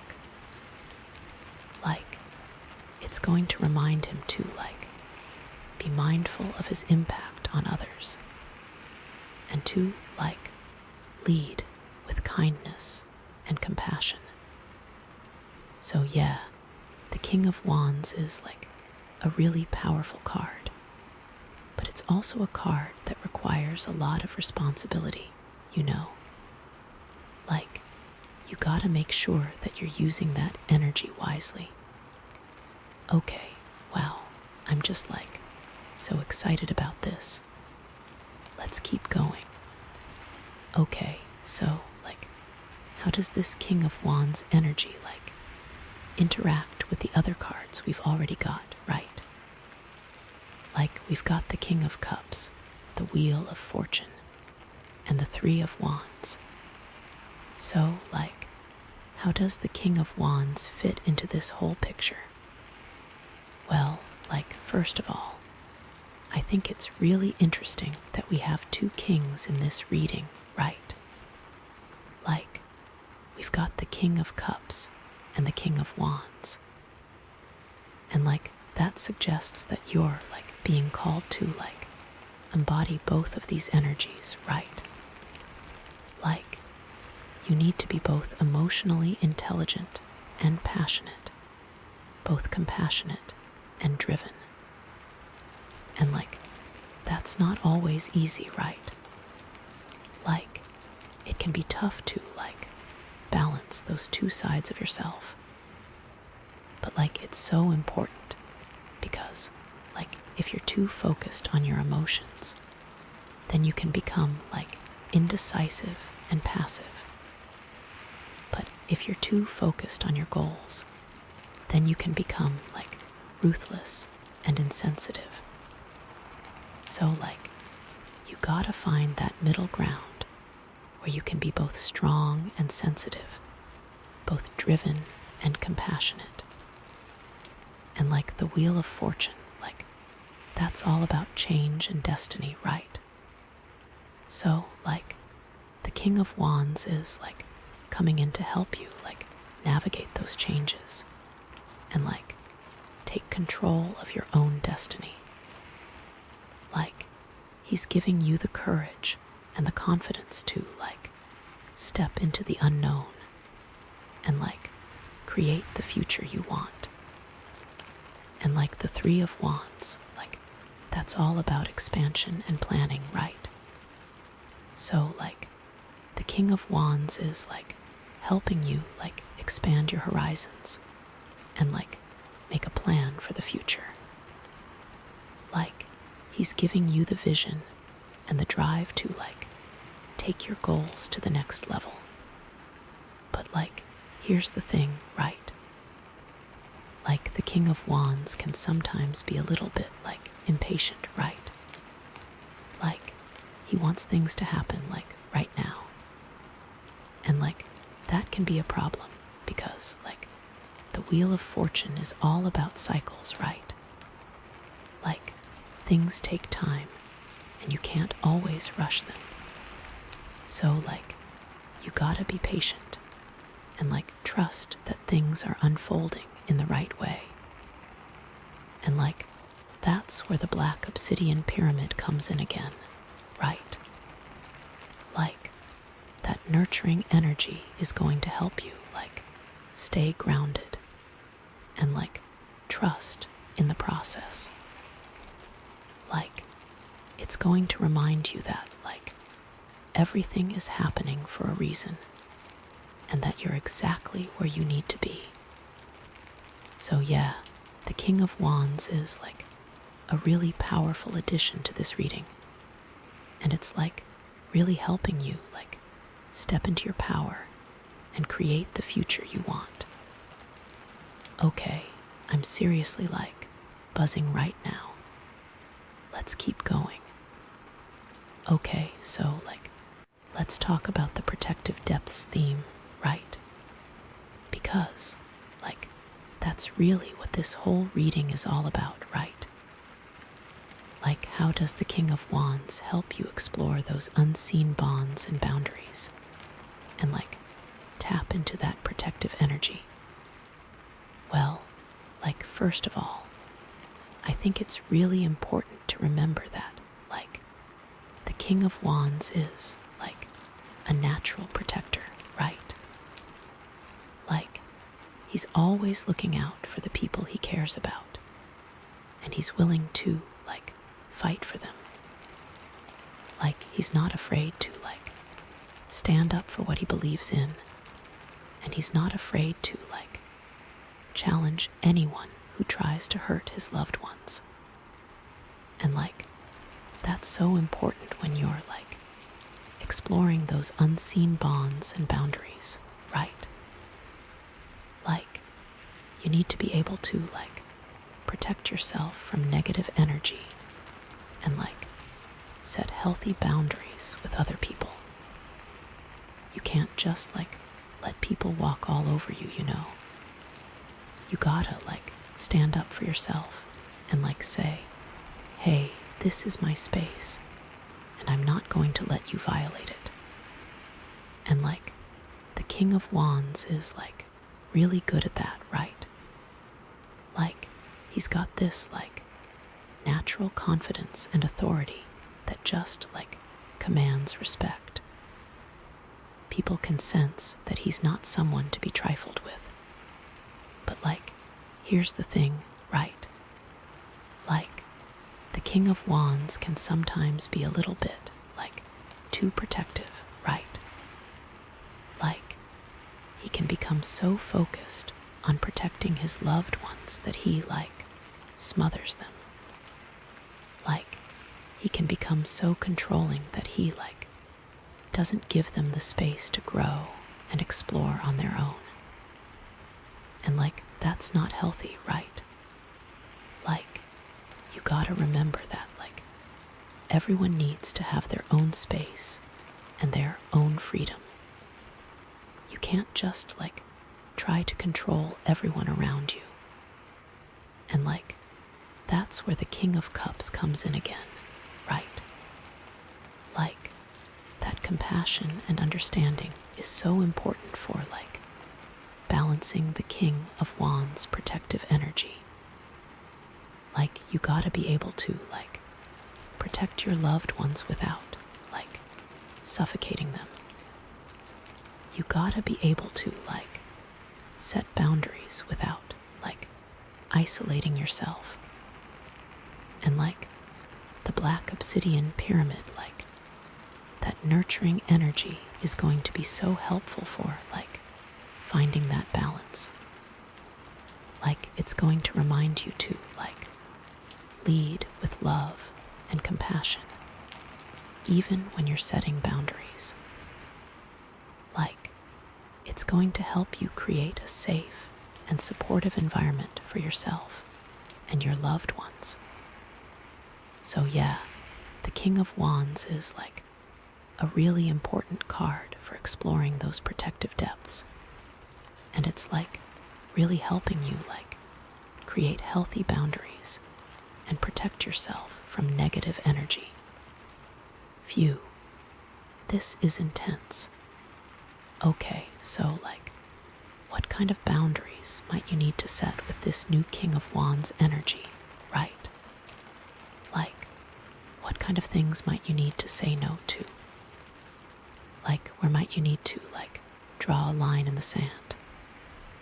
Well, maybe you need to set boundaries with people who are constantly draining your energy, right? People who are always complaining or gossiping or just generally bringing you down. Maybe you need to limit your contact with those people or cut them out of your life completely. Or maybe you need to set boundaries with people who are constantly asking you for favors, right?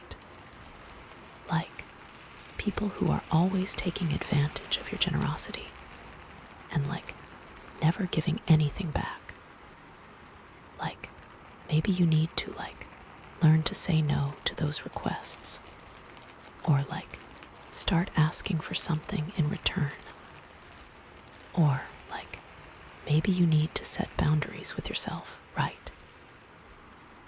Maybe you need to stop working so hard or stop being so critical of yourself or stop putting everyone else's needs before your own. Maybe you need to start taking care of yourself and prioritizing your own well-being. And the black obsidian pyramid can be so helpful for setting those boundaries, right? Like it can help you identify what your boundaries are, and it can give you the courage to enforce them. Like it can help you say no to things that don't serve you, and it can help you protect your energy and your well-being. And it's not always easy to set boundaries, right? It can be uncomfortable, and it can make other people angry. But it's so important, because if you don't set boundaries, then you're going to get burned out, and you're going to resent the people in your life.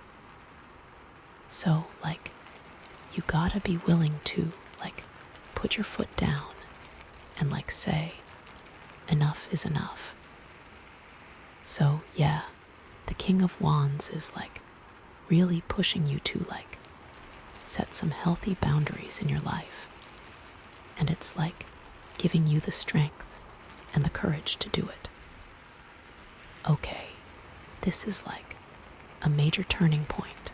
I can feel it. Okay, so how does this King of Wands card shift our understanding of the whole situation, right? We've got the King of Cups, the Wheel of Fortune, the Three of Wands, and now the King of Wands. So how does this all fit together? Well, I think it's really clear that you're in a period of major growth and transformation, right? The Wheel of Fortune is shaking things up, and the King of Wands is giving you the courage and the drive to step into your power and create the future you want. And it's not going to be easy, right? There are going to be challenges along the way. But you've got the emotional intelligence of the King of Cups to help you navigate those challenges. And you've got the vision and planning skills of the Three of Wands to help you stay focused on your goals.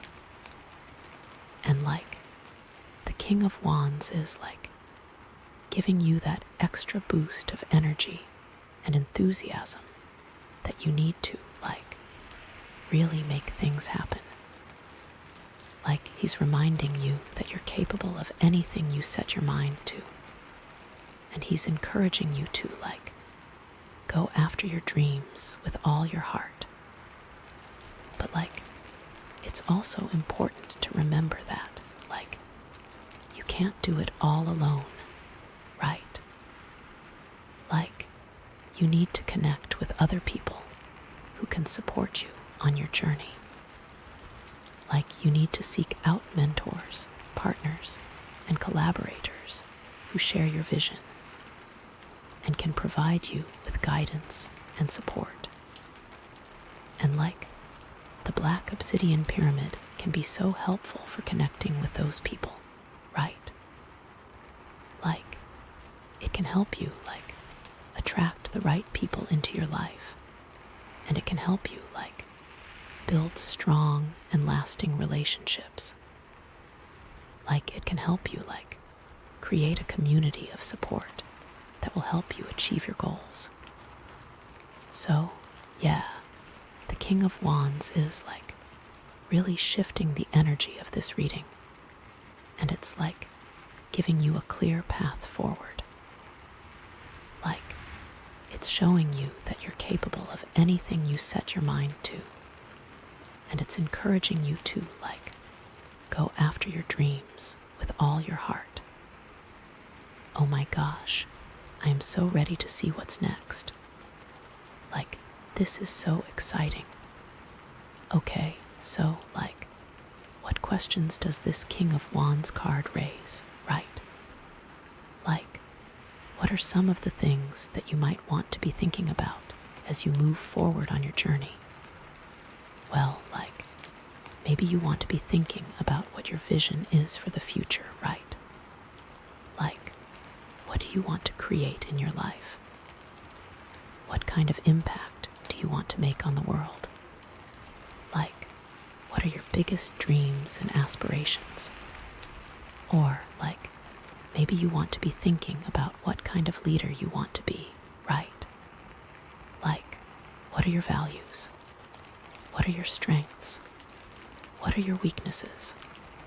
Like, how can you use your leadership skills to make a positive difference in the lives of others? Or like, maybe you want to be thinking about what kind of boundaries you need to set, right? Like, what are the things that you're willing to tolerate? And what are the things that you're not willing to tolerate? Like, how can you protect your energy and your well-being without isolating yourself from others? And like, the black obsidian pyramid can be so helpful for answering those questions, right? Like, it can help you, like, connect with your intuition and, like, gain clarity about your path forward. Like, it can help you, like, identify your values and your strengths, and it can help you, like, set healthy boundaries. And, like, these are all really important questions to be asking yourself, right? Like, these are the questions that are going to help you, like, create a life that is aligned with your soul purpose. So, like, take some time to reflect on these questions and, like, see what answers come up for you. Okay, I'm, like, seriously on the edge of my seat right now. This is just, like, so amazing. Okay, so, like, how can the combination of these cards, like, shape your upcoming choices, right? Like, what kind of decisions might you be facing in the near future? And how can these cards help you make those decisions? Well, like, maybe you're going to be facing a decision about your career, right? Like, maybe you're going to be offered a new job, or like, maybe you're going to be considering starting your own business. And like, the King of Wands can help you, like, make that decision by reminding you of your vision and your goals. Like, it can help you, like, assess whether or not this new opportunity is aligned with your soul purpose. Or like, maybe you're going to be facing a decision about your relationships, right? Like, maybe you're going to be deciding whether or not to stay in a relationship. Or like, maybe you're going to be deciding whether or not to start a new relationship. And like, the King of Cups can help you, like, make that decision by reminding you of the importance of emotional intelligence and compassion. Like, it can help you, like, assess whether or not this relationship is healthy and supportive. Or like, maybe you're going to be facing a decision about your health, right? Like, maybe you're going to be deciding whether or not to make some lifestyle changes. Or like, maybe you're going to be deciding whether or not to seek medical treatment. And like, the black obsidian pyramid can help you, like, make that decision by reminding you of the importance of self-care and well-being. Like, it can help you, like, assess whether or not this decision is aligned with your highest good. And like, these are all really important decisions, right? Like, these are the decisions that are going to shape the course of your life.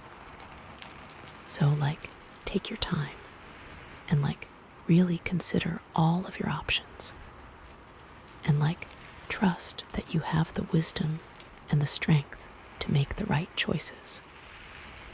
Okay, I am beyond excited. Okay, so like, I think that's all I have to say about the King of Wands for now.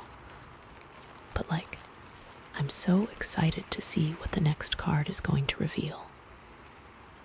This reading is just getting better and better, and I can't wait to see how it all comes together. So, stay tuned, because, we're not done yet.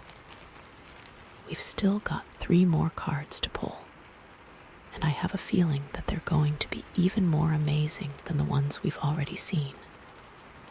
So, get ready for some serious magic, because, this is just the beginning. Are you ready? I'm ready.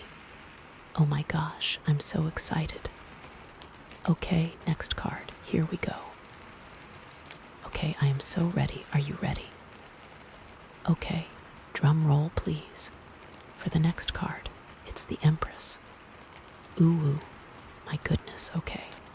So, after all that, fire and action, we're getting into, pure, beautiful, feminine energy. This is so interesting. Okay, so, the Empress is all about, abundance, nurturing, creation, beauty, all things good, you know. She's like Mother Earth in card form, right? She's fertile, she's generous, she's just overflowing with love and creativity. I feel she's reminding you to connect with your senses, connect with the beauty around you, and really indulge in the pleasures of life, right? It's not always about doing,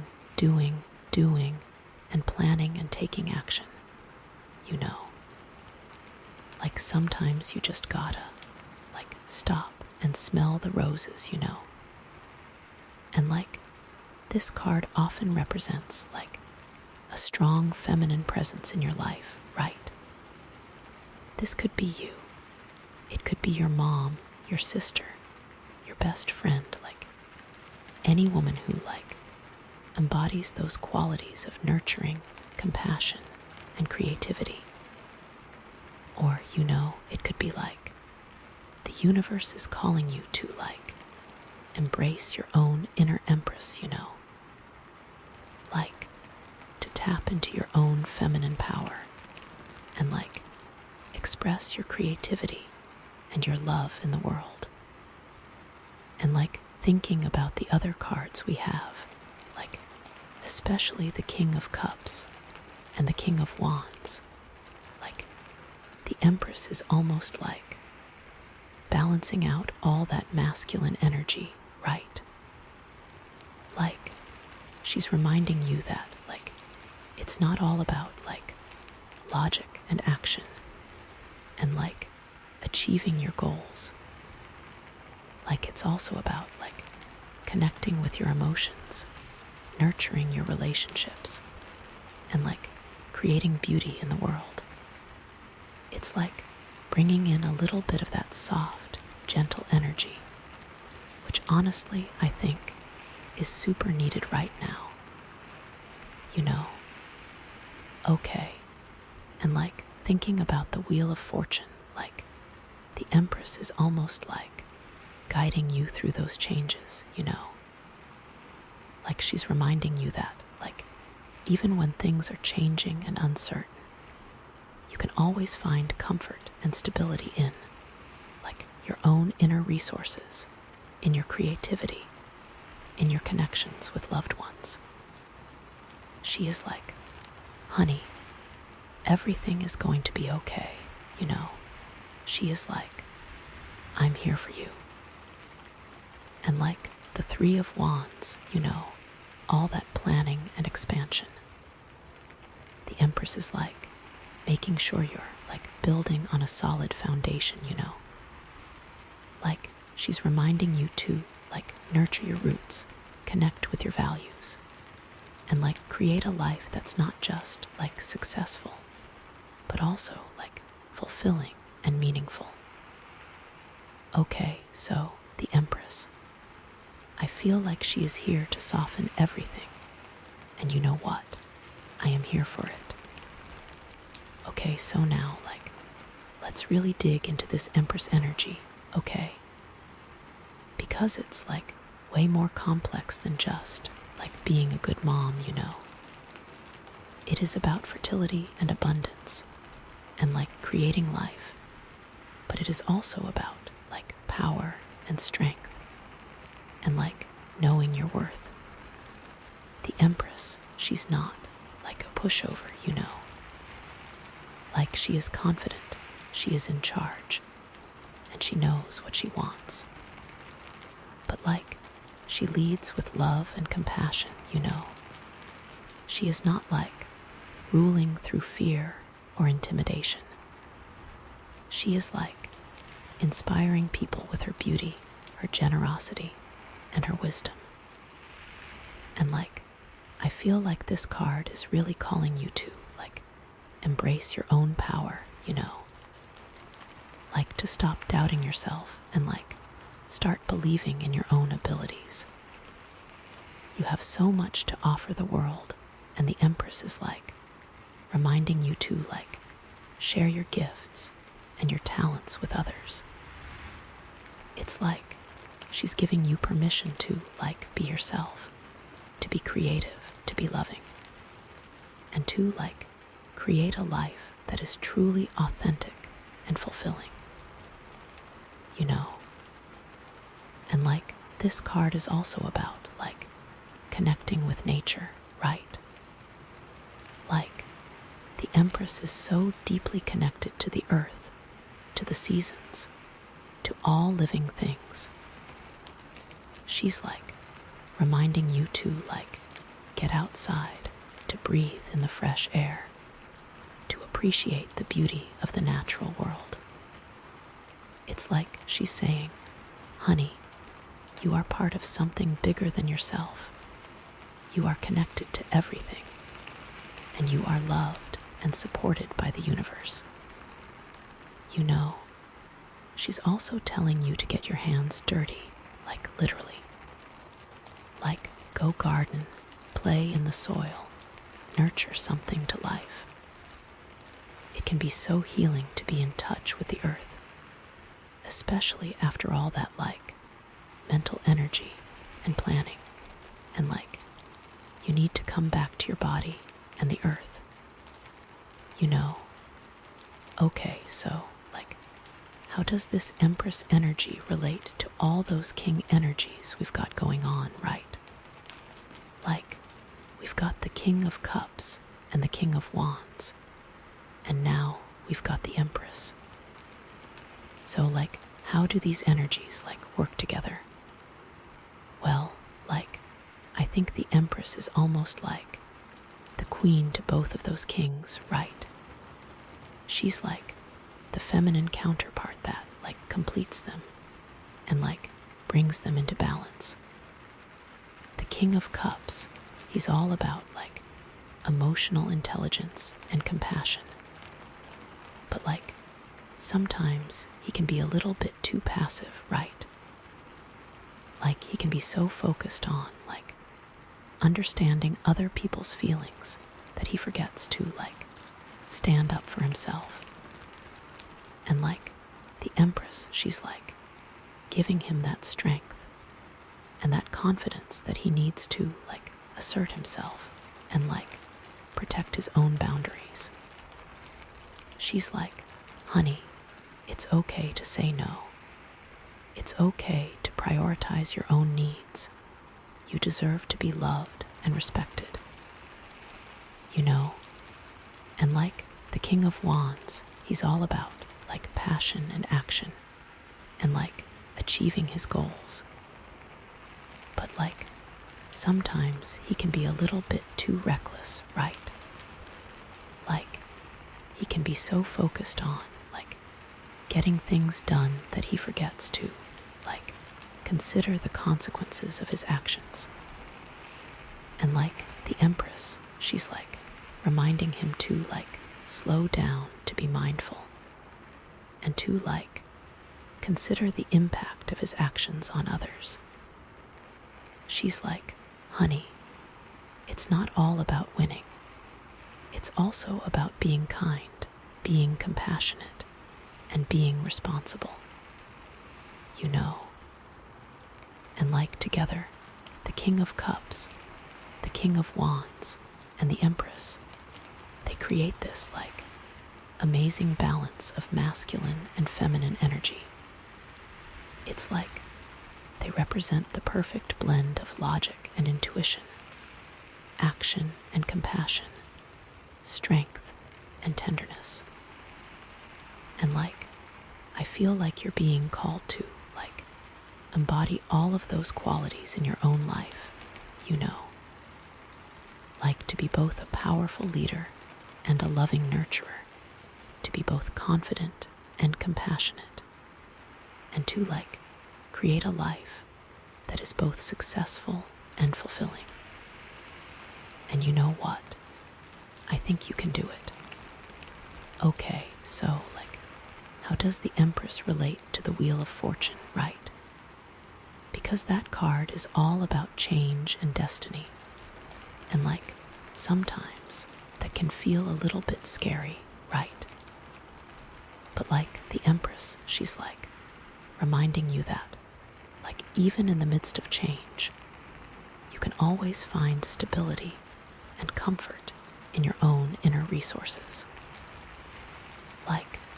She's reminding you that you have everything you need inside of you to, navigate whatever challenges come your way.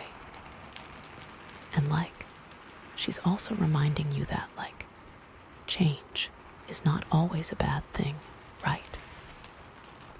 Sometimes change is necessary for growth and transformation.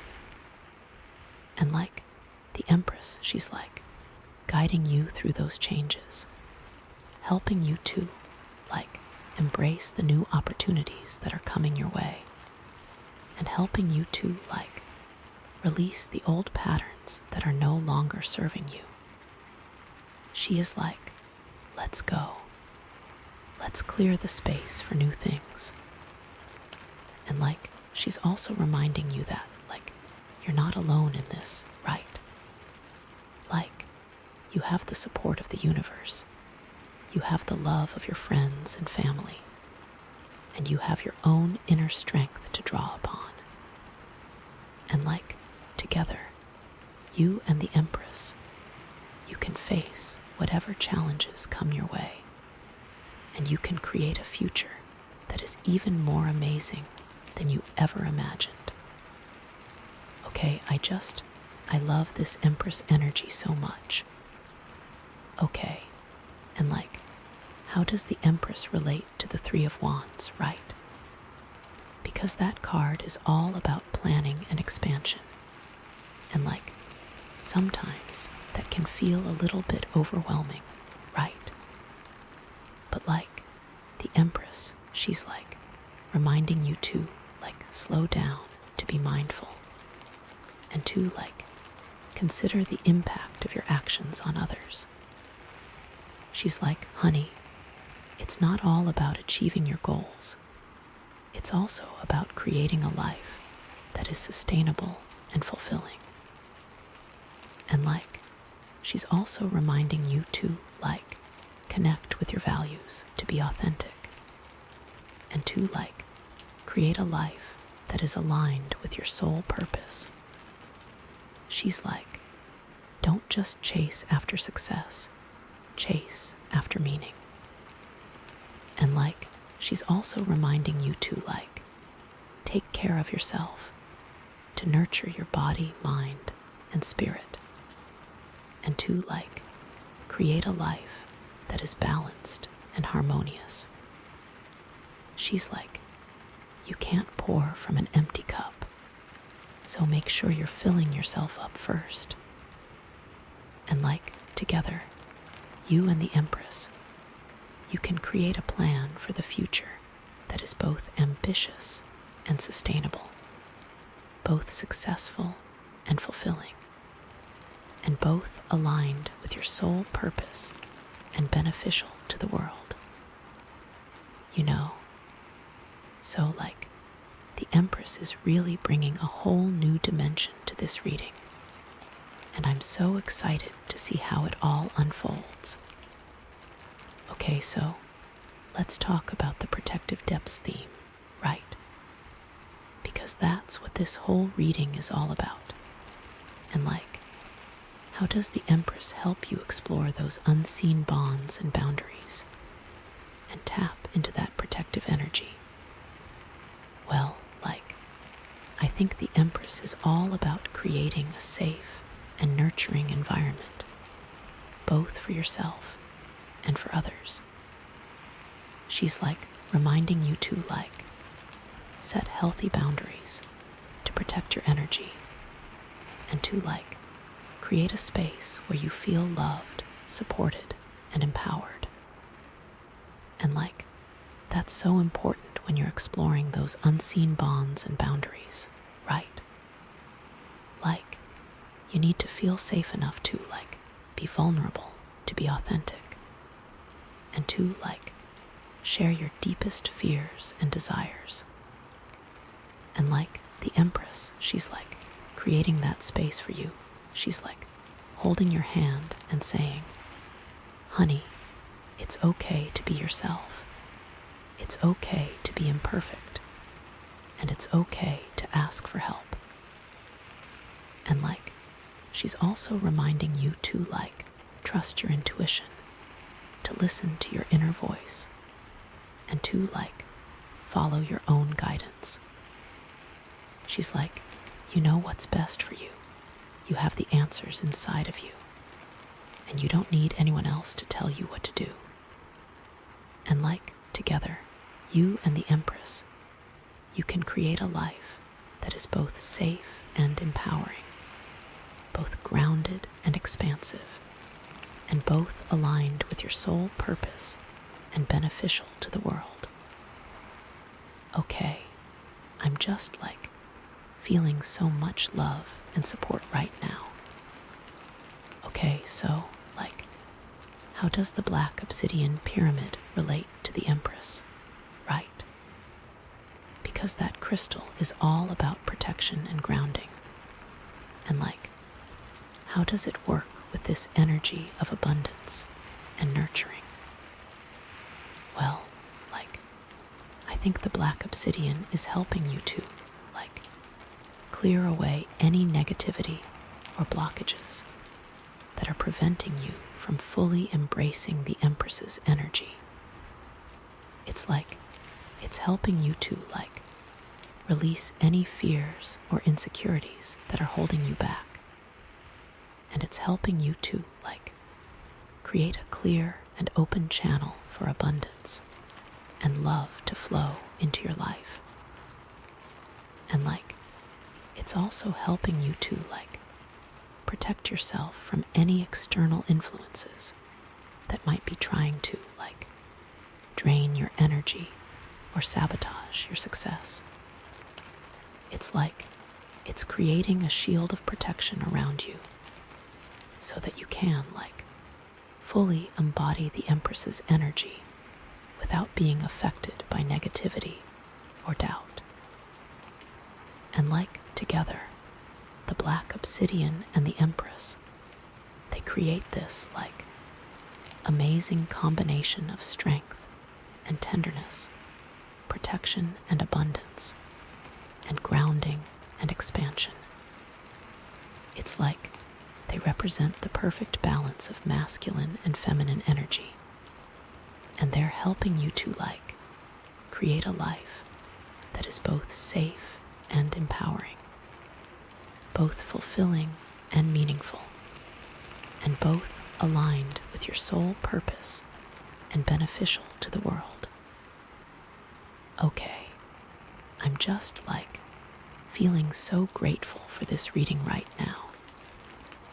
Okay, so what are some of the specific ways that you can embody the Empress's energy in your own life, right? What are some practical things that you can do to connect with your inner Empress and create a life that is more abundant, nurturing, and fulfilling? Well, maybe you can start by spending more time in nature, right? Like go for walks in the park, sit under a tree, or just like breathe in the fresh air. Or like maybe you can start by like creating something beautiful, right? Like paint a picture, write a poem, or just like arrange some flowers. Or like maybe you can start by like nurturing your relationships, right? Like spend quality time with your loved ones, offer them your support, and tell them how much you appreciate them. Or like maybe you can start by like taking care of yourself, right? Like get enough sleep, eat healthy food, and exercise regularly. Or like maybe you can start by like setting healthy boundaries, right? Like say no to things that don't serve you and prioritize your own needs and well-being.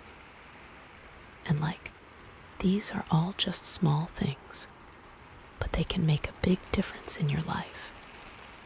And like the more you practice embodying the Empress's energy, the more abundant, nurturing, and fulfilling your life will become. Okay, I'm just like feeling so inspired right now. Okay, so like what questions are coming up for you as we explore this Empress energy? Like, what are you wondering about?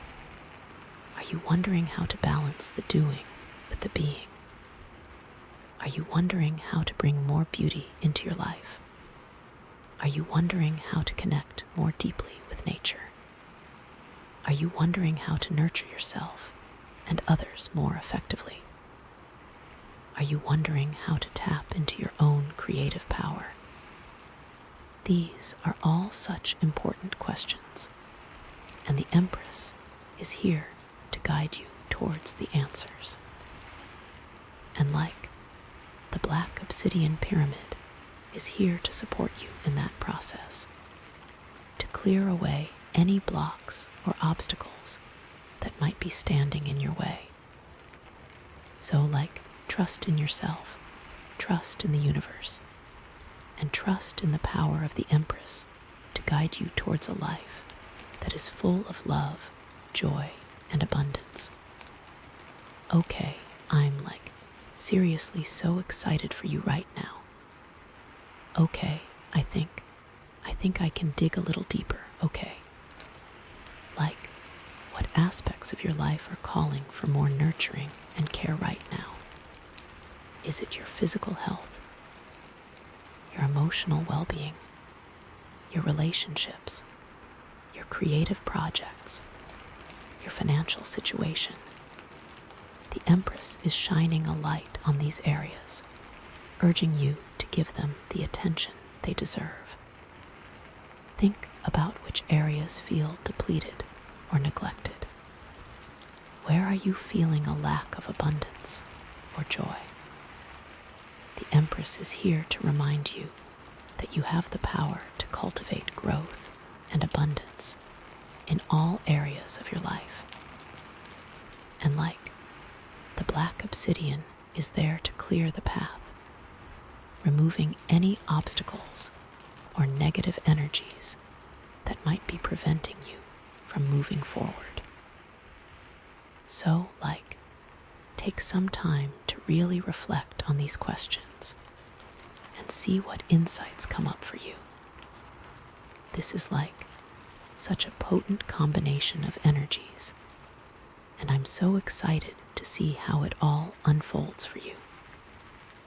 Okay, like, let's talk about the shadow side of the Empress, right? Because every card has a shadow side, and it's important to be aware of it so you can avoid falling into those traps.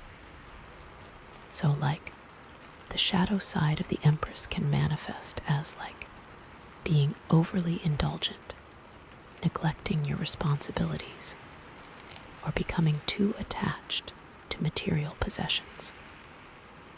It can also manifest as like smothering your loved ones being overly controlling or becoming too focused on appearances. So it's important to be mindful of these tendencies and to make sure you're not letting them take over your life. It's a balance, always a balance. Balance is what you're seeking here. And the black obsidian pyramid can help you with this by grounding you and reminding you of the importance of setting healthy boundaries. It can help you to stay grounded and not get lost in the excess of the world. And by being aware of the shadow side of the Empress, you can avoid falling into those traps and instead focus on embodying the positive aspects of this card: abundance, nurturing, and creativity. So this is some serious stuff, but I feel like you are ready for it. Okay. I think this is good for now, right? I think it's time to pull the next card and see where we go next. I am so excited. Okay, deep breath. Here we go. For the next card. Drum roll, please. It's the Lovers. Oh my goodness. Okay, so after all of that energy, all of that personal power, and all of that nurturing, we are getting into relationships, choices, and alignment. This is seriously huge, right? This could mean so many things. Okay, the Lovers card. It's not just about romantic love, right? It's about any kind of deep connection, any kind of partnership, any kind of really important choice that you have to make. And that feels like it could totally define your future. Oh my gosh, okay, so the first thing that jumps out at me is this could mean a big decision in your love life, right? Maybe you are at a crossroads in a relationship and you have to decide whether to commit more deeply or to move on. Or maybe you are single and you are about to meet someone really significant, someone who could totally change your life. But also remember what I said. It's not always about romance, right? This card could also be about a really important choice that you have to make about your career, or about your creative path, or about your overall life direction. It's you are being called to align yourself with what truly matters to you, to make a decision that is in harmony with your values and with your soul purpose. And thinking about the protective depths theme, this card is all about exploring those unseen bonds, right? It's about really understanding what connects you to other people, what makes you feel seen and understood, and what makes you feel truly alive. And also what makes you feel trapped too, right? Because sometimes those bonds, the unseen ones, can become chains too.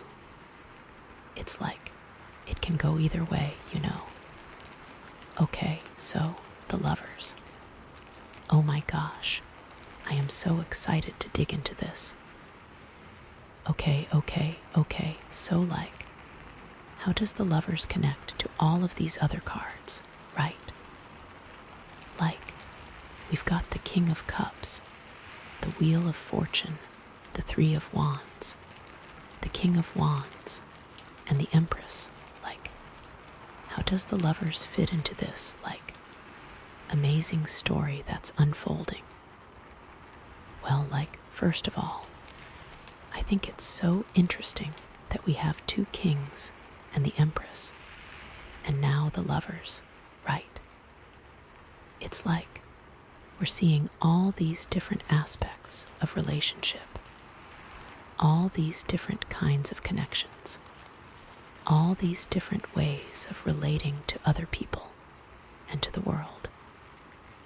And like the King of Cups, he is all about like emotional maturity and balance. And like in a relationship, that is so key, right? You have to be able to like communicate your feelings, to understand your partner's feelings, and to like navigate conflict in a healthy way. The King of Cups is saying like, I can show up, I have the emotional depth, and I am stable, you know. And like, if you are facing a decision about a relationship, the King of Cups is like reminding you to like really think about whether this person is like emotionally mature and balanced, whether they are able to like meet you on that level. Are they like a safe place for your heart or not? You know. And like the Wheel of Fortune, it's all about change and destiny. And like in a relationship, that can mean like big shifts, right? It can mean like moving to a new city together, or starting a family, or facing a major crisis. And like, if you are in a relationship that is going through a lot of change, the Wheel of Fortune is like reminding you to like be flexible, to be adaptable, and to like trust that everything is happening for a reason. The Wheel of Fortune says, hang on tight, baby. This ride is wild. You know. And like the Three of Wands, it's all about planning and expansion. And like in a relationship, that can mean like setting goals together, creating a shared vision for the future, and like supporting each other's dreams. The Three of Wands is saying, what are we building together? Is this aligned? You know. And like, if you are in a relationship where you are like really committed to building something together, the Three of Wands is like reminding you to like communicate your goals, to create a clear plan, and to like work together as a team. Let's build it, baby. And like the King of Wands, he is all about like passion and action. And like in a relationship, that can mean like keeping the spark alive, being adventurous, and like surprising your partner with spontaneous gestures of love. And like, if you are in a relationship where you want to like reignite the passion, the King of Wands is like reminding you to like be bold, to be creative, and to like take risks together. The King of Wands is saying, baby, let's go have an adventure. But like, also don't get too wild and burn it all down. And like the Empress, she is all about like nurturing and abundance. And like in a relationship, that can mean like creating a loving and supportive home, taking care of each other's needs, and like celebrating the joys of life together. The Empress says, I love you and nurture you. And like, if you are in a relationship where you want to like deepen the connection and create a sense of security, the Empress is like reminding you to like be kind, to be generous, and to like create a space where you both feel loved and cherished. So like the lovers, it's like bringing all of these energies together, right?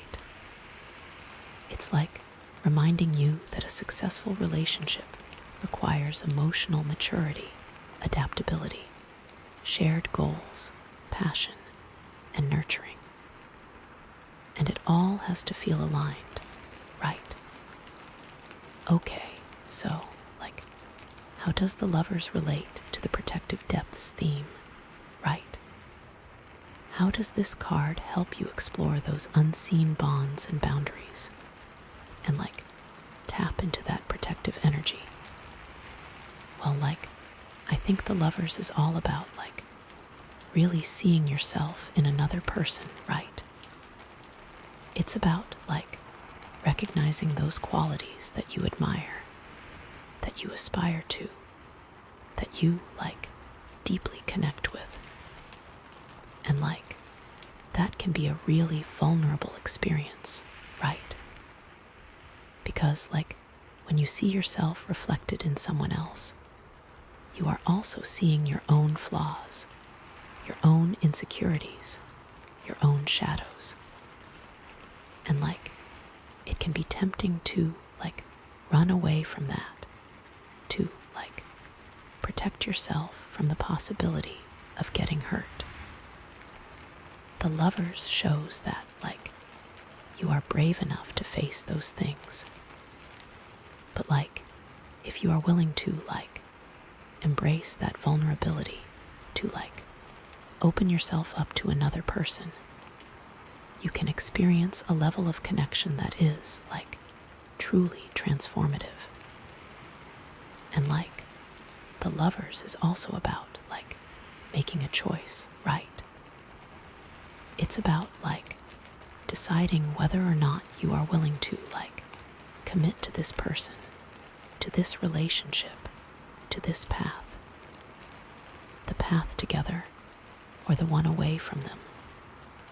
And, that can be a really scary decision, right? Because, there is always the risk of getting hurt, of making the wrong choice, of regretting your decision. But, if you are willing to, trust your intuition, to listen to your heart, and to, make a decision that is aligned with your sole purpose, you can create a relationship that is, truly fulfilling and meaningful. The choice is always yours to make, and the choice defines where you're going. The lovers whispers, which way will you choose? And in terms of boundaries, the lovers is reminding you that you have to have strong boundaries in order to have a healthy relationship. And that means being clear about your needs, about your values, and about your limits. That means being willing to, say no to things that don't feel right for you. And that means being willing to, walk away from relationships that are not serving you. The lover says, where do you end and they begin? It's you can have all the love in the world, all the connection in the world, but if you don't have strong boundaries, you are going to get burned. So, protect your heart, protect your energy, and protect your soul. That is, the most important thing.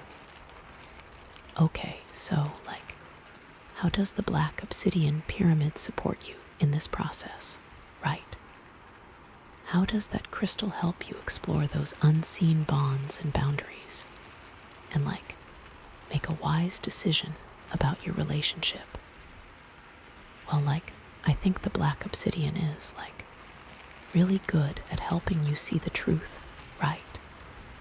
It's it cuts through the illusions, it cuts through the fantasies, and it shows you what is really going on. The black obsidian says, I see you.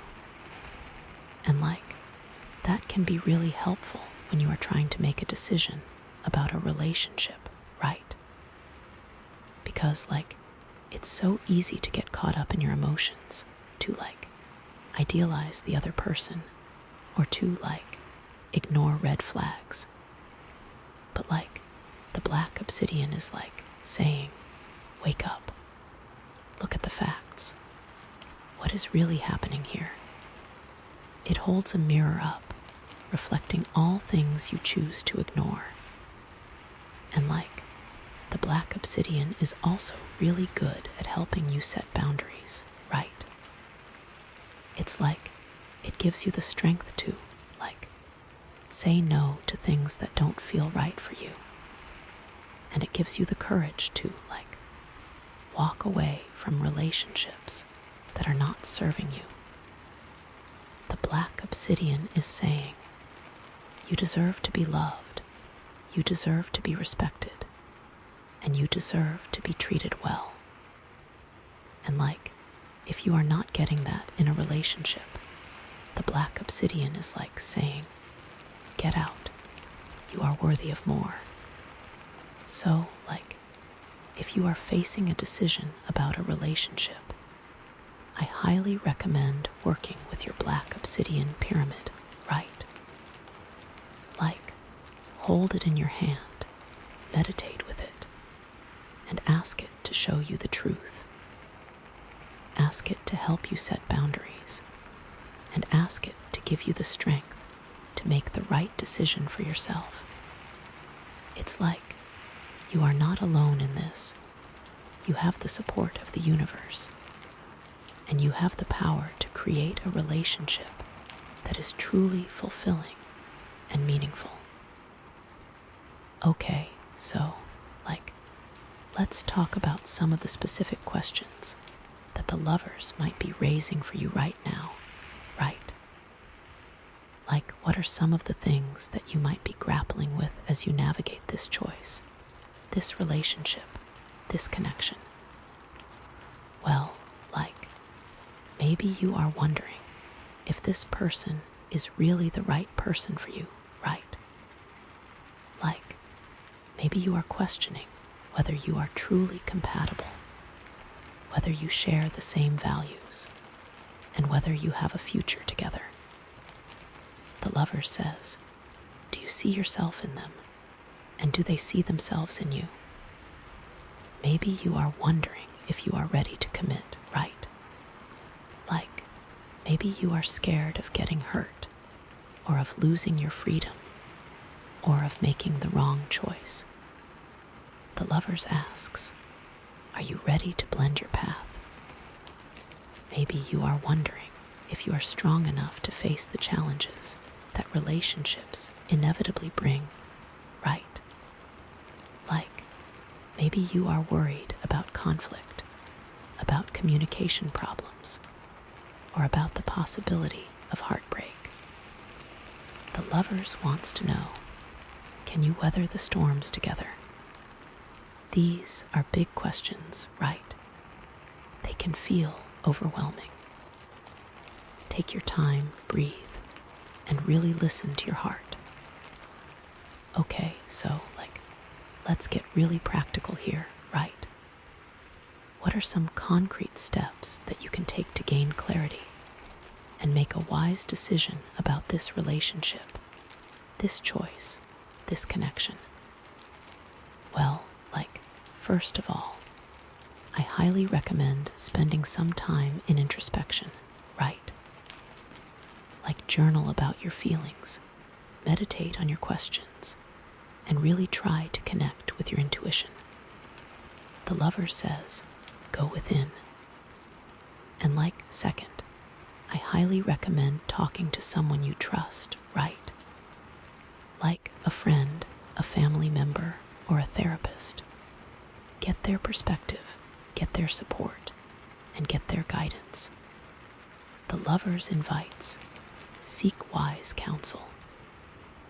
And like third, I highly recommend spending some time with the person you are considering, right? Like, go on a date, have a deep conversation, and really try to get to know them on a deeper level. Observe their actions, listen to their words, and trust your gut. The lover suggests, see them, really see them. And like fourth, I highly recommend setting clear boundaries, right? Like be honest about your needs, be clear about your limits, and be willing to walk away if things don't feel right. The Lovers insists, protect your heart. And like fifth, I highly recommend trusting in the universe, right? Like, know that you are not alone, that you are supported, and that everything is happening for a reason. The Lovers whispers, trust the path. These are simple steps, but they are powerful. Take them, embrace them, and trust that you will make the right choice. Okay, let's think about the shadow side of the Lovers, right? Because every card has a shadow side, and it's important to be aware of it so that you don't fall into those traps. So, the shadow side of the Lovers can show up as codependency, right? Like where you lose yourself in the other person, where you become overly reliant on their approval, and where you sacrifice your own needs for their happiness. The Lovers warns, don't lose yourself. Or it can show up as idealization, right? Like where you put the other person on a pedestal, where you ignore their flaws, and where you create a fantasy of what the relationship could be, rather than seeing it for what it is. The Lovers cautions, see clearly. Or it can show up as avoidance, right? Like where you are afraid of commitment, where you sabotage the relationship, and where you run away from intimacy. The Lovers challenges, face your fears. These are tough things to face, but awareness is key. By knowing these shadow aspects, you can actively choose a healthier path. Okay, I feel like we are really digging deep here, right? But there's always more to explore. The Lovers, it's not just about romantic partnership, remember. It's about alignment with your soul. Are you choosing a path that truly resonates with your inner being? Or are you making choices based on external pressures, societal expectations, or fear? The Lovers are saying, listen to your soul's calling.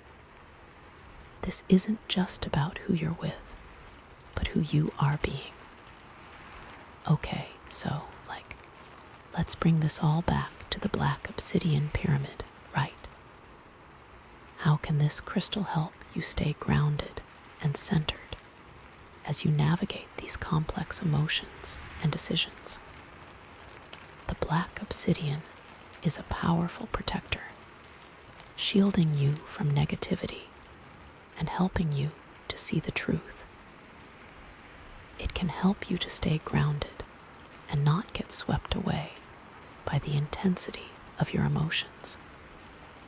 It reminds you to set healthy boundaries, protecting your energy and creating space for clarity. Most importantly, it helps you to connect with your intuition, your inner knowing, guiding you towards the path that is truly aligned with your soul's purpose. Hold the pyramid, breathe deeply, and trust yourself. The answers are within. Okay, wow, I think I have said all I can say about the Lovers for now. This card is so powerful, so nuanced, and so full of potential. You know what? I am seriously on the edge of my seat. I am bursting, ready to see what the next card is. This is just so amazing, so hang on 1 second, because we are about to pull the next card. Are you ready? Okay. Oh my goodness, are you ready for this? Because I am so ready. the next card. Drum roll, please. It's the Ten of Cups. Ooh, oh, my goodness, okay.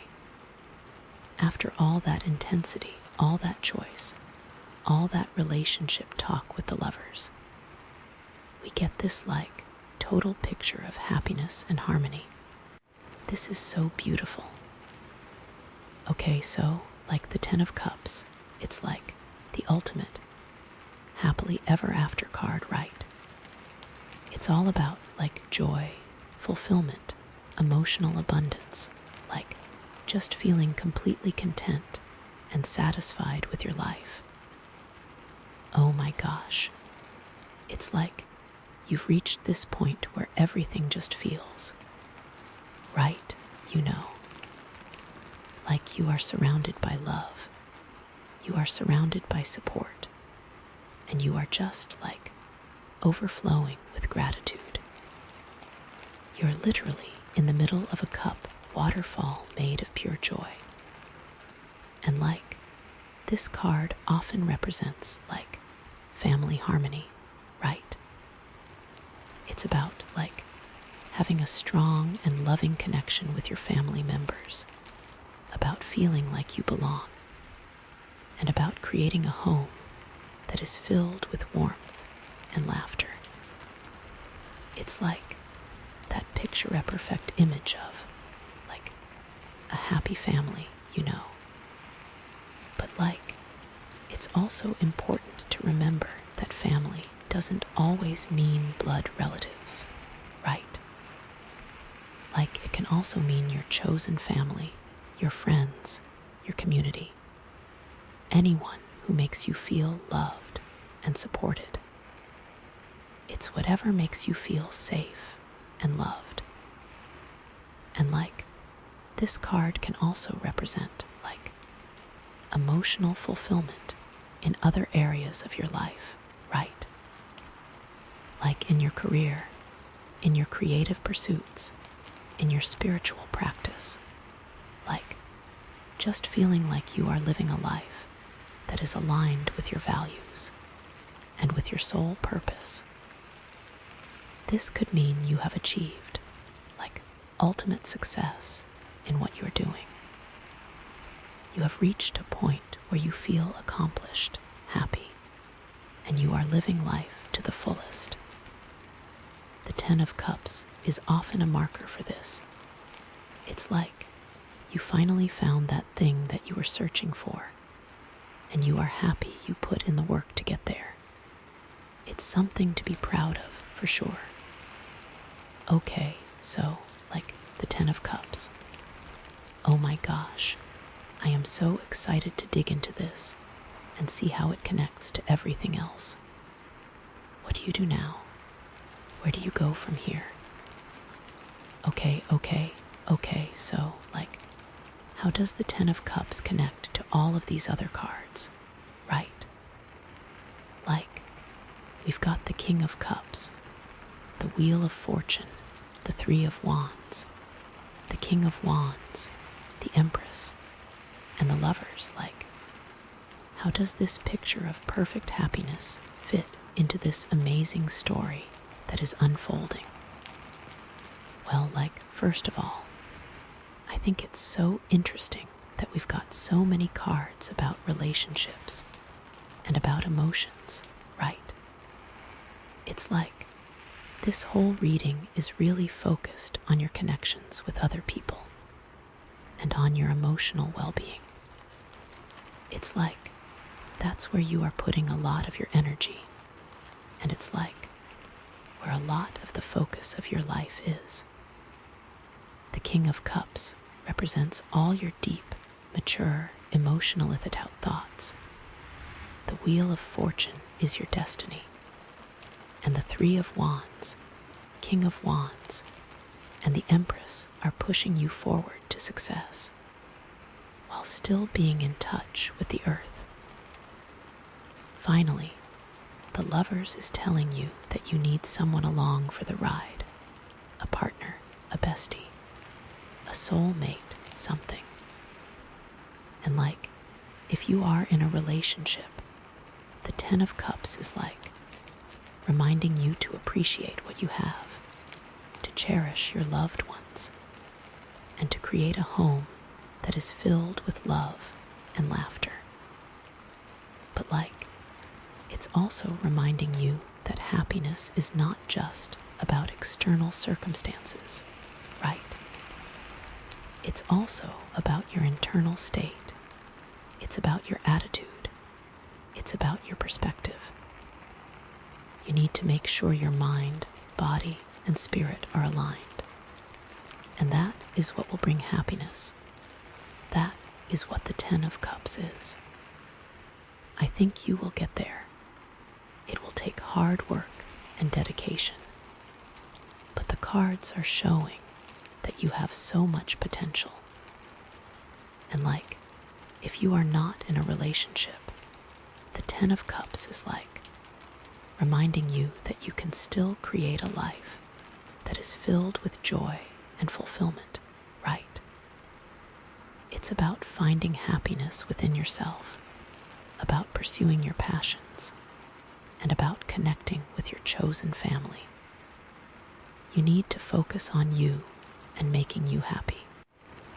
The rest will come.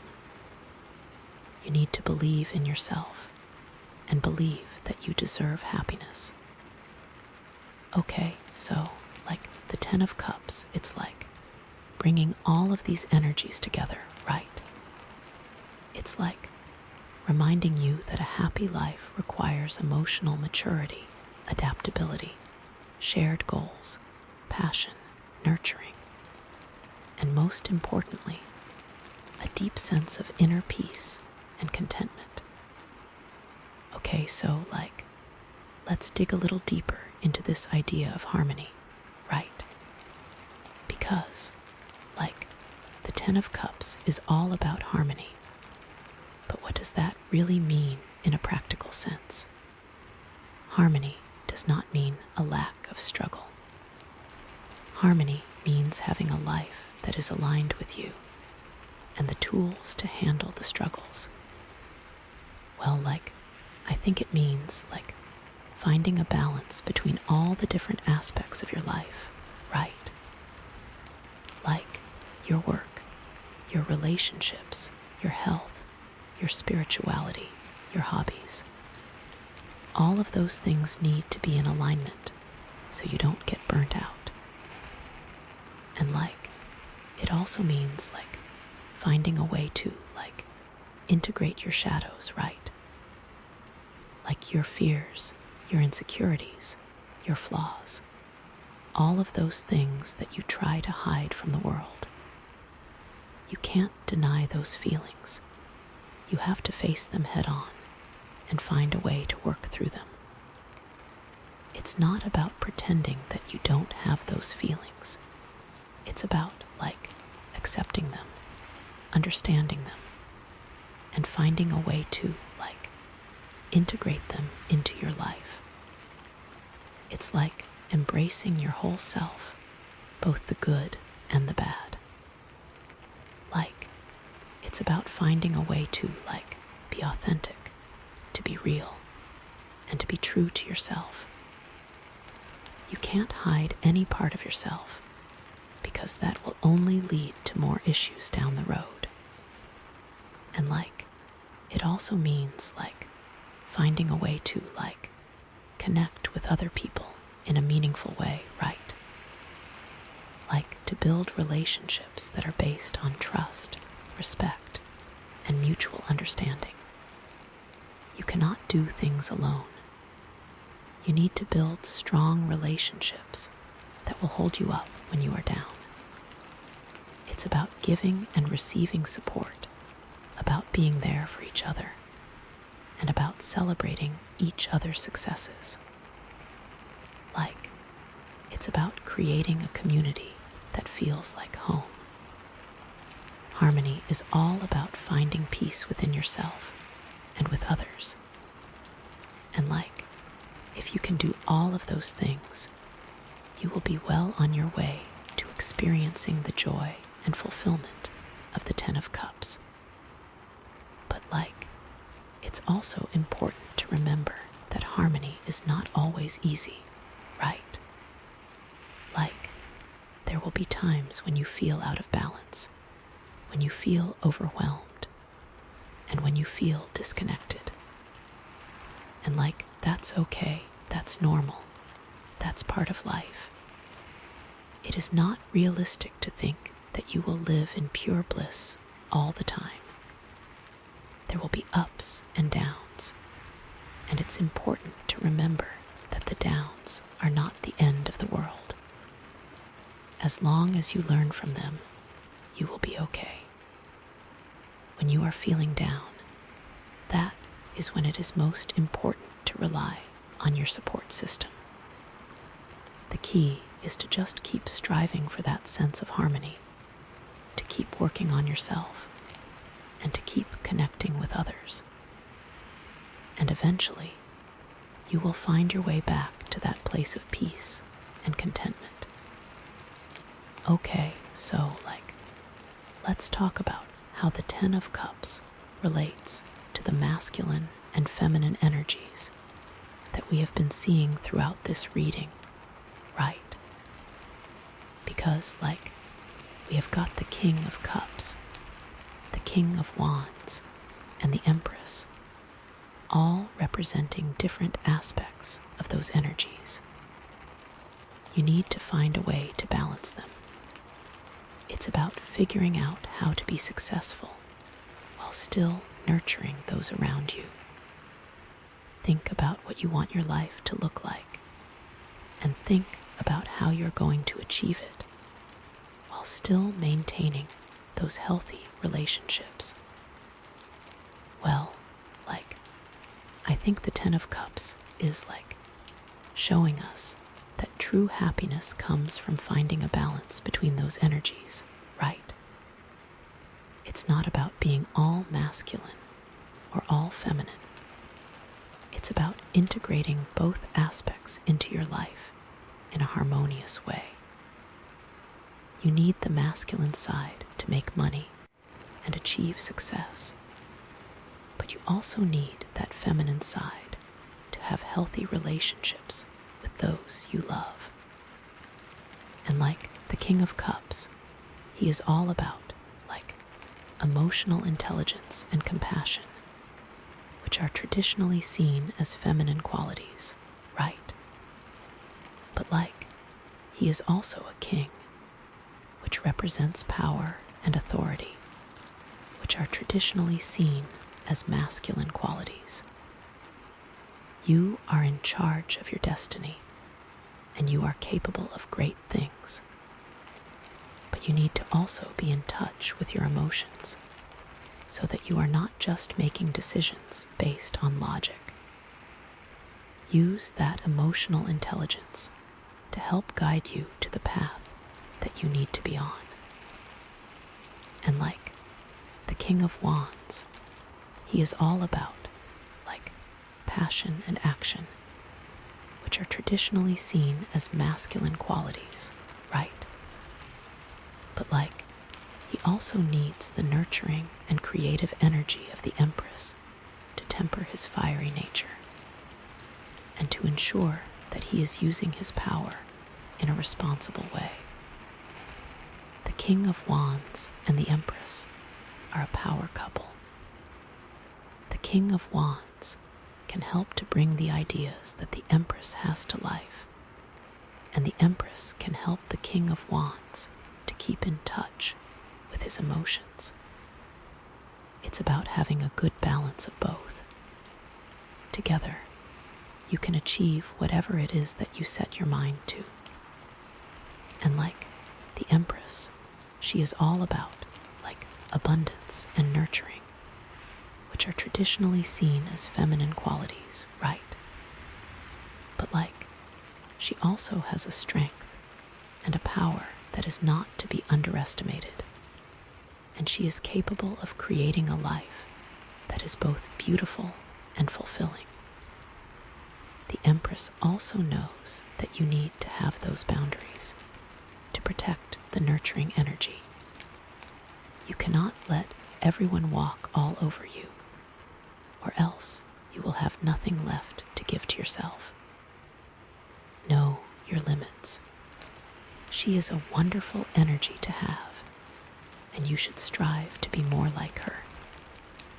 And like the Ten of Cups is like, reminding us that true happiness comes from finding a way to integrate all of these different energies into our lives, to be both strong and compassionate, to be both powerful and nurturing, and to be both grounded and expansive.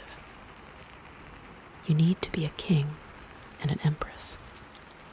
Strive to be both, and you will find that you are living life to the fullest.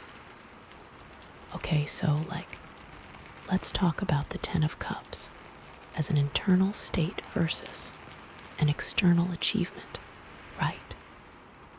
Because, it's easy to look at this card and think that it is all about having the perfect family, the perfect home, the perfect life.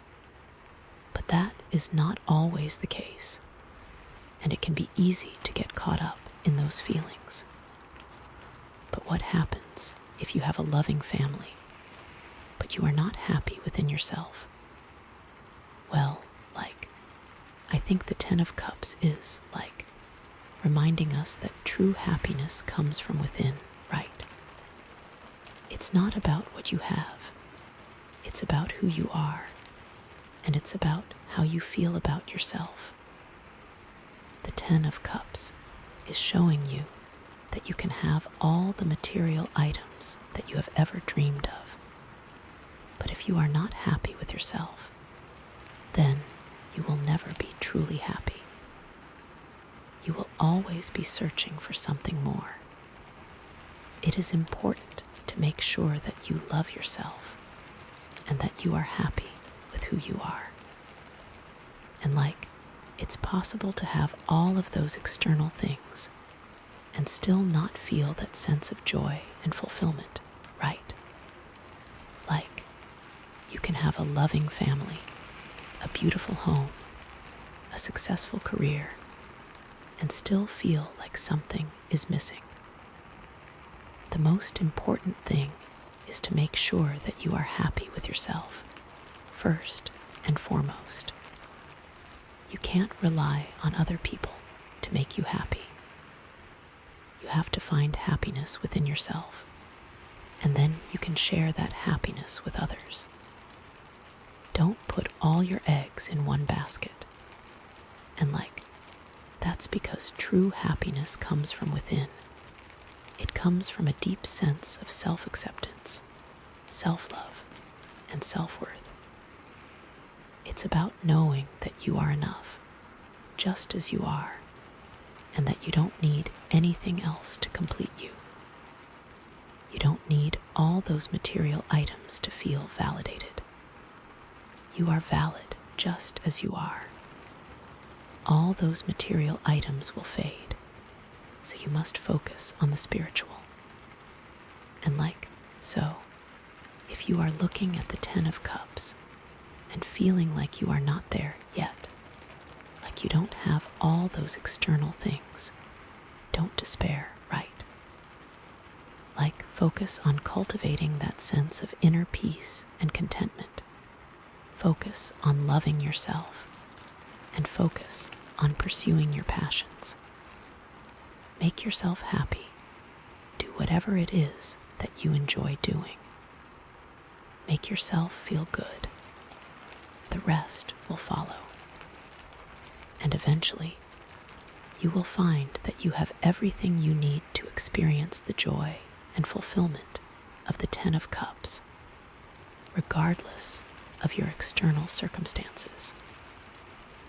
Okay, so, let's talk about redefining family and home, right? Because, the Ten of Cups often represents family harmony. But what happens if your family is not harmonious? Or what happens if you don't have a traditional family? Well, I think the Ten of Cups is reminding us that family is not just about blood relatives, right? It's about anyone who makes you feel loved, supported, and accepted. Focus on who makes you happy and who builds you up. It's about who makes you feel good and who makes you feel like you can be yourself. Blood doesn't mean anything if you have a toxic relationship with them. You are not obligated to have a relationship with anyone just because they are blood. Family is about the people who show up for you, the people who care about you, and the people who make you feel like you belong. You are not obligated to have a relationship with anyone who makes you feel bad about yourself. This goes for friends as well. If you don't have any of those people in your life right now, the Ten of Cups is like reminding you that you can create your own family, right? You can choose your own family. You can build your own community. And you can surround yourself with people who lift you up and who support your dreams. Those are the people who are important. These are your family, not the ones you were necessarily born into. This is a safe space, and you are allowed to redefine what family means to you. It's about finding your tribe, your people, your soul family. And it's also about creating a home that feels safe and nurturing, right? Like a place where you can relax, recharge, and be yourself. And that doesn't necessarily mean a physical house, right? It can be a state of mind. It can be a feeling. It can be a connection with nature. It can be anything that makes you feel grounded and at peace. This can be a little nook in your apartment, your favorite coffee shop, or a walk in the park. Find what makes you feel at peace and go there when you are feeling overwhelmed. It's about creating a sanctuary for yourself, a place where you can escape the chaos of the world and reconnect with your inner peace. You need a place where you can recharge and get ready to tackle the world again. So, if you are looking at the Ten of Cups and feeling like you don't have that traditional family or that perfect home, don't despair, right? Focus on creating your own family. Focus on building your own community. And focus on creating a home that feels safe and nurturing. And eventually, you will find that you have everything you need to experience the joy and fulfillment of the Ten of Cups. Okay, so let's bring this all back to the black obsidian pyramid, right? Because that crystal is all about protection and grounding. And how does it relate to this idea of happiness and harmony? Well, I think the black obsidian is reminding us that happiness is not always easy to achieve, right? There will be challenges, there will be obstacles, and there will be people who try to bring you down. There will be times when it feels like everything is going wrong and you don't know where to turn. You need to remember that you are strong and you are capable of overcoming anything that comes your way. And that's why it's so important to have that protective energy, that grounding force, to help you stay strong and to help you stay focused on your goals. That's why you need the black obsidian. It helps to block any negativity that may come your way. And the black obsidian is helping us to set healthy boundaries, right? To protect our energy, to protect our space, and to protect our hearts. The black obsidian helps you to say no when you need to say no. and to protect yourself from those who would try to take advantage of you. You need to protect what is yours. No one else will do it for you. This is what this black obsidian is here to show you. And it's also helping us to stay grounded, to stay connected with our inner peace, and to remember that true happiness comes from within.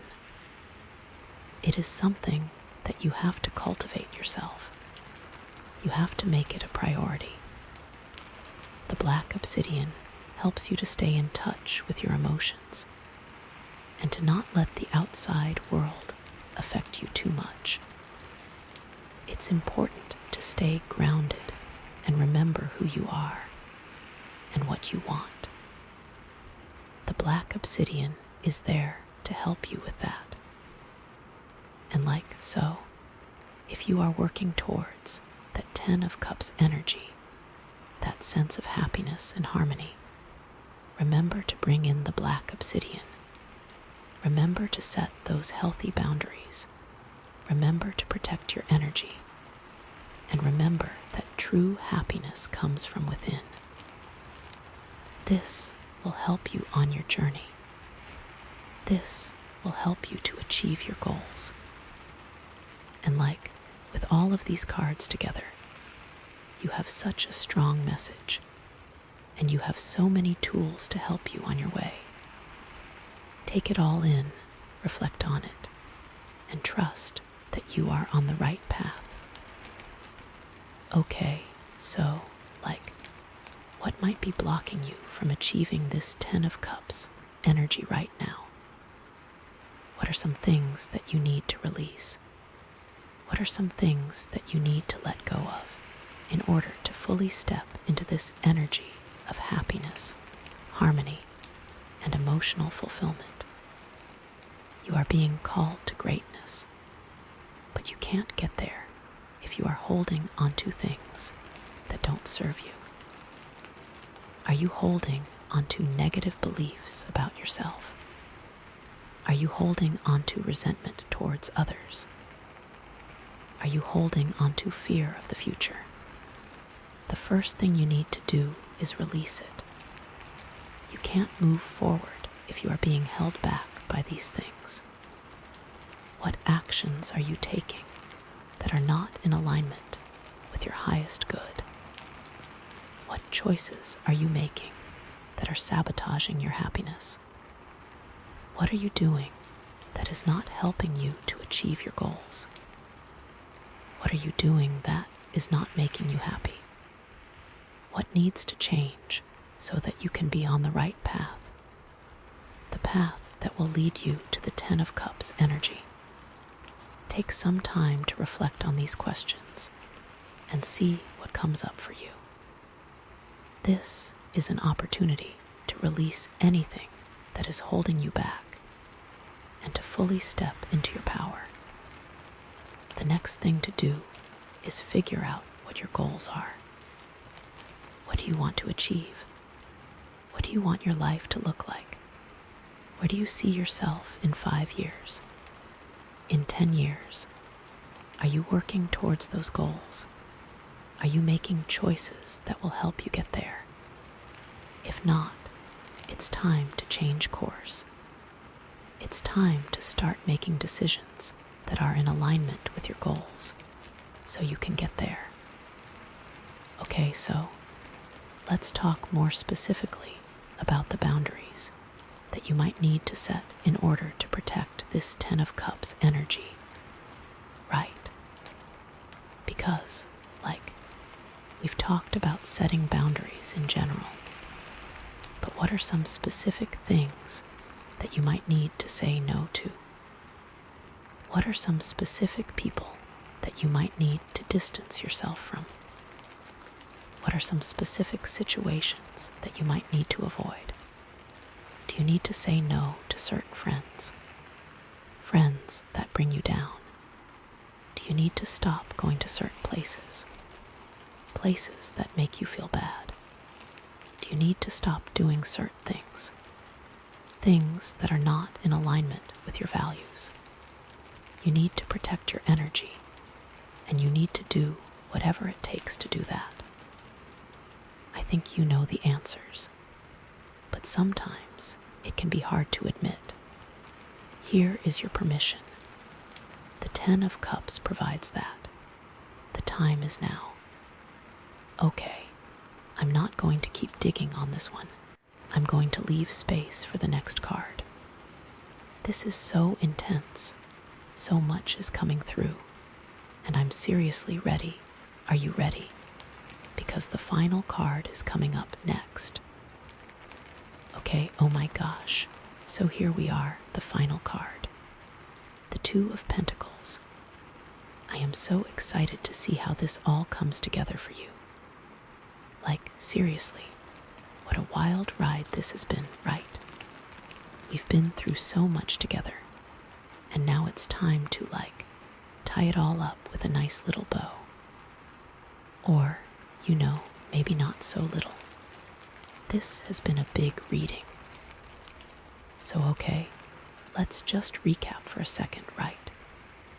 We started with the King of Cups, all about emotional maturity and balance. Then we had the Wheel of Fortune, shaking things up with change and destiny. Then the 3 of Wands, expanding our horizons and planning for the future, followed by the King of Wands, igniting our passion and drive. The Empress brought in all that nurturing and creative energy, and then the Lovers, bam, confronting us with choices and relationships, all culminating in that beautiful 10 of Cups, the potential for ultimate happiness and harmony. What an awesome journey, right? And now, the 2 of Pentacles. So, what does this card even mean after all that? Well, at its core, the 2 of Pentacles is all about balance, right?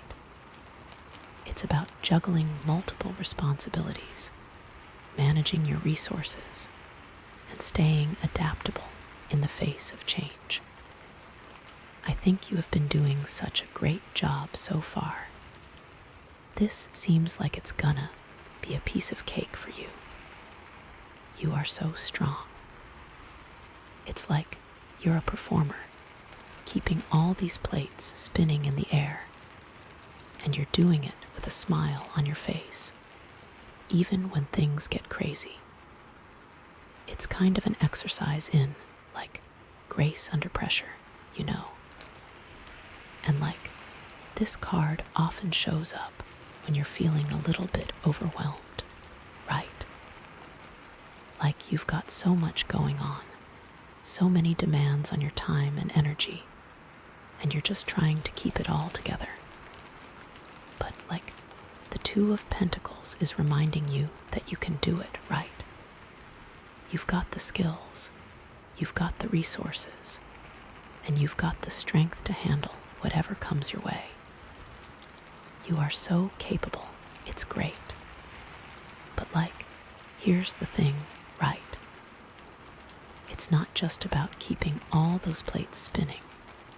It's about finding a way to do it with ease and joy. It's about finding a rhythm, a flow, a way to make it all feel sustainable. That is so important too, right?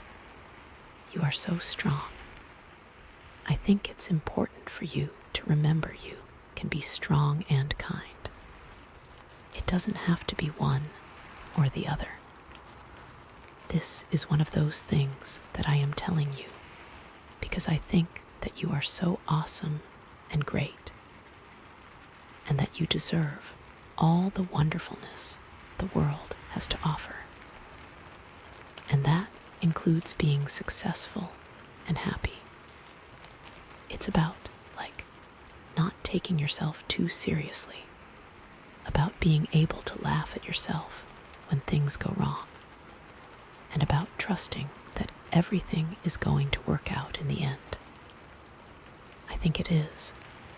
It's a testament to your journey so far. I'm truly feeling that for you. You know, it's like you're surfing the waves of life and you're finding a way to stay balanced and upright, even when the waves are crashing all around you. So, let's really dig into this Two of Pentacles energy, right? Because, it's so much more than just juggling tasks. It's also about, prioritizing what's really important to you and about letting go of the things that are no longer serving you. I think you know this. It just sometimes helps to have confirmation. You are not crazy. It's like you're taking stock of your resources, both internal and external, and you're making conscious choices about how to allocate them. Where does your energy go? What about your thoughts? How are you really spending your precious, precious time? You are going to be great. I just know it. You are so strong and capable. This energy is just chef's kiss perfection, you know. And this card is also about, staying flexible and adaptable, right? It's about being willing to change your plans when necessary, about being open to new opportunities, and about trusting that the universe is always guiding you in the right direction. Just listen to your gut and you will be all set. The Two of Pentacles is saying it is time to embrace all those changes. You need to believe that those changes will guide you down the right path. That path is the one you were meant to take. Oh, it's just so exciting. Okay, so how does this Two of Pentacles energy connect to all those other cards that we've already talked about, right? We've got the King of Cups, the Wheel of Fortune, the Three of Wands, the King of Wands, the Empress, the Lovers, and the Ten of Cups. It is a mouthful, right? I think I will have it memorized by the end of this if I have to keep saying it. But hey, here we are. How does this Two of Pentacles energy, fit into this whole amazing story that's unfolding for you? Well, first of all, let's think about the King of Cups, right? With the King of Cups, we're talking about emotional maturity and balance. And that's so important for managing the ups and downs of life, for juggling all those responsibilities without getting overwhelmed. This helps you make sure your path is right for you. The King of Cups is so great.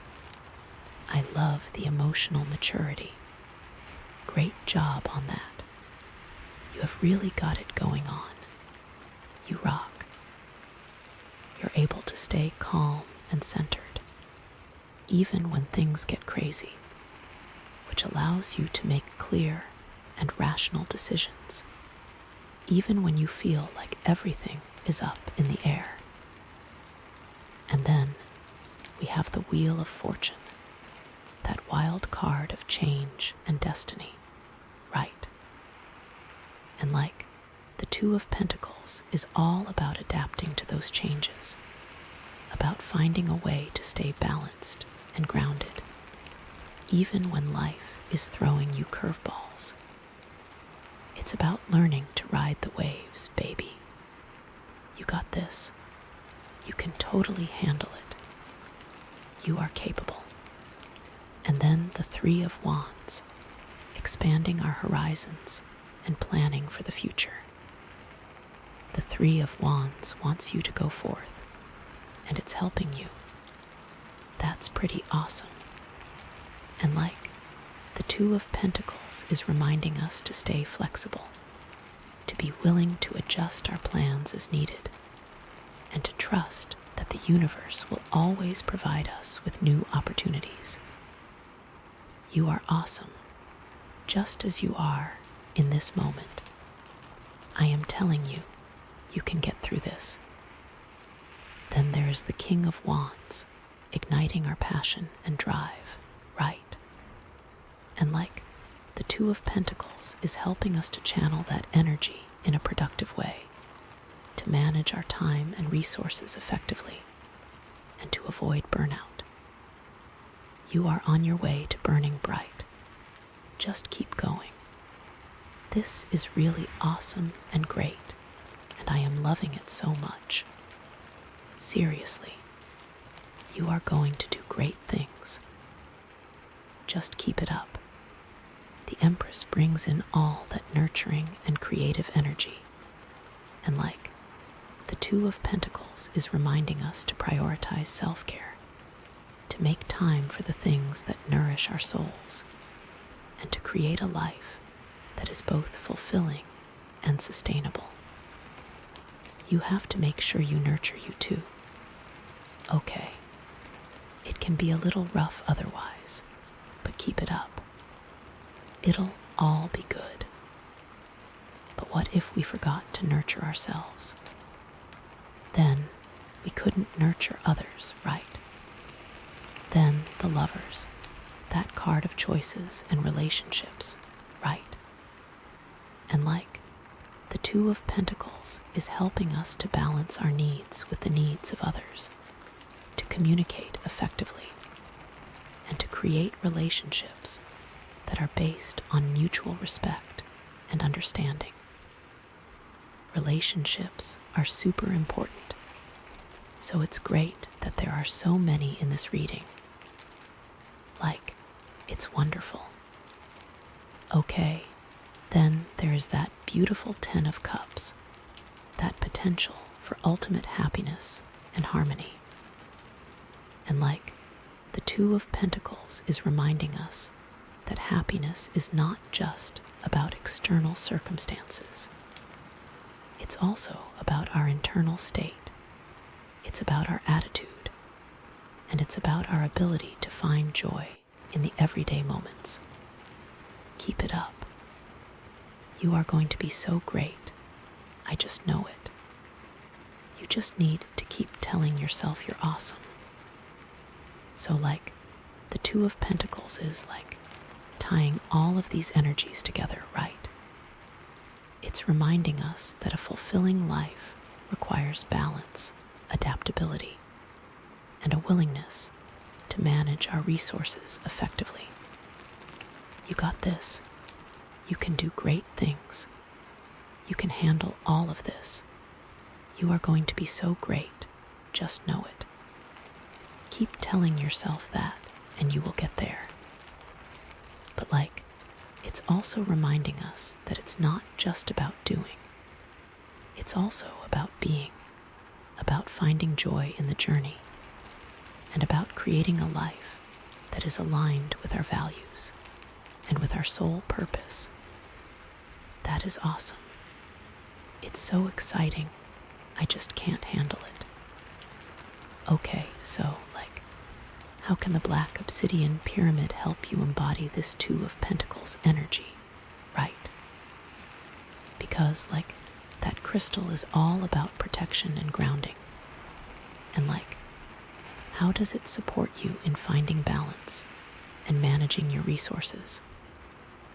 Well, like, I think the black obsidian is like helping you to stay focused on what's really important, right? It's like it cuts through the clutter, it cuts through the distractions, and it helps you to prioritize what truly matters. It is so important. I can't say it enough. Seriously, you're doing awesome. You are doing so great. I am just loving it so much, really. I really feel like you are going to make it. Like, no joke. And like, it's also like helping you to set healthy boundaries, right? It's like it gives you the strength to say no to things that don't serve you, to protect your time and energy, and to create space for the things that truly light you up. setting healthy boundaries is super important. So great job. I am so excited to see what comes next for you. Keep it up. Really. And it's also helping you to stay grounded and centered, even when things get crazy, right? It's it provides a sense of stability, a sense of rootedness that allows you to navigate the ups and downs of life with grace and ease. Don't be afraid to just ground yourself if things get too crazy. Take a moment. Take a deep breath. Know that you got this. And it's also helping you to trust your intuition, right? It's it connects you to your inner wisdom. It helps you to make clear and aligned decisions. And it reminds you that you always have the answers within. You are so smart, and you have such great instincts that it will work out. You really do have the power to make great change, so trust your intuition. And so, if you're feeling overwhelmed, if you're feeling scattered, if you're feeling like you're losing your balance, grab your black obsidian pyramid, hold it in your hand, take a few deep breaths, and connect with its protective and grounding energy. And let it remind you that you've got this, that you have the strength, the skills, and the resources to handle whatever comes your way. And that you're not alone, that the universe is always supporting you, and that you're always guided in the right direction. It really is. You are so loved, and you can totally do this. I believe in you. I am so excited to see what comes next. So stay strong. Love you. Okay, so what are some practical steps that you can take to embody this Two of Pentacles energy in your daily life? Right. What are some concrete things that you can do to find balance, manage your resources, and stay adaptable? Well, first of all, I highly recommend creating a schedule, right? Block out time for your work, for your relationships, for your self-care, and for your hobbies. Super important. Creating that schedule will help you maintain all these awesome relationships and balance your work life too. It might sound crazy, but I believe in you. And second, I highly recommend prioritizing your tasks, right? Identify the things that are most important to you and focus on those first. The important things should be the first things that are accomplished in the day. That way, even if you get off track, you know you still did the most important things. Get those done and out of the way, seriously. It makes life a lot easier. And third, I highly recommend delegating or outsourcing tasks whenever possible, right? Don't try to do everything yourself. Ask for help. Hire someone to do the things that you don't enjoy or that you're not good at. Those tasks might be easy and fun for someone else, and you can support them as well. And fourth, I highly recommend practicing mindfulness, right? Take a few moments each day to connect with your breath, to observe your thoughts and feelings, and to be present in the moment. If your mind is running crazy and thoughts are racing, this will help you to get those aligned. There are tons of great apps out there that can help you to get started. Just give it a shot. It could work. And fifth, I highly recommend practicing self-compassion, right? kind to yourself. Forgive yourself for your mistakes. And remember that you're doing the best you can. Like, you're human. You are allowed to make mistakes. I think this is really important to remember. Being so emotionally aware is great, and you are so strong. But please remember that you are not perfect. You are amazing, and you are great, but you are not perfect. You're only human. So, let's talk about reframing the concept of balance, right? Because, sometimes we think of balance as this perfect, static state where everything is always in equilibrium. I think this is something you have to remember too, right? So that might be part of what's holding you back. But what if balance is more like a dance, a constant shifting and adjusting, a flowing with the rhythms of life? Sometimes you are not always going to feel balanced. Life happens. You are just going to have to remember that you can be strong.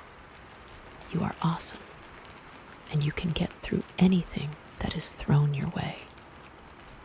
Well, I think that's a much more realistic and helpful way to think about it, right? It is. It is a lot better, for sure. It's not about trying to achieve some impossible ideal. It's about learning to navigate the ebbs and flows of life with grace and resilience. So, if you are feeling out of balance, don't beat yourself up, right? Don't get discouraged. Just acknowledge it, assess what needs to shift, and take small steps to get back on track. Small steps are better than no steps. The important thing is that you keep trying. You will get there. Even if things feel like they are crazy, you are still amazing. You can handle this. And remember that it's okay to ask for help, right? It's okay to lean on your support system. It's okay to admit that you are struggling. You are strong, and it's okay. That's what they are there for, remember. You are not alone, and there are people who care about you and who want to support you. So, embrace the dance, embrace the change, and trust that you have the strength and the wisdom to navigate whatever comes your way. You've got this, baby. Okay, so, we've reached the end of this reading, and I just want to say, wow, what an amazing journey this has been, right? We have explored so many different aspects of your life, and we have uncovered so much wisdom and potential. You truly are amazing, and I am so happy for you and all that you have accomplished. There is so much more in store for you. And I hope that this reading has given you some clarity, some guidance, and some inspiration to move forward with confidence and joy. I know it has. I feel it in my bones. You've got a lot to work on, but nothing you can't handle. It is all aligned. I think you will get through it all. But remember that you are not alone, that the universe is always supporting you, and that you have the power to create a life that is truly fulfilling and meaningful. You really do. You can do it. I believe in you. And I want to thank you from the bottom of my heart for allowing me to be a part of your journey. It has been such a privilege to connect with you, and I am so grateful for your trust and your openness. Really, it's been really lovely. And I wish you all the best on your path, and I hope that you will continue to shine your light brightly in the world. You will get there, be okay. Please just know you are on the right path. So go forth and create your own magic. And remember to always stay true to yourself. Love you, and sending you all the best vibes. Woo. Okay, wow, that was a lot, right?